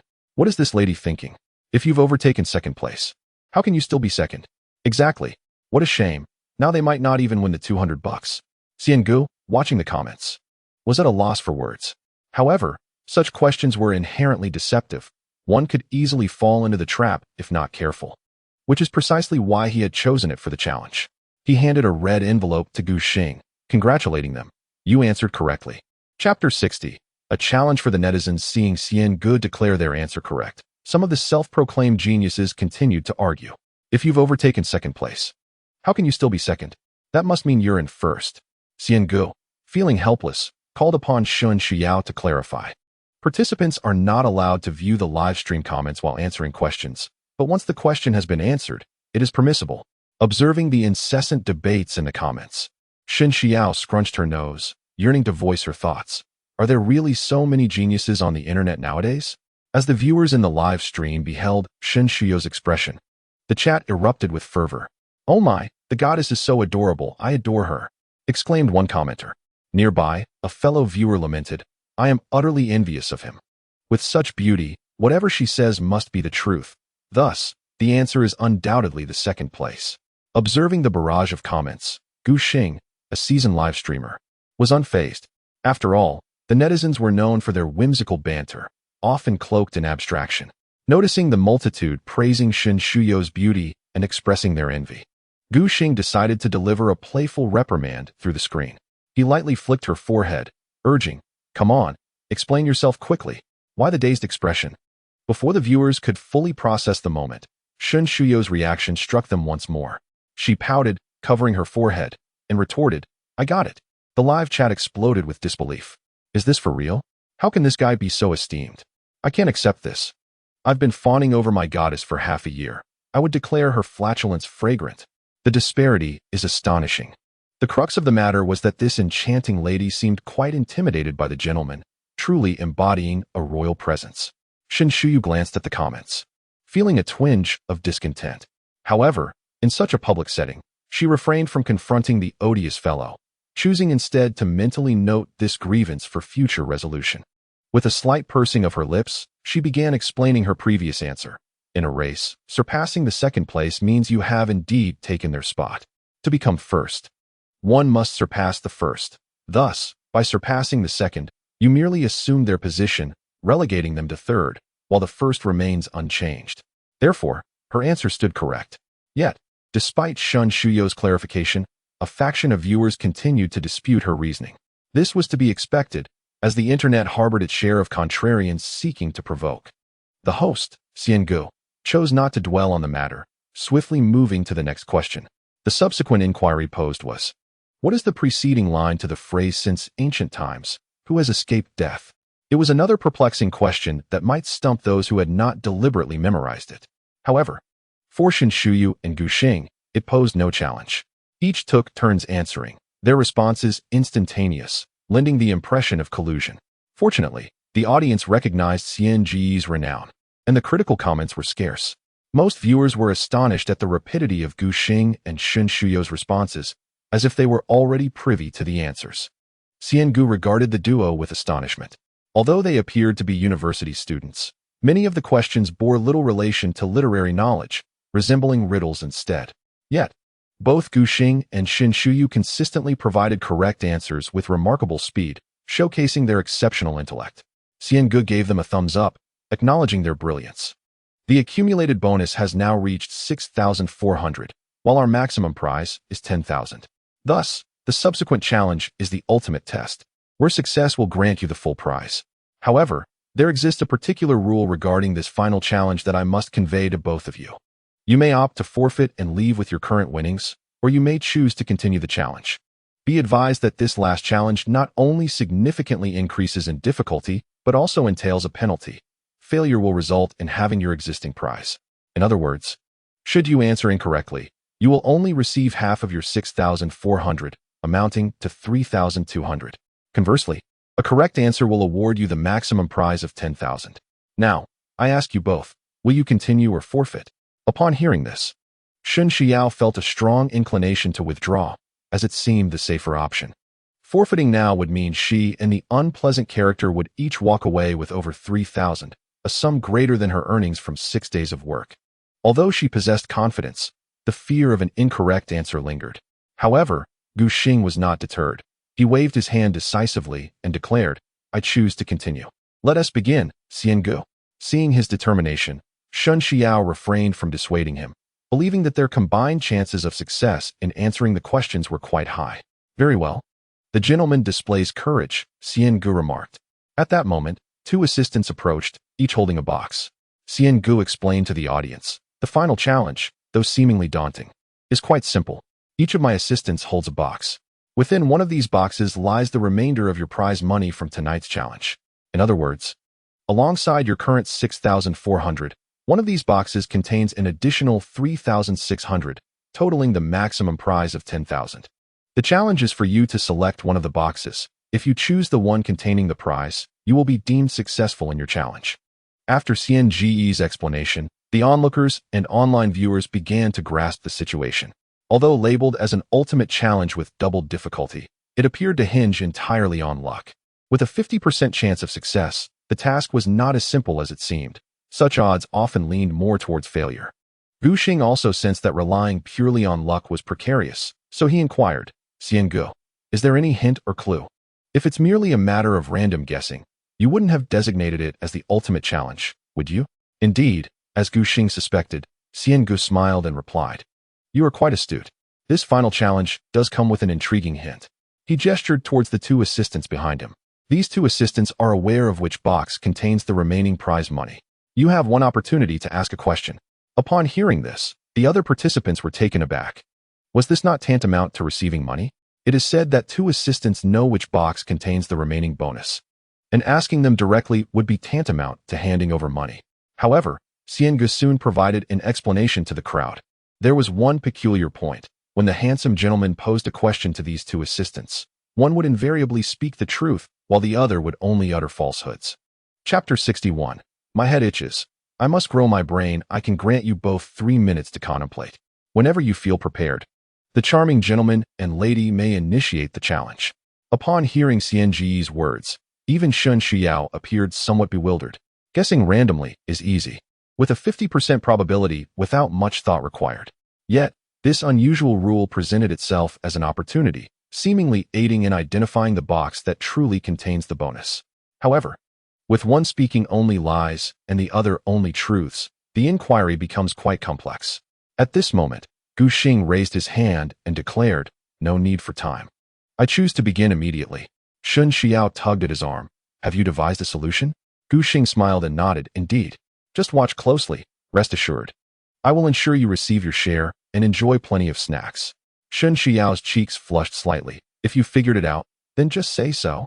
Why must you bring that up? Unbeknownst to them, they inadvertently fed the onlookers a dose of sweet sentiment, prompting a chorus of sighs from the audience, particularly in the livestream chat, which erupted with cries of Sha Ren Lang.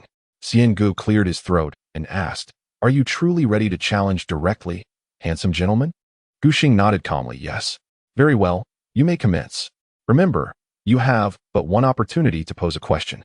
The reason for Gu Xing's unwavering confidence in this challenge was that he had previously encountered a similar problem, also involving two choices and two individuals offering hints.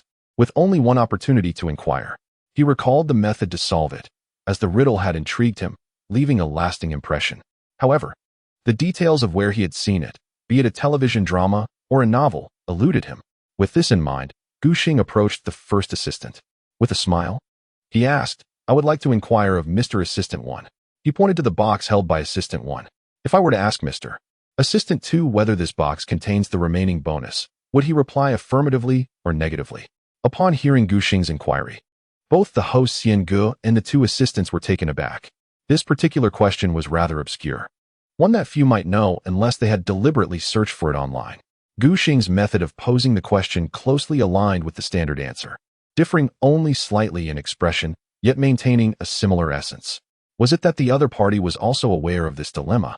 Or was it merely a testament to his exceptional intellect? Nonetheless, Assistant 1 could only respond yes. Gu Xing smiled gently, thank you. He then proceeded to open the box held by Assistant 2, revealing several red envelopes within. The crowd erupted in astonishment, and the live stream chat was flooded with excitement. My word, how did this fellow manage to deduce that? He has astonishingly chosen the correct answer. Surely, he cannot be merely guessing. There is an air of mystery about him. The question he posed was remarkably clever. Upon reflection, one realizes just how impressive he truly is. Shun Xiao, elated, leapt up and rushed to Gu Xing's side, grasping his arm with excitement, exclaiming, how did you come up with this method? It's incredible. The host, Xiangu, also expressed admiration, congratulating the handsome gentleman on his successful challenge, awarding him a grand prize of up to 10,000. However, could you elucidate your thought process for us? The audience and viewers in the live stream appear quite curious. Gu Xing nodded, certainly. It is, in fact, quite simple. I inquired about Assistant 1. My question was, if I were to ask Assistant 2 whether Assistant 1's box contains a prize, would Assistant 2 respond affirmatively or negatively? Xiangu, as you mentioned. One of them always tells the truth, while the other always lies. Assuming Assistant 1 speaks the truth, then Assistant 2's response would be a falsehood. Since I am asking the truth-telling Assistant 1, he would accurately convey Assistant 2's statement. Given that Assistant 2 lies, if he claims there is a prize, then there is none. Conversely, if he states there is not, then there indeed is. Conversely, if we assume Assistant 1 is lying and Assistant 2 is truthful, I am inquiring of Assistant 1, and thus Assistant 2 would say there is a prize, while the lying Assistant 1 would deny it, and vice versa. Through this reasoning, a single question suffices to ascertain which box contains the prize. Upon hearing Gu Xing's explanation, some individuals nearby appeared utterly perplexed, expressing a semblance of understanding, yet remaining confused. The live stream chat erupted with fervent comments, exclaiming, "Oh no, my head is itching. I must grow a brain." Observing the commotion, Gu Xing could only smile wryly. "All right, let me simplify it further. This can be resolved entirely through mathematics. Since one is truthful and the other deceitful, we can liken them to a positive and a negative number. The two boxes, one containing a prize represents a positive number, while the one without signifies a negative number. If I were to ask one of them about a specified box being positive, how would the other respond regarding whether it is positive or negative? The answers they provide will be contrary. An affirmative response indicates a negative outcome, and a negative response implies a positive one. Simply reverse the logic. The host, Xiange, gave a thumbs up, bravo. To elucidate using two distinct methods is indeed impressive. Congratulations to you for being the first challenger to seize the highest prize tonight. Since Gu Xing's arrival, the activity within the live stream has markedly increased. Numerous viewers bombarded the chat with inquiries about Gu Xing's background, marveling at his extraordinary intellect and swift reasoning. Noticing the multitude of questions, the host inquired further, "Sir, would you mind sharing what you do? Are you a university student, or do you hold another position?" Gu Xing pondered for a moment before replying, "Yes, I am a sophomore at Shanqing University. As for my role, I wonder if relationship strategist qualifies. I could also be referred to as an emotional consultant. In the live stream, is this for real? This gentleman is a strategist?" I remain unconvinced. He already has a girlfriend. Wasn't it said that strategists never step onto the battlefield? Yet, one cannot dismiss the possibility. How else could he captivate such a stunning young lady? His intellect is indeed extraordinary. That is true. I must say, dear strategist, please take me along. Invited by the streamer Xiange, Gu Xing briefly addressed several emotional queries posed in the live chat. This revelation instantly confirmed his identity as a strategist, prompting a flurry of viewers to fervently request for him to guide them. However, they could not linger indefinitely. After a brief conversation with Xiange, the two departed the scene, prize money in hand. On the way home, Shen Shuyu cradled a red envelope containing 5,000 yuan, her joy palpable. Chapter 62. Shall we give it a try? Previously, Shen Shuyu had expressed a desire to earn some extra money before the holiday concluded.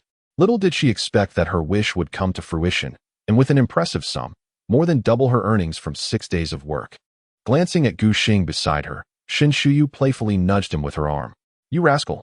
Just think, if we answered questions like this every day, wouldn't we rake in thousands daily and soar to new heights?"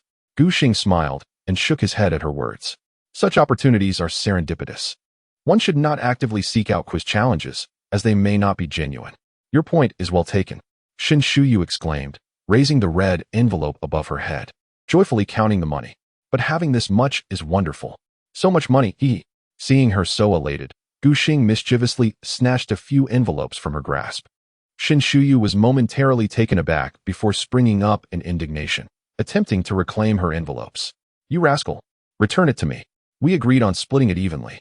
Gu Xing playfully switched the envelopes from one hand to the other, teasing her as she jumped about in vain. "I said I would give it all to you, yet you insisted on fairness. Since you are so adamant about principles, surely you wouldn't mind if I asked for a little more now?" Shen Shuyu, hopping around in frustration, was nearly fuming. With her hands on her hips, she glared up at him. "We agreed on half each. I want to take more from you, and you cannot claim more from me. You rascal, if you don't return it, do you believe I will strike you?" As she spoke, she clenched her tiny fist, wrinkling her nose in a fierce demeanor directed at Gu Xing. Gu Xing shrugged nonchalantly, challenging her to take back what was hers if she could.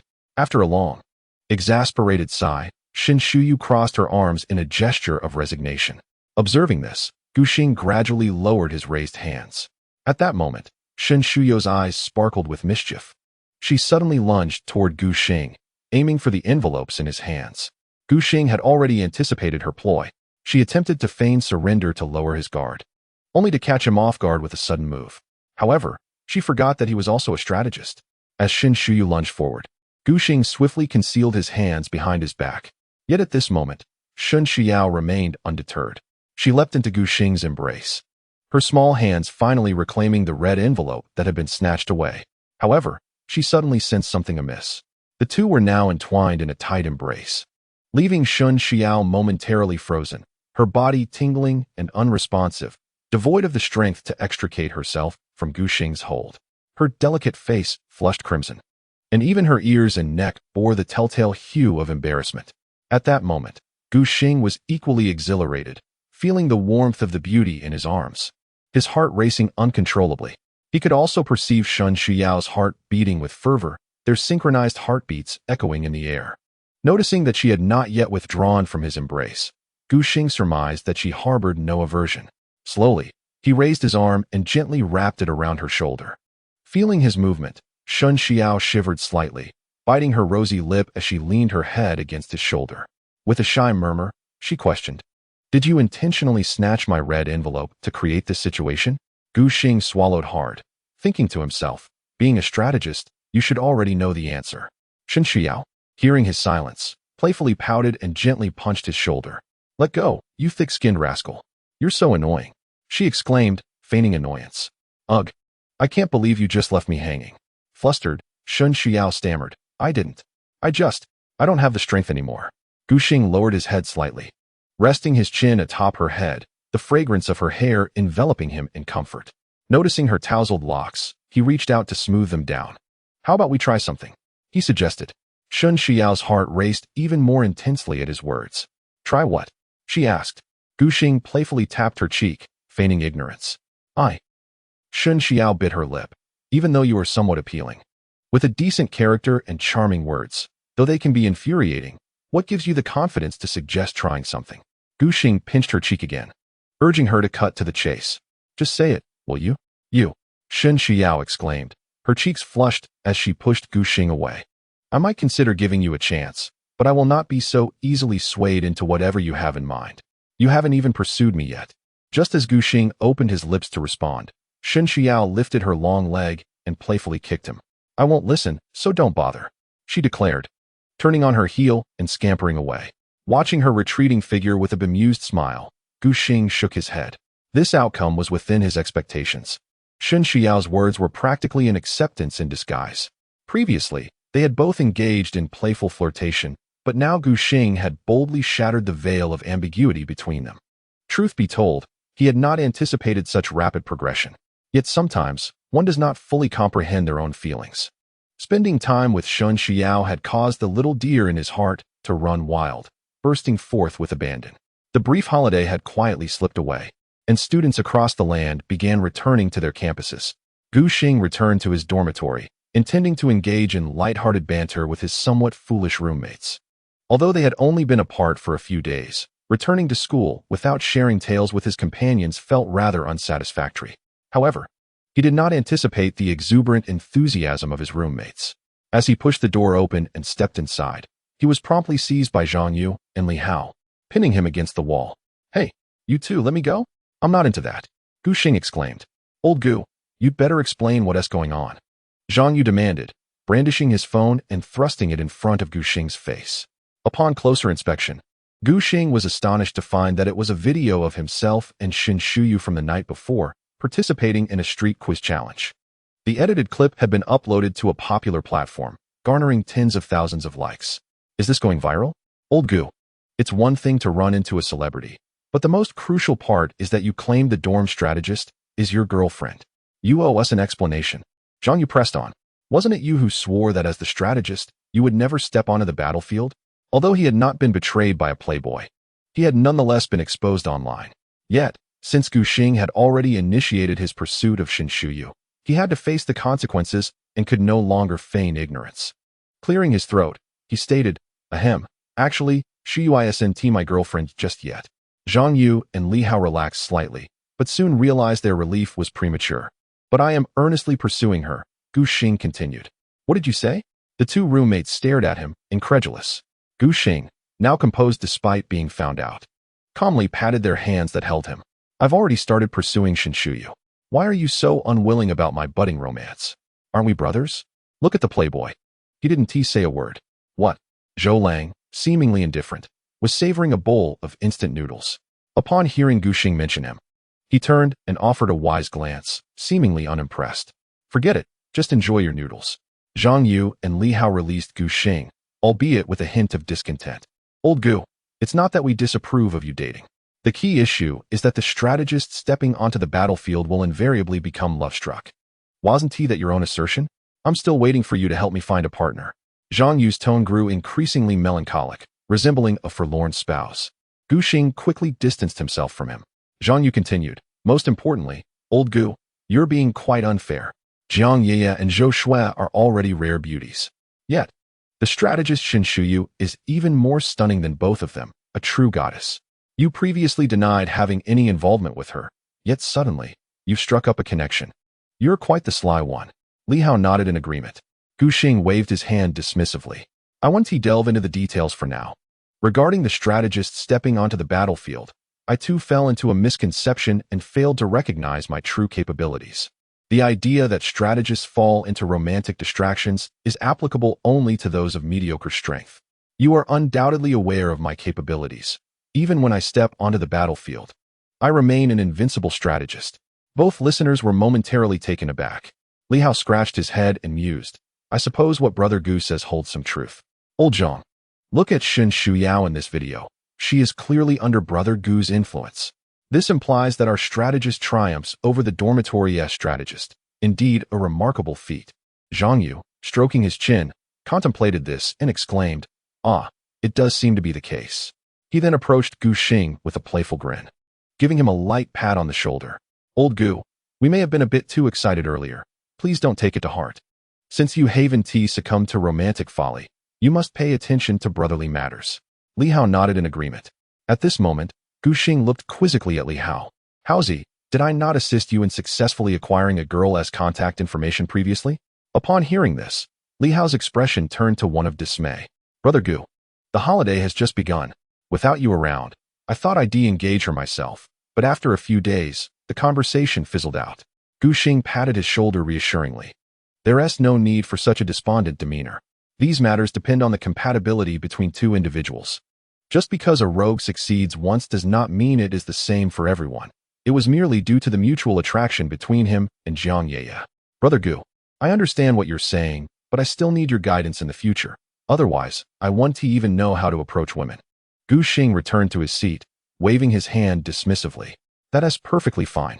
After discussing this, Li Hao recalled another matter and approached Gu Xing, placing a hand on his shoulder. Brother Gu, are you aware that you've gained some fame online? Just the other night, you had an encounter with Xian Gu, showcasing your extraordinary wisdom and winning accolades. But that's not the most significant part. The crucial aspect is your identity as a romantic strategist. You have garnered quite a following online. Gu Xing had not anticipated this. Although his family possessed some wealth, one could never have too much money. He intended to forge his own path eventually, and now, being in his second year of university, he found himself contemplating the idea of establishing an online presence. Regardless of the direction he would eventually take, accumulating a fanbase would undoubtedly be beneficial. Brother Gu, I believe you should seize this opportunity to start live streaming, specifically analyzing relationship issues for your viewers. This aligns perfectly with the current trending topics, and you might ride this wave of popularity. Gu Xing looked at him in astonishment. Haozi, I never knew you had such insight. Li Hao, puffing out his chest in pride, remarked, Of course, my friend, I have my strengths in this area. Amused by his demeanor, Gu Xing inquired, So, what do you suggest I do next? Well, that's simple. Just go live. Gu Xing shot him an exasperated glance. Thus, you should not limit your learning to merely the basics. If I truly wish to establish a Douyin account, the swiftest method to garner attention would be to comment under various trending videos, claiming to be the protagonist. However, such an approach is likely to attract criticism. I do not intend to achieve rapid results, as I am not in dire need of money. I do not rely solely on this influx of traffic for income.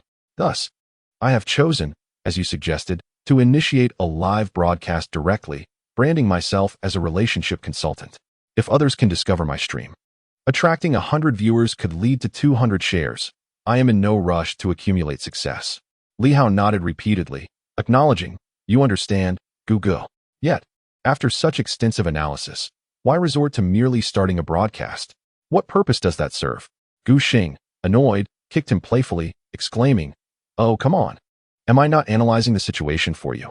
After some playful scuffling and realizing there was nothing pressing at the moment, Gu Xing began to set up his Douyin account, preparing to conduct a live trial. Meanwhile, in the girls' dormitory, Shen Shuyao returned to her room only to be bombarded with questions from her close friends. Xiao Shuyao, hiding under the covers 1T help. Just tell us honestly, when did you and the handsome Gu become an item? Zhou Shui and Zhang Xiaoyu climbed onto her bed, incessantly chattering in her ears. Zhang Xiaoyu's nimble fingers poked at Shen Shuyao, who was concealed beneath the blankets. Yes, yes. Xiao Shuyao confessed quickly. How did you two become a couple after just a few days apart? Gu, the handsome one, explicitly stated you are his girlfriend. And you didn't deny it in the video. Speak up, or I'll tickle you. With her head buried in the covers, Shen Shuyao's feet dangled outside, feeling both embarrassed and anxious as her friends pressed her. Oh, you're so annoying. I've already said that was just for answering the questions. She protested, her delicate feet playfully swaying. I'm not really with that scoundrel. Zhou Shui, surprised, teasingly patted her. Oh. You referred to him as a scoundrel, yet you claim it's nothing serious? In the past, even if her friends had discovered something about her, Shen Shuyao would not have felt such trepidation in facing them. However, after that fateful night when the audacious Gu Xing made a bold move, suggesting they should explore their feelings, she found herself surprisingly pleased, almost agreeing on the spot. Upon reflection, she realized that if she easily acquiesced to that scoundrel, she would likely be subjected to more torment in a genuine relationship. Thus, she opted to say she was giving him a chance to pursue her. Faced with her friend's relentless inquiries today, she felt too embarrassed to elaborate further. Knowing that she could not evade their curiosity without revealing some juicy details, she decided to abandon her pretense. She emerged from the blankets, hair in disarray, hands on her hips, and looked at her friends. All right, I'll tell you. That scoundrel Gu Xing suggested we should explore our feelings during the quiz night. However, I didn't agree right away. I said I would give him a chance to pursue me. Previously, the notion of being boyfriend and girlfriend was merely for the sake of answering questions. That's all there is to it. Believe it or not, it's up to you. Humph. Upon witnessing her sudden outburst, Zhou Shui and her companion were momentarily taken aback. They quickly approached with excitement, inquiring, Shu Yao, does this mean our dormitory is about to engage in a fierce tug-of-war with the boys' dormitory? I still haven't had my fill of the last battle. Haha, this is splendid. With our strategist personally on the battlefield, it is sure to be thrilling. I can't wait. When it comes to gossip, no one in the girls' dormitory 507 could outshine Zhang Xiaoyu. Though not particularly tall, she was quite lively. Previously, she spent her days engrossed in melodramatic television dramas, and now, she indulged in the juicy stories of her close friends. Zhou Shui gently pressed down on her little head, saying, Xiaoyu, calm down. It seems our strategist is becoming love-struck. She might not be as formidable as before. If you're hoping for an extreme tug-of-war, it might be wishful thinking. Upon hearing this, Shen Shu Yao waved her hand defiantly. Who says I'm not as formidable as before? Just wait and see how I handle that insufferable fellow. Zhou Shui gazed at the confident Shen Shu Yao and murmured. It's rather amusing how she refers to others as that insufferable fellow so affectionately. Moreover, the way her lips curl up suggests she can hardly contain her excitement. Xiaoyu, do you think our strategist has already fallen? Zhang Xiaoyu nodded vigorously, akin to a chick pecking at grains. Xiaoxua, your analysis is quite astute. Hey, are you two really not my sisters? How could you doubt my capabilities? Yu, still slurping her instant noodles, was engrossed in her phone when she stumbled upon Gu Xing seemingly live streaming. Eager to inform Shen Shu Yao, she beckoned the other three, saying, Shu Yao, come quickly. I see Gu Handsome streaming. The trio halted in unison. Shen Shu Yao curiously asked, he's streaming? What is he streaming? Gu Handsome has labeled himself as a professional love strategist, an emotional doctor, providing online solutions to various emotional issues. Zhou Shui exclaimed, Shu Yao, look at him. This strategist has taken his business online. How swiftly he has expanded. Could it be that Gu Handsome wishes to become an internet celebrity, riding on the current wave of popularity? Zhang Xiaoyu inquired with intrigue. Quite likely. Quick. Let's head to Gu Handsome's streaming room and see what's going on. You, do tell us Gu Handsome's Douyin account. Meanwhile, in the boys' dormitory, Gu Xing was fiddling with his Douyin account, deciding to try out live streaming. His motivation for going live was primarily for enjoyment, so he opted for a whimsical approach. He tagged his stream with an array of flashy labels, which could be somewhat off-putting, given that he had a regular account. He initially thought no one would join his stream. However, to his surprise, within mere minutes, over 20 people entered the live room. Gu Xing glanced at the viewer list and realized that most were locals or fellow students. It dawned on him that if one frequently browses nearby short videos, the platform would occasionally recommend streams. The likelihood of being discovered among university peers was quite high. Wow, Gu, you've got this going. In just a few minutes after the broadcast began, a group of 20 to 30 individuals gathered, observing Gu Xing starting his live stream. His 3 roommates also joined in to witness the spectacle. Each pulled up a chair and sat neatly behind Gu Xing. Although the audience was modest in size, it steadily grew. Gu Xing smiled and addressed the friends in the live stream, inviting those from Chuancheng University to type 1 for a chance to have their questions answered for free. A viewer commented on the relatively small audience, questioning whether he intended to charge for answers. Gu Xing nodded in silence, affirming that if one did not even bother to show their support, he would not entertain their inquiries. Another viewer jested about the show's ambitious branding, mocking Gu Xing's role as a so-called emotional consultant. Gu Xing frowned, retorting that if they were not interested, they could simply leave. He was not obliged to explain himself. Taken aback by Gu Xing's bold demeanor, his friends exchanged glances, surprised by his confidence. However, it soon became apparent that Gu Xing had intended to approach the live stream playfully. Ironically, this attitude seemed to enhance the broadcast's appeal. As the audience swelled to around 50 or 60 viewers, one viewer remarked that Gu Xing appeared strikingly familiar, recognizing him as the so-called strategist from the popular online show featuring Xiangu. Excitedly, another viewer urged Gu Xing to stay, as a friend wished to consult him about a relationship issue. Gu Xing pressed his lips together before directly inviting the individual to connect. Brother, don't fabricate stories. I've connected with you, so state your matter, Gu Xing said. The strategist associated with Xiangu had recently become a trending topic. By tagging himself accordingly and appearing on screen, anyone searching for the relevant keywords would easily identify Gu Xing as the person who had claimed to be a strategist during Xiangu's stream. While anyone could use the tags, Gu Xing was singular in his identity. Consequently, as more viewers began to recognize him, the popularity of his stream gradually increased. However, Gu Xing remained focused on waiting for the incoming call to connect. After approximately a minute, the connection was established, initially filled with static before a man's voice emerged. Hello, host. Can you really answer any emotional questions here?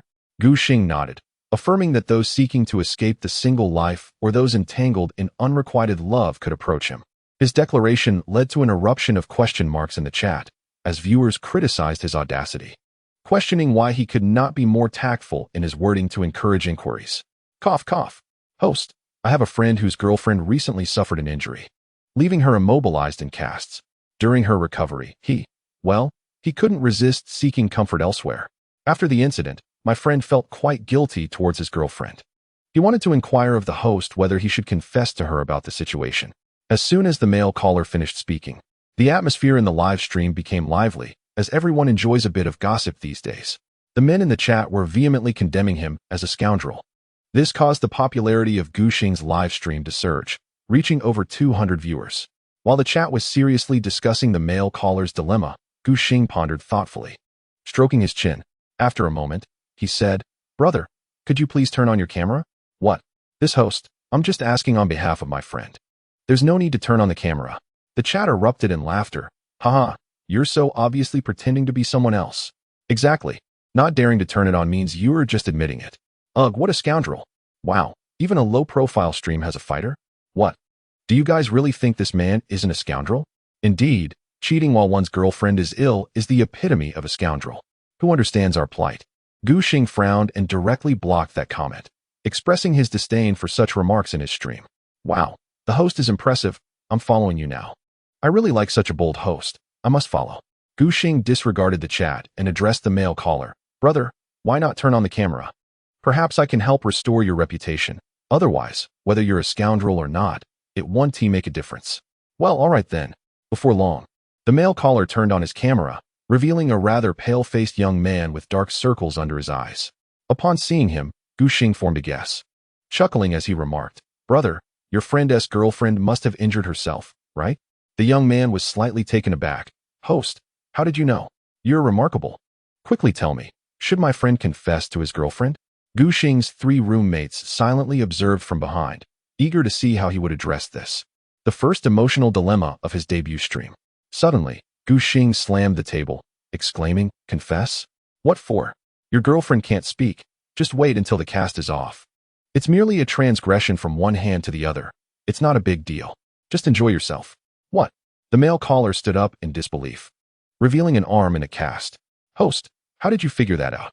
I've spoken to several hosts about relationships, and you were the first to notice so quickly, even before my next segment." Upon hearing Gu Xing's words and seeing the male caller's reaction along with his casted arm, the trio behind him was utterly astonished. The live stream was momentarily silent. "Wow, so this is what it was all about. I can't believe it. Ha ha ha. This is hilarious. Where are those little fairies? Come see how this scoundrel cheated. This is too funny. Surely, the host isn't intentionally creating this live effect? I observe that it may not appear so at first glance. However, if you watch the video of his serendipitous encounter with the celestial brother, you will realize that this host indeed possesses some remarkable qualities. The host's prowess is evident on Gu Xing's inaugural broadcast. Encountering such a talented duo can truly be considered fortunate, as it instantly elevated the streaming experience. The viewer count surged dramatically. The female dormitory, with Zhou Shui and others, erupted in laughter. I found it utterly hilarious. While some might question whether it was merely a gimmick, they certainly did not harbor any doubts. One can only say that Gu Xing is exceptionally adept at orchestrating such moments. Shun Xiao, torn between laughter and irritation, gazed at her phone in indignation, thinking, "How does this rascal know so much?" She promptly shook her head to dispel the thought. As for why Gu Xing was able to swiftly discern the identity of the male participant, many eagerly awaited his explanation. Gu Xing, without hesitation, clarified, "It was merely a hunch. When this fellow spoke, I detected a hint of weakness in his voice. At that moment, I was not entirely certain. However, once he activated the video connection, I was 80% sure. Just look at those dark circles and eye bags. It's evident he has been too intimate with his girlfriend. Moreover, he only moved his left hand for quite some time. With these observations, I was nearly convinced." Upon hearing Gu Xing's elucidation, the audience began to comprehend. It seems he was not merely labeled as an emotional consultant. Indeed, the host exhibited some depth and analysis, reminiscent of the celestial brother in that video. However, the male participant on the line appeared somewhat defiant. His face flushed as he retorted, "Host, please do not speak nonsense. I have always been mentally and physically healthy. How could I engage in such frivolity? I was merely intending to prank you little streamers." Gu Xing nodded in understanding, then swiftly ended the connection, declaring, "Next. If there are no more connections, I will conclude the broadcast." Wait, host, don't go." The audience erupted in laughter, reveling in the irony that the prankster had inadvertently become the subject of the host's wit. As the popularity of the stream soared, Gu Xing received a plethora of connection requests. Perusing through the multitude of avatars, Gu Xing selected a female participant. Soon, he was connected. "Hello, host. Greetings, beautiful. Please state your question directly." "Oh, certainly." Upon witnessing Gu Xing connect with a female participant, Li Hao and Zhang Yu's interest peaked, and they leaned in closer to listen intently. "Well, recently, I encountered a young man. I suddenly realized that I might have developed feelings for him. However, my boyfriend treats me exceptionally well, and I do not wish to leave him. Host, what should I choose in this situation?" Gu Xing, momentarily taken aback by the gravity of the question, took a moment to process it. After confirming its sincerity, he recognized that this was not a prank. The 3 friends were left speechless. The atmosphere in the streaming room became tense. After a brief pause, Gu Xing cleared his throat and responded, "In this case, you should choose the young man you like. Just break up with your boyfriend." "What? Why? I adore my boyfriend. I have no desire to part ways with him." Gu Xing replied nonchalantly, "What you truly fear is losing your long-term support. Heed my advice and release your boyfriend swiftly." With that, she bid farewell. What a ridiculous streamer, I thought, as Gu Xing effortlessly silenced her opponent and promptly blocked them. Chapter 66. Dining out with Shun Shuyao. Observing her deft maneuvering, The barrage of comments in the live stream erupted with admiration.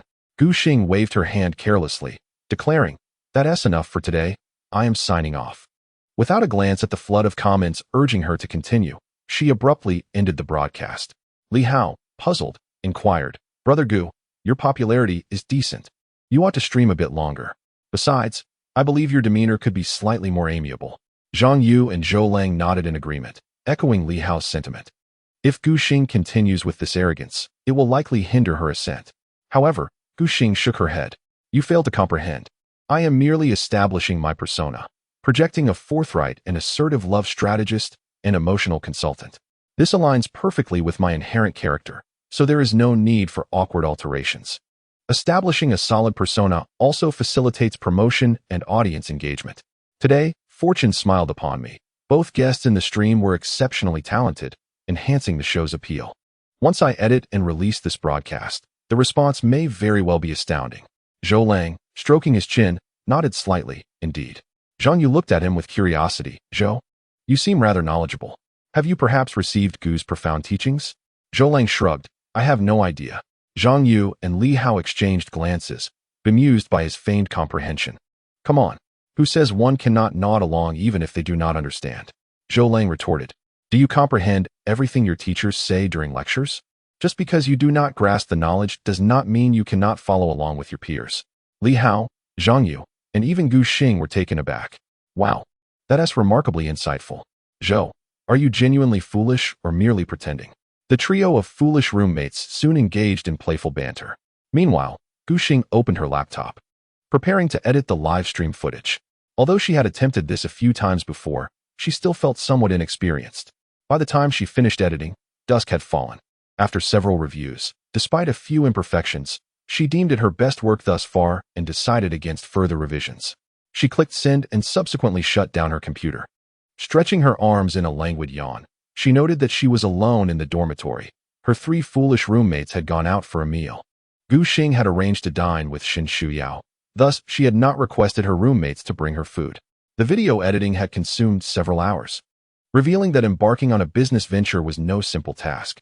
Nevertheless, Gu Xing recognized that she could not remain idle, relying solely on others. Eventually, she must step into the world. Now, she could commence her gradual pursuits. The initiation of her career was neither rushed nor delayed. Gu Xing felt no urgency. With a head start compared to the average individual, she possessed ample capital to invest. This is precisely the confidence that allows him to remain unhurried. Shaking his head, he temporarily cast these thoughts aside. He took out his phone, intending to invite a girl out for a meal. Since Shin Shuyao had suggested that he pursue her, it was essential to occasionally arrange outings to nurture their relationship. After all, what does pursuit mean without interaction? He opened WeChat and, with a flick of his fingers, sent a message to Shin Shuyao. "Xing, are you hungry? Come down and let us grab a bite together." In the girls' dormitory, Shin Shuyao was seated at her desk, engrossed in her studies. Suddenly, her phone emitted several notification sounds from WeChat, accompanied by a vibrating effect. The noise resonated throughout the room, catching the attention of Zhou Shui and Zhang Xiaoyu, who instantly lifted their heads from their beds. "Shuyao, is that a message from the handsome Gu?" Zhou Shui inquired. "Xiaoyu, do you even need to ask?" "It must be," she replied confidently. "I bet he's inviting Shuyao out to eat. Especially since she's been deliberately waiting with an empty stomach." Shin Shuyao's face flushed. "You're being ridiculous, Xiao Shui. I'm really not that hungry." Zhou Shui sighed. "It's clear to me now. Shuyao, you cannot resist the charm of the handsome Gu." Zhang Xiaoyu nodded in agreement. "When he's live streaming, he is simply too captivating. If he continues like this, our Shuyao is bound to be in trouble." "Stop talking nonsense. I'm not afraid of him." Shin Shuyao felt a surge of defiance from her friend's teasing, gradually regaining her former strategic composure. Upon seeing Gu Xing's message, she pouted slightly and then typed a response. "Shuyao, sure, but I want to eat out, so you come wait for me downstairs at the girls' dormitory." Zhou Shui and Zhang Xiaoyu, noticing the triumphant look on Shin Shuyao's face, quickly jumped out of bed to join in the excitement. After seeing Shin Shuyao's reply, Zhou Shui exclaimed in surprise, "Shuyao, what is this?" Shin Shuyao lifted her delicate nose, asserting, "Since I agreed to let that annoying guy pursue me, he must act like he is pursuing a girl. By asking him to wait for me downstairs, it's no longer just him inviting me out. I've reclaimed at least half the initiative." Having already confided in her friends, Shun Shuyao decided to drop the pretense. Rather than being teased daily, she preferred to showcase her true abilities. She refused to believe that she couldn't keep the annoying guy in suspense. After all, she was also a strategist. Observing this scene, Zhou Shui, Zhang Xiaoyu, and Jiang Yeye were momentarily taken aback. After a brief pause, Zhang Xiaoyu excitedly remarked, "Can you feel it? This is the vibe. Our dormitory strategist has returned. Haha, this is going to be entertaining." Zhou Shui praised, "Shuyao, I didn't expect your skills to still be sharp. This effortless maneuver is truly formidable." Meanwhile, on Gu Xing's side, upon receiving Shun Shuyao's message, he was momentarily stunned. Then, shaking his head with a smile, he thought to himself about this relentless competitive spirit. It's not just Shun Shuyao who is unwilling to yield. Even Gu Xing, who usually held the upper hand, found himself equally challenged. He couldn't believe she would try to keep him on his toes. "Observe how I coax you into becoming a compliant darling. I have already secured a reservation at the barbecue restaurant and ordered your favorite grilled chicken legs. We shall depart within 10 minutes. By the time we arrive, we can indulge in our meal. My ride is nearly here. I must go greet the driver. Please wait for me by the school gate, and once the car arrives, we can leave together." After Gu Xing finished speaking, he promptly took out his phone to call the barbecue restaurant owner he knew, arranging everything accordingly. He then summoned a ride and stood up to head outside. A gentleman may attend to a lady's needs meticulously, but that is contingent upon his own initiative. Not merely responding to her request for pickup, his subtle attentiveness bore a hint of assertiveness, rendering any potential annoyance on her part quite awkward, given Gu Xing's meticulous arrangements. On the other side, Shen Shuyu received Gu Xing's reply, and the four girls fell into a brief silence. Having spent considerable time with their strategist, they could discern the effectiveness of Gu Xing's maneuver. In Chapter 67, the inaugural date between strategists unfolds spectacularly. "Shuyu, the initiative is now lost. Perhaps you should directly tell him you wish to avoid barbecue and suggest an alternative venue?" Before Shen Shuyu could respond, Zhou Shui shook her head, asserting that was not an option. Shen Shuyu did not harbor any dislike for Gu Xing, so it would be unreasonable to create a fuss. Since he had already made preparations, she had no choice but to comply. Jiang Yeye nodded, affirming Zhou Shui's sentiment, advising Xiaoyu not to cause any disturbance. The strategist Zhang Xiaoyu awkwardly remarked that she was merely speaking casually. It appeared that among them, her standing was still rather basic. Zhou Shui and Jiang Yeye understood this, and Shen Shuyu was even more aware of it. Thus, she rose to gather her belongings in preparation for departure, secretly grumbling about Gu Xing. "This insufferable fellow, just wait. I will let you bask in your triumph for now." Upon exiting and arriving at the school gate, Shen Shuyu spotted Gu Xing's figure. His taxi had just arrived, aligning perfectly with his calculations. Observing Shen Shuyu approaching timidly, Gu Xing smiled and teased, "Why the sudden display of decorum? Did you not proclaim a desire for rebellion to compensate for childhood regrets? You walk as if treading on ants. Are you trying to emulate Lin Daiyu?" Shen Shuyu scrunched her nose and quickened her pace, playfully punching his chest. "Do not get too smug." All right, I shall refrain from being smug," Gu Xing replied, smoothing down his clothing and gallantly opening the car door for her. "After you, Miss Shen." Shen Shuyu's cheeks flushed as she murmured, "You've got the hang of it." "I see. Of course, I've been watching videos to learn," he retorted with a playful huff. This may very well be Shen Shuyu's first formal acceptance of Gu Xing's date invitation, her heart racing incessantly. With Gu Xing's chivalrous invitation, she stepped into the car. Once she was settled, Gu Xing took his place in the back seat. "Driver, let us be on our way." Upon arriving at the barbecue restaurant, Gu Xing had already reserved a table, allowing the two to sit down without delay. Shortly thereafter, a waiter began serving a variety of grilled delicacies. The tantalizing array included grilled chicken legs, chicken wings, and meat skewers, alongside vegetarian options such as corn, potatoes, and cabbage.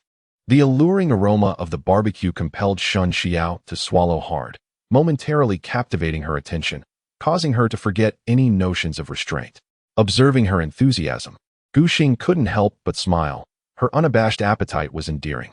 "Enough looking, let's dig in," he declared, seizing a chicken wing and showcasing it. Shun Xiao, in response, swiftly donned an oil-resistant apron and disposable gloves, ready to indulge. With Gu Xing by her side, she felt liberated from the need to hide her foodie nature. Gu Xing soon returned with several cans of beer, asserting that no barbecue experience is complete without it. He opened a can and took a hearty swig, exhaling with satisfaction. Watching him, Shen Xiao felt tempted to sample the beer as well, taking a sip from her cola. Noticing her reaction, Gu Xing playfully asked, "Would you care for a bit of beer?" While cola had its charm, it paled in comparison to the allure of chilled beer. Shen Xiao hesitated. "I don't drink alcohol." Gu Xing nodded, understanding. "Ah, I see. Your family doesn't permit it." This remark displeased Shen Xiao. "That's not true." "Humph. I'll drink if I want to." With that, she handed him a can of beer. "Open it for me." Gu Xing, of course, obliged, popping the lid and handing it back to her. Noticing some grease on her lips, he gently said, "Wait a moment." Shen Xiao paused, looking up at him curiously. However, what he did next nearly mortified her. Gu Xing took a few napkins and meticulously wiped the corners of her mouth. "Look at you. Take your time eating. I'm not going to snatch it away. If you finish and want more, just order again. It's all greasy." Their actions drew the attention of surrounding diners, particularly single patrons who opted to quietly move their meals to outdoor tables, unable to withstand the display of affection. Feeling the burn of curious gazes, Shen Xiao blushed and shrank back. "Stop it." Gu Xing shot her a teasing glare. "Stay still. I can't reach." Shen Xiao scrunched her nose in discontent, preparing to retort, but by then, Gu Xing had already finished. She bit her lip, taking a substantial gulp of beer as if it were Gu Xing himself. However, having rarely indulged in alcohol, especially only during festive occasions with family, she found herself overwhelmed. Her face flushed an even deeper shade of red, and she fanned her face with her small hands, gasping for air. Gu Xing chuckled at her predicament. "Why drink so hastily when you hardly ever have alcohol?" "Humph. Mind your own business," she retorted, flustered. "Fine, I won team medal. Consider it your indulgence," he replied with a playful smirk. Shen Xiao subtly nudged him with her foot, then resumed her meal with a satisfied expression. As she ate, a thought suddenly crossed her mind, prompting her to ask, "Why did you decide to start live streaming today? Do you aspire to become an internet celebrity?" Gu Xing shook his head, clarifying that he did not specifically aim to become a sensation online. Rather, he intended to establish an account, as it might prove useful in the future. After all, since he had some idle time, he might as well draw upon the current traffic. "Oh, that rascal, what are your plans after graduation?" Upon hearing her inquiry, Gu Xing pondered for a moment before articulating his thoughts. "If viewed through the lens of personal interests, I would genuinely like to create short dramas. I once had a strong desire to write novels, but I soon realized that while reading novels is easy, writing them is an arduous task that requires considerable time for contemplation. Moreover, it demands significant investment, which does not align with my preferences. However, producing short dramas is different. With an investment of several $100,000, one could complete filming and release it within a week, regardless of profitability. My true desire is to share the stories in my heart with a diverse audience." Shen Xiao listened, somewhat bewildered. She regarded him with a strange look, saying, "You are clearly a finance major. How is it that you exhibit more literary flair than us literature students? I've never even considered writing a novel.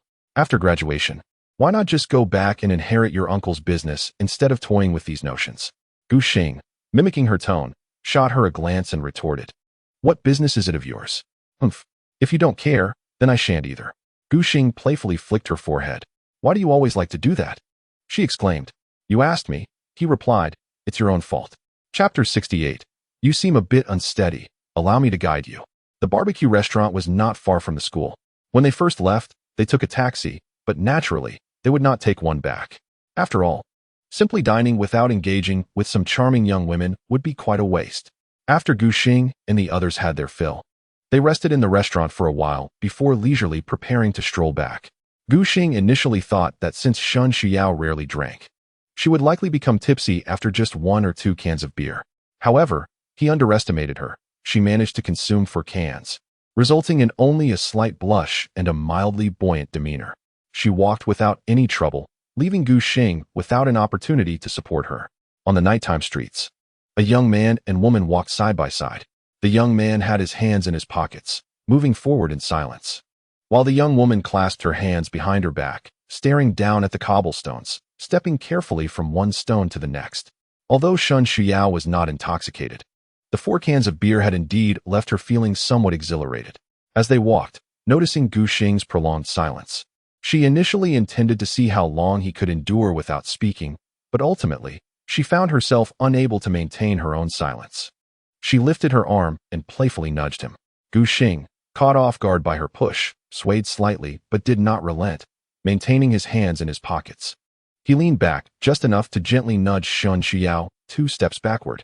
With swift steps, Shen Shuyao furrowed her brow, indignantly trailing behind in small strides, feigning the crowd's congestion and nudging him with her shoulder.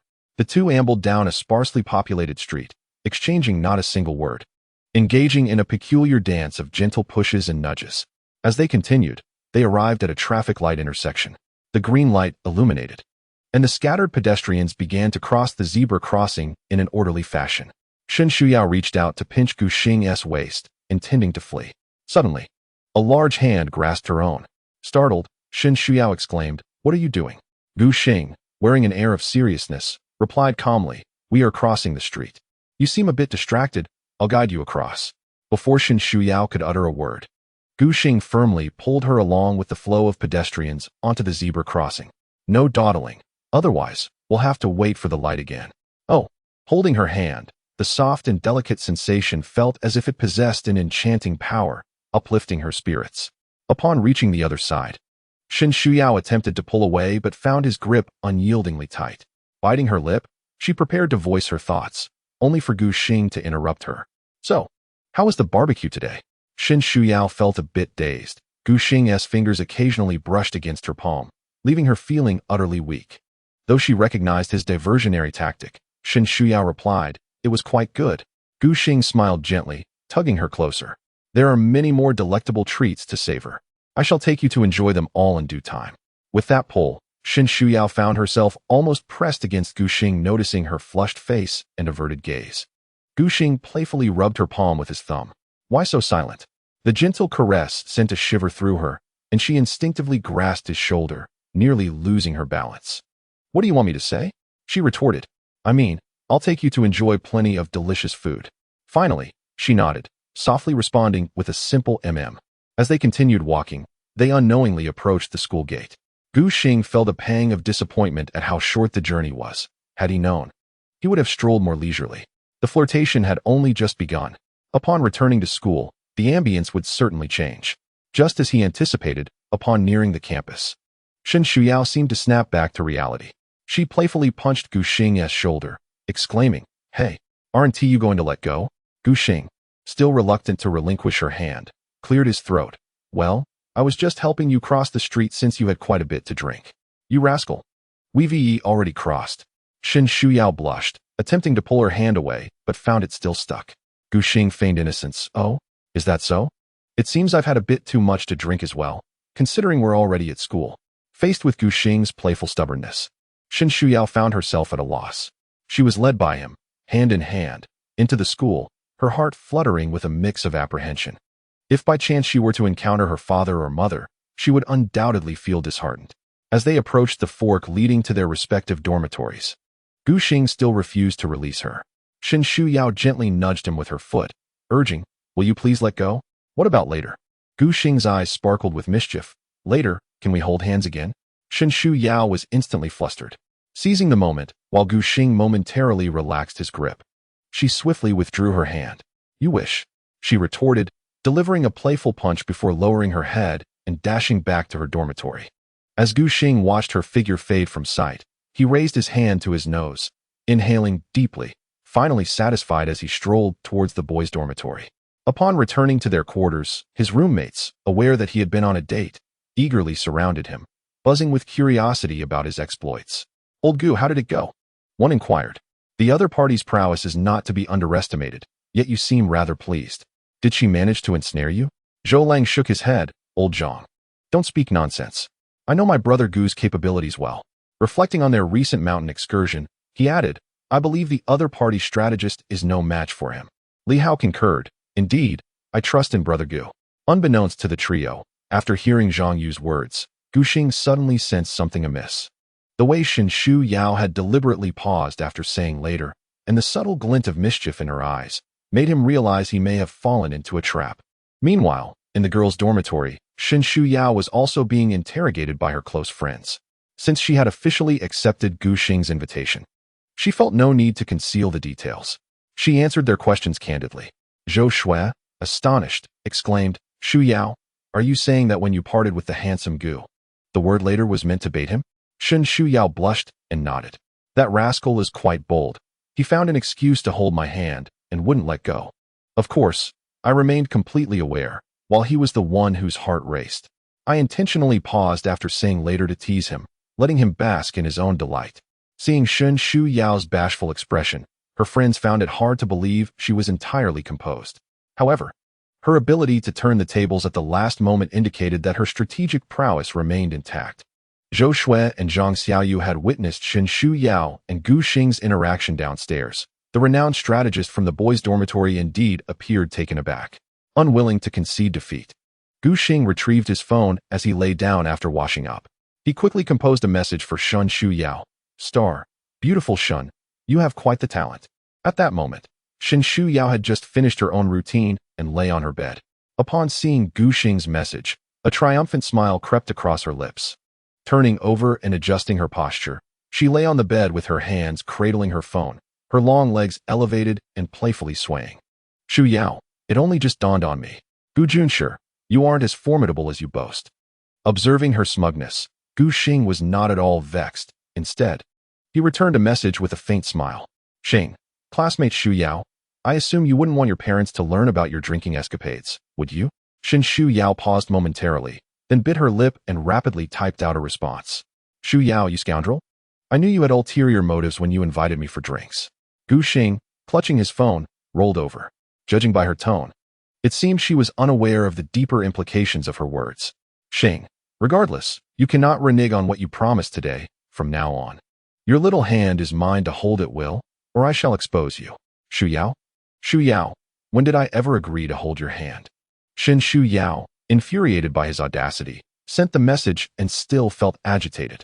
She used her pillow as a stand-in for Gu Xing, pummeling it with her small fists until she felt somewhat better. Xing, don't overthink it, just answer. Will you let me hold your hand or not? If you refuse, I shall promptly inform the principal and Professor Zhang that someone has been drinking, for cans, no less. Shu Yao, you. Xing, what about me? Hurry up and choose. Shu Yao felt like crying. She had unexpectedly bested the insufferable Gu Xing, but ultimately found herself at his mercy.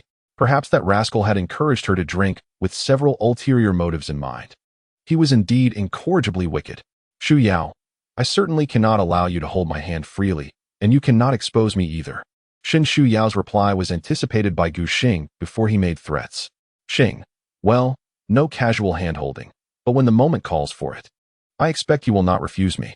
After sending this message, Gu Xing waited several minutes before receiving Shu Yao's response. Shu Yao, you shameless scoundrel. Your schemes are truly manifold. Xing, if you do not refuse, I shall take it as your consent. Shu Yao, I shall no longer converse with you. I am off to sleep. Shu Yao, lastly, remember, you cannot go back on your word, nor can you expose me. This final remark indicated that Shu Yao had acquiesced. Gu Xing replied with a good night, feeling satisfied as he turned off his phone. The following morning, Gu Xing attended his classes as usual. Today, Longzi and Haozi were indulging in a lazy slumber, and old Zhang was not in the same classroom as him. Thus, Gu Xing found himself exceedingly bored. As he listened, he felt an overwhelming urge to slack off. Gu Xing slapped his face, muttering to himself, how can I even think of slacking off during class? I should just go ahead and do it. With that thought, he pulled out his phone and opened Douyin to take a look. The person beside him nearly choked on his drink at this audacious act. Gu Xing had posted a well-edited live stream clip yesterday, though he hadn't checked the specific data since last night. The constant notifications popping up from Douyin's backend indicated that he had garnered some attention. Indeed, upon opening his homepage, he discovered that the short video had amassed views far exceeding his expectations, over 100,000, with over 10,000 likes and hundreds of comments. Gu Xing casually browsed through the remarks. Some praised the host for being rather arrogant, while others engaged in a flurry of insults. A few comments expressed joy at finally finding the elusive strategist. It appeared that the response was quite favorable. After class, Gu Xing returned to his dormitory, feeling idle, and decided to open a live stream to test the traffic effect of the video he posted the previous day. Perhaps most people were occupied with meals or work, as there was initially a lack of viewers. However, soon enough, a particular comment caught Gu Xing's attention. Shin Shuyu entered the live stream. Before Gu Xing could inquire if she was indeed Shin Shuyu, she sent a barrage of comments. You rascal, why aren't you eating? Why are you live streaming at this hour? It truly was her. With a few deft finger movements, Gu Xing brought Shin Shuyu onto the screen. Moments later, a cacophony of sounds erupted, indicating she was in the dining hall. Shin Shuyu, perplexed, questioned, why are you connecting with me? Gu Xing chuckled. The audience is sparse in my stream. I thought I'd invite you up to liven things up. Humph. Why stream when you should be eating? I'm not hungry yet. Besides, I'm too lazy to go to the cafeteria. Why don't you bring me a meal? Dream on. Why would I deliver your food? Humph. If you don't deliver, I'll just go eat myself later. Gu Xing had been streaming for several minutes, and the number of viewers steadily increased. However, newcomers were bewildered, bombarding the chat with questions. Wait, host, what are you doing? Aren't you the one who answers relationship queries? Exactly. I clicked in after seeing videos about love strategists and relationship doctors. Yet here you are flirting instead. Host, stop being derelict in your duties. Ask the girl you're connected with if she has any relationship issues. If not, move on to the next. Something feels off. Why do I feel like I'm being fed dog food? Who calls someone a rascal in a friendly manner? As the number of viewers rose, Shin Shuyu soon felt overwhelmed and quietly exited the stream. Gu Xing observed her departure with a smile, saying, all right, during this lunch break, if anyone has questions, feel free to request a connection. Just a heads up, I will only connect with one person. I haven't even eaten yet. In the live stream, viewers clamored, host, connect with me. I want you to teach me how to pursue my crush. Host, connect with me. Her voice is so sweet. Hey, you up there, tone it down. Gu Xing was about to shush them, wanting to see genuine interest before connecting, when suddenly, the screen lit up with a rocket animation. Someone had sent him a rocket?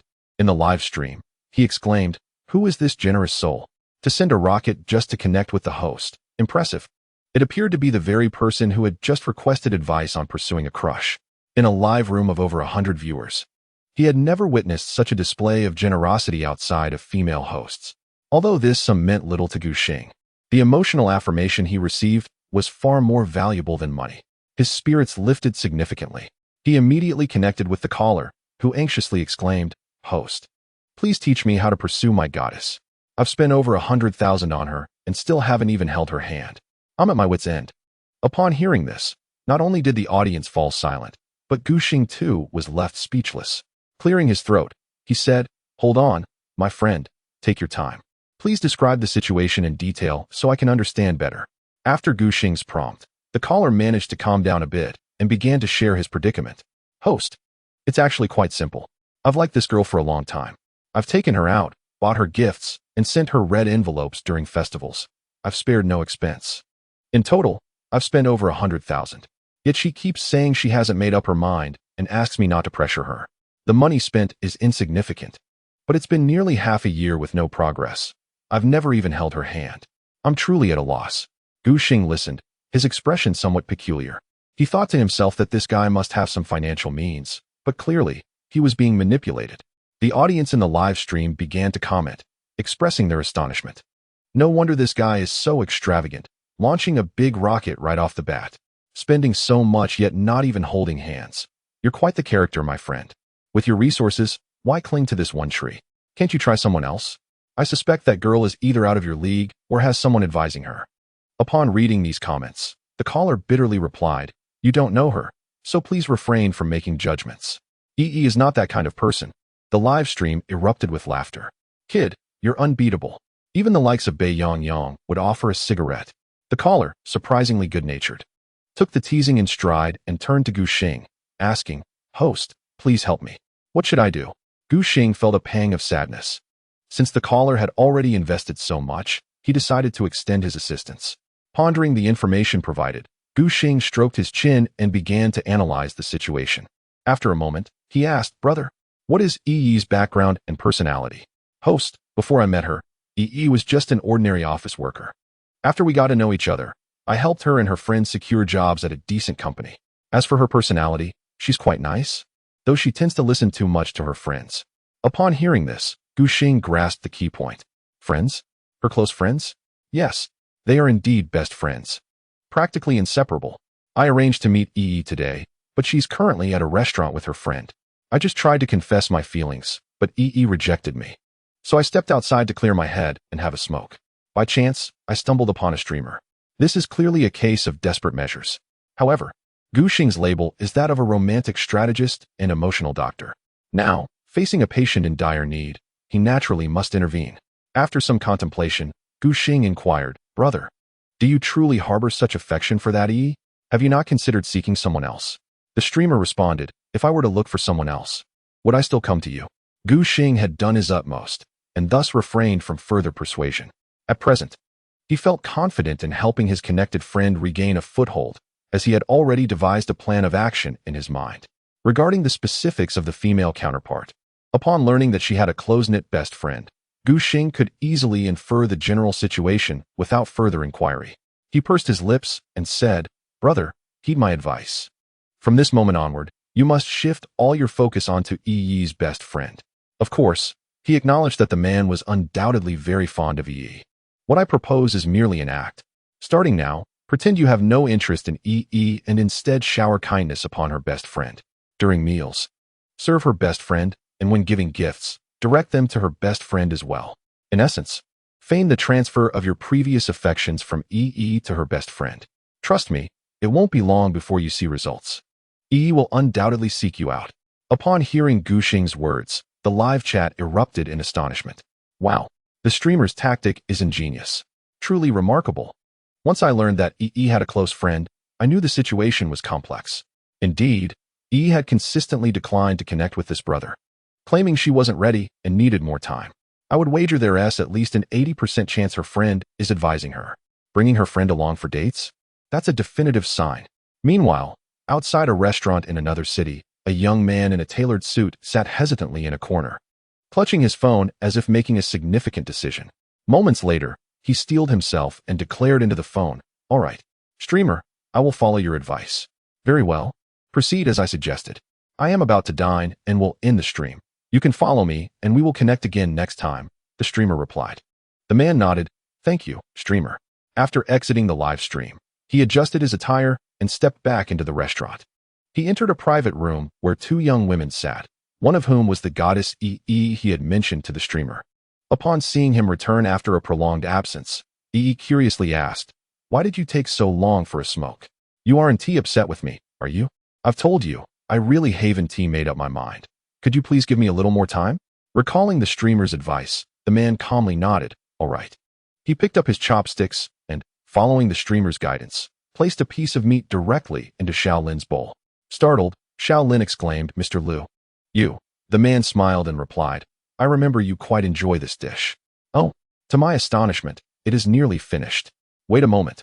I shall summon the waiter for more. Observing this scene, Yi cast a discontented glance at the man. "What do you mean by this?" The goddess's inquiry nearly caused the man to falter.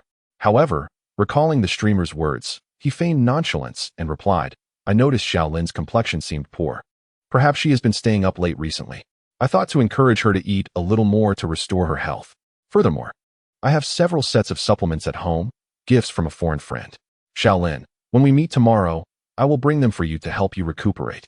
Do not worry, they are not expensive, merely worth a few tens of thousands." Upon hearing this, Yi abruptly set down her chopsticks. "What are you trying to do?"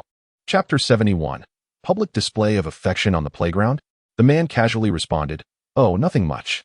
I am merely showing concern for Xiaolin." At his words, Yi's expression stiffened. "Xiaolin is my sister. Does she require your concern?" However, before she could voice her thoughts further, Xiaolin tugged at her arm. "Yi, I believe Mr. Liu is simply displaying his good manners by caring for me. Please do not be so agitated." Yi looked at her friend with suspicion. "Xiaolin, you." A flicker of panic crossed Xiaolin's eyes, and she cleared her throat, responding with feigned indifference. "What is it, Yi? Is it so hard for you to believe I am well? My health has indeed not been great these past few days. Mr. Liu is merely offering me some things to help restore my health. Do not overthink it." Noticing Yi's evident anxiety, the man felt a surge of admiration for the streamer. Moreover, Xiaolin's behavior was indeed peculiar.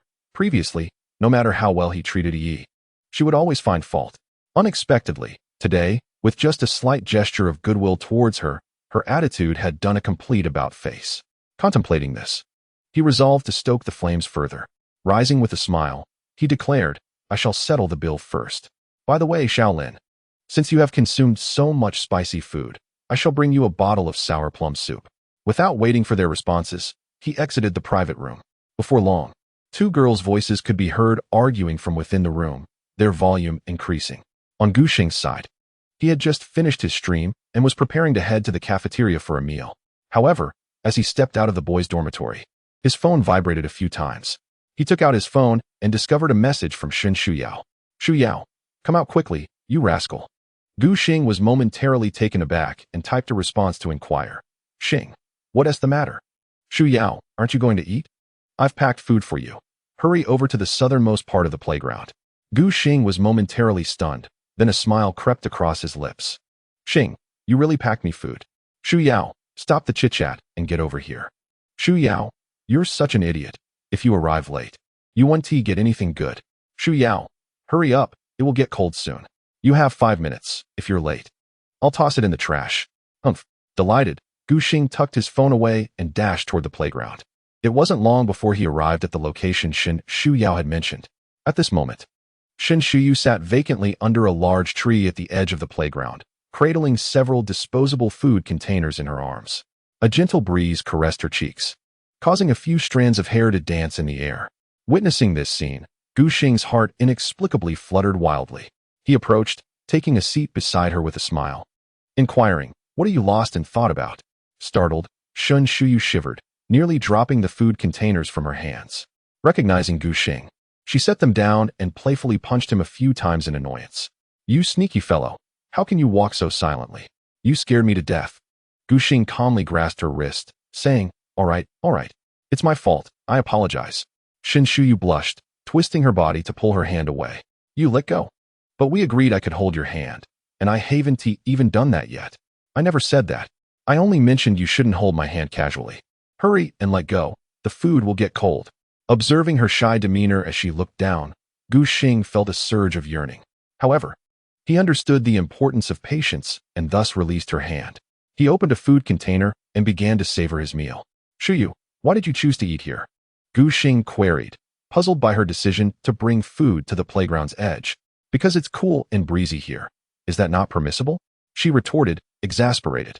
Gu Xing stuffed a mouthful of rice into his mouth, watching Shen Shuyu chatter away. Shen Shuyu wrinkled her nose and playfully nudged him with her foot.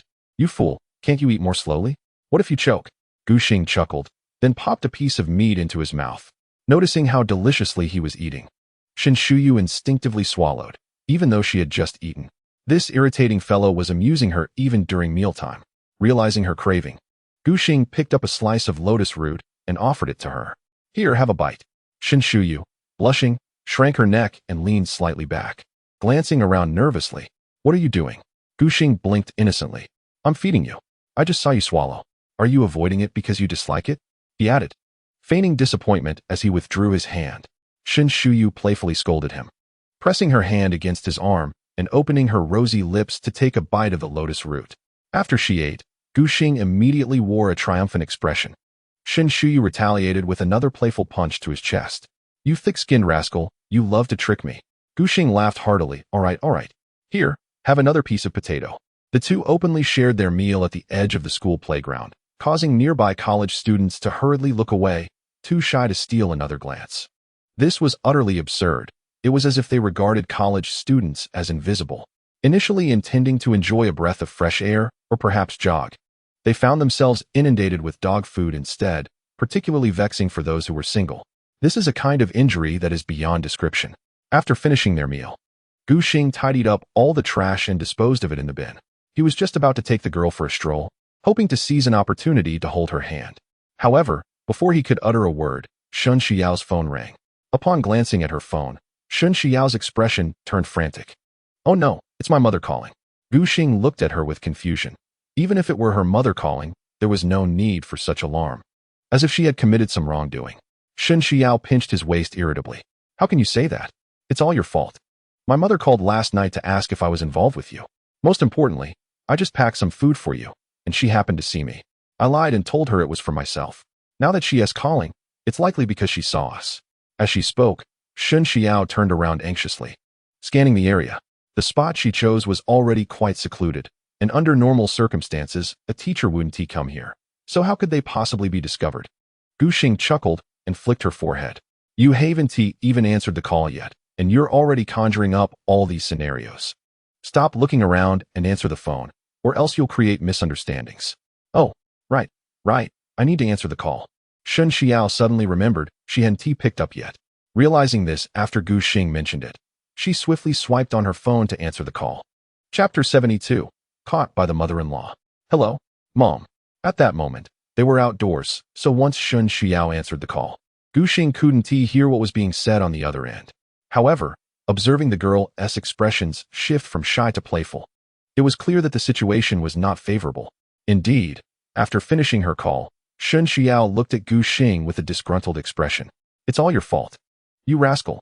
Gu Xing, amused, asked what's wrong. Shun Xiao tilted her head in annoyance, trying to avoid his gaze.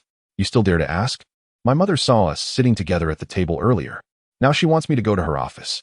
Oh no, I'm definitely going to get punished.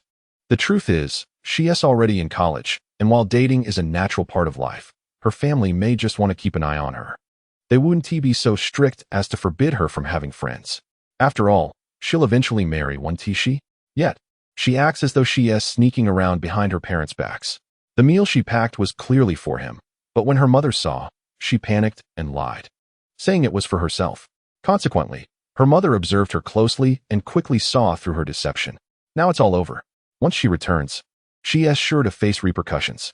Seeing her distress, Gu Xing smiled and said, All right, it's all my fault. Let us go. I'll accompany you. Shun Xiao was taken aback. Huh, you're coming with me? Blushing, she shook her head vigorously. No, you'll only complicate things further. Without engaging in any further debate, Gu Xing took her hand and began walking. What is our relationship now? There's no need for explanations, all right. We'll have to face this sooner or later.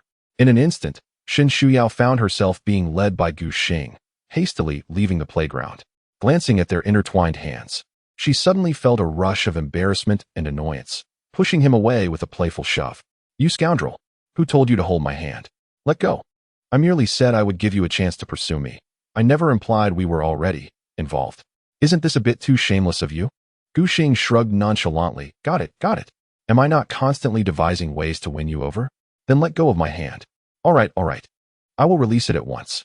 Yet, despite his words, several minutes passed, and Gu Xing still held on. This was not an act of stubbornness on his part. He could clearly sense that her struggles were feigned, as she bore no genuine resentment. If she truly wished to break free, he would not compel her. Since Shin Shuyu enjoyed playing hard to get, Gu Xing was more than willing to embrace a playful demeanor.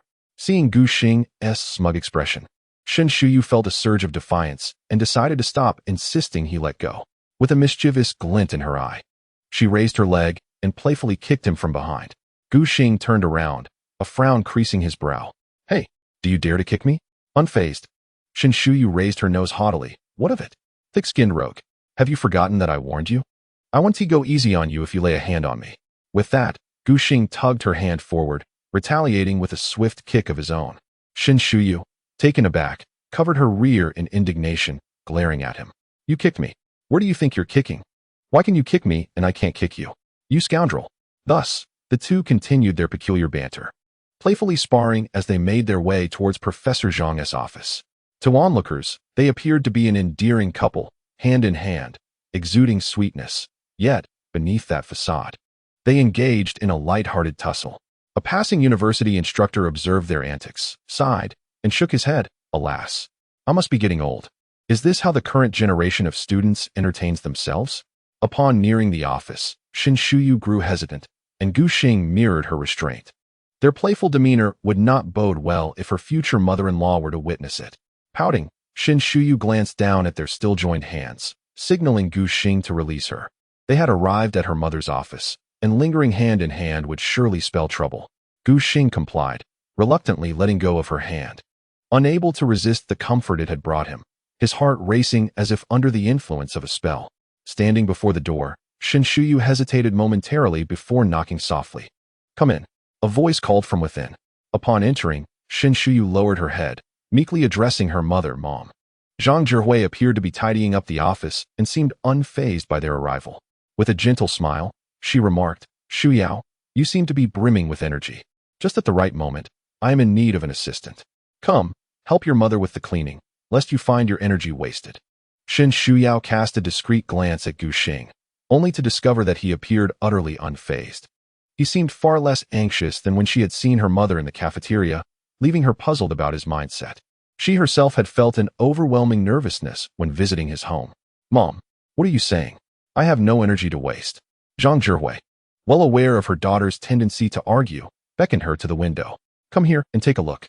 Shen Shuyao, filled with curiosity, approached her mother and peered outside. The sight made her cheeks flush with embarrassment. From this vantage point, she could see the corridor where she and Gu Xing had just playfully strolled hand in hand. How could she have overlooked this before? Gu Xing, without needing to glance outside, intuitively understood the situation. With a subtle movement of his eyes, he sidled over to grab a mop and began mopping the floor. Teacher Zhang, I am quite proficient at cleaning. Leave it to me.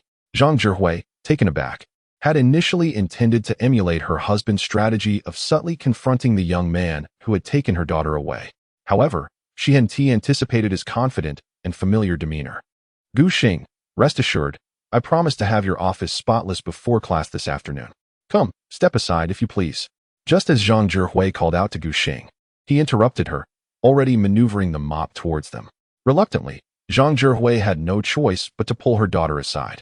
Observing her mother's expression, which seemed to teeter between words unspoken and amusement, Shen Shuyao bit her lip, desperately suppressing a laugh.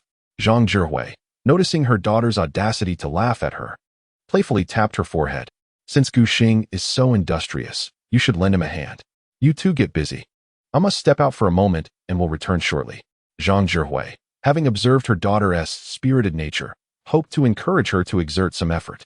This was the perfect opportunity to have them toil together. Tidying up her office would not be a simple task.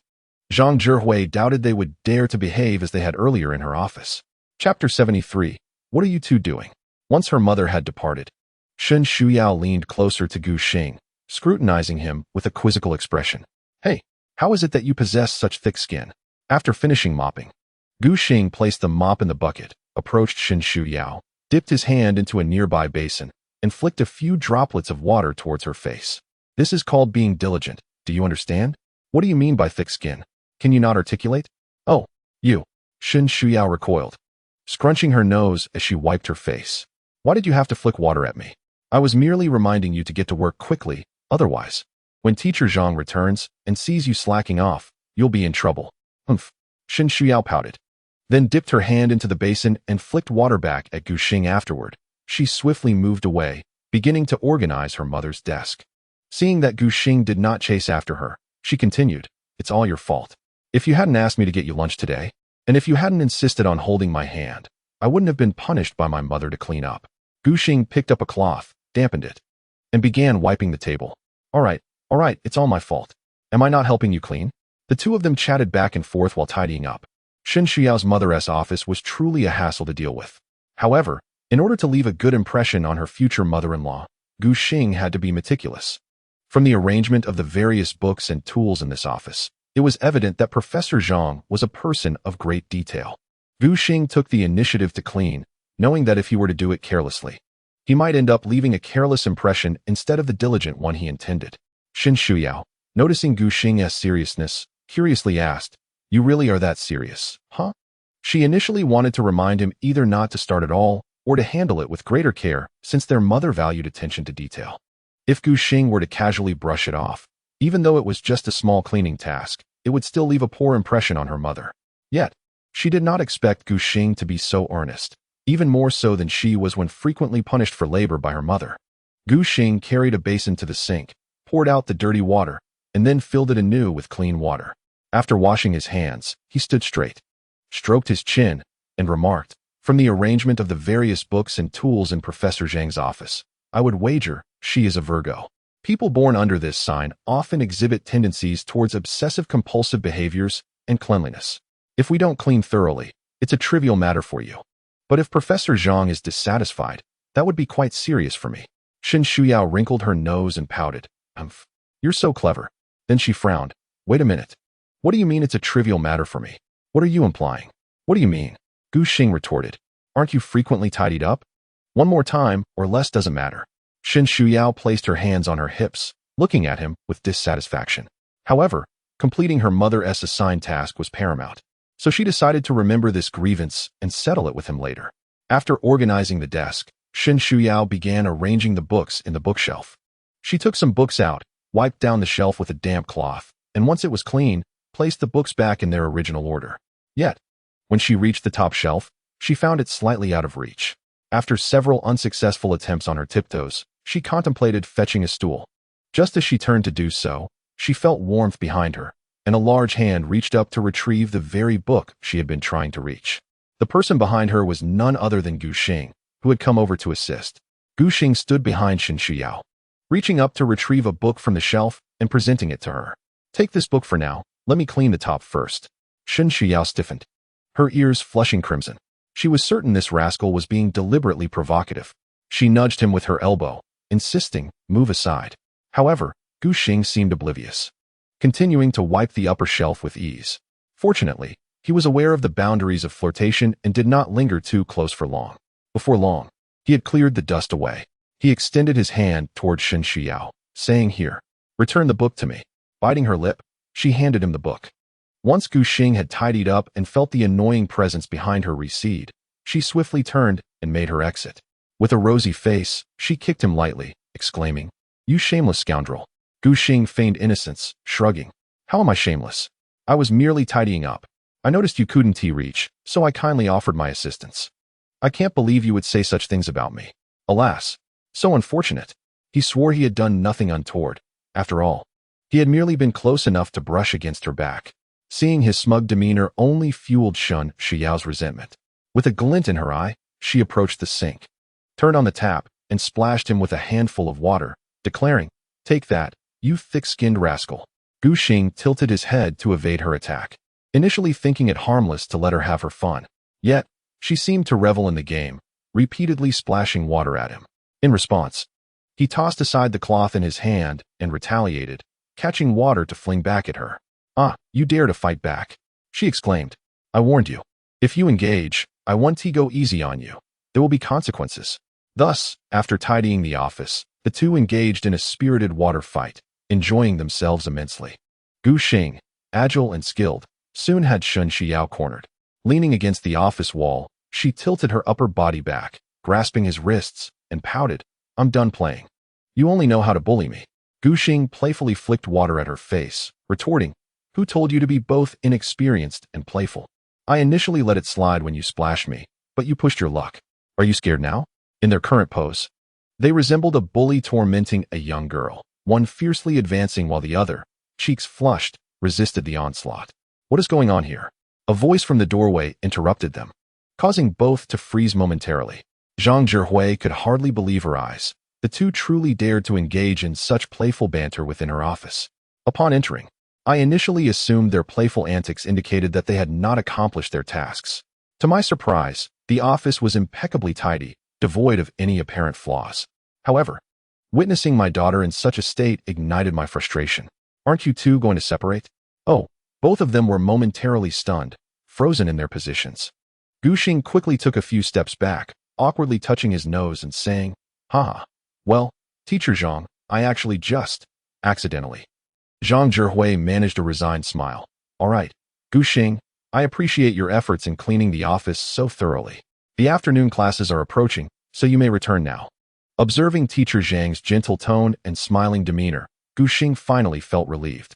Nodding with a smile, he replied, "Okay, Teacher Zhang, I shall take my leave." As he spoke, he glanced at Shen Shuyao beside him. Teacher Zhang's instruction to leave indicated she intended to engage in a heartfelt motherly lecture with Shen Shuyao. However, at this moment, he had no choice but to depart the office. Seeing this, Shen Shuyao discreetly cast a glance at her mother, then retracted her neck, wishing to slip away as well. Yet, after taking only 2 steps, she was called back. "Xiao, stay. I have some words to share with you." Exiting the office, Gu Xing cast a meaningful glance at the girl, then quietly closed the door behind him, making his escape. Inside, Shen Shuyao was so incensed she nearly bolted out to confront him. After attending the afternoon class and returning to the dormitory, Gu Xing initially intended to play a few rounds of auto chess, but suddenly recalled the fellow he had connected with earlier that day, wondering how things were faring on his end. With this thought, he abandoned the idea of gaming and took out his phone, opening a live stream on Douyin. To his surprise, less than a minute into the broadcast, someone requested a connection. The individual on the other end was none other than the person who had sent him rockets that morning. "Host, you finally started the stream. I've been waiting for you for ages." Gu Xing, puzzled, inquired, "What is going on? Did something happen?" He thought to himself that, after all, he had merely offered advice through the screen and had not investigated the reality of the other person's situation. Could it be that things had gone awry? However, the response he received soon alleviated his concerns. "No, host, nothing has changed. I followed your advice and pretended to be friendly with EE's best friend. To my astonishment, the results were remarkably striking. I had long been irritated by EE's friend. Previously, whenever I suggested EE maintain distance, she would become upset. Yet, applying just a few tactics you taught me, EE ended up arguing with her friend. I even noticed a sense of urgency in EE's eyes, and she proactively sought a conversation with me. Host, you are truly incredible." Gu Xing coughed awkwardly, feeling somewhat speechless. This individual evoked a rather peculiar impression. However, perhaps genuine feelings were involved, and Gu Xing refrained from commenting further on that matter, striving instead to assist him in achieving his desires. "My friend, since there has been progress, it is crucial that you remain composed. Continue with your current approach. Even if she begins to care about you, you must restrain yourself. It is imperative that she genuinely realizes she is on the verge of losing you, inducing a profound emotional disparity. Furthermore, it is not solely about emotional contrasts. The disparity in quality of life is equally significant. I advise you to muster the resolve to deliver a considerable shock to her. Did you not mention that her current job was secured through your efforts? Thus, let her first experience the loss of her job and the privileges that your presence has afforded her. Only when she encounters a stark emotional and lifestyle contrast will she truly recognize your merits. I perused your profile and discerned that you are indeed a distinguished gentleman. If you had displayed a bit more assertiveness, you would not find yourself in this predicament. She would have long since been nestled beside you in slumber. In truth, it seems that Gu Xing has surmised from this connection that you might be a nouveau riche, and at that, in your 30s. Should you cross paths with a more attractive young lady who possesses a humble disposition, it is indeed plausible that you could be ensnared." Upon hearing Gu Xing's words, the gentleman on the line chuckled sheepishly, exclaiming, "Ha! The host has made me chuckle. I truly do not understand these matters. I merely believe that if I treated her with sincere kindness, she would inevitably sense my genuine intentions." Gu Xing shook his head, remarking, "This is precisely why. After pursuing her for half a year and spending so much, you have yet to even hold her hand. To put it bluntly, this is not true sincerity. In contemporary parlance, it amounts to being a sycophant. Though the truth may sting, it remains a fact. Unadorned, self-deprecating flattery will only render your goodwill exceedingly cheap. Instead, exhibit your masculine charm to captivate her. That is the correct course of action. I believe you would prefer that your beloved is with you out of admiration rather than merely for your kindness, wouldn't you?" After Gu Xing finished speaking, the other party remained silent for a considerable time before responding. "Host, your words are truly enlightening. After hearing them, I instantaneously realized that I have indeed been excessively humble. Alas, you are still a university student, yet you possess a greater understanding of life's philosophies than I, a man in his 30s. It appears that one must acquire more knowledge." The two had been conversing for some time, and the viewership in the live stream had surged to several hundred. As this exchange unfolded, the barrage of comments grew even more fervent. "I told you, this host is extraordinary. What he says is profoundly sensible. Indeed, no wonder he is labeled as a romantic strategist and emotional healer. That title is well-deserved. Brother on the line, you are slightly mistaken. The host is impressive. And as a university student myself, I too lack comprehension in these matters. Wow, this host is truly formidable. He possesses substantial wisdom. I have learned so much. I have made up my mind. I will immediately message my goddess, informing her that I will not be bringing her breakfast tomorrow. I want her to understand that my breakfast is not something to be taken lightly, and it is worthy of her appreciation. I too shall follow suit. Not only will I refrain from bringing my goddess breakfast, but I will also withhold breakfast from her boyfriend. Impressive. 666. Brother, your maneuver has left me astounded."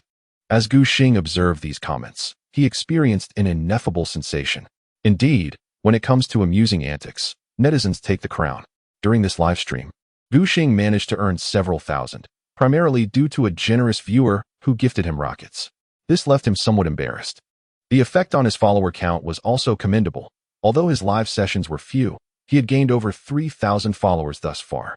While the number of followers may not seem vast, their engagement level was remarkably high. After disconnecting from the viewer who was fond of Yi, Gu Xing was preparing to select another audience member for a connection, perusing through the requests. As he scrolled, he spotted a familiar name. Shu Yao requests a connection. Chapter 75. Are you capable, you little rascal?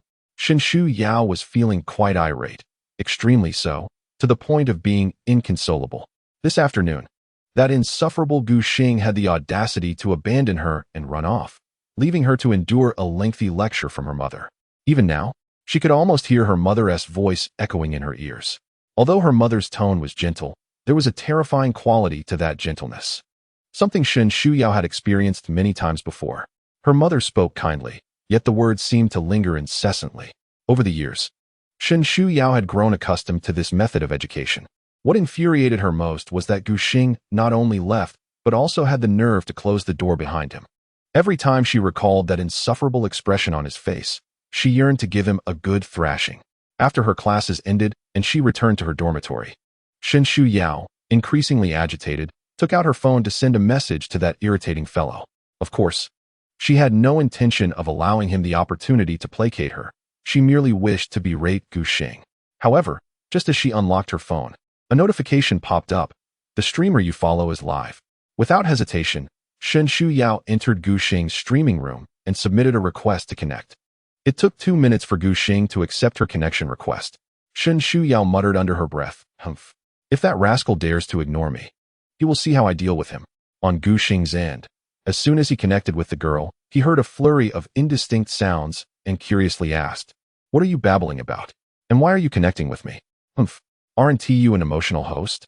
Why would I connect with you just to be questioned? How can you analyze relationship issues if you're this clueless?" Gu Xing was taken aback. After contemplating for a moment, he realized that she was likely here to confront him for today as betrayal. Nevertheless, Gu Xing wished to explain that he was powerless in this situation. After all, she was destined to be his future mother-in-law. What could he do? "All right, stop with the fuss. I'll come to find you later." "Find me? I don't want to see you. Besides, I came here to ask about relationship matters. Help me analyze this terrible, awful guy I've encountered. What should I do to deal with him?" Gu Xing found himself somewhat speechless. This girl must truly be flustered. She had been shy in a room of over 100 people, yet now with nearly 1,000 viewers, she dared to act this way. The audience, hearing their exchange, was left in a state of utter confusion. Wait, what on earth is the host doing? Why do I feel like he knows this girl? Indeed, moreover, I feel that it is not merely a matter of understanding. It evokes a rather uncomfortable sensation within me. I must report that the host is flirting with women during work hours. For those of you who are new, do not rush. The host has previously connected with this young lady, and us longtime fans have long been aware that their relationship is anything but ordinary. Please allow me to finish wrapping my dumplings, and I shall elaborate further. A minute has elapsed. My friend, have you finished wrapping your dumplings? As the barrage of comments in the chat room surged incessantly, fueled by the relationship between Gu Xing and Shu Yao, Gu Xing himself hardly paid attention. It was only now that he realized a significant flaw in his role as the strategist during the broadcast. This flaw manifested itself in the form of Shu Yao's question. How should she deal with him? The mere thought of it was enough to induce frustration. On the other hand, Shu Yao, upon realizing she had inadvertently stumbled upon a brilliant tactic, felt a surge of brilliance. With hands on her hips and her gaze fixed upon the phone resting on the table, she exclaimed, "Host, are you capable or not? If you find my question too challenging, feel free to say so. If you cannot handle it, it is no great matter, just admit it." Upon hearing her words, the comedic netizens in the live stream immediately sprang into action. Indeed, the lady has spoken. Host, if you are capable, do respond. Another chimed in. Exactly. Aren't you a relationship expert and love strategist? I believe her inquiry is rather straightforward, far simpler than that of the gentleman who adores Yi. The barrage in Gu Xing's live stream, ignited by an astute observer, transformed into a chorus of identical comments. Gu Xing, noticing the escalation of the rhythm, understood that he had to respond. Otherwise, he would be branded as incompetent. Determined not to be labeled as such, he boldly declared, Who said I am incapable? When did I ever say I wouldn't assist her? Very well. If this young lady has a question, speak directly. I assure you, I will analyze it for you. Who are you calling a young lady? Stop stalling. If you're going to speak, do so, or I will simply kick you off. Wow, the host remains so audacious. I admire that. Impressive, oh esteemed host. Shen Xiao recognized that he was likely attempting to evade her clever inquiry. She would not grant him such an opportunity. Fine. I shall speak. My question is, could you analyze how to deal with an exceptionally vile and troublesome individual? He is thick-skinned, infuriating in his speech, and full of tricks. He perpetually ensnares me in his schemes. Especially today, when we were both summoned to the office by the teacher. That scoundrel had the audacity to flee at a critical moment, leaving me to face the teacher's reprimands alone. And that is not even the most infuriating part. The most exasperating aspect is that he not only abandoned me, but also had the gall to close the door behind him. Do you not agree he is despicable? In the live stream, the audience gasped, "This is simply inhumane." It was evident that the troublesome individual referred to by the young lady was indeed her partner. The two had been caught by their teacher while fooling around. When summoned for a talk, the young man had fled, leaving the lady to face the teacher's inquiries alone. I see. Now it all makes sense, exclaimed a viewer below. Such a despicable man has a girlfriend. It's utterly unfair. Gu Xing, who was being criticized, rubbed his nose in discomfort. He realized he could no longer counter the opponent's clever strategy and needed to think of another approach. Suddenly, a spark ignited in his eyes. Ahem, my dear lady, judging by your words, it seems you have quite the fondness for that scoundrel. Otherwise, why would you ask me to deal with him instead of simply ignoring him? Upon hearing this, Shen Xiao's face flushed crimson within the confines of the girls' dormitory. Don't speak nonsense. Don't. Gu Xing replied, feigning disappointment. If that's the case, I cannot continue to address your concerns, dear lady. This is an emotional live stream, dedicated to resolving issues of the heart. Our aim is to assist individuals in discovering their emotional paths. If you truly harbor no feelings for him, then what is there for me to analyze? In the streaming room, there was a collective realization. Indeed, the lady's stammering voice betrayed her embarrassment, clearly indicating her affections. Exactly. I believe so too, Gu Xing asserted, successfully cornering Shen Xiao. To deny her feelings would render her unable to continue the banter. Yet to admit them would be rather mortifying. Shen Xiao, feeling flustered, finally murmured, I like him just a little. Upon hearing this, Gu Xing felt a tumult of emotions, but strove to suppress his growing delight. He curbed his smile, which was nearly impossible, and questioned, just a little? That won't suffice. Hey, you can't push your luck. Shen Xiao retorted. Gu Xing, having devised this clever tactic to turn the tables, was not about to relinquish his advantage so easily. He shook his head resolutely, stating, it simply won't do. If you cannot be more explicit, I refuse to assist you in your analysis. You have 3 seconds. Speak up, or I'll remove you from the conversation. A loud thud resounded as he knocked on the table. Even without visual contact, Gu Xing could vividly imagine Shen Xiao's flustered expression, biting her lip and shaking her small fist in frustration. I like him. I really like him. Is that enough? At last, Gu Xing nodded in satisfaction, tilting his head back in exaggerated laughter. Although he did not laugh audibly, his beaming smile revealed just how elated and triumphant he felt. In the live stream, confusion reigned. Wait, why does this feel so off? One viewer remarked. Indeed, the lady isn't the one streaming. Why is he grinning so lewdly? Ah, you simple-minded folks just don't understand. Another chimed in. Come on, don't leave us in the dark. Elaborate. There's no point in saying more. I can only suggest that the host is truly a strategist, and his methods run deep. Trust me, if you seek his analysis, you will not be disappointed. Having relished the euphoria of victory, Gu Xing now needed to gather his thoughts to brace for the impending counterattack from Shen Xiao. Having just listened to your account, it seems you are endeavoring to confront that despicable individual you mentioned, correct? As soon as Gu Xing's words fell, Shen Xiao, with a tone laced with embarrassment and indignation, immediately retorted, It's not merely a confrontation. I intend to teach that scoundrel a lesson. You, dear host, must tell me how I can make him suffer, ideally to the point of tears. Gu Xing raised an eyebrow. I doubt that a man would easily shed tears. Furthermore, based on your description, I surmise that this rogue is quite the quintessential man, resolute, rugged, and certainly not the type to be brought to tears by a mere girl. How brazen. Nevertheless, let us engage in conversation without resorting to personal attacks. In truth, you have fallen into a cognitive trap. Since you hold a fondness for this rogue, why not consider a gentler approach? From your portrayal, it appears that this handsome fellow possesses a commanding presence, undoubtedly a modern-day paragon of coolness. Such individuals, while seemingly impervious, can often be disarmed by a softer touch. For instance, if you were to occasionally indulge in some playful charm, I assure you it would diminish his defenses significantly. Gu Xing earnestly analyzed the situation for Shen Shuyao, his seriousness palpable, although those in the know might find his insights somewhat cheeky. He swore that much of what he said was grounded in genuine wisdom.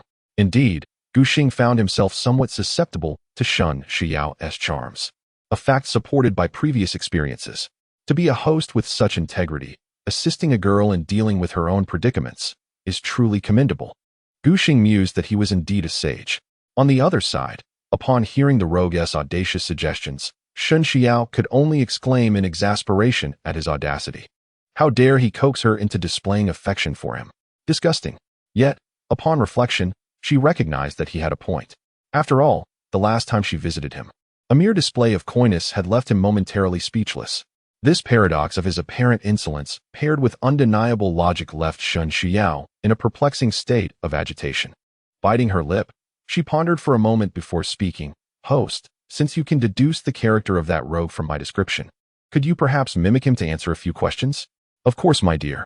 Feel free to inquire. Imitating is my forte, Gu Xing replied. Very well then, rogue.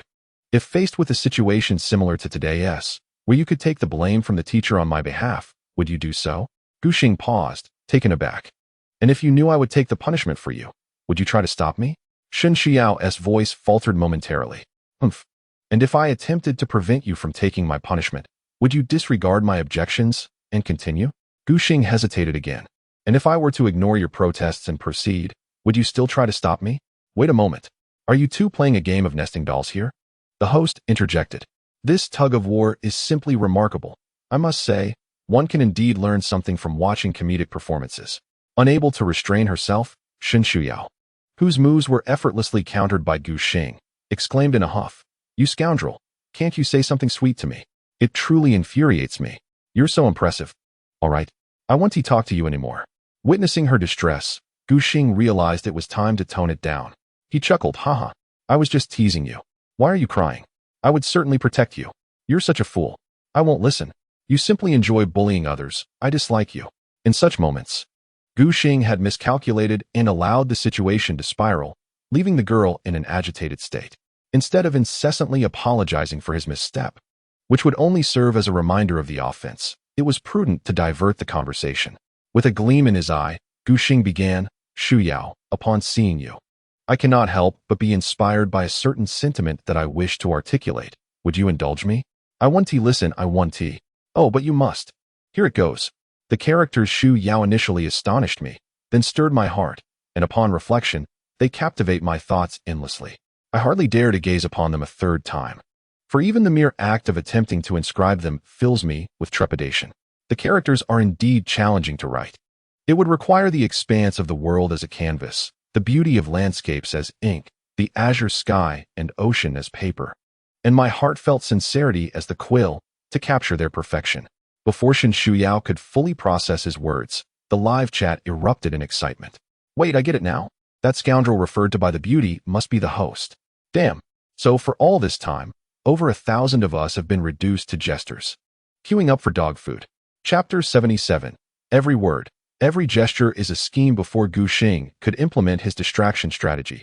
Zhou Shui, Zhang Xiaoyu, and Jiang Ye had already linked arms and returned to their dormitory. They were not particularly surprised to find Shen Shuyao watching Gu Xing's livestream. Her various behaviors had long since revealed her unusual affection for him, and she had openly agreed to give him a chance to pursue her.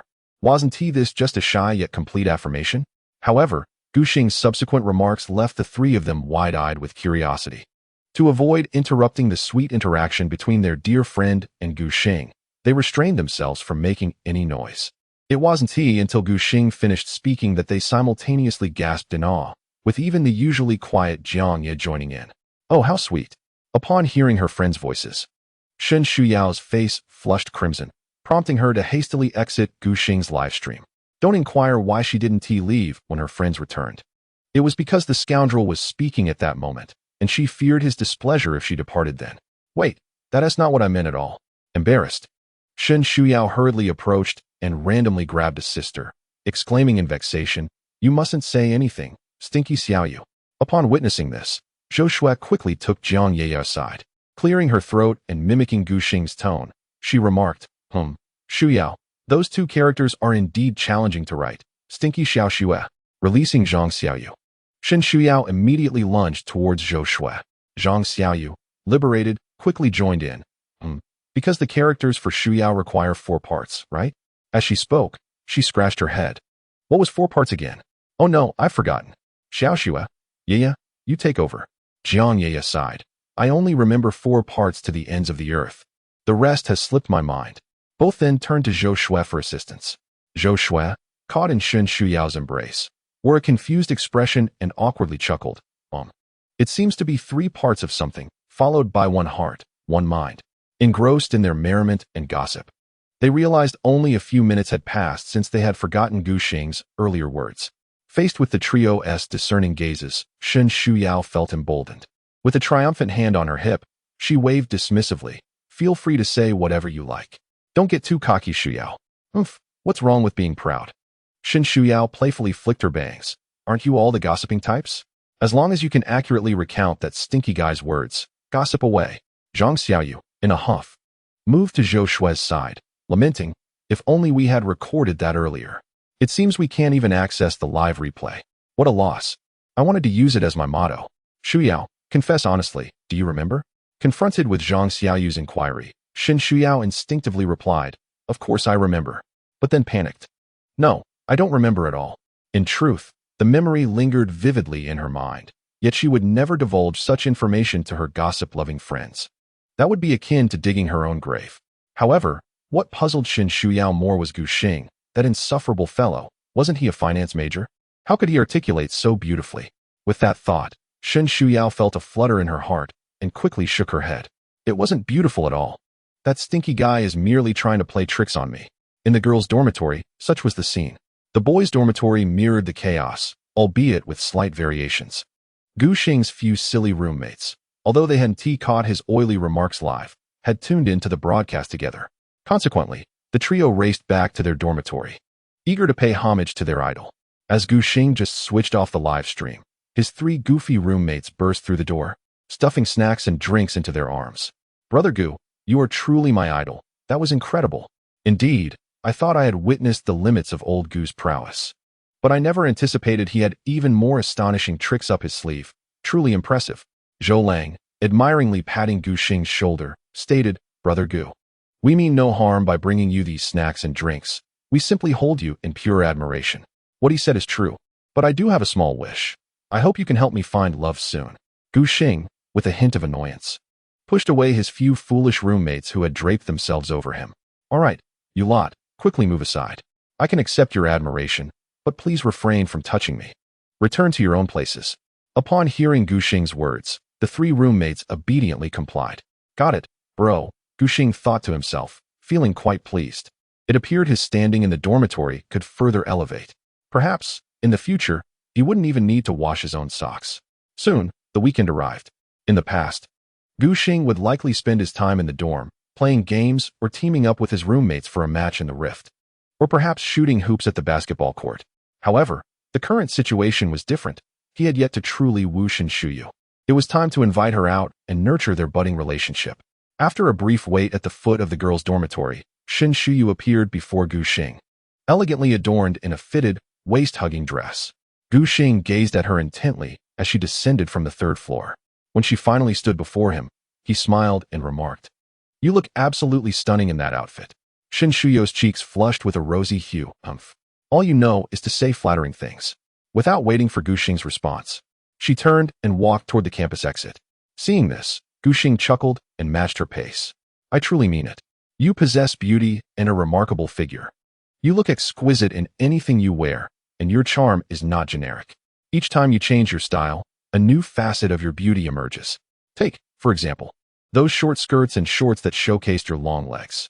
Hey, you can't say that. Shen Shuyu interjected, playfully kicking him in the leg as she felt her embarrassment grow. Clearing his throat, Gu Xing touched his nose. Apologies, I inadvertently revealed my thoughts. No, let me rephrase. Your dress today is a completely different style from the shorts and t-shirts before. You've transformed into a vision of elegance. As Gu Xing continued to shower her with compliments, Shin Shuyu found it increasingly difficult to withstand the flattery. Biting her lip, she playfully pinched the soft flesh at his waist and demanded, "Say, are you plotting something?" Gu Xing, taken aback, spread his hands in a gesture of innocence. Am I really perceived that way in your eyes? Shin Shuyu replied with unwavering certainty, absolutely. Every word you utter, every action you take, makes me suspect you have some scheme in mind. You always seem to have mischievous thoughts, and it's always directed at me. You're such a shameless rogue. To be honest, Gu Xing felt a tinge of embarrassment at that moment. Was his image truly so unseemly in her eyes? Chapter 78. Teaching the girl to play the claw machine. Hey, you rascal, where are we headed? Gu Xing took a taxi with Shin Shuyu to the pedestrian street. After disembarking, he subtly took her delicate hand in his. Shin Shuyu blushed, but only playfully tugged at his hand a few times, biting her lip and choosing to ignore it. Curious about their destination, she finally asked, "Where are we going?" Gu Xing smiled gently, his thumb brushing against her palm. "First, let's have some fun at the arcade." As the strategist in this outing, he had meticulously planned their itinerary. Activities that do not foster intimacy are mere distractions, wasting both time and opportunity. Upon hearing about the arcade, Shin Shiyun's eyes sparkled with excitement as she eagerly exclaimed, "I've always wanted to visit an arcade. Your idea today is quite delightful." Throughout her high school years, her family had been particularly strict, and from elementary school onward, she often felt envious and curious hearing her classmates recount their outings. Conversations frequently revolved around childhood toys, arcade adventures during middle school, and the nightlife of bars and clubs in high school. However, she was never interested in places like bars, as they were rumored to be somewhat chaotic. The last time she had attended such an establishment was for Ye's birthday, during which she was eager to meet Gu Xing, the so-called strategist. Today, upon hearing that the mischievous Gu Xing intended to take her to the arcade, nostalgic memories surged forth. Gu Xing tightened his grip on her hand and smiled, tilting his head as he said, "Since you're fond of it, I shall ensure you have a splendid experience today. Rest assured, should Teacher Zhang catch us, I will take full responsibility this time, unlike last time when I playfully put you in a bind." Initially touched, Shin Shuyun furrowed her brow, playfully nudging him with her shoulder. "Huh, I knew you did that on purpose last time." She attempted to withdraw her hand, declaring, "Let go. I'm angry now." Gu Xing blinked innocently and replied, "When did I ever say my actions were intentional?" Shin Shuyun retorted, "I heard everything you just said." He chuckled, "Oh, you must have misheard. There's no way I would intentionally put you in a predicament." "Humph, given that you're taking me to the arcade today, I shall let this slide," she conceded, her playful demeanor softening. Gu Xing, charmed by her adorableness, gently stroked her palm. His motive for bringing Shin Shuyun to the arcade was to engage in some intimate interactive games, inadvertently compensating for her childhood regrets. Such experiences can significantly enhance a girl's fondness for you, serving as a delightful surprise. However, this only works if she believes you are unaware of her childhood desires. If you were to deliberately inquire and pursue this knowledge, the effect would diminish considerably. Hand in hand, Gu Xing was in no rush as they strolled leisurely.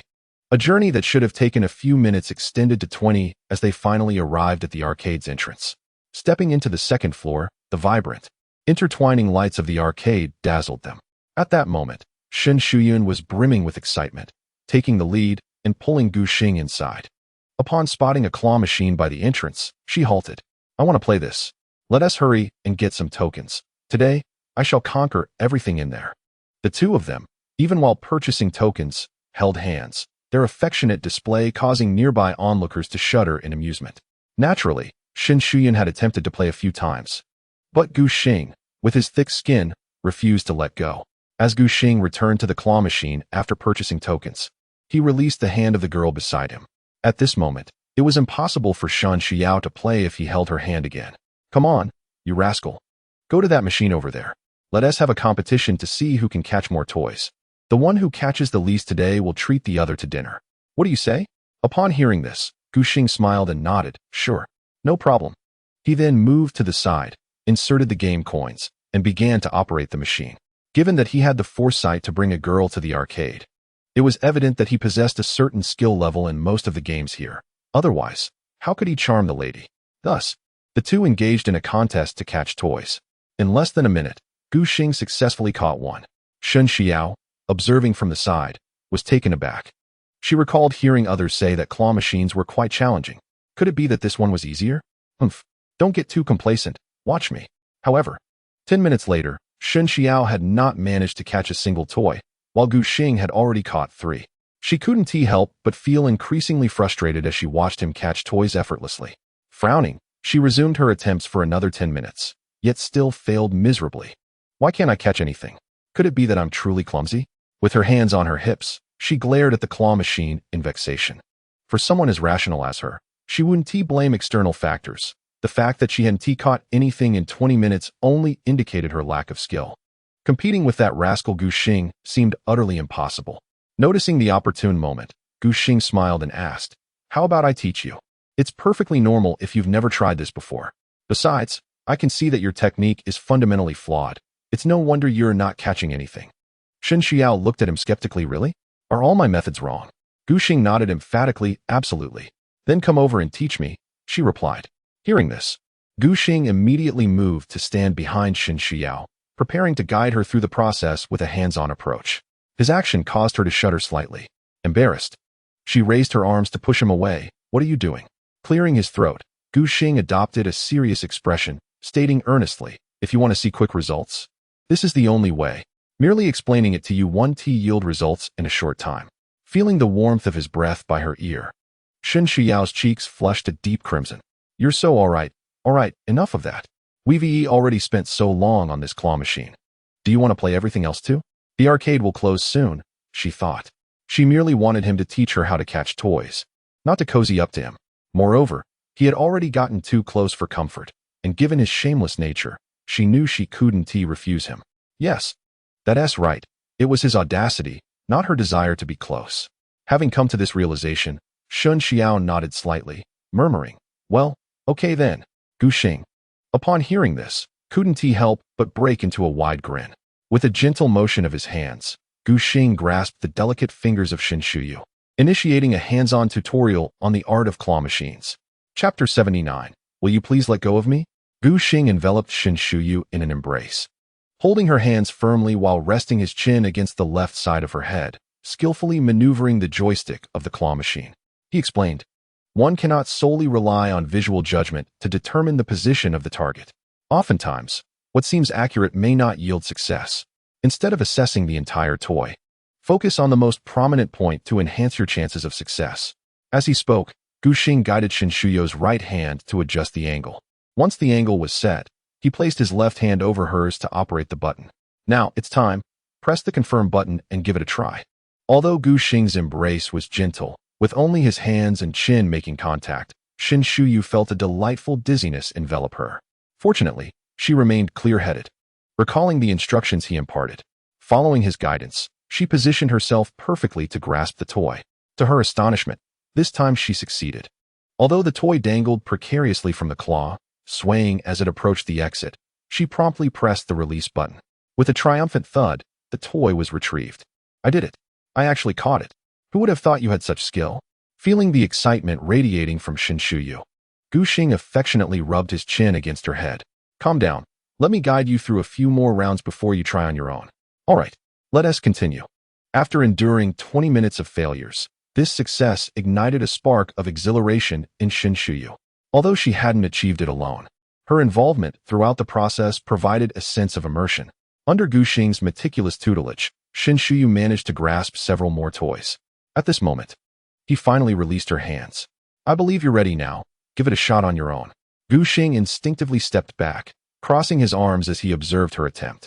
Understanding Shen Xiao's determined nature, he knew she would persist in her endeavors, as evidenced by her relentless 20-minute attempts. While the closeness was undeniably comforting, it was imperative to consider her emotions as well. It should not appear as though he was merely seeking physical proximity. He needed to showcase genuine skill and present himself as a figure of competence in familiar territory. By imparting real knowledge to Shen Xiao, Gu Xing aimed to foster a sense of achievement within her. If she were to succeed on her own, the satisfaction she derived would be profound. Herein lies the crux. The sense of accomplishment she felt would be a reflection of Gu Xing's influence, thus elevating her admiration for him beyond the achievement itself. A sense of achievement is a source of personal satisfaction, while admiration serves to please others. When these two sentiments intertwine, a young lady is rendered exceedingly elated by your presence. The veracity of Gu Xing's theory soon became evident. Shun Xiao blinked her exquisite eyes, earnestly maneuvering the claw machine with the techniques Gu Xing had imparted to her. In no time, she found the perfect position and decisively pressed the grab button. Success! She then meticulously navigated the joystick to guide the plush toy to the exit. The process was fraught with anticipation, yet ultimately, Shun Xiao triumphed, securing a toy through her own skill. Oh yeah, ha ha ha, I did it. The thrill of achieving success on her first attempt exhilarated Shun Xiao, filling her with admiration for that insufferable fellow.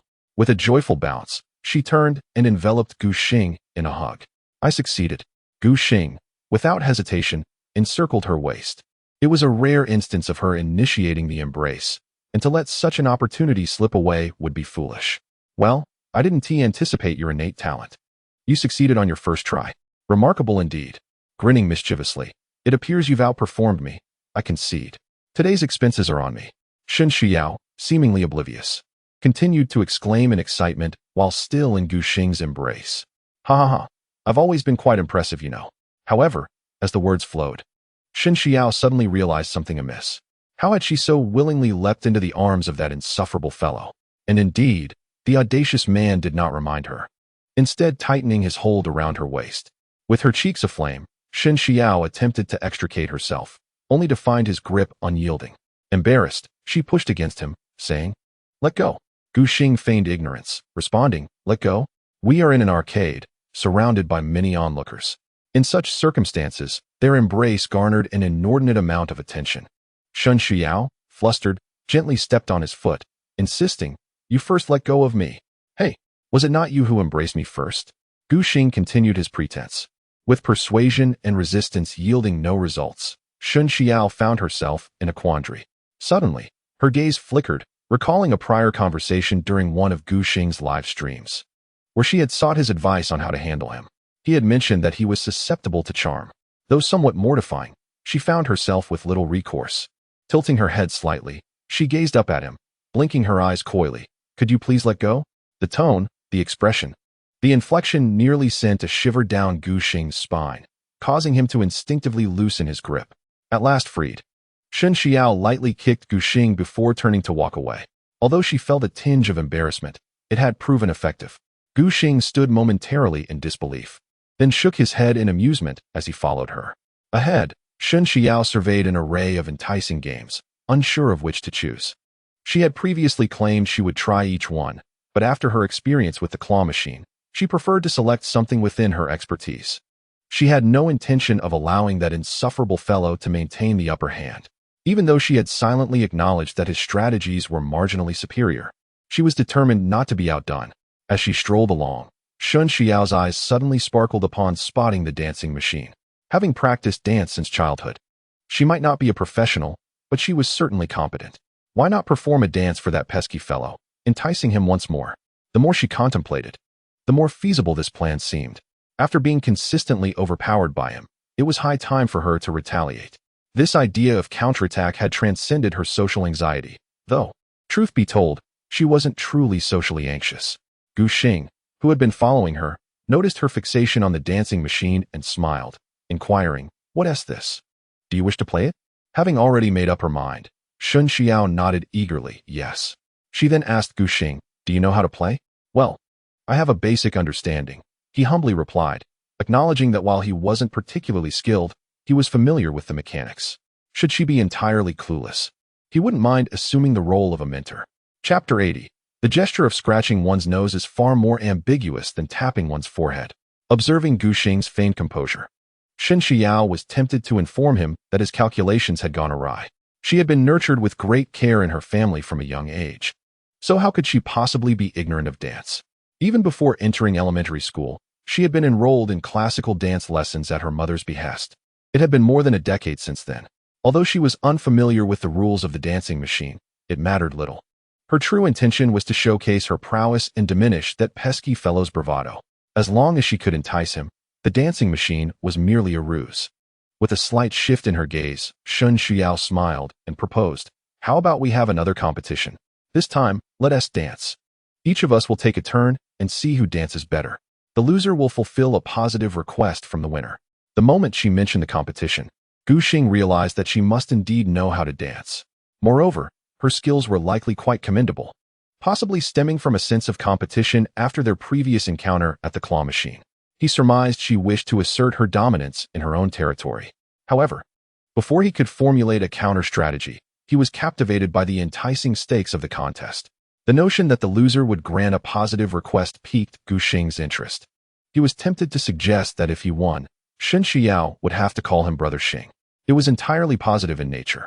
Having previously coaxed her into calling him Brother Xing, Gu Xing now sought to elevate it to Brother Xing, a mere addition of a word that bore deeper significance for those who understood. Faced with such a significant temptation, Gu Xing could hardly refuse the challenge. He nodded affirmatively, declaring, "All right, let us have another round. But just so you know, I already let you win at the claw machine once. I won't be so generous again." Shun Xiao playfully pouted, fully aware that once she introduced the stakes, the pesky fellow would undoubtedly agree. Even the addition of a positive request could not suppress his mischievous intentions. Yet, this was precisely the outcome she desired. Otherwise, she wouldn't have specifically mentioned that condition. With a slight pout, she replied, "All right, you go first. I'll wait for you to finish before I take my turn." Gu Xing did not refuse and immediately stepped onto the dance machine. He was determined to prove that, even if the girl could dance, he could still outshine her despite her unfamiliarity with the machine. In order to secure victory and earn the exclusive title of Brother Xing, Gu Xing deliberately selected a piece of music of considerable difficulty. As the music began, he immersed himself wholeheartedly into the game. His skills were indeed impressive. Although he made a few mistakes, he was far superior to the average person. Before long, a crowd gathered to watch. Though the onlookers initially retreated, overwhelmed by the romantic display between the two, they were soon drawn back by Gu Xing's undeniable talent. Shen Shuyao watched Gu Xing, who looked incredibly cool as he danced. His moves were stylish, and she could not help but blush and mutter to herself, "What a conceited fellow, yet he does possess some skill." The spectators, many of whom were captivated by Gu Xing's charm, were awestruck as they witnessed his exceptional performance. Some girls gasped in admiration, impressed by how effortlessly he conquered such a challenging song. Such a remarkable sight was indeed rare, with such a striking gentleman. Some girls were emboldened to inquire if he had a girlfriend. Perhaps it was the influence of the crowd, but some women became increasingly audacious, almost declaring their affections outright. This left Shen Shuyao fuming, her annoyance palpable as she stomped her foot in frustration, muttering, "What a conceited brat, always showing off." Minutes later, Gu Xing's nearly flawless dance concluded with an impressive score, one that seasoned players would struggle to surpass, let alone Shen Shuyao, a novice. Those aware of the impending competition between the two felt a wave of anxiety for Shen Shuyao. Some single bystanders, indignant, cursed Gu Xing under their breath, convinced he harbored ulterior motives, knowing that soon this beautiful girl would have to concede to one of his whims. Even if such a concession were merely verbal flirtation, it would still be a source of joy. With a smile, Gu Xing stepped down from the dance machine and approached Shen Shuyao, gracefully bypassing the eager women seeking his contact information. "How did I do? Was it satisfactory?" Shen Shuyao felt a twinge of jealousy. But as she observed Gu Xing's decisive rejection of the other girls, her envy swiftly dissipated. After all, this conceited fellow had always been commendable in such matters. Lost in thought, her cheeks flushed slightly. What did his performance have to do with her? As Gu Xing awaited her response, he noticed her suddenly blushing and chuckled. "What is this? Are you shy about giving me a critique? Go away." Shen Shuyao playfully punched his chest. "Then why don't you evaluate my dancing?" Gu Xing retorted, playfully tapping her nose. This gesture was far more intimate than a simple flick on the forehead. Their playful banter sent shivers down the spine of those unaware of the context, while those in the know felt a thrill. Sometimes, people are delightfully masochistic. Despite knowing that indulging in such romantic displays might bring heartache, they find themselves irresistibly drawn to partake. The girls who had just sought Gu Xing's contact information now realized that the coveted flower had already been claimed. This city, henceforth, bore witness to a new cohort of sorrowful souls. As for Shen Shuyao, who had been playfully poked by Gu Xing, her ears flushed crimson. She lifted her foot and playfully kicked him, exclaiming, "Are you out of your mind? There are so many people watching." "Oh, all right. I'll only tease you when no one is around," he replied. "But it doesn't matter whether there's an audience or not. I want to stop." Shun Xiao was not socially anxious, for her extensive study of various arts, including classical dance, required an audience. Social anxiety could hinder her performance. Yet, no matter her confidence, encountering Gu Xing, this brazen rascal, made her feel a bit flustered. She realized that this insufferable fellow enjoyed teasing her regardless of the crowd size, which was utterly exasperating. With a huff, Shun Xiao gently pushed Gu Xing aside and approached the dance machine. Perhaps only through dancing could she acclimate to the multitude of gazes upon her. Remaining stationary while being tormented by the rogue was simply unbearable, and she resolved not to grant him any further opportunity for banter. Directly stepping onto the stage to prepare for her performance, Gu Xing attracted attention due to his commendable skills, piquing the curiosity of fellow enthusiasts. Thus, the crowd was not overwhelming. However, once Shun Xiao took the stage, the dynamics shifted dramatically. The allure of her beauty doubled the number of onlookers. And thankfully the dance machine was not positioned in a thoroughfare. Otherwise, it would have been impossible to navigate through the throng. Standing with arms crossed, Gu Xing quietly awaited her performance. Seeing so many eyes on Shun Xiao stirred a twinge of discontent within him. Nevertheless, he could not let his peculiar possessiveness prevent her from showcasing her talents. While he felt a hint of jealousy, he did not dwell on it further. As Gu Xing surveyed the surroundings, he noticed numerous men casting envious glances in his direction, eliciting a subtle smirk from him. "Just wait. I'll show you something even more impressive shortly. It's still too early for jealousy," he mused. Chapter 81. Sister Xiao? Gu Xing resolved that once he triumphed over Shun Xiao, he would insist she call him Brother Xing on the spot, a small compensation for his earlier feelings of envy. As he envisioned the scene of Shun Xiao shyly addressing him as Brother Xing, she had already selected her song, a popular piece with a distinctly ancient flair. Initially, Gu Xing's reaction mirrored that of the others, his face a mask of astonishment.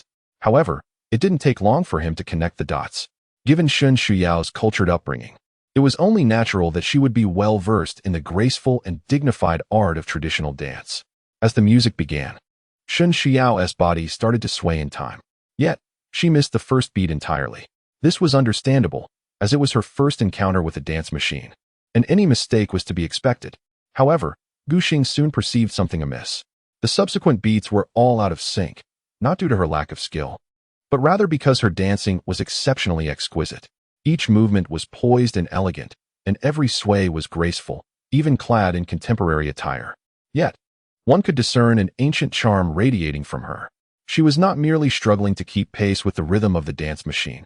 Rather, she chose to dance entirely on her own terms. Perhaps it was this very reason that rendered what seemed to be a low-scoring performance into something profoundly beautiful. Gu Xing could hardly fathom that if Shun Xiao were adorned in traditional attire, she might effortlessly transform into a celestial being and ascend. Unbeknownst to her, Gu Xing's lips had already curved into an exuberant smile, soaring high. As the dance concluded, everyone was captivated by Shun Xiao, including Gu Xing, who found himself enchanted and bewitched. A thunderous applause erupted, accompanied by a chorus of cheers. Upon finishing her performance, Shun Xiao's first instinct was to seek Gu Xing's reaction. Seeing his dazed expression, she couldn't help but smirk triumphantly. Humph! Little did he know that her repertoire held countless more delights. With hands clasped behind her back, she approached him, asking, "So, are you ready to admit defeat?" Gu Xing, still entranced by Shun Xiao's enchanting dance, felt a delightful flutter within.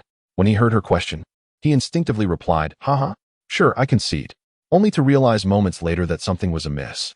Although she had danced exquisitely, her score was not higher than his. How could he have foolishly accepted her challenge? Oh no, he allowed himself to be mesmerized into a state of confusion. Nevertheless, Gu Xing felt a twinge of reluctance. After all, her score was indeed lower than his. Shun Xiao anticipated his retort. With a playful blink, she replied, "I know." Gu Xing scratched his head, questioning. "Then why do you want me to concede?" "Indeed, you must concede," she affirmed. "Have you forgotten what I said before the competition? I mentioned we would see who danced more beautifully, not who scored higher. Feel free to ask the handsome and beautiful folks around us." Before Gu Xing could utter a word, A throng of admirers immediately rallied to testify in favor of Shen Shuyao, predominantly female, indicating her dance had universal appeal, captivating all. Faced with such overwhelming support, Gu Xing had no choice but to concede gracefully. In his eagerness to relish the benefits of victory, he had overlooked the clever wordplay she had employed. With a resigned sigh, he acquiesced. All right, I concede. What is your demand? However, since she had set the terms previously, he insisted on establishing a rule of his own to ensure fairness. Your request must be fulfilled today, otherwise it will expire. Upon hearing this, a flicker of disappointment crossed Shen Shuyao's eyes. She had initially intended to emulate the protagonists of dramas, saving her request for later. But the crafty fellow had reacted too swiftly. Yet, if she refused, he might withdraw entirely. Thus, Shen Shuyao reluctantly nodded. All right, let us do it today, right now. Pouting thoughtfully, she suddenly conceived a playful idea. My request is that you shall refer to me as your big sister for the entire day, treating me as your leader. One must not be arrogant in my presence. If I strike you, you are not permitted to retaliate. That insufferable fellow has always been so domineering before her. And Shen Shuyao has long wished for a day when she could assert her dominance over him. She envisioned him as her subordinate, while she played the role of the formidable older sister who specializes in putting her subordinates in their place, instilling fear in them at the mere sight of her. Just the thought of it fills her with delight. When faced with this request, Gu Xing initially faltered. It posed quite a dilemma for him to endure being struck and insulted without retaliating. However, the principle of accepting a wager must not be disregarded, otherwise, how would he find opportunities to organize similar contests in the future? Gu Xing's mind raced as he contemplated how to navigate this unexpected challenge presented by the girl. Upon noticing his eyes darting around, Shen Shuyao realized that this insufferable fellow was undoubtedly concocting some mischievous scheme. Anxiously, Shen Shuyao exclaimed, "Keep your eyes still. Hurry up and tell me, will you agree to this request or not?" However, it seemed the moment had already passed. Judging by Gu Xing's mischievous expression, he had likely devised yet another cunning plan. He nodded eagerly. I agree, of course. Your request is absolutely fine, Sister Shuyao. From now until the end of today, you shall be my Sister Shuyao. Shen Shuyao stared at him in disbelief. What did you just call me? Gu Xing replied with a slight smile, Sister Shuyao. His acting skills were surprisingly good. His tone and demeanor had shifted entirely. The way he looked at Shen Shuyao truly resembled how one would regard a beloved neighborly elder sister. This maneuver left Shen Shuyao utterly perplexed. It was only now that she realized how thoughtless she had been in making this request, as this fellow's audacity knew no bounds, always finding ways to evade accountability. Frustrated, she kicked him and retorted, You idiot. I meant older sister, not Sister Shuyao. All right, Sister Shuyao. You. This time, Gu Xing genuinely refrained from retorting, his expression betraying a hint of confusion as though he could not comprehend why she would disallow him from referring to her as Sister Shuyao. Shen Shuyao could no longer withstand his antics. Blushing, she turned and swiftly exited the arcade. Gu Xing, noticing her departure, hurriedly followed, calling out, Sister Shuyao, wait for me. Thus, they dashed out, one after the other, leaving behind a group of onlookers in the arcade who exchanged puzzled glances. Realizing that the commotion was merely a backdrop for the antics of this charming couple, in a nearby CAF, Gu Mingyu and Xin Yunshan sat across from one another. Their table was pristine, with only 2 cups of modestly priced coffee before them. Xin Yunshan smiled softly. Mr. Gu, you mentioned your sponsorship of our school a year ago, and I can understand your renewed interest now. However, I must question your insistence on sponsoring our upcoming sports meet and nominating my daughter Shu Yao and your son to co-host the event. Don't you think that might appear a bit too conspicuous? Gu Mingyu smiled and waved his hand dismissively. It is merely a suggestion, Principal Shun. Please do not overthink it. I assure you, this is a fair and impartial recommendation, for your daughter Shu Yao and my son are indeed well suited for the role of hosts. I understand, Principal Shun. Your concerns weigh heavily upon you. However, I implore you to place your trust in me. My son, though a bit mischievous, is aware of the proprieties and will not act recklessly in public. Just as Gu Mingyu concluded his statement, 2 figures appeared outside the CAF, one following closely behind the other, instantly catching the attention of the 2 seated by the window on the 2nd floor. Sister Shu Yao, wait for me. Chapter 82. Intertwined fingers discovered by the father-in-law. Gu Xing dashed out of the arcade and soon caught up with Shen Shuyao. The two ambled down the street, with Shen Shuyao lowering her head, her cheeks flushed, covering her ears as she hurried along. Gu Xing trailed closely behind her, persistently addressing her as Sister Shuyao, embodying the notion that as long as he was unembarrassed, the discomfort fell upon others. Goodness, could you not be so thick-skinned? I no longer require you to fulfill your wager. You must cease addressing me in that manner. Irritated to her core, Shen Shuyao halted, hands on her hips, glaring at him. If Gu Xing had simply called her Sister Shuyao in a normal tone, it would have been acceptable. Yet this rascal insisted on making it sound peculiar, making it utterly absurd for anyone to hear a so-called good person, who appeared older than her, chasing after her with such a strange tone. Upon hearing Shen Shuyao declare that she no longer wanted him to honor their agreement, Gu Xing was immediately discontent. He had intended to use this tactic to coax her into calling him some more intimate titles in the future. How could he possibly back out now? He aimed to establish himself as a paragon of reliability so that she would not renege on their agreement later on. Therefore, he earnestly shook his head, asserting, "We are university students, and we must uphold our promises and face the consequences of our bets. Regardless, I shall call you Sister Shuyao today." Shen Shuyao found herself at a loss for a rebuttal. In truth, if this rascal had called her Sister Shuyao in a more conventional manner, she would have found it rather agreeable. She nodded, conceding, "Fine, but your tone must not be so peculiar. You rascal." "Hey, who are you calling a rascal?" Just as Shen Shuyao was about to retort, she abruptly silenced herself, lifting her leg to give him a gentle kick. "You think you can trick me? I distinctly remember stating that you were not to argue or retaliate. You are violating the rules." After initially feeling shy, Shen Shuyao realized it was not so bad after all. She felt she had gained the upper hand. And today was the perfect opportunity to tease this rascal and take her revenge. Faced with her inquiry, Gu Xing sincerely raised his hands and feigned innocence. "I was merely asking a normal question. Is asking who you referred to as a rascal considered arguing? Humph. I shall not hold this against you this time, little Xingzi." What? It seemed she was gradually acclimating and even beginning to fight back, which caused Gu Xing a slight pang of discomfort. It appeared the strategist on the female side had not diminished in strength. As they continued their conversation, Shen Shuyao suddenly recalled something. Strolling down the street, she nudged Gu Xing with her arm. "You know, today your father met with my father." Earlier, following her uncle's advice, she had returned home and informed her father. At that time, her father had simply replied, "I know."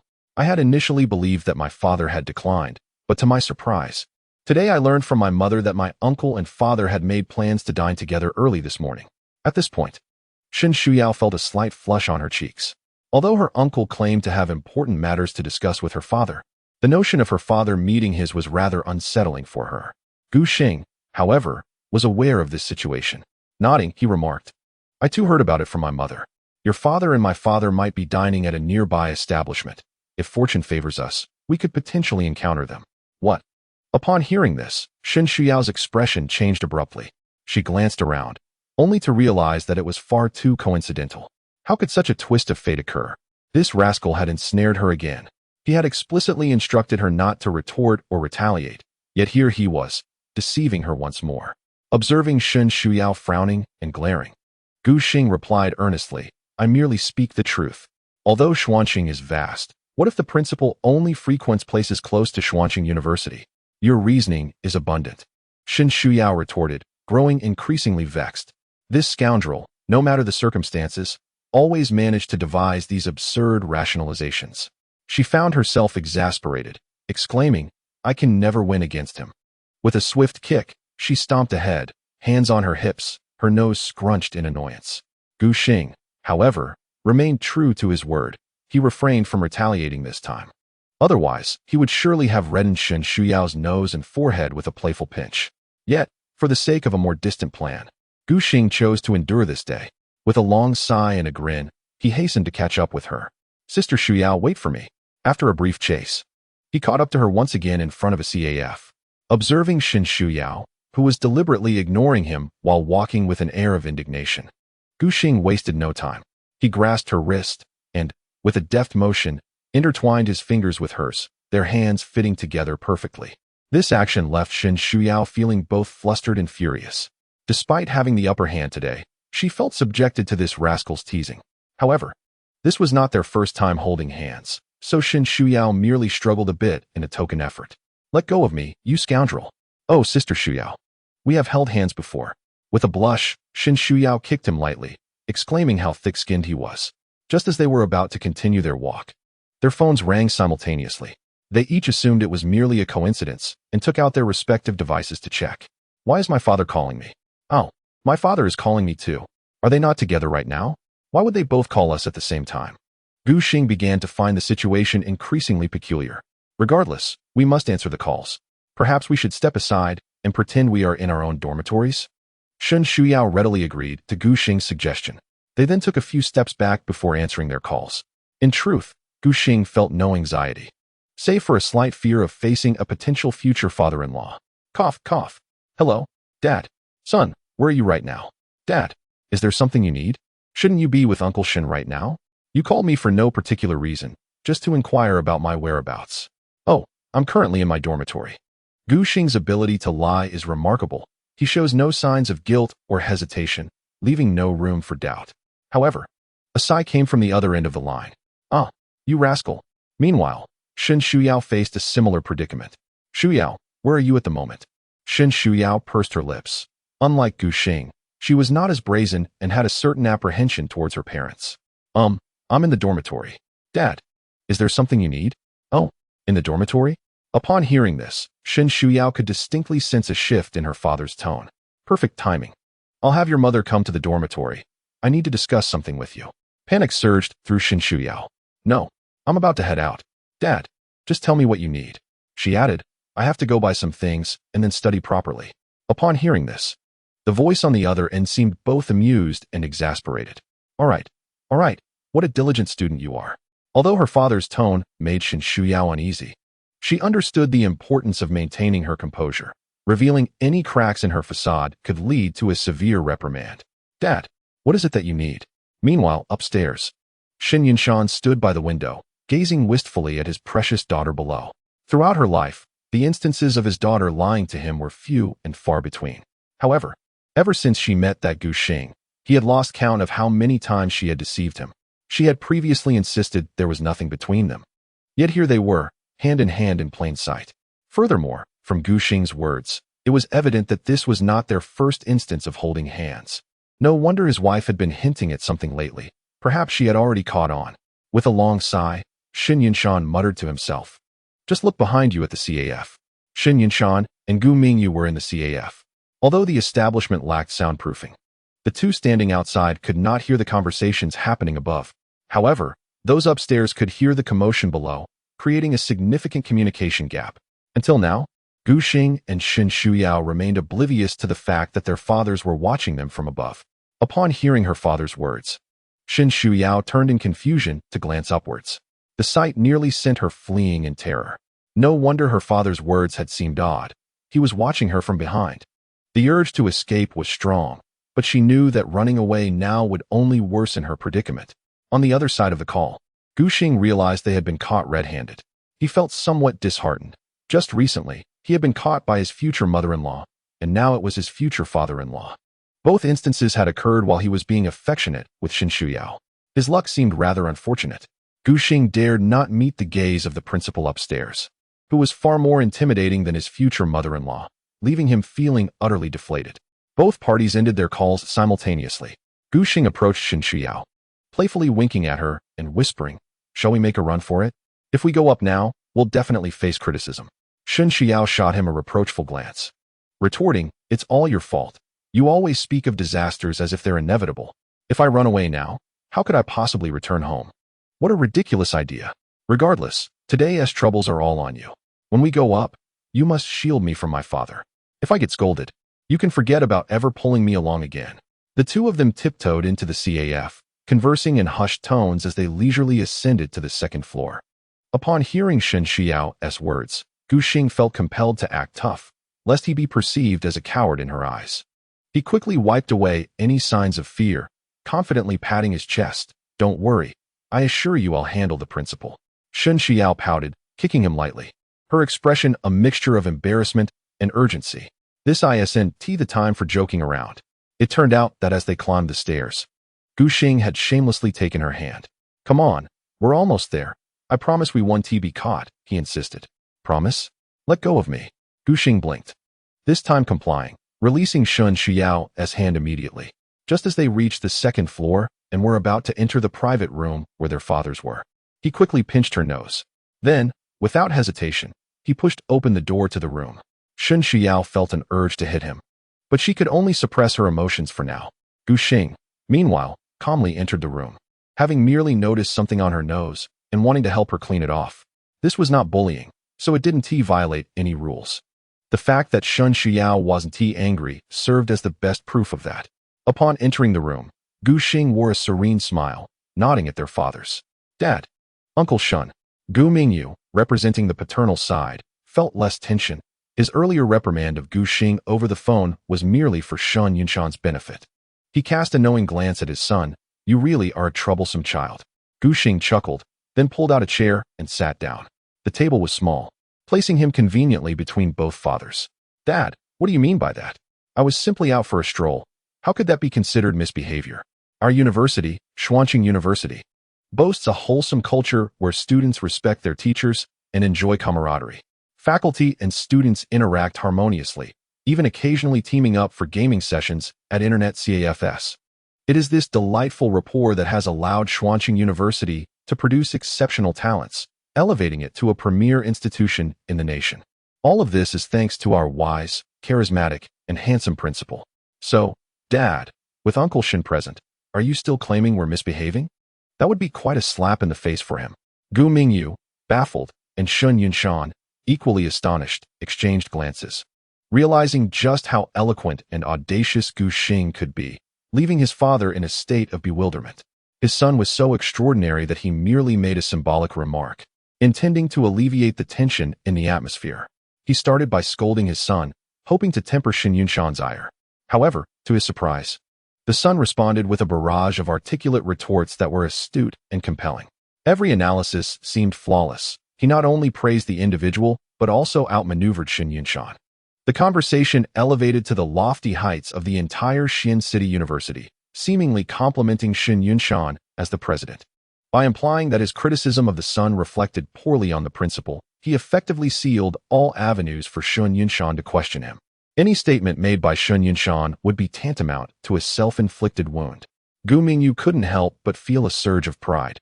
His son was indeed remarkable. With such eloquence and intellect, he could confidently take over the family business. Meanwhile, Shin Yunshan squinted at his cup, gazing intently at Gu Xing for a considerable time. Gu Xing remained entirely unperturbed, knowing that he would eventually have to confront the situation. Fear was of no use. He decided to be forthright. Otherwise, being fearful would render him susceptible to others' opinions.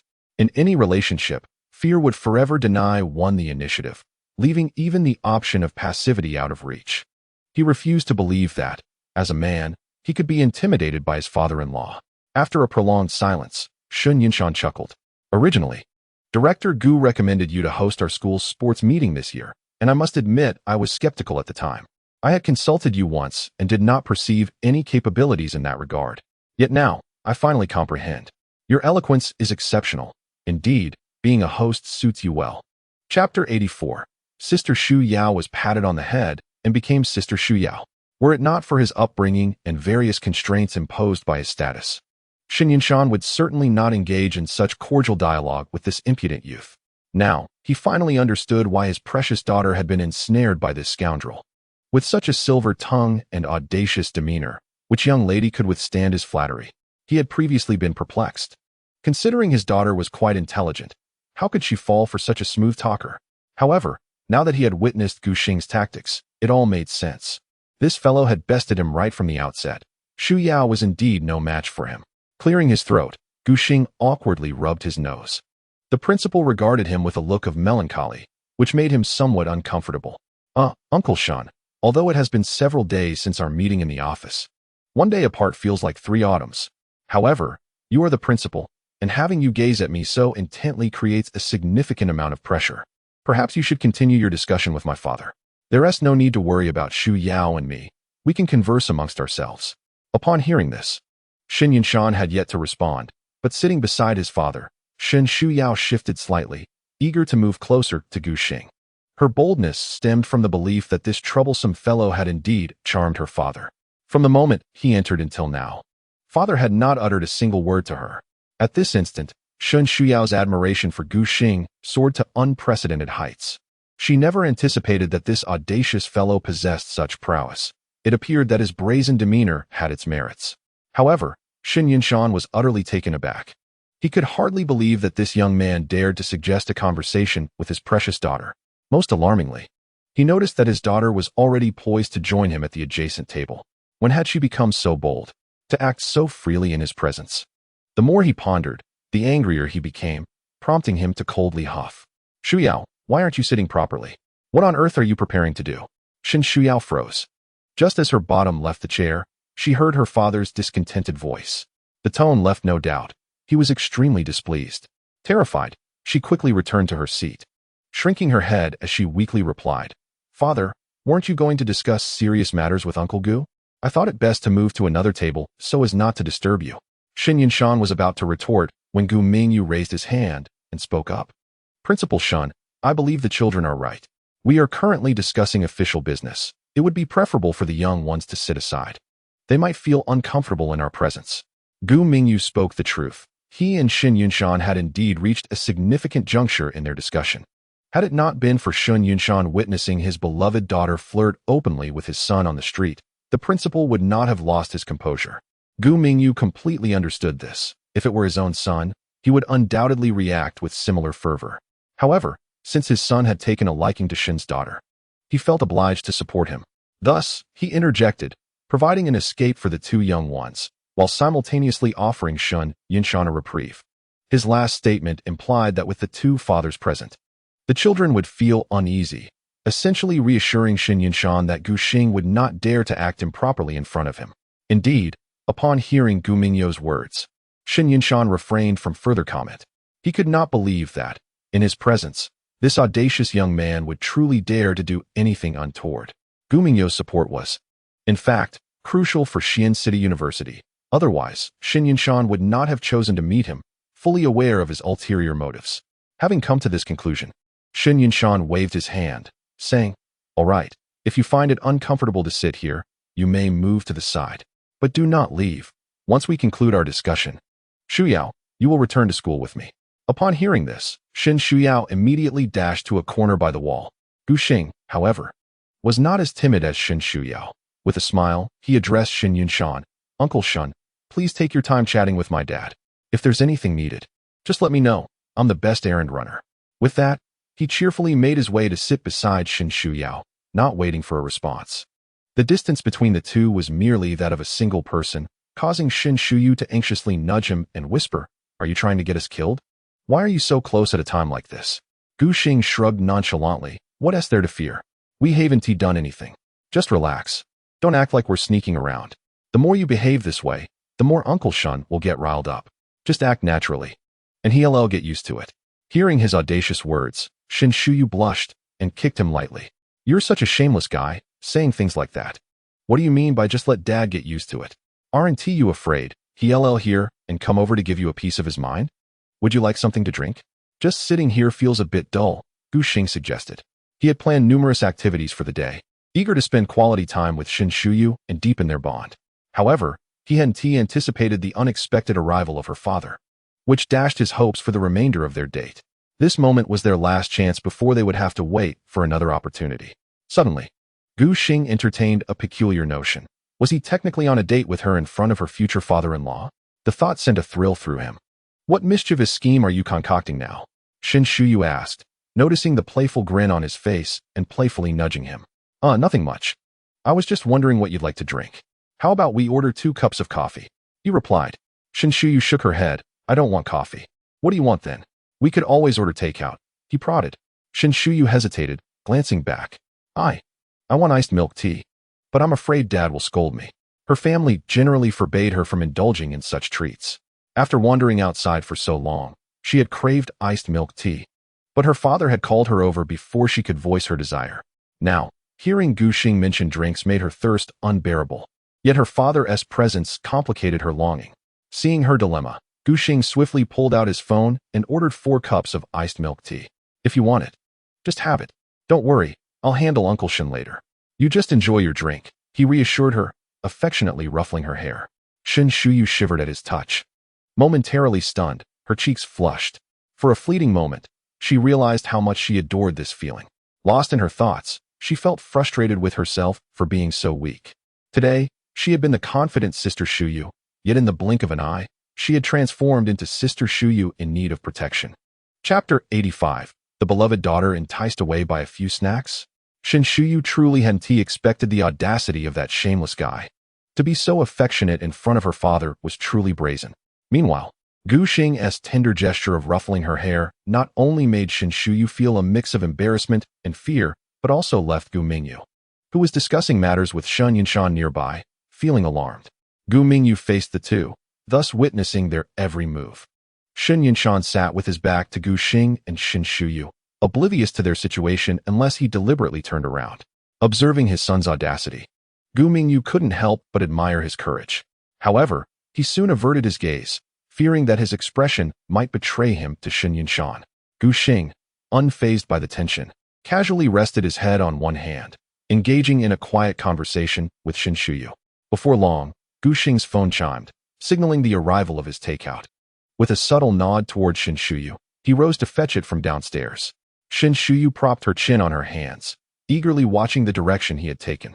Although a hint of fear lingered in her heart, she was far more curious about how the insufferable fellow would navigate her father's scrutiny. Yet, upon reflection, she deemed the task manageable for him, having previously handled far more daunting situations with ease. After all, it was merely a matter of enjoying some milk tea.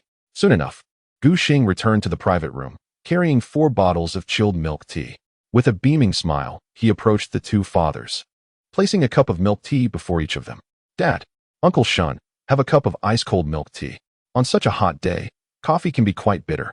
A little milk tea will soothe your throat and help cool you down." Gu Mingyu shot his son a peculiar glance. They were engaged in a serious discussion. He as the chairman of Mingyu Group and the other as the president of Xi'an City University, both leaders in their respective domains, accustomed to meetings filled with coffee, tea, and fine spirits. This was indeed the first time Gu Mingyu had encountered milk tea. Nevertheless, to maintain his son's pride, he accepted the drink. "You do have a point, but it is advisable to consume such beverages sparingly." Shun Yinshan frowned, glancing at the milk tea before him and then at the one in Gu Xing's hand. Turning his gaze towards Shin Shuyu, who was huddled in the corner, he admonished, "Shuyu, didn't I tell you to limit your intake of such things? Have you considered how much you've consumed recently? It's not that I wish to control every little aspect of your life, but moderation is key. Since the start of the holiday, you've been spending your money on snacks every day. Don't think I'm unaware of your habits." Shin Shuyu, feeling pitifully cornered, pouted and protested. "Dad, I just want to eat. I want to make up for all the treats I missed before. If you won't buy them for me, now I have this insufferable guy to buy them." Perhaps emboldened by Gu Xing's presence, Shin Shuyu found the courage to retort. Shin Yinshan was nearly fuming, realizing that his beloved daughter had been swayed by Gu Xing's offerings of snacks. In that moment, he was torn between laughter and tears. Meanwhile, Gu Xing observed Shin Shuyu's pitiful demeanor from the corner and felt a pang of sympathy, harboring a slight discontent towards her father.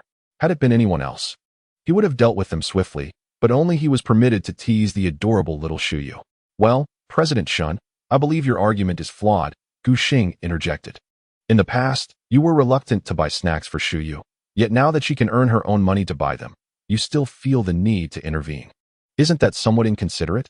Upon hearing these words, Gu Mingyu was taken aback, blinking rapidly as he signaled his son with frantic gestures. He thought to himself, this lad was quite articulate before. How come he now resembles a bumbling fool? Yet, Gu Xing remained unfazed, gazing directly at Shun Yinshan. Placing the milk tea before him, he asserted, "We are both second-year students, having already crossed the threshold of 20. My father and I are here, and for merely enjoying a cup of milk tea, you, as her father, choose to publicly display displeasure. Have you considered whether this might be somewhat disrespectful to her? Principal, having devoted so many years to education, you should grasp such a simple principle, shouldn't you?" Upon hearing Gu Xing's words, Shin Yinshan felt a slight sting to his pride. Nevertheless, he couldn't help but admire Gu Xing a little more. The very tenacity with which he defended his daughter indicated that this young man was not merely flattering her. He genuinely wished her well. After all, there was no necessity to stand firm over such a trivial matter. However, Despite his inner satisfaction with Gu Xing's demeanor, Xin Yunshan still couldn't relinquish his pride. Frowning, he retorted, "Am I unwilling to buy my daughter any treats? You, young man, should refrain from speaking nonsense. These snacks are detrimental to health. I regulate Xu Yao's diet for her own good." Gu Xing shrugged. "Uncle Shun, your perspective seems a bit outdated. In today's society, it is nearly impossible to avoid unhealthy foods. They are pervasive. Everyone will inevitably confront this reality. There is a saying, what is unclean is not necessarily harmful. Professor Zhang, being a medical expert, surely comprehends this. Overly avoiding everything deemed unclean only leads to suboptimal health. When faced with actual viruses, individuals who frequently consume junk food will likely possess greater immunity than those who are excessively cautious. This also illustrates the principle of moderation. I see, Uncle Shun. While your belly may not protrude much, it is evident you are no stranger to alcohol. By your logic, do you not indulge in junk food daily? Since you cannot evade it yourself, how can you impose such standards on Xu Yao, worrying so much about what one consumes? One might think your zodiac sign is that of the ocean. Yet another barrage of words was hurled at Xin Yunshan, leaving him utterly speechless as he glared at Gu Xing, waving his hand dismissively. All right, enjoy your drinks. I merely offered a reminder. If I truly intended to monitor her diet, would I have allowed her to consume such treats for so long before saying anything? At this moment, Gu Xing flashed a grin. Well then, Uncle Shun, you should try this iced milk tea. It is one of Xu Yao's favorite beverages. Dad, Uncle Shun, I shall not interrupt you any further. Please enjoy your drinks and conversation. With that, Gu Xing joyfully trotted over to Xu Yao, presenting her with a cup of milk tea, winking as he said, all set. Now your father is here with you, so you needn't worry. Watching her father, who was unwittingly swayed into drinking the milk tea, Xu Yao could hardly believe her eyes. Is that still her stern and serious father? Thinking of how Gu Xing had just spoken up for her, Xu Yao was still profoundly moved. With her beautiful large eyes wide open, she stared intently at the insufferable fellow before her. Chapter 86. How could one hold hands with someone they dislike? Noticing her dazed expression, Gu Xing quietly turned to assess the situation, then smiled as he reached out to pinch her nose. Xu Yao pouted, pushing his hand away, her voice low and filled with discontent. If you pinch my nose again, I'll be angry. Gu Xing's eyes sparkled as he reached out once more, preparing to pinch her again. Xu Yao immediately pressed her hands down, but alas, her strength was insufficient. Despite her efforts, the insufferable fellow managed to squish her delicate nose flat. Fuming, Xu Yao stomped on his feet. Just moments ago, she had felt touched. And yet in less than a minute, this troublesome character was taking advantage of her, which was utterly infuriating. With her father present, she dared not be as bold and shameless as Gu Xing, not even daring to voice her grievances. She had to swallow her anger for now and would seek retribution later. To express her dissatisfaction, after breaking free from Gu Xing's grasp, Xu Yao turned her face away, holding her milk tea, facing the wall, and presenting her back to him as a form of protest. Of course, had it not been for Gu Xing hearing her slurping sounds as she drank her milk tea, her demeanor might have deceived many into believing she was genuinely angry. Gu Xing smiled slightly, took a sip of his milk tea, and after a moment, tilted his head to gaze into Xu Yao's eyes. Resting his chin on her shoulder as he playfully asked, Sister Xu Yao, after I bought you milk tea, is this how you repay me? Isn't that a bit hurtful? His breath, warm against her ear, made Xu Yao's ears tingle, turning her earlobes a shade of crimson. Shrinking her neck, she stepped on his foot again, exclaiming, You're so annoying. Seeing her evade him, Gu Xing tilted his head to the other side, resting his chin on her right shoulder in the same manner.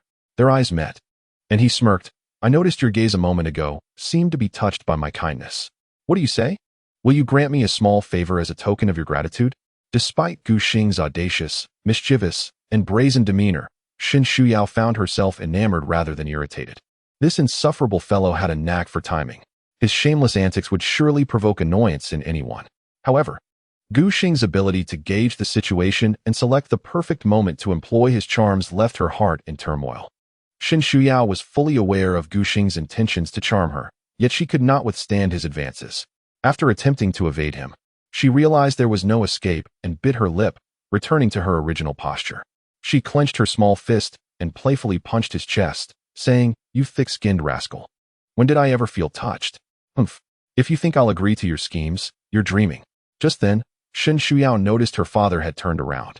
Immediately, she sat up straight, feigning innocence. Once her father no longer looked their way, she finally breathed a sigh of relief. Gu Xing, however, was taken aback. Despite his relentless teasing, Shen Shuyao managed to maintain her composure. Indeed, she was quite formidable. A strategist truly is a strategist. With no other option, Gu Xing had no choice but to temporarily retreat and seek opportunities at a later time. Observing Shen Shuyao beside him, her head bowed as she sipped on her milk tea, he playfully pinched her puffy cheeks. Shen Shuyao found herself unable to escape or defend against the situation. She could only pout and shoot Gu Xing a glare, but that was the extent of her response. Time passed, and the exchange between Gu Mingyu and Shen Yinshan eventually concluded amidst laughter. Gu Xing, seeing the principal and his father in such high spirits, had hoped to continue his outing with Shen Shuyao. However, he was taken aback when the subject arose again. Shen Yinshan suddenly adopted a stern demeanor, showing Gu Xing nothing but disapproval. He was adamant about taking Shen Shuyao back to school, offering no chance for negotiation.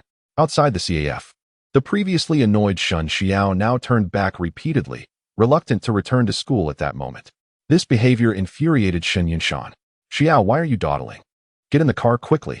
Pouting, Shen Xiao replied, "Daddy, I'm coming." She had barely begun to enjoy her day, having not even truly started her meal. If she were to continue her outing with that annoying boy, he would surely treat her to an abundance of delectable treats. Yet here she was, having only sipped on an iced milk tea, and now her father was insisting on dragging her back. The more she thought about it, the more reluctant she became.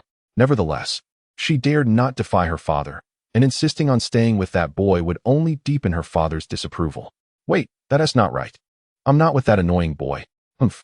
The audacity of him to follow Uncle Gu into the car without casting her a glance was infuriating. In a sudden fit of anger over Gu Xing's lack of acknowledgement during their farewell, Shen Xiao resolved to stop hesitating. She quickly hopped into her father's car. Shen Yinshan was left perplexed by her abrupt emotional shift. Once Shen Xiao was securely in the vehicle, he started the engine and headed back to school. As they drove, Shen Yinshan pondered aloud. "Xiao, do you truly have feelings for that boy, Gu Xing? He has quite a sharp tongue. Don't be swayed just because he has a way with words." Shen Xiao's cheeks flushed as she faced forward in the passenger seat, stammering, "Daddy, what are you saying? I don't like that annoying boy at all. Besides, he talks too much. It's bothersome, not charming." Shen Yinshan furrowed his brow in contemplation. "Really? Is that so?" In a huff, Shen Xiao nodded. "Yes, really. That's good. Since you don't like him, then you must avoid seeing him in the future. In a few days, I'll inform him that I've arranged a blind date for you, so he'll give up and cease his pursuit." Panic seized Shen Xiao, and she nearly reached out to grab her father's hand. Remembering he was driving, she stifled the impulse but still spoke urgently. "No way." Shen Yinshan regarded his daughter thoughtfully. "What's wrong? Didn't you just say you didn't like him? I suspect he has feelings for you. Since you do not harbor any affection for him, why not act decisively now?" Shen Xiao never anticipated that her father would suddenly pressure her in such a manner. Observing her father's serious demeanor, she set aside her hesitations. "Of course I like him. Otherwise, why would I hold his hand?"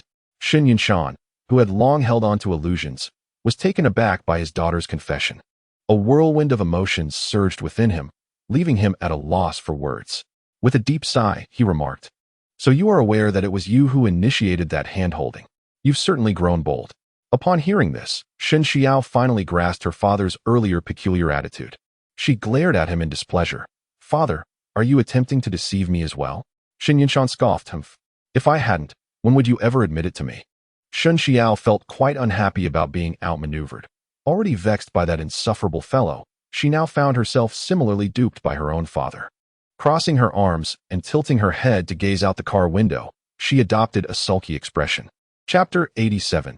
A heart-to-heart between father and son. Gu Xing remained oblivious to the fact that his indifferent departure had further irritated Shen Xiao.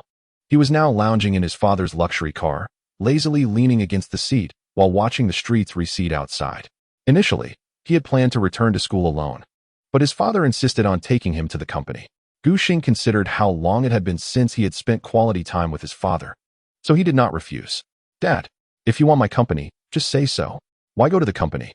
Wouldn't it be better for us to find a place to have a drink?" Gu Mingyu focused intently on driving, even more so than usual. Given that his son was in the car, he was slightly taken aback by his son's words, but maintained a calm facade. "You rascal. I merely wanted to take this opportunity for you to familiarize yourself with the company. When did I say I wanted you to accompany me?" Gu Xing smiled at his father's stubbornness. "Dad, you should know how clever I am. You are my father, and I can easily discern your intentions. Besides, it's Sunday. What are we going to see at the company? Whether our building is beautifully constructed." Gu Mingyu chuckled and ruffled Gu Xing's hair. All right. My son is indeed clever. I cannot hide any of my thoughts from you. So, as you wish, let us find a place for a drink. But you must not tell your mother. If she learns that I took you out for drinks, I might not dare return home." Gu Xing patted his chest, reassuringly saying, "Don't worry, Dad. I won't mention it to Mom." In truth, Gu Xing's relationship with his father had not always been so amicable. His father rarely returned home, often consumed by work. Had it not been for Gu Xing's mother sacrificing part of her career to stay home with him, he wondered if he might have grown into a spoiled rich kid. As a child, he failed to comprehend his father's struggles, believing that their infrequent meetings were due to his father's prioritization of work over family. Now, as he matured, Gu Xing began to understand the challenges his father faced. The comfortable life he enjoyed was entirely due to his father's sacrifices. Every day, enjoying exquisite food, comfortable living, and fine attire, one must acknowledge that such a privileged lifestyle is only possible through the tireless labor of one's father. Thus, his so-called complaints are merely the trivial grievances of a well-fed child. Upon arriving at the restaurant, Gu Xing took the initiative to serve his father rice and pour wine, subsequently settling down to share light-hearted banter. Everything appeared remarkably natural, devoid of any pretense, which brought great joy to Gu Mingyu. He had previously harbored concerns that if his son were to marry, their bond might weaken, but it seems he had been overly anxious. Gu Mingyu could clearly perceive the genuine warmth emanating from his son's eyes. Although this realization came somewhat unexpectedly, Gu Mingyu had been troubled by the limited time spent with his son during his childhood. Yet, it appeared that in an instant, Gu Xing had grasped his father's struggles. The affection Gu Xing now exhibited towards his father mirrored that he showed towards his mother, making this one of the happiest days for Gu Mingyu. Raising his glass to toast with his son, he smiled and remarked, "Son, you are now an adult. With your third year of university approaching, I believe it is time for you to contemplate your career, perhaps during the upcoming winter break. You could come to the company and familiarize yourself with the business." Gu Xing anticipated that his father would broach this topic, given that he was already 20 years old, and it was indeed time to consider such matters. Recently, he had reflected on the idea of his father arranging things for him, which seemed quite agreeable. Although he had previously contemplated embarking on his own ventures, there is a saying that one ought not to fear a wealthy heir squandering money, but rather dread a wealthy heir with aspirations to carve out a name for themselves. The former merely indulges in frivolous spending, while the latter poses a real risk of incurring significant losses through missteps in investment. Gu Xing had only a slight interest in producing a few short films for amusement, not a deeply rooted obsession. As his father had mentioned this topic today, he decided to heed his father's guidance. "Dad, I will follow your lead. Just let me know what you have in mind." However, Gu Mingyu misinterpreted his nonchalant demeanor as reluctance to enter the workforce. "Son, why not share your own thoughts? For instance, what do you wish to pursue after graduation? I do not wish to compel you into a career you dislike. If you truly prefer not to work, that is acceptable, as we have sufficient funds." Hearing his father's words stirred a sense of discomfort within Gu Xing. While their family was indeed financially secure, his father's current position allowed no room for stagnation. Their business had evolved far beyond merely operating a small shop. Should Gu Xing choose to squander his life away, it would mean a lifetime of hardship for his father, unless he were to relinquish control of Mingyu Group entirely. Contemplating this, Gu Xing smiled and replied, "Dad, I am no slacker. I could never lie idle and expect you to support me indefinitely. I will certainly pursue a career. Since you've initiated this conversation today, I shall share my true feelings with you. In the past, my ambition was merely to navigate the realm of online short dramas. Although my academic background lies in finance, I have always yearned to share the stories that dwell within my heart in some manner, be it through novels or short dramas. As for films and television series, the scrutiny involved in their production and the substantial investment required deterred me from pursuing those avenues." After listening to Gu Xing, Gu Mingyu lowered his gaze, engaging in serious contemplation. It suddenly dawned on Gu Xing that he had indeed communicated less with his father, remaining largely unaware of the admirable qualities that his father possessed. For instance, the notion proposed by this inexperienced youth, who had yet to step into society, was met with a different response from his father, the chairman of the group. Unlike many parents who profess to welcome their children's ideas, they often dismiss their children's heartfelt expressions outright, treating their thoughts as mere child's play, akin to a game of house.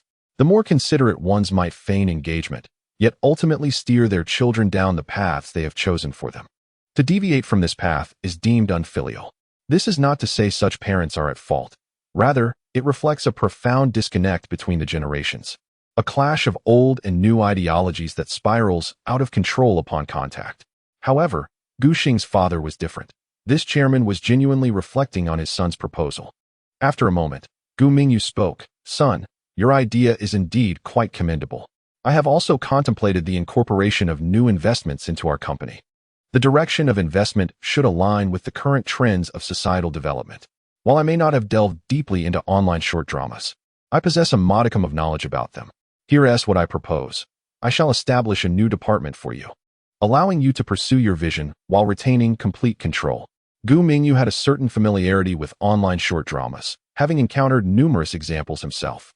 The primary audience for such dramas tends to be middle-aged and elderly individuals who possess decent purchasing power. If executed well, it could yield substantial profits, with minimal investment and a quick return on investment. Since his son harbors a passion for this field, it seems fitting to allow him the opportunity to explore it, primarily as a means to hone his skills.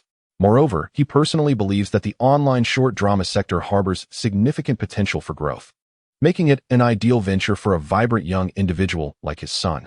He had long desired for the company to venture into the online industry, and now, through his son's idea, a pathway had been opened.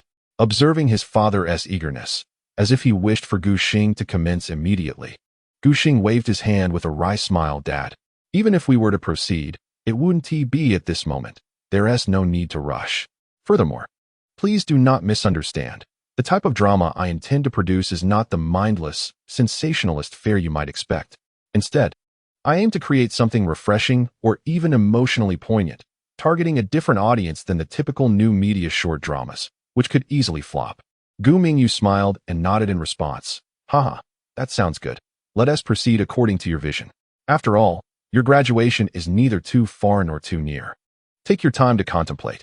Ultimately, as they conversed over drinks, the father and son engaged in light-hearted discussions about work and the minutiae of life.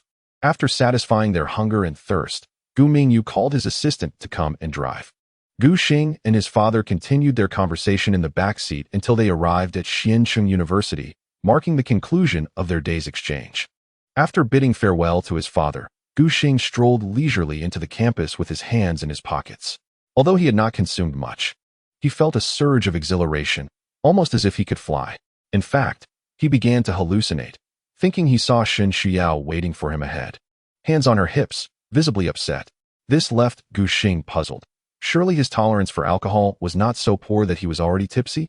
Logically, Shen Xiao had just been dropped off by the principal and should not be so bold as to seek him out so soon. Yet the figure before him bore a striking resemblance to Xiao. A bit dazed, Gu Xing approached Shen Xiao and playfully pinched her prominently puffed cheeks. "Ouch, that hurts," she exclaimed. "Are you really drunk? You reek of alcohol. Remove your hand. You've pinched me too hard." Amused, Gu Xing replied, "Why did you wait for me here?" Shen Xiao wrinkled her nose. "What do you mean, waiting for you? Don't be so self-absorbed. I was merely bored in the dormitory and decided to take a stroll. This campus isn't your home. You have no right to question my presence here."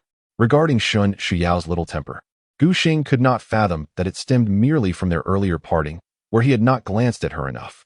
He had assumed she was upset over his teasing earlier that day. "Well, I suppose I did pinch your cheek several times today, taking advantage of the fact that you didn't dare retaliate in front of Uncle Shen. I was gentle, it didn't hurt." Shen Xiao shot him a glare. "You rascal. If you hadn't mentioned it, I would have forgotten. Do you even hear yourself? Several times? You've made my cheeks red. And do you know how difficult it was for me to explain to my father?" Gu Xing was taken aback. "Wait, is that really why you're upset? Then why did you come all the way here to confront me?" "Humph. I want to tell you. You guess." Gu Xing frowned slightly, then playfully pinched her nose. "All right, I'll think about it thoroughly tonight. If it weren't for their earlier wager that forbade Gu Xing from retorting to Shen Xiao, he would have certainly said, "What a trivial matter, drop it."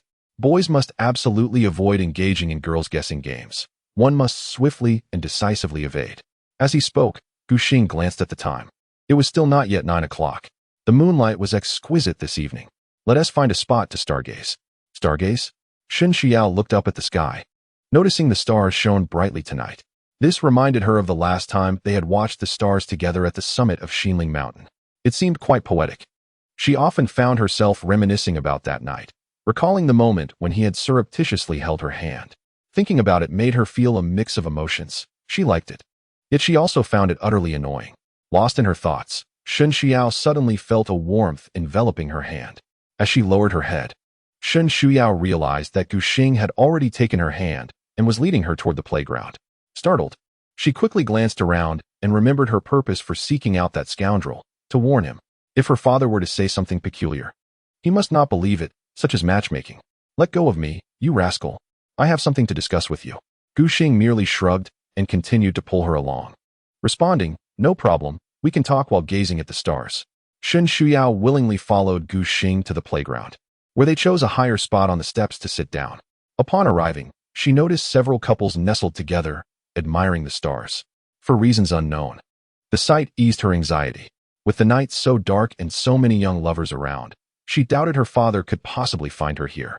Once she had come to terms with this, Shen Xiao felt considerably more at ease.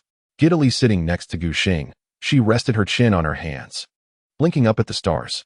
Over time, Gu Xing had grown bolder in his actions. He shifted closer to her, sitting tightly against her side. Noticing Shen Xiao's lack of reaction, he gained even more confidence. Casually, he lifted his hand and placed it on her shoulder. This gesture caused the feigning Shen Xiao to lose her composure. Her body trembled as she stammered, "Don't take liberties." Gu Xing chuckled. "Come on, look at everyone else.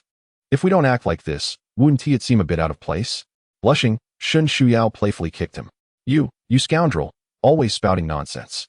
As they continued to banter, Shen Xiao suddenly stiffened. Her cheeks flushed as she pressed her small hand against Gu Xing's arm. "Aren't you going to wrap your arms around my waist? I'm really getting angry." Clearing her throat, she added, "This test exceeded your expectations, didn't it?" Gu Xing, quite pleased, refrained from further actions, but did not release his hold on Shen Xiao's slender waist. "So, didn't you say you had something to tell me? Now is your chance." He had thought their date would be interrupted by her father, but unexpectedly, there was still an opportunity to salvage it. It was indeed a delightful surprise. After a token struggle, Shen Xiao pretended to be oblivious and allowed Gu Xing to embrace her. Chapter 89. One may be flirtatious, but not impatient. In the realm of ambiguous emotions between genders, there exists a significant divergence in thought processes. For young women, their perspectives and feelings evolve at each stage of life. During their formative years in middle school, the sources of emotional impulses are rather straightforward. The primary catalyst is curiosity, an eagerness to understand the essence of love. Following closely is the tendency to go with the flow. Witnessing peers and relationships often sparks similar desires within them. This reasoning applies to both boys and girls alike. In this phase, when a girl develops inexplicable feelings for a boy, the reasons are typically clear-cut. It is often an admirable trait possessed by the boy that captivates her interest. Such traits can be quite common and unremarkable. Perhaps it is the charm of a captivating smile, or the allure of academic excellence, or perhaps prowess in basketball, among other attributes. In essence, the reasons for a girl's affection towards a boy during this stage are often quite simplistic. The specific nature of this simplicity, however, is contingent upon the girl's circumstances and emotions at that moment. Transitioning from the innocent and naive phases of middle school to the more intellectually mature realm of high school, girls begin to grasp the concept of romantic feelings. Their ideal partner during high school is likely an evolved version of their middle school crush. Thus, the admirable qualities in boys must be genuinely outstanding. A charming smile transforms into the necessity of being inherently attractive, while good grades elevate to the expectation of excelling in a particular field. Skill in basketball evolves into the requirement of having a commendable physique. Upon entering university, the dynamics become more intricate, as many individuals engage in relationships for the sake of companionship. Consequently, during this period, girls may not overthink their affections. If they like someone, they pursue them directly. As for boys, their impulsive feelings towards girls remain rather uncomplicated across all stages, from middle school to university, primarily revolving around a girl's physical appearance. It is precisely due to the emotional disparities between these different stages that the saying "a boy pursues a girl across a mountain" emerges. For instance, a girl enamored by a boy's charming words in middle school may gravitate towards a boy with an athletic build and basketball skills in high school. Applying middle school standards to high school and university contexts is unlikely to yield success. Moreover, even if a relationship blossoms, failing to maintain appropriate boundaries can lead to its downfall. Boys often approach dating with urgency, eager to attain a sense of fulfillment through physical closeness, such as holding hands or wrapping an arm around a waist. Even the more introverted boys, who may appear earnest in their demeanor, harbor a strong desire to draw closer during dates. To put it plainly, this inclination is a natural response. It is not inherently wrong to be attracted to someone. However, it is crucial to remember that while boys may have a healthy curiosity, they must not rush their advances. Progress should be gradual. If they successfully hold hands today, there is no need to hastily move to wrapping an arm around the waist. Take, for instance, Gu Xing. Although Shen Shuyao has developed a fondness for him, if Gu Xing were to presume that touching her hand that evening atop New Age Mountain would lead to further intimacy, he would be mistaken. An abrupt move to wrap his arm around her waist could leave a negative impression. A girl with a sound moral compass, even one who may fantasize about a boy taking bold actions such as embracing her or leaning against her wall, would undoubtedly feel repelled if approached without any prior groundwork. This is especially true for someone like Shen Shuyao, who harbors beautiful aspirations regarding love. Nevertheless, for Gu Xing, this does not pose a significant issue. His original intention during the date with Shen Shuyao was to reach the stage of wrapping his arm around her waist. Although the process was somewhat circuitous, the outcome proved rather favorable. The tentative shoulder embrace did not elicit any pronounced resistance from Shen Shuyao. Thus, he further slid his large hand around her delicate and soft waist. Once he embraced her waist, Shen Xuyao's body noticeably tensed. In such moments, one ought to remain composed. It does not mean one must immediately release their hold, but rather refrain from advancing further. Maintaining the current state, they should casually engage in conversation, diverting attention from the fact that he was holding her. For focusing on that could escalate the psychological pressure on the girl, gradually leading her to resist him. What is it? Didn't you say you had something to discuss with me? You can speak now. Hearing this, Shen Xiao pursed her lips. The reason she risked being caught by her father to wait for Gu Xing was her concern that her father might indeed say something nonsensical to him, potentially causing that troublesome fellow to ignore her out of anger. Many television dramas depict such misunderstandings, which infuriates Shen Xiao. Thus, she was anxious to find Gu Xing. Troublesome fellow, if my father approaches you one day and says something strange, you must not heed his nonsense. Gu Xing appeared somewhat bewildered. What could the principal possibly say to me that is strange? Do I truly resemble his son whom he has never met? Shen Xiao, pouting, kicked him. What nonsensical things are you saying? How can I resemble a son he has never seen? Since he has never seen him, how could he know what he looks like? Wait, that's not right. You've tangled me up in your words. You troublesome fellow, my father has only one daughter. There is no son.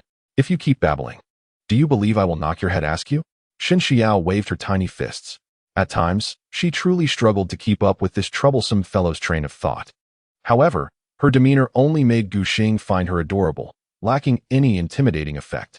Raising his hand, he playfully pinched her nose. You dare to mimic my catchphrase. Did you seek my permission? Humph. Shen Xiao placed her hands on her hips. I told you, bite me. Cough, cough, rest assured. I will definitely bite you in the future.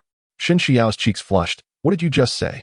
Gu Xing, sensing he had gone too far, feigned calmness and waved his hand. Nothing, nothing. Now, continue and clarify why you are warning me. What exactly did the principal say to you? Seeing that he would not comprehend unless she was more direct, Shen Xiao had to be more explicit.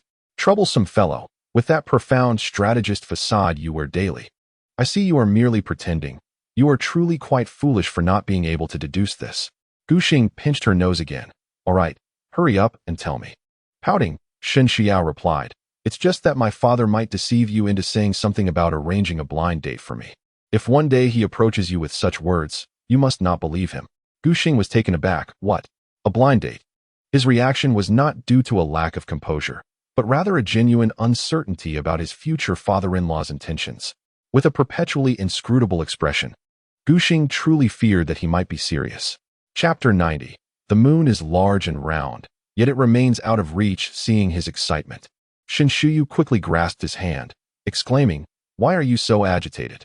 This is merely a hypothesis. My father must be jesting with me." As she spoke, Shin Shuyu recounted everything her father had said while driving her home. This matter could not be clarified in a fleeting moment. It would be more prudent to present the original situation directly to Gu Xing. That clever rascal should discern that her father was intentionally trying to elicit a response from her. She had merely overthought the situation and rushed to explain to the clever fellow. At that moment, Shin Shuyu did not even consider the possibility of being teased by him.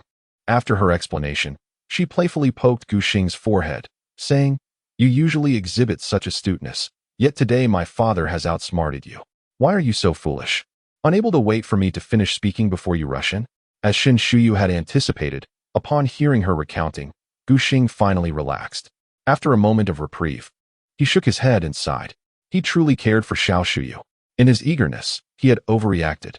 If the principal truly disdained him, he would not have accepted his father's investment sponsorship. However, to avoid Shin Shuyu discerning that his sudden lapse in judgment stemmed from his deep concern for her, he preemptively pinched her cheek and remarked, "I was about to ask you. This is a trifling matter. Why are you so anxious that you couldn't wait a day to find me?" Gu Xing employed a strategy of initiative. Had he allowed Shin Shuyu to react first, questioning why his intellect had seemingly diminished, he would have lost the upper hand. Indeed, Shin Shuyu, caught off guard by his assertiveness, dared not meet his gaze. I. Gu Xing smiled gently, tightening his embrace around her waist, resting his chin against her ear, softly assuring, "All right. I understand you fear I might misinterpret things. Rest assured, regardless of the circumstances, unless it comes directly from your lips, I will not believe anyone else's words." With her hands pressed against her chest, Shin Shuyu nervously clutched Gu Xing's clothing, leaning against his chest to maintain a distance. "You rascal! You can speak. But who permitted you to do this? Let go." Observing the beauty in his arms, Gu Xing could not help but marvel at her quick reflexes. It was unlikely for an ordinary person to react in such a manner and interpose their hands between them. Yet, recognizing her wariness, he understood that this was not the time to push further. Thus, he naturally loosened his grip, yet did not entirely release her slender waist. The delicate sensation had kept Gu Xing's heart in a state of unrest since the moment they embraced. During their stargazing outing, the two had barely looked up at the sky more than thrice. Indeed, it was a testament to that saying, when one truly embarks on a date, who honestly goes to watch a movie? After watching, one would likely be oblivious even to the opening credits. Gu Xing cleared his throat to alleviate the atmosphere. Ahem. "If I were to say that I was feeling a bit cold just now, would you believe me?" Upon hearing this, Shin Shuyao wrinkled her nose in indignation. "Humph. You scoundrel, don't think I'm unaware of your devious intentions. Your gradual approach is entirely misplaced with me. In truth, from the moment Gu Xing draped his arm over her shoulder, Shin Shuyao felt a dizzying sensation, completely unaware that she had fallen into his trap. It wasn't until she found herself enveloped in his embrace that the realization struck her. However, she would never admit to this belated awareness, for that would be too embarrassing. With that, Shin Shuyao pushed away the hand that Gu Xing had placed around her waist. "I'm heading back now. You can gaze at the stars by yourself." "Hey, we were having such a good conversation. Why the sudden desire to leave? It's still early. Why not stay a little longer?" Shin Shuyao rose and lightly kicked him. "You sit there by yourself, you big-headed fool. I'm going back to my dorm." Since Shin Shuyao had already caught on, Gu Xing did not press further. There would be ample opportunities to continue his playful banter. After all, through their lengthy exchanges, he had discerned Shin Shuyao's capabilities. Although she was quite formidable, she still paled in comparison to him. With a slight smile, he stood up and brushed off his clothes. "All right, but before we part, I'm not listening. You big-headed fool. You vile scoundrel, don't even think about it." Before Gu Xing could finish his sentence, Shin Shuyao shyly delivered a few playful punches to him and then scampered away. Gu Xing stood there, momentarily bewildered. He felt that Shun, the great strategist, possessed an astonishingly vivid imagination at times. Upon returning to his dorm, after washing up and lying down, he found himself unable to sleep once more. His current feelings mirrored those from the previous occasion when he and Shin Shuyao had watched a movie together as if strategists. Back then, they had just met, filled with an earnest desire to understand each other more deeply. This time, Although they hadn't explicitly stated it, there was an unspoken anticipation and excitement as their relationship subtly progressed. After some contemplation, Gu Xing took out his phone and opened WeChat to compose a message. Xing, did you enjoy yourself today? Less than a minute after sending the message, a reply from Shun Shuyao arrived. Shuyao, not at all. Xing, true. Who could enjoy themselves with your father suddenly appearing? Next time, I'll take you out properly. Shuyao, when I said I wasn't happy, I was referring to you, the big bad wolf, not my father. Shuyao, you spend all day trying to outsmart me, you thick-skinned scoundrel, shameless. Xing, hey? How am I shameless? Shuyao, you said you'd accompany me to watch the stars. Why don't you tell me? Is there a moon tonight? Gu Xing, lying under the covers, scratched his head, realizing he couldn't recall whether the moon was out. However, since there were stars, there must surely be a moon. Thus, he promptly replied to her message, ensuring she wouldn't think he had just now glanced at the sky to answer. Xing, of course there is. The moon tonight is exceptionally beautiful, vast, and round. It's a pity that it cannot be touched. In the girls' dormitory, Shun Shuyao, cocooned in her blanket, found the phrase uttered by that rascal rather peculiar. Why would he mention the unattainability of the moon? It is inherently beyond reach. A fact that is rather foolish to emphasize. However, Shun Xiao found no inclination to question him about it, and instead shifted the conversation to another pivotal point. Shuyao, I knew you were up to no good, you rascal. Shuyao, there is no moon tonight. Xing, impossible. In the boys' dormitory, Gu Xing immediately leapt from his bed and rushed to the window, intent on capturing a photograph to send her. However, upon glancing outside, he was left speechless. Indeed, there was no moon. After pondering for a moment, Gu Xing's eyes sparkled with realization. Xing, the moon was beside me then, its brilliance outshining the entire starry sky. How could I possibly be mistaken about such a moon? Chapter 91. The clever rogue. The following day, awakened by the piercing sunlight, Gu Xing sat up and stretched luxuriously. He then picked up his phone to check messages. Shuyao, you rascal, your sweet talk is merely a ploy. I shall ignore you. Seeing this message, a smile crept onto Gu Xing's face. He had narrowly avoided a blunder last night, quickly devising a solution. With a slight grin, he turned off his phone, got out of bed, and went to freshen up, preparing to venture outside. However, as he opened the dormitory door, he encountered Zhou Lang, who was returning with a silly grin plastered on his face. Zhou Lang, upon spotting Gu Xing, exclaimed with joy, Gu, I was just about to call you. Gu Xing was taken aback. What do you need me for? Classes don't resume until tomorrow. Aren't you going to find Jiang Yeye? Zhou Lang scratched his head. Gu, come on, we're brothers. I'm not the type to forget my friends for a pretty face. I just miss you. Gu Xing shot him a glance, then returned to his seat, retorting, speak plainly. Haha, well, actually, I have something I'd like to consult you about. Zhou Lang quickly opened a bottle of water and handed it to Gu Xing, then began to massage his shoulders with great enthusiasm. It's about the upcoming sports meet at our school. Yeye has been selected to perform at the opening ceremony due to her good image. I heard it's a dance, a duet with a boy. Good, do you think I should? Gu Xing quickly discerned Zhou Lang's current state of mind. As a man, he certainly would not relish the thought of the person he admired dancing with another man. After a moment's contemplation, he replied, Lang, you wish for Jiang Yeye not to perform this act with another boy, but you're concerned that if you express this, she might think you are being overly controlling? Zhou Lang, upon hearing this, immediately raised his thumb in admiration. Gu, you're truly my brother. You've pinpointed the crux of the matter with such ease. Zhou Lang had anticipated that his vague expressions would be so effortlessly understood by Gu Xing. The strategist truly lived up to his reputation. What brilliance! Brother Gu, since you can already see through it, I shall refrain from being coy. I am indeed feeling envious. Although this dance program appears quite formal, it inevitably involves gestures such as holding hands. I am quite eager to persuade Ye not to participate. However, I fear that such an approach might discomfort her. Gu Xing smiled faintly, saying, Ah, rogue, it seems you have made some progress. Indeed, Zhou Lang has done well in this regard. If you directly confront a girl and tell her not to engage in such activities, it can easily provoke a rebellious reaction. Regardless of gender, today's youth, particularly university students, may not express it outwardly, yet they possess an inherent arrogance. If you approach me with directives, forbidding me from doing something, it would irk anyone. Thus, it is crucial to adopt the right approach. One must not err in this regard.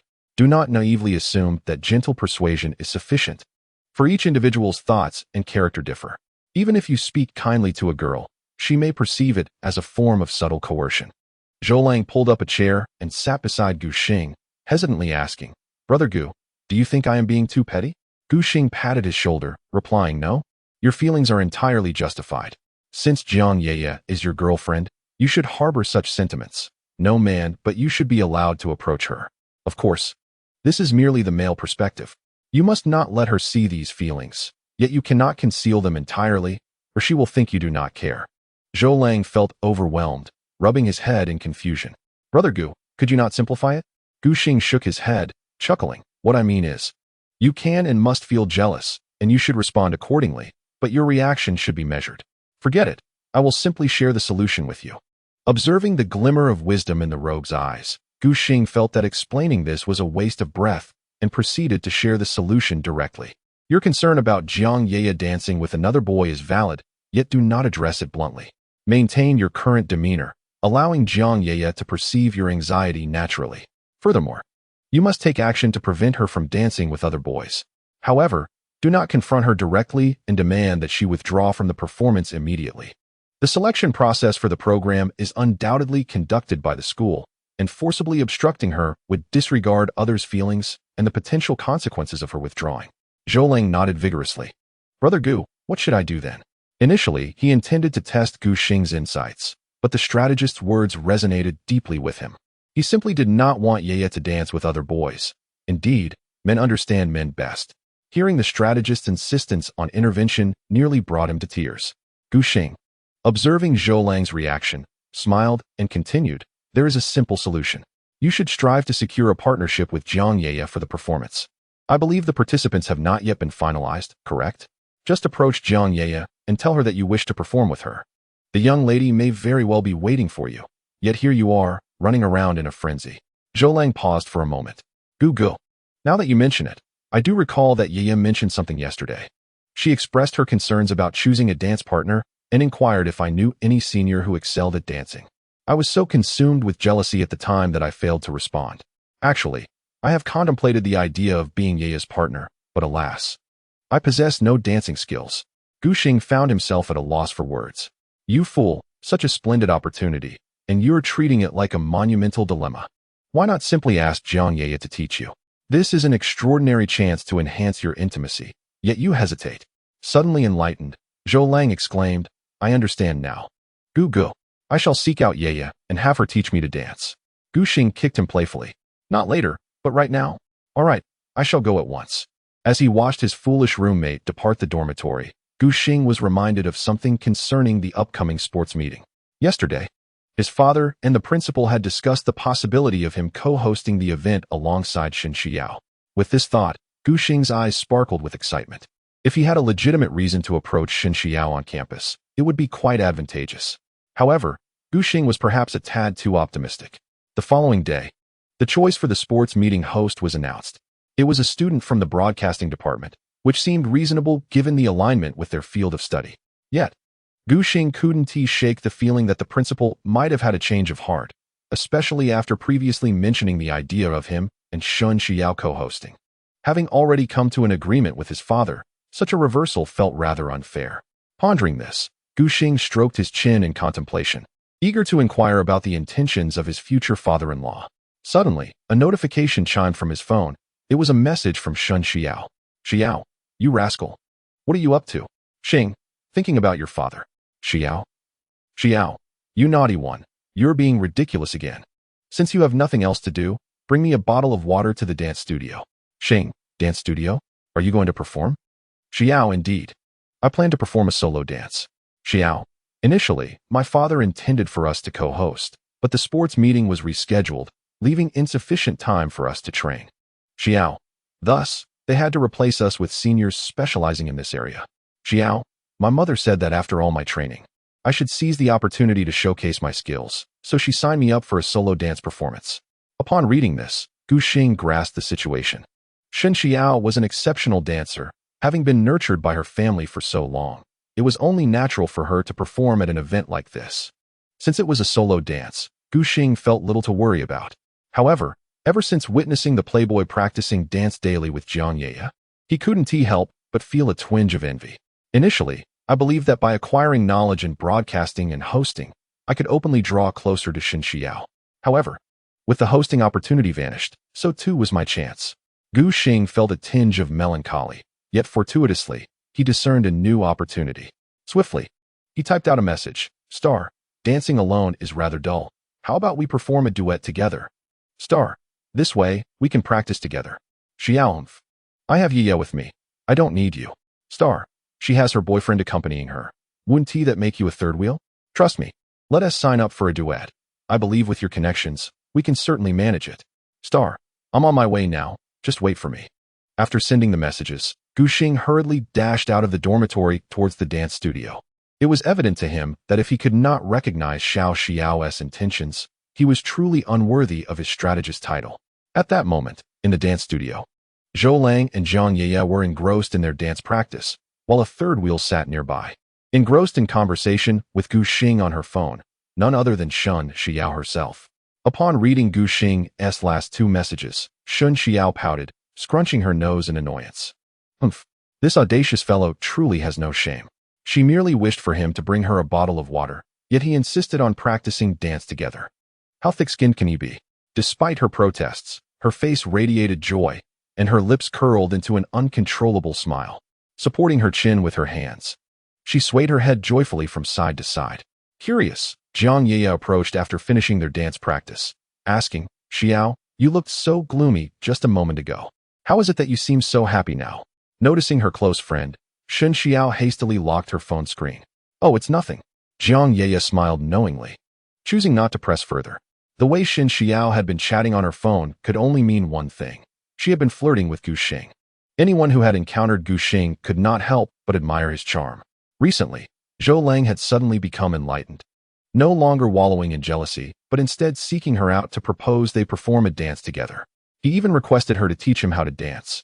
Jiang Ye didn't need to ask. She was well aware that Zhou Lang must have consulted Gu Xing for advice. Fortunately, while Zhou Lang might be somewhat dense, he still knew how to seek guidance. Otherwise, if he had waited for Jiang Ye to bring it up, she would have been too shy to say anything.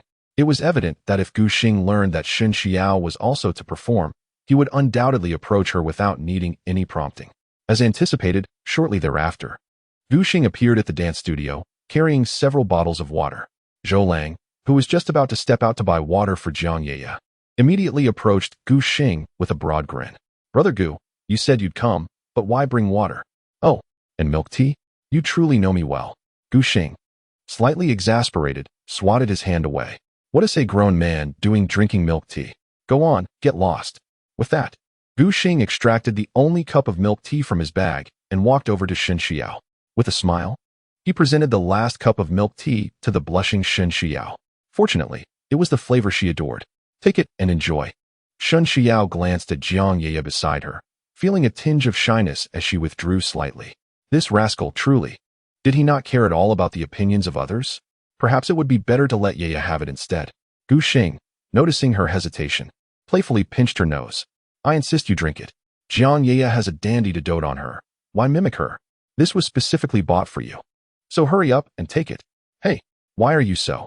Shen Xiao reluctantly accepted the milk tea. This inconsiderate fellow seemed to lack emotional intelligence. He should not be this oblivious. Although Gu Xing's gaze was solely upon her, which filled Shen Xiao with immense delight, his behavior inadvertently embarrassed Ye. As expected, Jiang Ye awkwardly chuckled. Haha. Xiao, I think I'll step out to buy something. With that, she exchanged a glance with Zhou Lang, and the two exited the dance studio together. Once they left, Shen Xiao expressed her confusion. You didn't even ask Ye if she wanted any. I mentioned it. Yet you kept insisting I take it. That was quite embarrassing for her. Look, she was driven away by your actions. Gu Xing smiled slightly and shrugged. Why should I care if other girls want a drink? This is for you, and since there's only one cup, it's naturally yours. Upon hearing this, Shen Xiao found herself at a loss for words, her emotions a blend of irritation and joy. All right then, quickly drink yours, and afterward, let us discuss our dance routine. Gu Xing tore open the straw's wrapper, inserted it into the cup, and handed it to her. He then playfully pinched her cheek and guided the straw towards her rosy lips, causing Shen Xiao to wrinkle her nose in distaste. Gu Xing chuckled. offering no explanation for his earlier actions. His apparent lack of emotional awareness was, in fact, a deliberate approach to navigating relationships. This was something girls might struggle to understand. Jiang Ye was the girlfriend of a dandy, and as the brother of that dandy, Gu Xing believed the best course of action was to treat Jiang Ye as merely an acquaintance, if not less, minimizing their interactions. For only in this manner could he show the utmost respect for his brother. Chapter 93. Gu Junshi strikes with invincibility. Once Shun Xiao finished her milk tea, Gu Xing began discussing their dance plans. What kind of dance should we perform together? How about a romantic waltz? A romantic waltz? Upon hearing this, Shun Xiao's eyes sparkled. However, she quickly regained her senses. When had she ever agreed to dance with this rascal? She handed her empty cup to Gu Xing and pouted. What waltz? I only asked you to bring me water. Who wishes to dance with you? A romantic waltz? How shameless. Just take the cup and leave. I'm done. Gu Xing frowned, but did not reach for her empty milk tea cup. Instead, he reached out and firmly grasped her nape, exclaiming, Do you take me for a sycophant? Am I to prance about buying you milk tea, only to depart with an empty cup after you've finished? Let go, protested Shinshuyu, her small fists pounding against his chest in displeasure.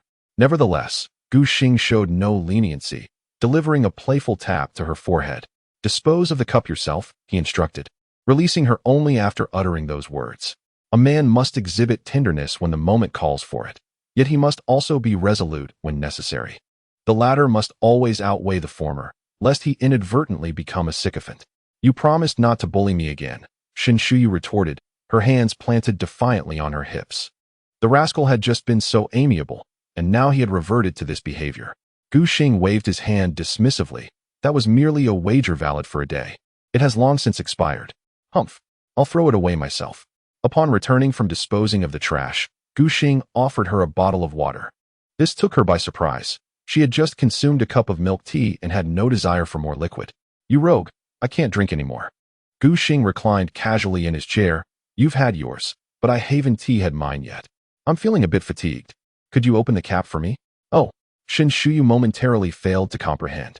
Naturally, she accepted the water bottle, twisted off the cap, and handed it back to Gu Xing. It was only when he triumphantly received the bottle that she realized what had transpired. Watching the scoundrel with her small fists clenched, she felt quite helpless. Once again, she had fallen into his clever trap. His competitive spirit was indeed formidable. However, considering that he had treated her to milk tea today, she decided to indulge him a little. She was certainly not moved by the way he had gazed at her just moments before. It was merely a matter of reciprocity. He bought her milk tea and even unwrapped it, so it was only reasonable for her to open the cap for him.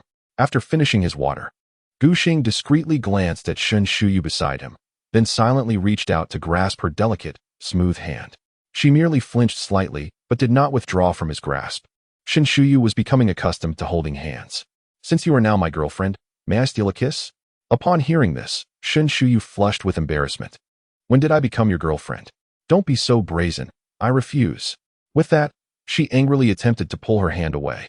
Gu Xing's absurd words left her feeling both flustered and irritated. It was not that she was opposed to the idea, but the scoundrel had yet to make a formal declaration. Others would at least confess their feelings properly. And to ask for a kiss? How shameless could he be? Ahem. Gu Xing tightened his grip on her hand. If a kiss is off the table, then let us practice dancing. Let us dance the waltz of love I mentioned earlier. Gu Xing's earlier boldness had startled Shinshuyu, but now, as he shifted the topic to dancing, she felt a wave of relief. If he persisted, should she agree or refuse? Wait a moment. She should definitely refuse. As thoughts of Shun Xiao filled her mind, a wave of embarrassment washed over her. Dancing was acceptable. Yet how could she explain this to her parents? Would they approve if they found out? Gu Xing's gaze was rather suggestive, making Shun Xiao apprehensive that this scoundrel might take advantage of the moment. She felt unprepared, so she deftly shifted the conversation to their dance practice. Gu Xing, however, was undeterred, as he had anticipated this reaction. His earlier mention of their relationship was merely a test to gauge Shun Xiao's receptiveness, and he was quite pleased with the outcome. From that day forward, he would need to contemplate finding a suitable opportunity for Shun Xiao to verbally agree to be his girlfriend. Although their current dynamic resembled that of a couple, formalities still needed to be observed. Moreover, Gu Xing cleverly appended the dance proposal to his confession, transforming what could have been a straightforward question into a dilemma. She could either acknowledge herself as his girlfriend or consent to practice dance with him. Regardless of the outcome, Gu Xing emerged victorious, rendering his strategy virtually invincible. With a smile, he patted her hand and remarked, "If you tell your father directly, he will undoubtedly disapprove. Instead, let us approach the teacher in charge of the performance selections. We can inform him that it was your principal who suggested it, and then we can commence our practice. After all, you did dance as your mother wished. Altering the process is hardly a significant issue." Upon hearing Gu Xing's suggestion, Shun Xiao scrunched her nose in skepticism, looking up at him with suspicion. "Why does this feel so strange?" she inquired. Gu Xing quickly stood and pulled her towards the exit. "What is so strange about it? Time is of the essence. We must seek out the teacher." Gu Xing understood that even if the principal harbored no objections to his relationship with Shun Xiao, he would never condone their public display of affection before the entire school. Though Gu Xing had never been a father, he could empathize with the protective instincts of one. If he had a daughter, he would undoubtedly keep a watchful eye on her until she wed, firmly denying any ruffian opportunities. Alas, Gu Xing now played the role of that very ruffian, and he could only hope to appease his future father-in-law. Thus, Shun Xiao, somewhat dazed, followed Gu Xing's lead in executing his plan. Upon hearing it was the principal's suggestion, the responsible teacher promptly facilitated their request without further ado. Under Gu Xing's influence, it was decided that both he and Shun Xiao would perform together, and this arrangement would remain undisclosed to her future father-in-law until after the upcoming sports meet. The rationale was simple. The principal would not be overly concerned with such trivial matters. Any excuse Gu Xing concocted would likely not be relayed to the principal by the teacher. In the following days, Gu Xing could simply enjoy practicing dance with Shun Xiao. However, such arrangements necessitated discretion. At the very least, he must avoid allowing the principal to witness the two of them in intimate dance practice. Chapter 94. It appears as if a girlfriend is playing games in her boyfriend's embrace after arranging to practice dance with Xiao Xiao. Gu Xing enjoyed a more relaxed few days. Whenever he had a moment to spare, he would practice dance with Xiao Xiao, growing increasingly close. The beloved waltz had undergone his modifications, enhancing the interaction between the partners. His intimacy with Xiao Xiao surged, and her acceptance of hand-holding, hugging, and waist embraces noticeably increased. However, when in the presence of others, such intimacy remained off-limits. After all, Shun Xiao's sense of propriety was far less robust than Gu Xing's. Gu Xing's enthusiasm for practicing dance with Shun Xiao stemmed from two motives. Firstly, to have a legitimate excuse for closeness with her, and secondly, to test the endurance of his future father-in-law. Even merely holding hands could provoke an explosive reaction from the principal. One could only imagine the chaos that would ensue from more intimate gestures. Gu Xing was determined to perform a duet with Shun Xiao at the upcoming sports meet, essentially wishing to flaunt their affection before the entire school, particularly for the benefit of his future father-in-law. After confronting such a grand spectacle, any subsequent hand-holding would seem trivial, and the principal would likely be less reactive. Who knows? Perhaps even at the principal's home, Gu Xing could hold Shun Xiao's hand without consequence. Navigating a relationship with a father-in-law devoted to his daughter was no simple feat thus. Gu Xing had been subtly laying the groundwork since their first encounter at the CAF.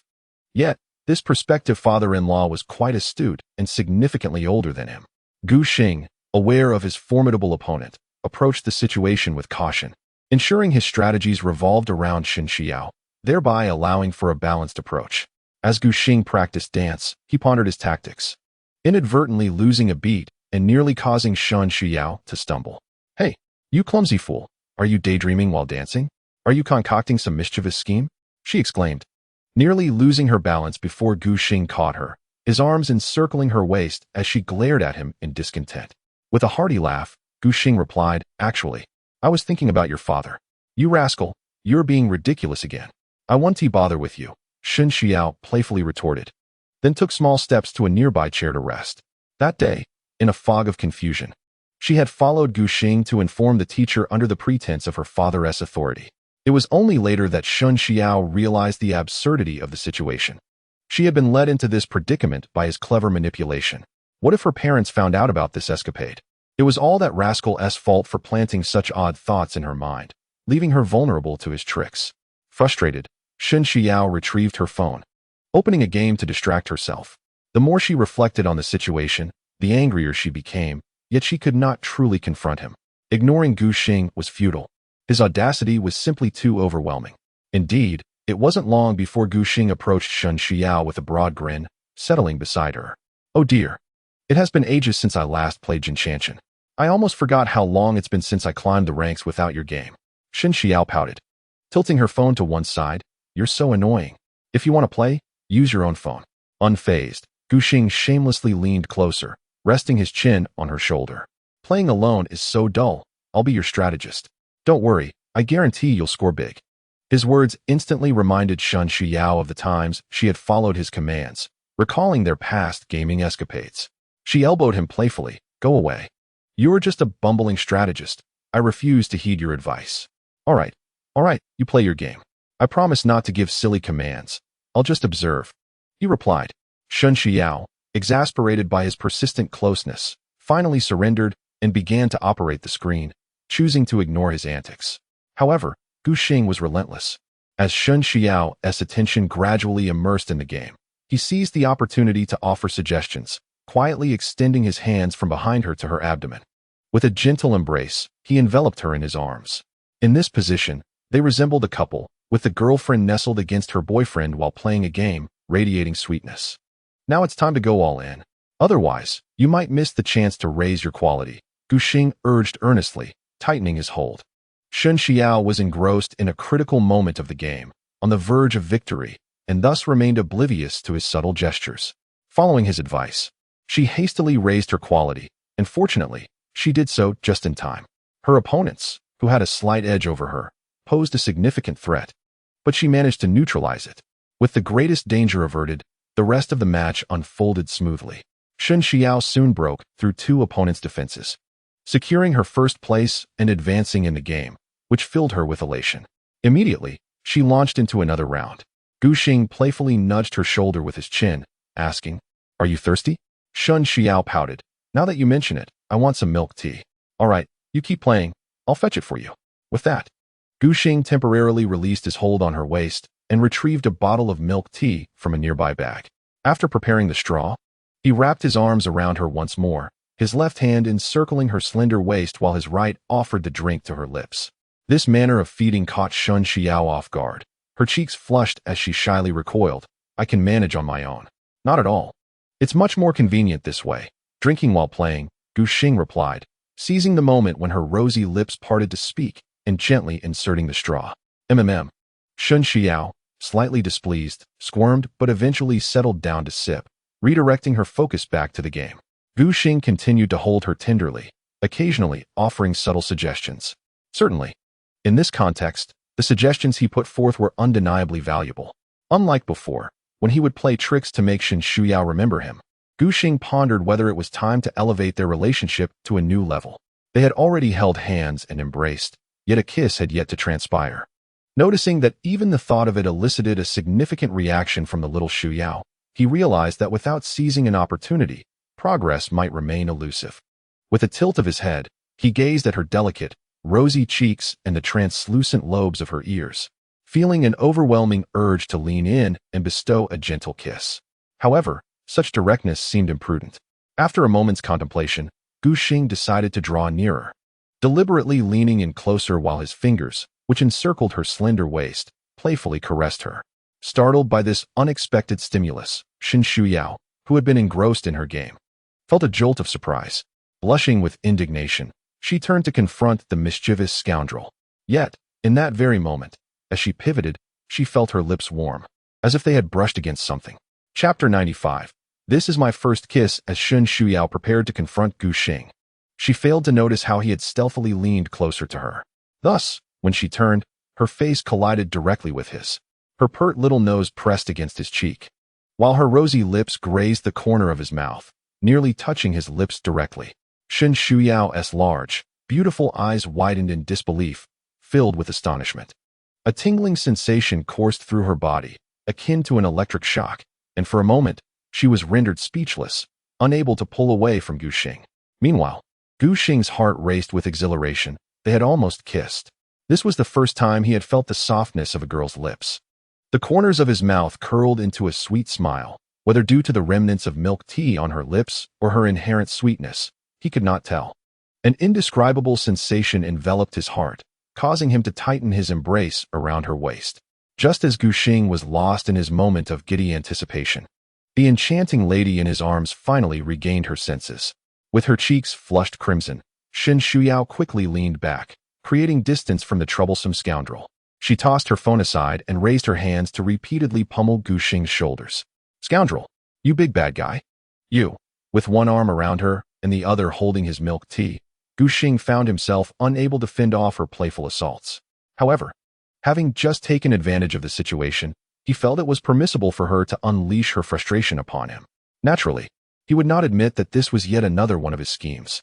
Instead, he feigned exasperation, saying, "It was you who accidentally kissed me.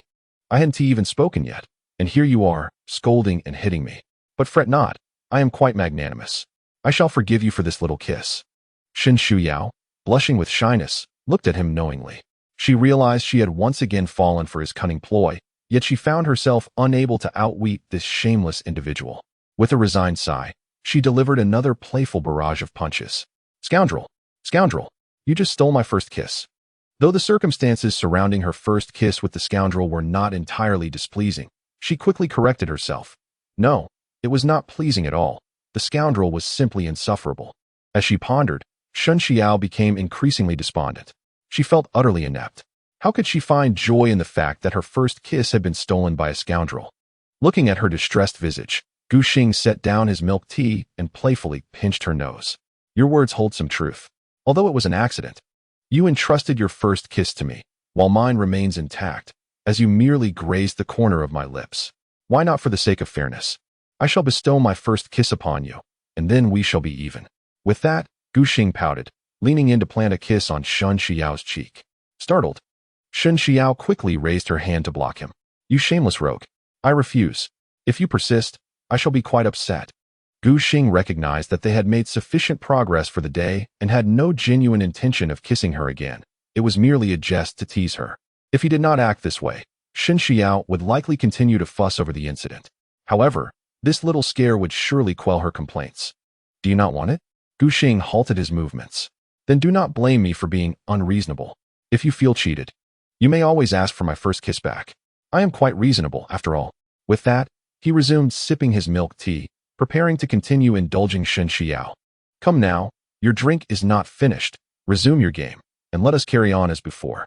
However, at that moment, Shen Xiao was not inclined to give him another chance. She snatched the milk tea from him and swiftly escaped to a distant corner. "Humph! You scoundrel! Do not come any closer." Shen Xiao resolved to ignore the rogue for the remainder of the day, or at least for half of it. Day after day, all he did was devise schemes against her. It was utterly infuriating. Seeing her retreat, Guxing refrained from pursuing her. He was already content with the day's progress. After finishing dance practice and returning to the dormitory, Guxing, with time on his hands, pulled out his phone to browse videos. Having spent the last few days practicing dance closely with Shen Xiao, he realized it had been quite some time since he last watched Douyin. Upon opening the app, he discovered a plethora of private messages awaiting him. Most were from the top supporter of his previous live streams, the man enamored with E, who had sent him various messages. Some inquired why he had not been streaming lately, while others conveyed jubilant news that, following Guxing's guidance, he had successfully entered a relationship with E, leading to a complete fallout between her and her friend. The top supporter was brimming with excitement, showering Guxing with expressions of gratitude. Guxing merely responded with a few words of blessing and declined the man's offer to send him gifts. Initially, Guxing had started live streaming to build a fanbase for future short film projects. However, he soon realized that growing an audience was not as effortless as he had anticipated. The rate of gaining followers was painfully slow, and gradually, his motivation waned. To rapidly increase his following, luck, strategy, and promotion were all essential. And he understood that such endeavors could not be accomplished alone. A team was necessary. Despite having been endowed with the most fortuitous luck, Guxing only managed to garner a modicum of attention through the popularity of Xiange. Without an operational team, he would have been unable to capitalize on this wave of traffic. Joining an operational team would lead down the path of becoming an internet celebrity, a pursuit that Guxing had no interest in. Consequently, he has taken a rather laid-back approach to his recent live streams, only broadcasting when he feels inclined and has the time. Time passes swiftly, As the date of the university's sports meet draws near, various renovation projects on campus are nearing completion. Gu Xing stands by the window of his dormitory, hands clasped behind his back, gazing at the transformed campus, occasionally struck by inexplicable sentiments. It is worth noting that the upgrades to campus facilities and the layout of equipment for the sports meet are all investments made by his father. Even Gu Xing himself cannot help but marvel at his father's considerable wealth. Li Hao approached and patted him on the shoulder, inquiring curiously, "Gu, why do you stand here every day to watch for a while? You look like a foreman. Is it possible that your family is funding the construction at our school?" Zhou Lang, who was playing on his phone in bed, chuckled softly. "Howsy, you've hit the nail on the head. The projects at this school are indeed sponsored by my Gu Ji's family." "No way. Is that true?" Li Hao exclaimed. "That certainly looks like a hefty sum." "Of course it's true. If you don't believe me, just ask Gu." Just as Li Hao was about to inquire further, Gu Xing casually patted his arm and said, "No need to make a fuss. The school is my family's. It's only natural for my father to contribute some funds." Some funds? Some funds? Both Li Hao and Zhang Yu nearly burst into tears upon hearing this. Damn, sharing a dorm with a rich second generation can be quite disheartening, especially since there are two of them in 301. Chapter 96. Good roommates are rare. To avoid further dismay, Li Hao quickly changed the subject. "Ahem. The sports meet is approaching, Longzi. I heard you'll be performing on stage with Jiang Ye. How's the dance practice going?" Before Zhou Lang could respond, Zhang Yu from the opposite bed interjected, "Howsy, although this kid Zhou Lang has found himself a decent girlfriend with Gu Ji's help, we all know he's rather clueless when it comes to dancing. We need not envy him. He might just embarrass himself when he gets on stage." As he spoke, Zhang Yu adjusted his glasses and rubbed his nose, continuing, "So, Longzi, having a partner isn't all that impressive. You don't need to bring up your dance practice with Jiang Ye every day. What is there to boast about? Neither Howsy nor I care, right, Howsy?" The other single friend, Li Hao, immediately nodded in agreement. "Old Zhang, you're absolutely right. Look at how hard Longzi works, practicing dance every day. Thankfully, I don't have a partner, so I'm spared from preparing for performances. And then there's our Gu in our dormitory 301. You're the only one who has to practice dance daily. So, Longzi, I think you should consider canceling. It's much better to be an audience member, without any effort required." Though Zhou Lang may be a bit foolish, he isn't entirely dim-witted, who would fail to discern the slightly envious remarks of the two clueless roommates. With a shrug and a silly grin, Howsy said, "Lao Zhang, I cannot dance. Nor do I possess any talent in that realm. I am slower to learn than others.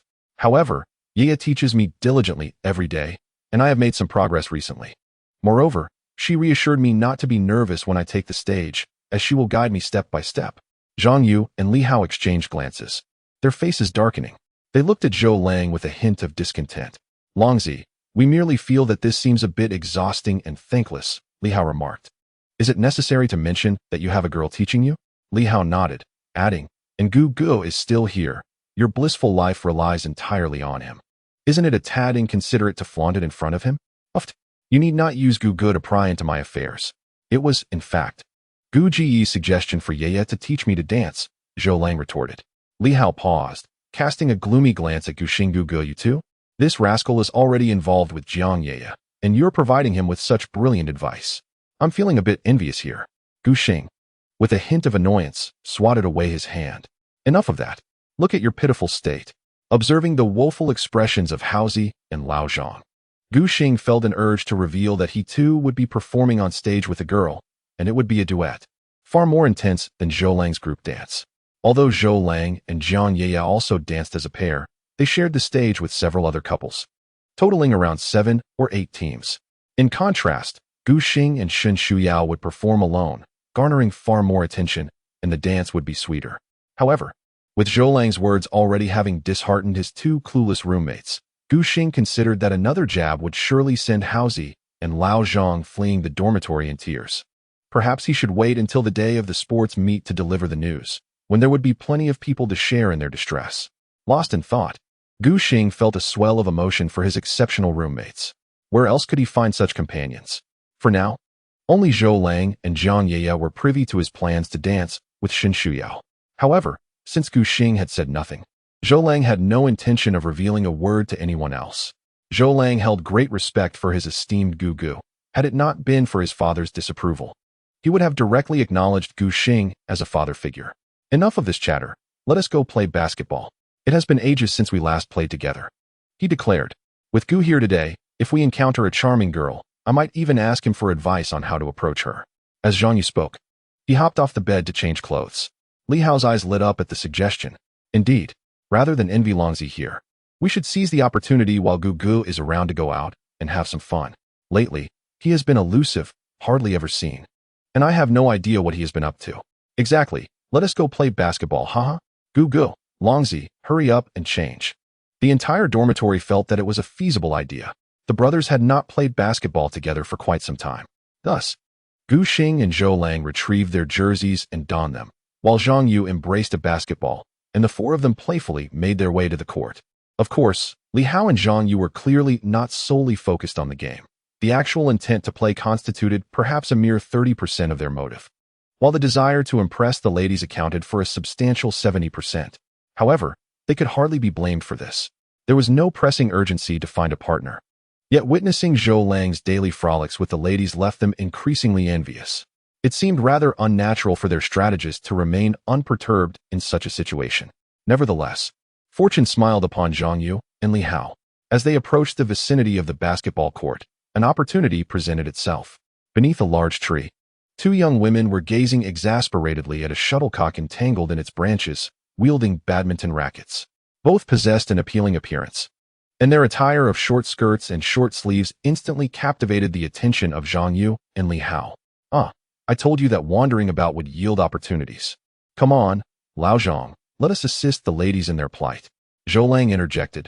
Shouldn't we consult Gu first? Having experienced numerous successes and failures, Gu Xing had become somewhat of a legend in dormitory 301. Although both Zhang Yu and Li Hao understood that this situation did not require any particular finesse, simply approaching the women under the pretense of offering assistance would suffice, they nonetheless paused at Zhou Lang's words. Turning to Gu Xing, they inquired, Gu, how should we proceed? Gu Xing stroked his chin thoughtfully, from merely observing the demeanor of those two young women. It is clear they possess a lively spirit. The others nodded in agreement, for the girls indeed appeared jovial, engaged in laughter and chatter. Is there any particular art to this? Zhou Lang asked. Gu Xing shook his head. There is no intricate method. I merely believe that such vivacious girls might be drawn to more playful gentlemen. You two have a significant advantage in this regard. When you approach to offer help, remember not to achieve success too swiftly. It would be best to inject some humor into the situation, perhaps toss something up to hit the shuttlecock, yet fail to retrieve it. Even tossing your shoes up to get them stuck would be amusing. Bear in mind to maintain a natural demeanor, avoid appearing overtly silly. You must genuinely engage in the task at hand, ensuring that others do not perceive you as simply fooling around. Only then will you leave a lasting impression. Chapter 97. The comedic duo. Upon hearing the strategist's advice, Li Hao and Zhang Yu exchanged knowing glances. There was wisdom in his words. They then turned in unison towards Gu Xing. Gu, we are off. You and Longzi watch closely, and behold how we successfully charm the ladies. With that declaration, the duo strode forward, but just as they were about to depart, Zhang Yu paused momentarily. Hold on, Haozi, wait a moment. As he spoke, he retraced his steps, pulling Gu Xing aside until they were concealed behind a wall. Lao Gu, you stay here and remain hidden. You must not show your face until we have succeeded. Previously, the others had not comprehended Zhang Yu's rationale. Upon hearing this, Li Hao immediately comprehended the situation. He nodded vigorously, saying, I nearly forgot about this matter. If you are here, Brother Gu, and both girls take a liking to you, where would old Zhang and I go to lament? Old Zhang, you truly are considerate. Brother Gu, let us agree that you one team make an appearance until we achieve success. As for the prodigal, it doesn't team matter. You can act however you wish. Gu Xing, with a hint of irritation, kicked each of them lightly, stating, You two clowns, stop dawdling. If you don't make your move soon, others will seize the opportunity. Hearing this, Li Hao and his companion glanced in that direction, and indeed noticed several boys gradually approaching. Panic ensued, and they hurriedly dashed over. Gu Xing, watching anxiously for her two foolish roommates, worried about how they would frighten the girls if they rushed in like that. Moreover, such behavior seemed overly conspicuous.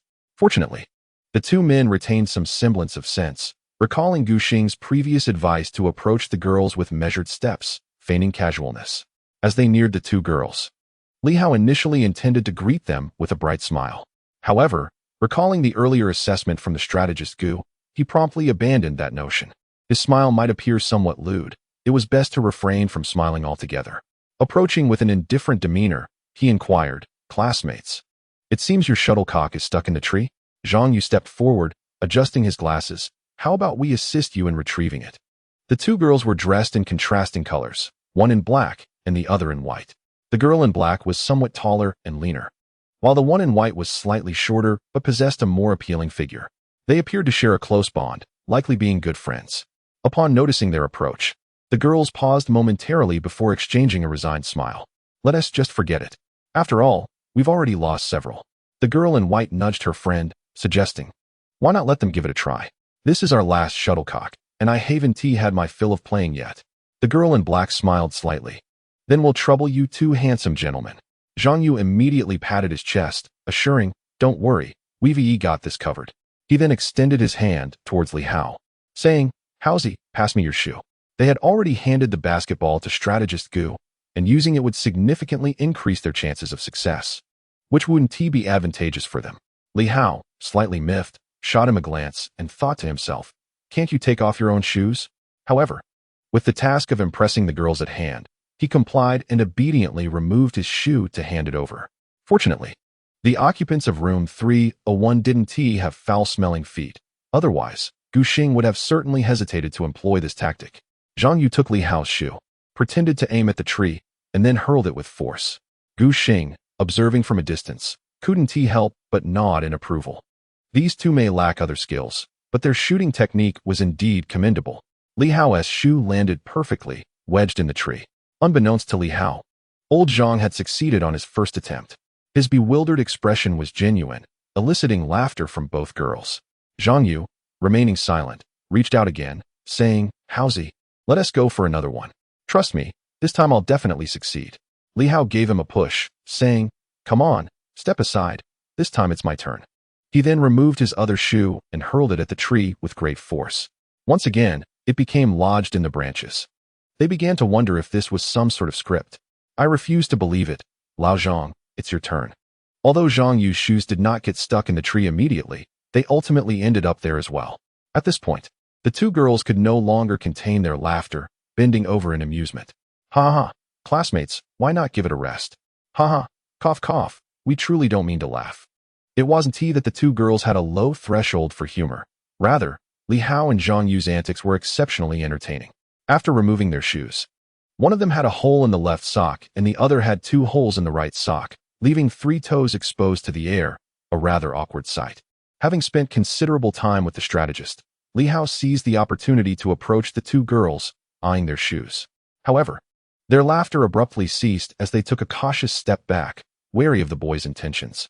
Sensing their childishness, the girls feared that they might actually covet their shoes. Thus, they approached a cleaning lady nearby for assistance. Upon understanding their predicament, the cleaning lady came over, wielding her broom, and with a swift motion, sent both the shuttlecock and the shoes of Li Hao and Zhang Yu tumbling down from the tree. This left the two boys feeling somewhat embarrassed, questioning the effectiveness of the strategist's teachings. While they couldn't discern their own level of humor, the awkwardness was undeniably palpable. To their surprise, before they could even speak, the two girls proactively added them on WeChat. Observing the successful exchange of contact information, Zhou Lang admired Gu Xing, saying, "Brother Gu, you're quite impressive." They actually succeeded. In response, Gu Xing smiled and shook his head. "Lang, you needn't idealize me. The credit truly belongs to Haozi and Lao Zhang." Given the circumstances, it seemed that even if they had approached the girls normally to offer assistance, they likely would have obtained their contact details. Zhou Lang scratched his head, inquiring, "Then why did you have them act foolishly?" In today's era, adding a girl on WeChat doesn't guarantee anything. Simply adding someone does not assure a connection. Boys like Li Hao and Zhang Yu, who offer help out of politeness, often find that girls will agree to add them if they ask. Zhou Lang admired Gu Xing immensely, and despite understanding this principle, he still believed that the strategist's guidance would yield remarkable results. Gu Xing did not disappoint him, responding with a serene smile. The purpose of having them act foolishly was never merely to exchange contact information. In such a competitive environment, if you don't leave a lasting impression on the girls, adding them 1T hold any value. Of course, unless you possess striking looks or exceptional qualities. The two girls over there took the initiative to add Haobua, which clearly indicates that their playful antics successfully attracted the lady's attention. Zhou Lang, upon hearing this, could not help but express his admiration with a thumbs up. Gu Gu, I am not elevating you to a mythical status. You are indeed the deity of our 301 dormitory. Gu Xing, in response, refrained from any further modesty. After all, who wouldn't relish being idolized by their roommates as a father figure? A touch of humility suffices. Li Hao and Zhang Yu returned after exchanging contact information with the girls, offering a flurry of praise to Gu Xing, their strategist. Following a session of boasting, the group casually draped their arms over one another and made their way to the basketball court. Surrounding the court were numerous girls dressed in light attire, prompting Zhang Yu and Li Hao to gaze with eager anticipation. Excitedly, they began to tap Gu Xing on the shoulder, seeking his assistance. Gu Gu, I fancy that girl. Could you help me devise a plan? Old Gu, I am interested in the girl who plays basketball. Can you provide me with another strategy? Zhou Lang expressed his profound disapproval of their behavior, casting a disdainful glance at the duo. Old Zhang and Haozi, can you refrain from such superficiality? Since those two girls took the initiative to add you, it is evident they harbor some affection for you. You should concentrate on them and engage in meaningful conversations later. Zhang Yu waved his hand dismissively. Ah, Longzi, you have misunderstood. We are simply being prepared. The more, the merrier. If this one doesn't work out, there will always be another. Once I succeed, my loyalty will be unwavering. If I fail, conversing with a few others does not equate to being superficial. Li Hao nodded in agreement. I concur with old Zhang. Longzi, you are too earnest. If it weren't for Jiang Yeye's particular fondness for your type, coupled with Gu Ji's assistance, you might struggle to find a partner even by graduation. Listen to me. Don't shy away from the girls. Be open and befriend them. Jiang Yeye will certainly not hold it against you. Get lost. Don't you dare speak recklessly. If Yeye hears this, you'll regret it. Zhou Lang shot back, giving Li Hao a kick. Li Hao, exasperated, clapped his hands. Gu Gu, look at this. Longzi has completely lost the plot. Without your guidance, he's utterly at their mercy. Gu Xing gazed at Li Hao with exasperation. You better not lead Longzi astray. What you term the pulling tactics is merely a process of mutual acquaintance when men and women first meet. Ultimately, it boils down to one's true nature. Longzi is fundamentally an honest person. We only need to help him stabilize the initial situation. How he navigates life thereafter is his own prerogative. The fact that his relationship with Jiang Yeye is flourishing indicates he is doing quite well. To put it bluntly, even if you engage with 10 girls simultaneously, you cannot compare to Longzi's unique connection with one. The group, originally inclined to play basketball, found themselves engaged in a rather peculiar philosophical discussion by the court's edge. However, Gu Xing had yet to conclude his thoughts, continuing to provide a mini-lecture to his roommates. Old Zhang, your strategy is fundamentally sound. Engaging with multiple girls certainly increases the probability of success compared to focusing on just one. This reflects a common mindset in modern society. However, the root of such thinking, from a psychological perspective, often stems from insecurity. Because you believe that you will never encounter a person who can wholeheartedly reciprocate your feelings. You find yourself reflecting on your own lack of romantic experience. After witnessing the so-called bad boys and bad girls online, you inadvertently identify with them, as if you have genuinely been hurt. To put it nicely, this is empathy. To put it bluntly, it is merely following the crowd without discernment. We must resolutely avoid becoming sycophants, yet we should not, in an attempt to conform to this tainted society, intentionally adopt the persona of a rogue. The scoundrel is mindful of Jiang Yeye's feelings and fears that she may misinterpret his intentions. Jiang Yeye, too, is concerned about the scoundrel's sentiments. Even during the school sports meet, she is apprehensive of making him jealous and subtly suggests that he sign up to be her sole dance partner on stage. However, the scoundrel can be somewhat naive. Were it not for his inquiry to me, I suspect he would still be oblivious to Jiang Yeye's affections. While you may jest about the scoundrel's foolishness, deep down, you are envious of their relationship. After Gu Xing's enlightening lecture, both Zhang Yu and Li Hao were rendered speechless. The two of them looked pitifully at Gu Xing, pleading, Brother Gu, please don't say any more. Old Gu, stop scolding us. It felt unfair as he unveiled their hidden insecurities. Li Hao picked up a basketball and began dribbling, suggesting, let us just play ball. Let us avoid these unrelated topics. Zhang Yu immediately stood up in agreement. Yes, let us play. This strategist is quite fearsome. No wonder he is unstoppable. Initially, the two had not considered this perspective at all, but Gu Xing's analysis left their inner thoughts exposed. Truth often cuts deeply. Who can withstand such honesty? Many around them overheard Gu Xing's remarks. Some scoffed, others left in shame, while some developed a strong admiration for him. Gu Xing, tall and handsome, naturally attracted attention from numerous girls when he appeared on the basketball court. Upon hearing his statements, several girls could no longer contain themselves. Such a remarkable man should be approached without delay, lest he become unavailable. Thus, when the four from dormitory 301 arrived at the basketball court, before they even began, they were encircled by 4 or 5 girls. Handsome, what you just said was so insightful. Do you understand psychology? I'm quite interested in it. Why don't we exchange contact information to discuss? Handsome, your basketball skills are impressive. Could you teach me some shooting techniques? Handsome. Gu Xing took a few steps back, distancing himself. I haven't even started playing yet. Oh, that doesn't matter. Just teach me, please. Although Zhou Lang and the others had frequently seen girls approach Gu Xing for his contact information, this was the first time they witnessed a group of girls surrounding him like this. The three exchanged glances, beginning to understand why their dormitory strategist was so popular with the ladies. Despite having the appearance of a bad boy, he possessed a wealth of emotional intelligence and social savvy. Such individuals are typically either as amiable as central air conditioning or are bound to be scoundrels. Yet, this strategist stands out with his remarkable purity, devoid of a girlfriend, and exudes an admirable charm. Who among the women wouldn't he be captivated upon encountering such a person? Meanwhile, Gu Xing's 3 rather foolish roommates silently observed as the strategist was enveloped by admirers. Unbeknownst to them, 2 girls nearby were intently watching the entire spectacle. Xiaoyu. I now truly comprehend why Xu Yao fell so swiftly, Zhang Xiaoyu remarked, capturing the scene with her phone. Thus, Xiao Shui, we must keep a close watch on Xu Yao. With that, Zhang Xiaoyu snapped a picture of Gu Xing surrounded by girls and sent it to Xu Yao. Xu Yao, urgent situation. Your man is about to be stolen away.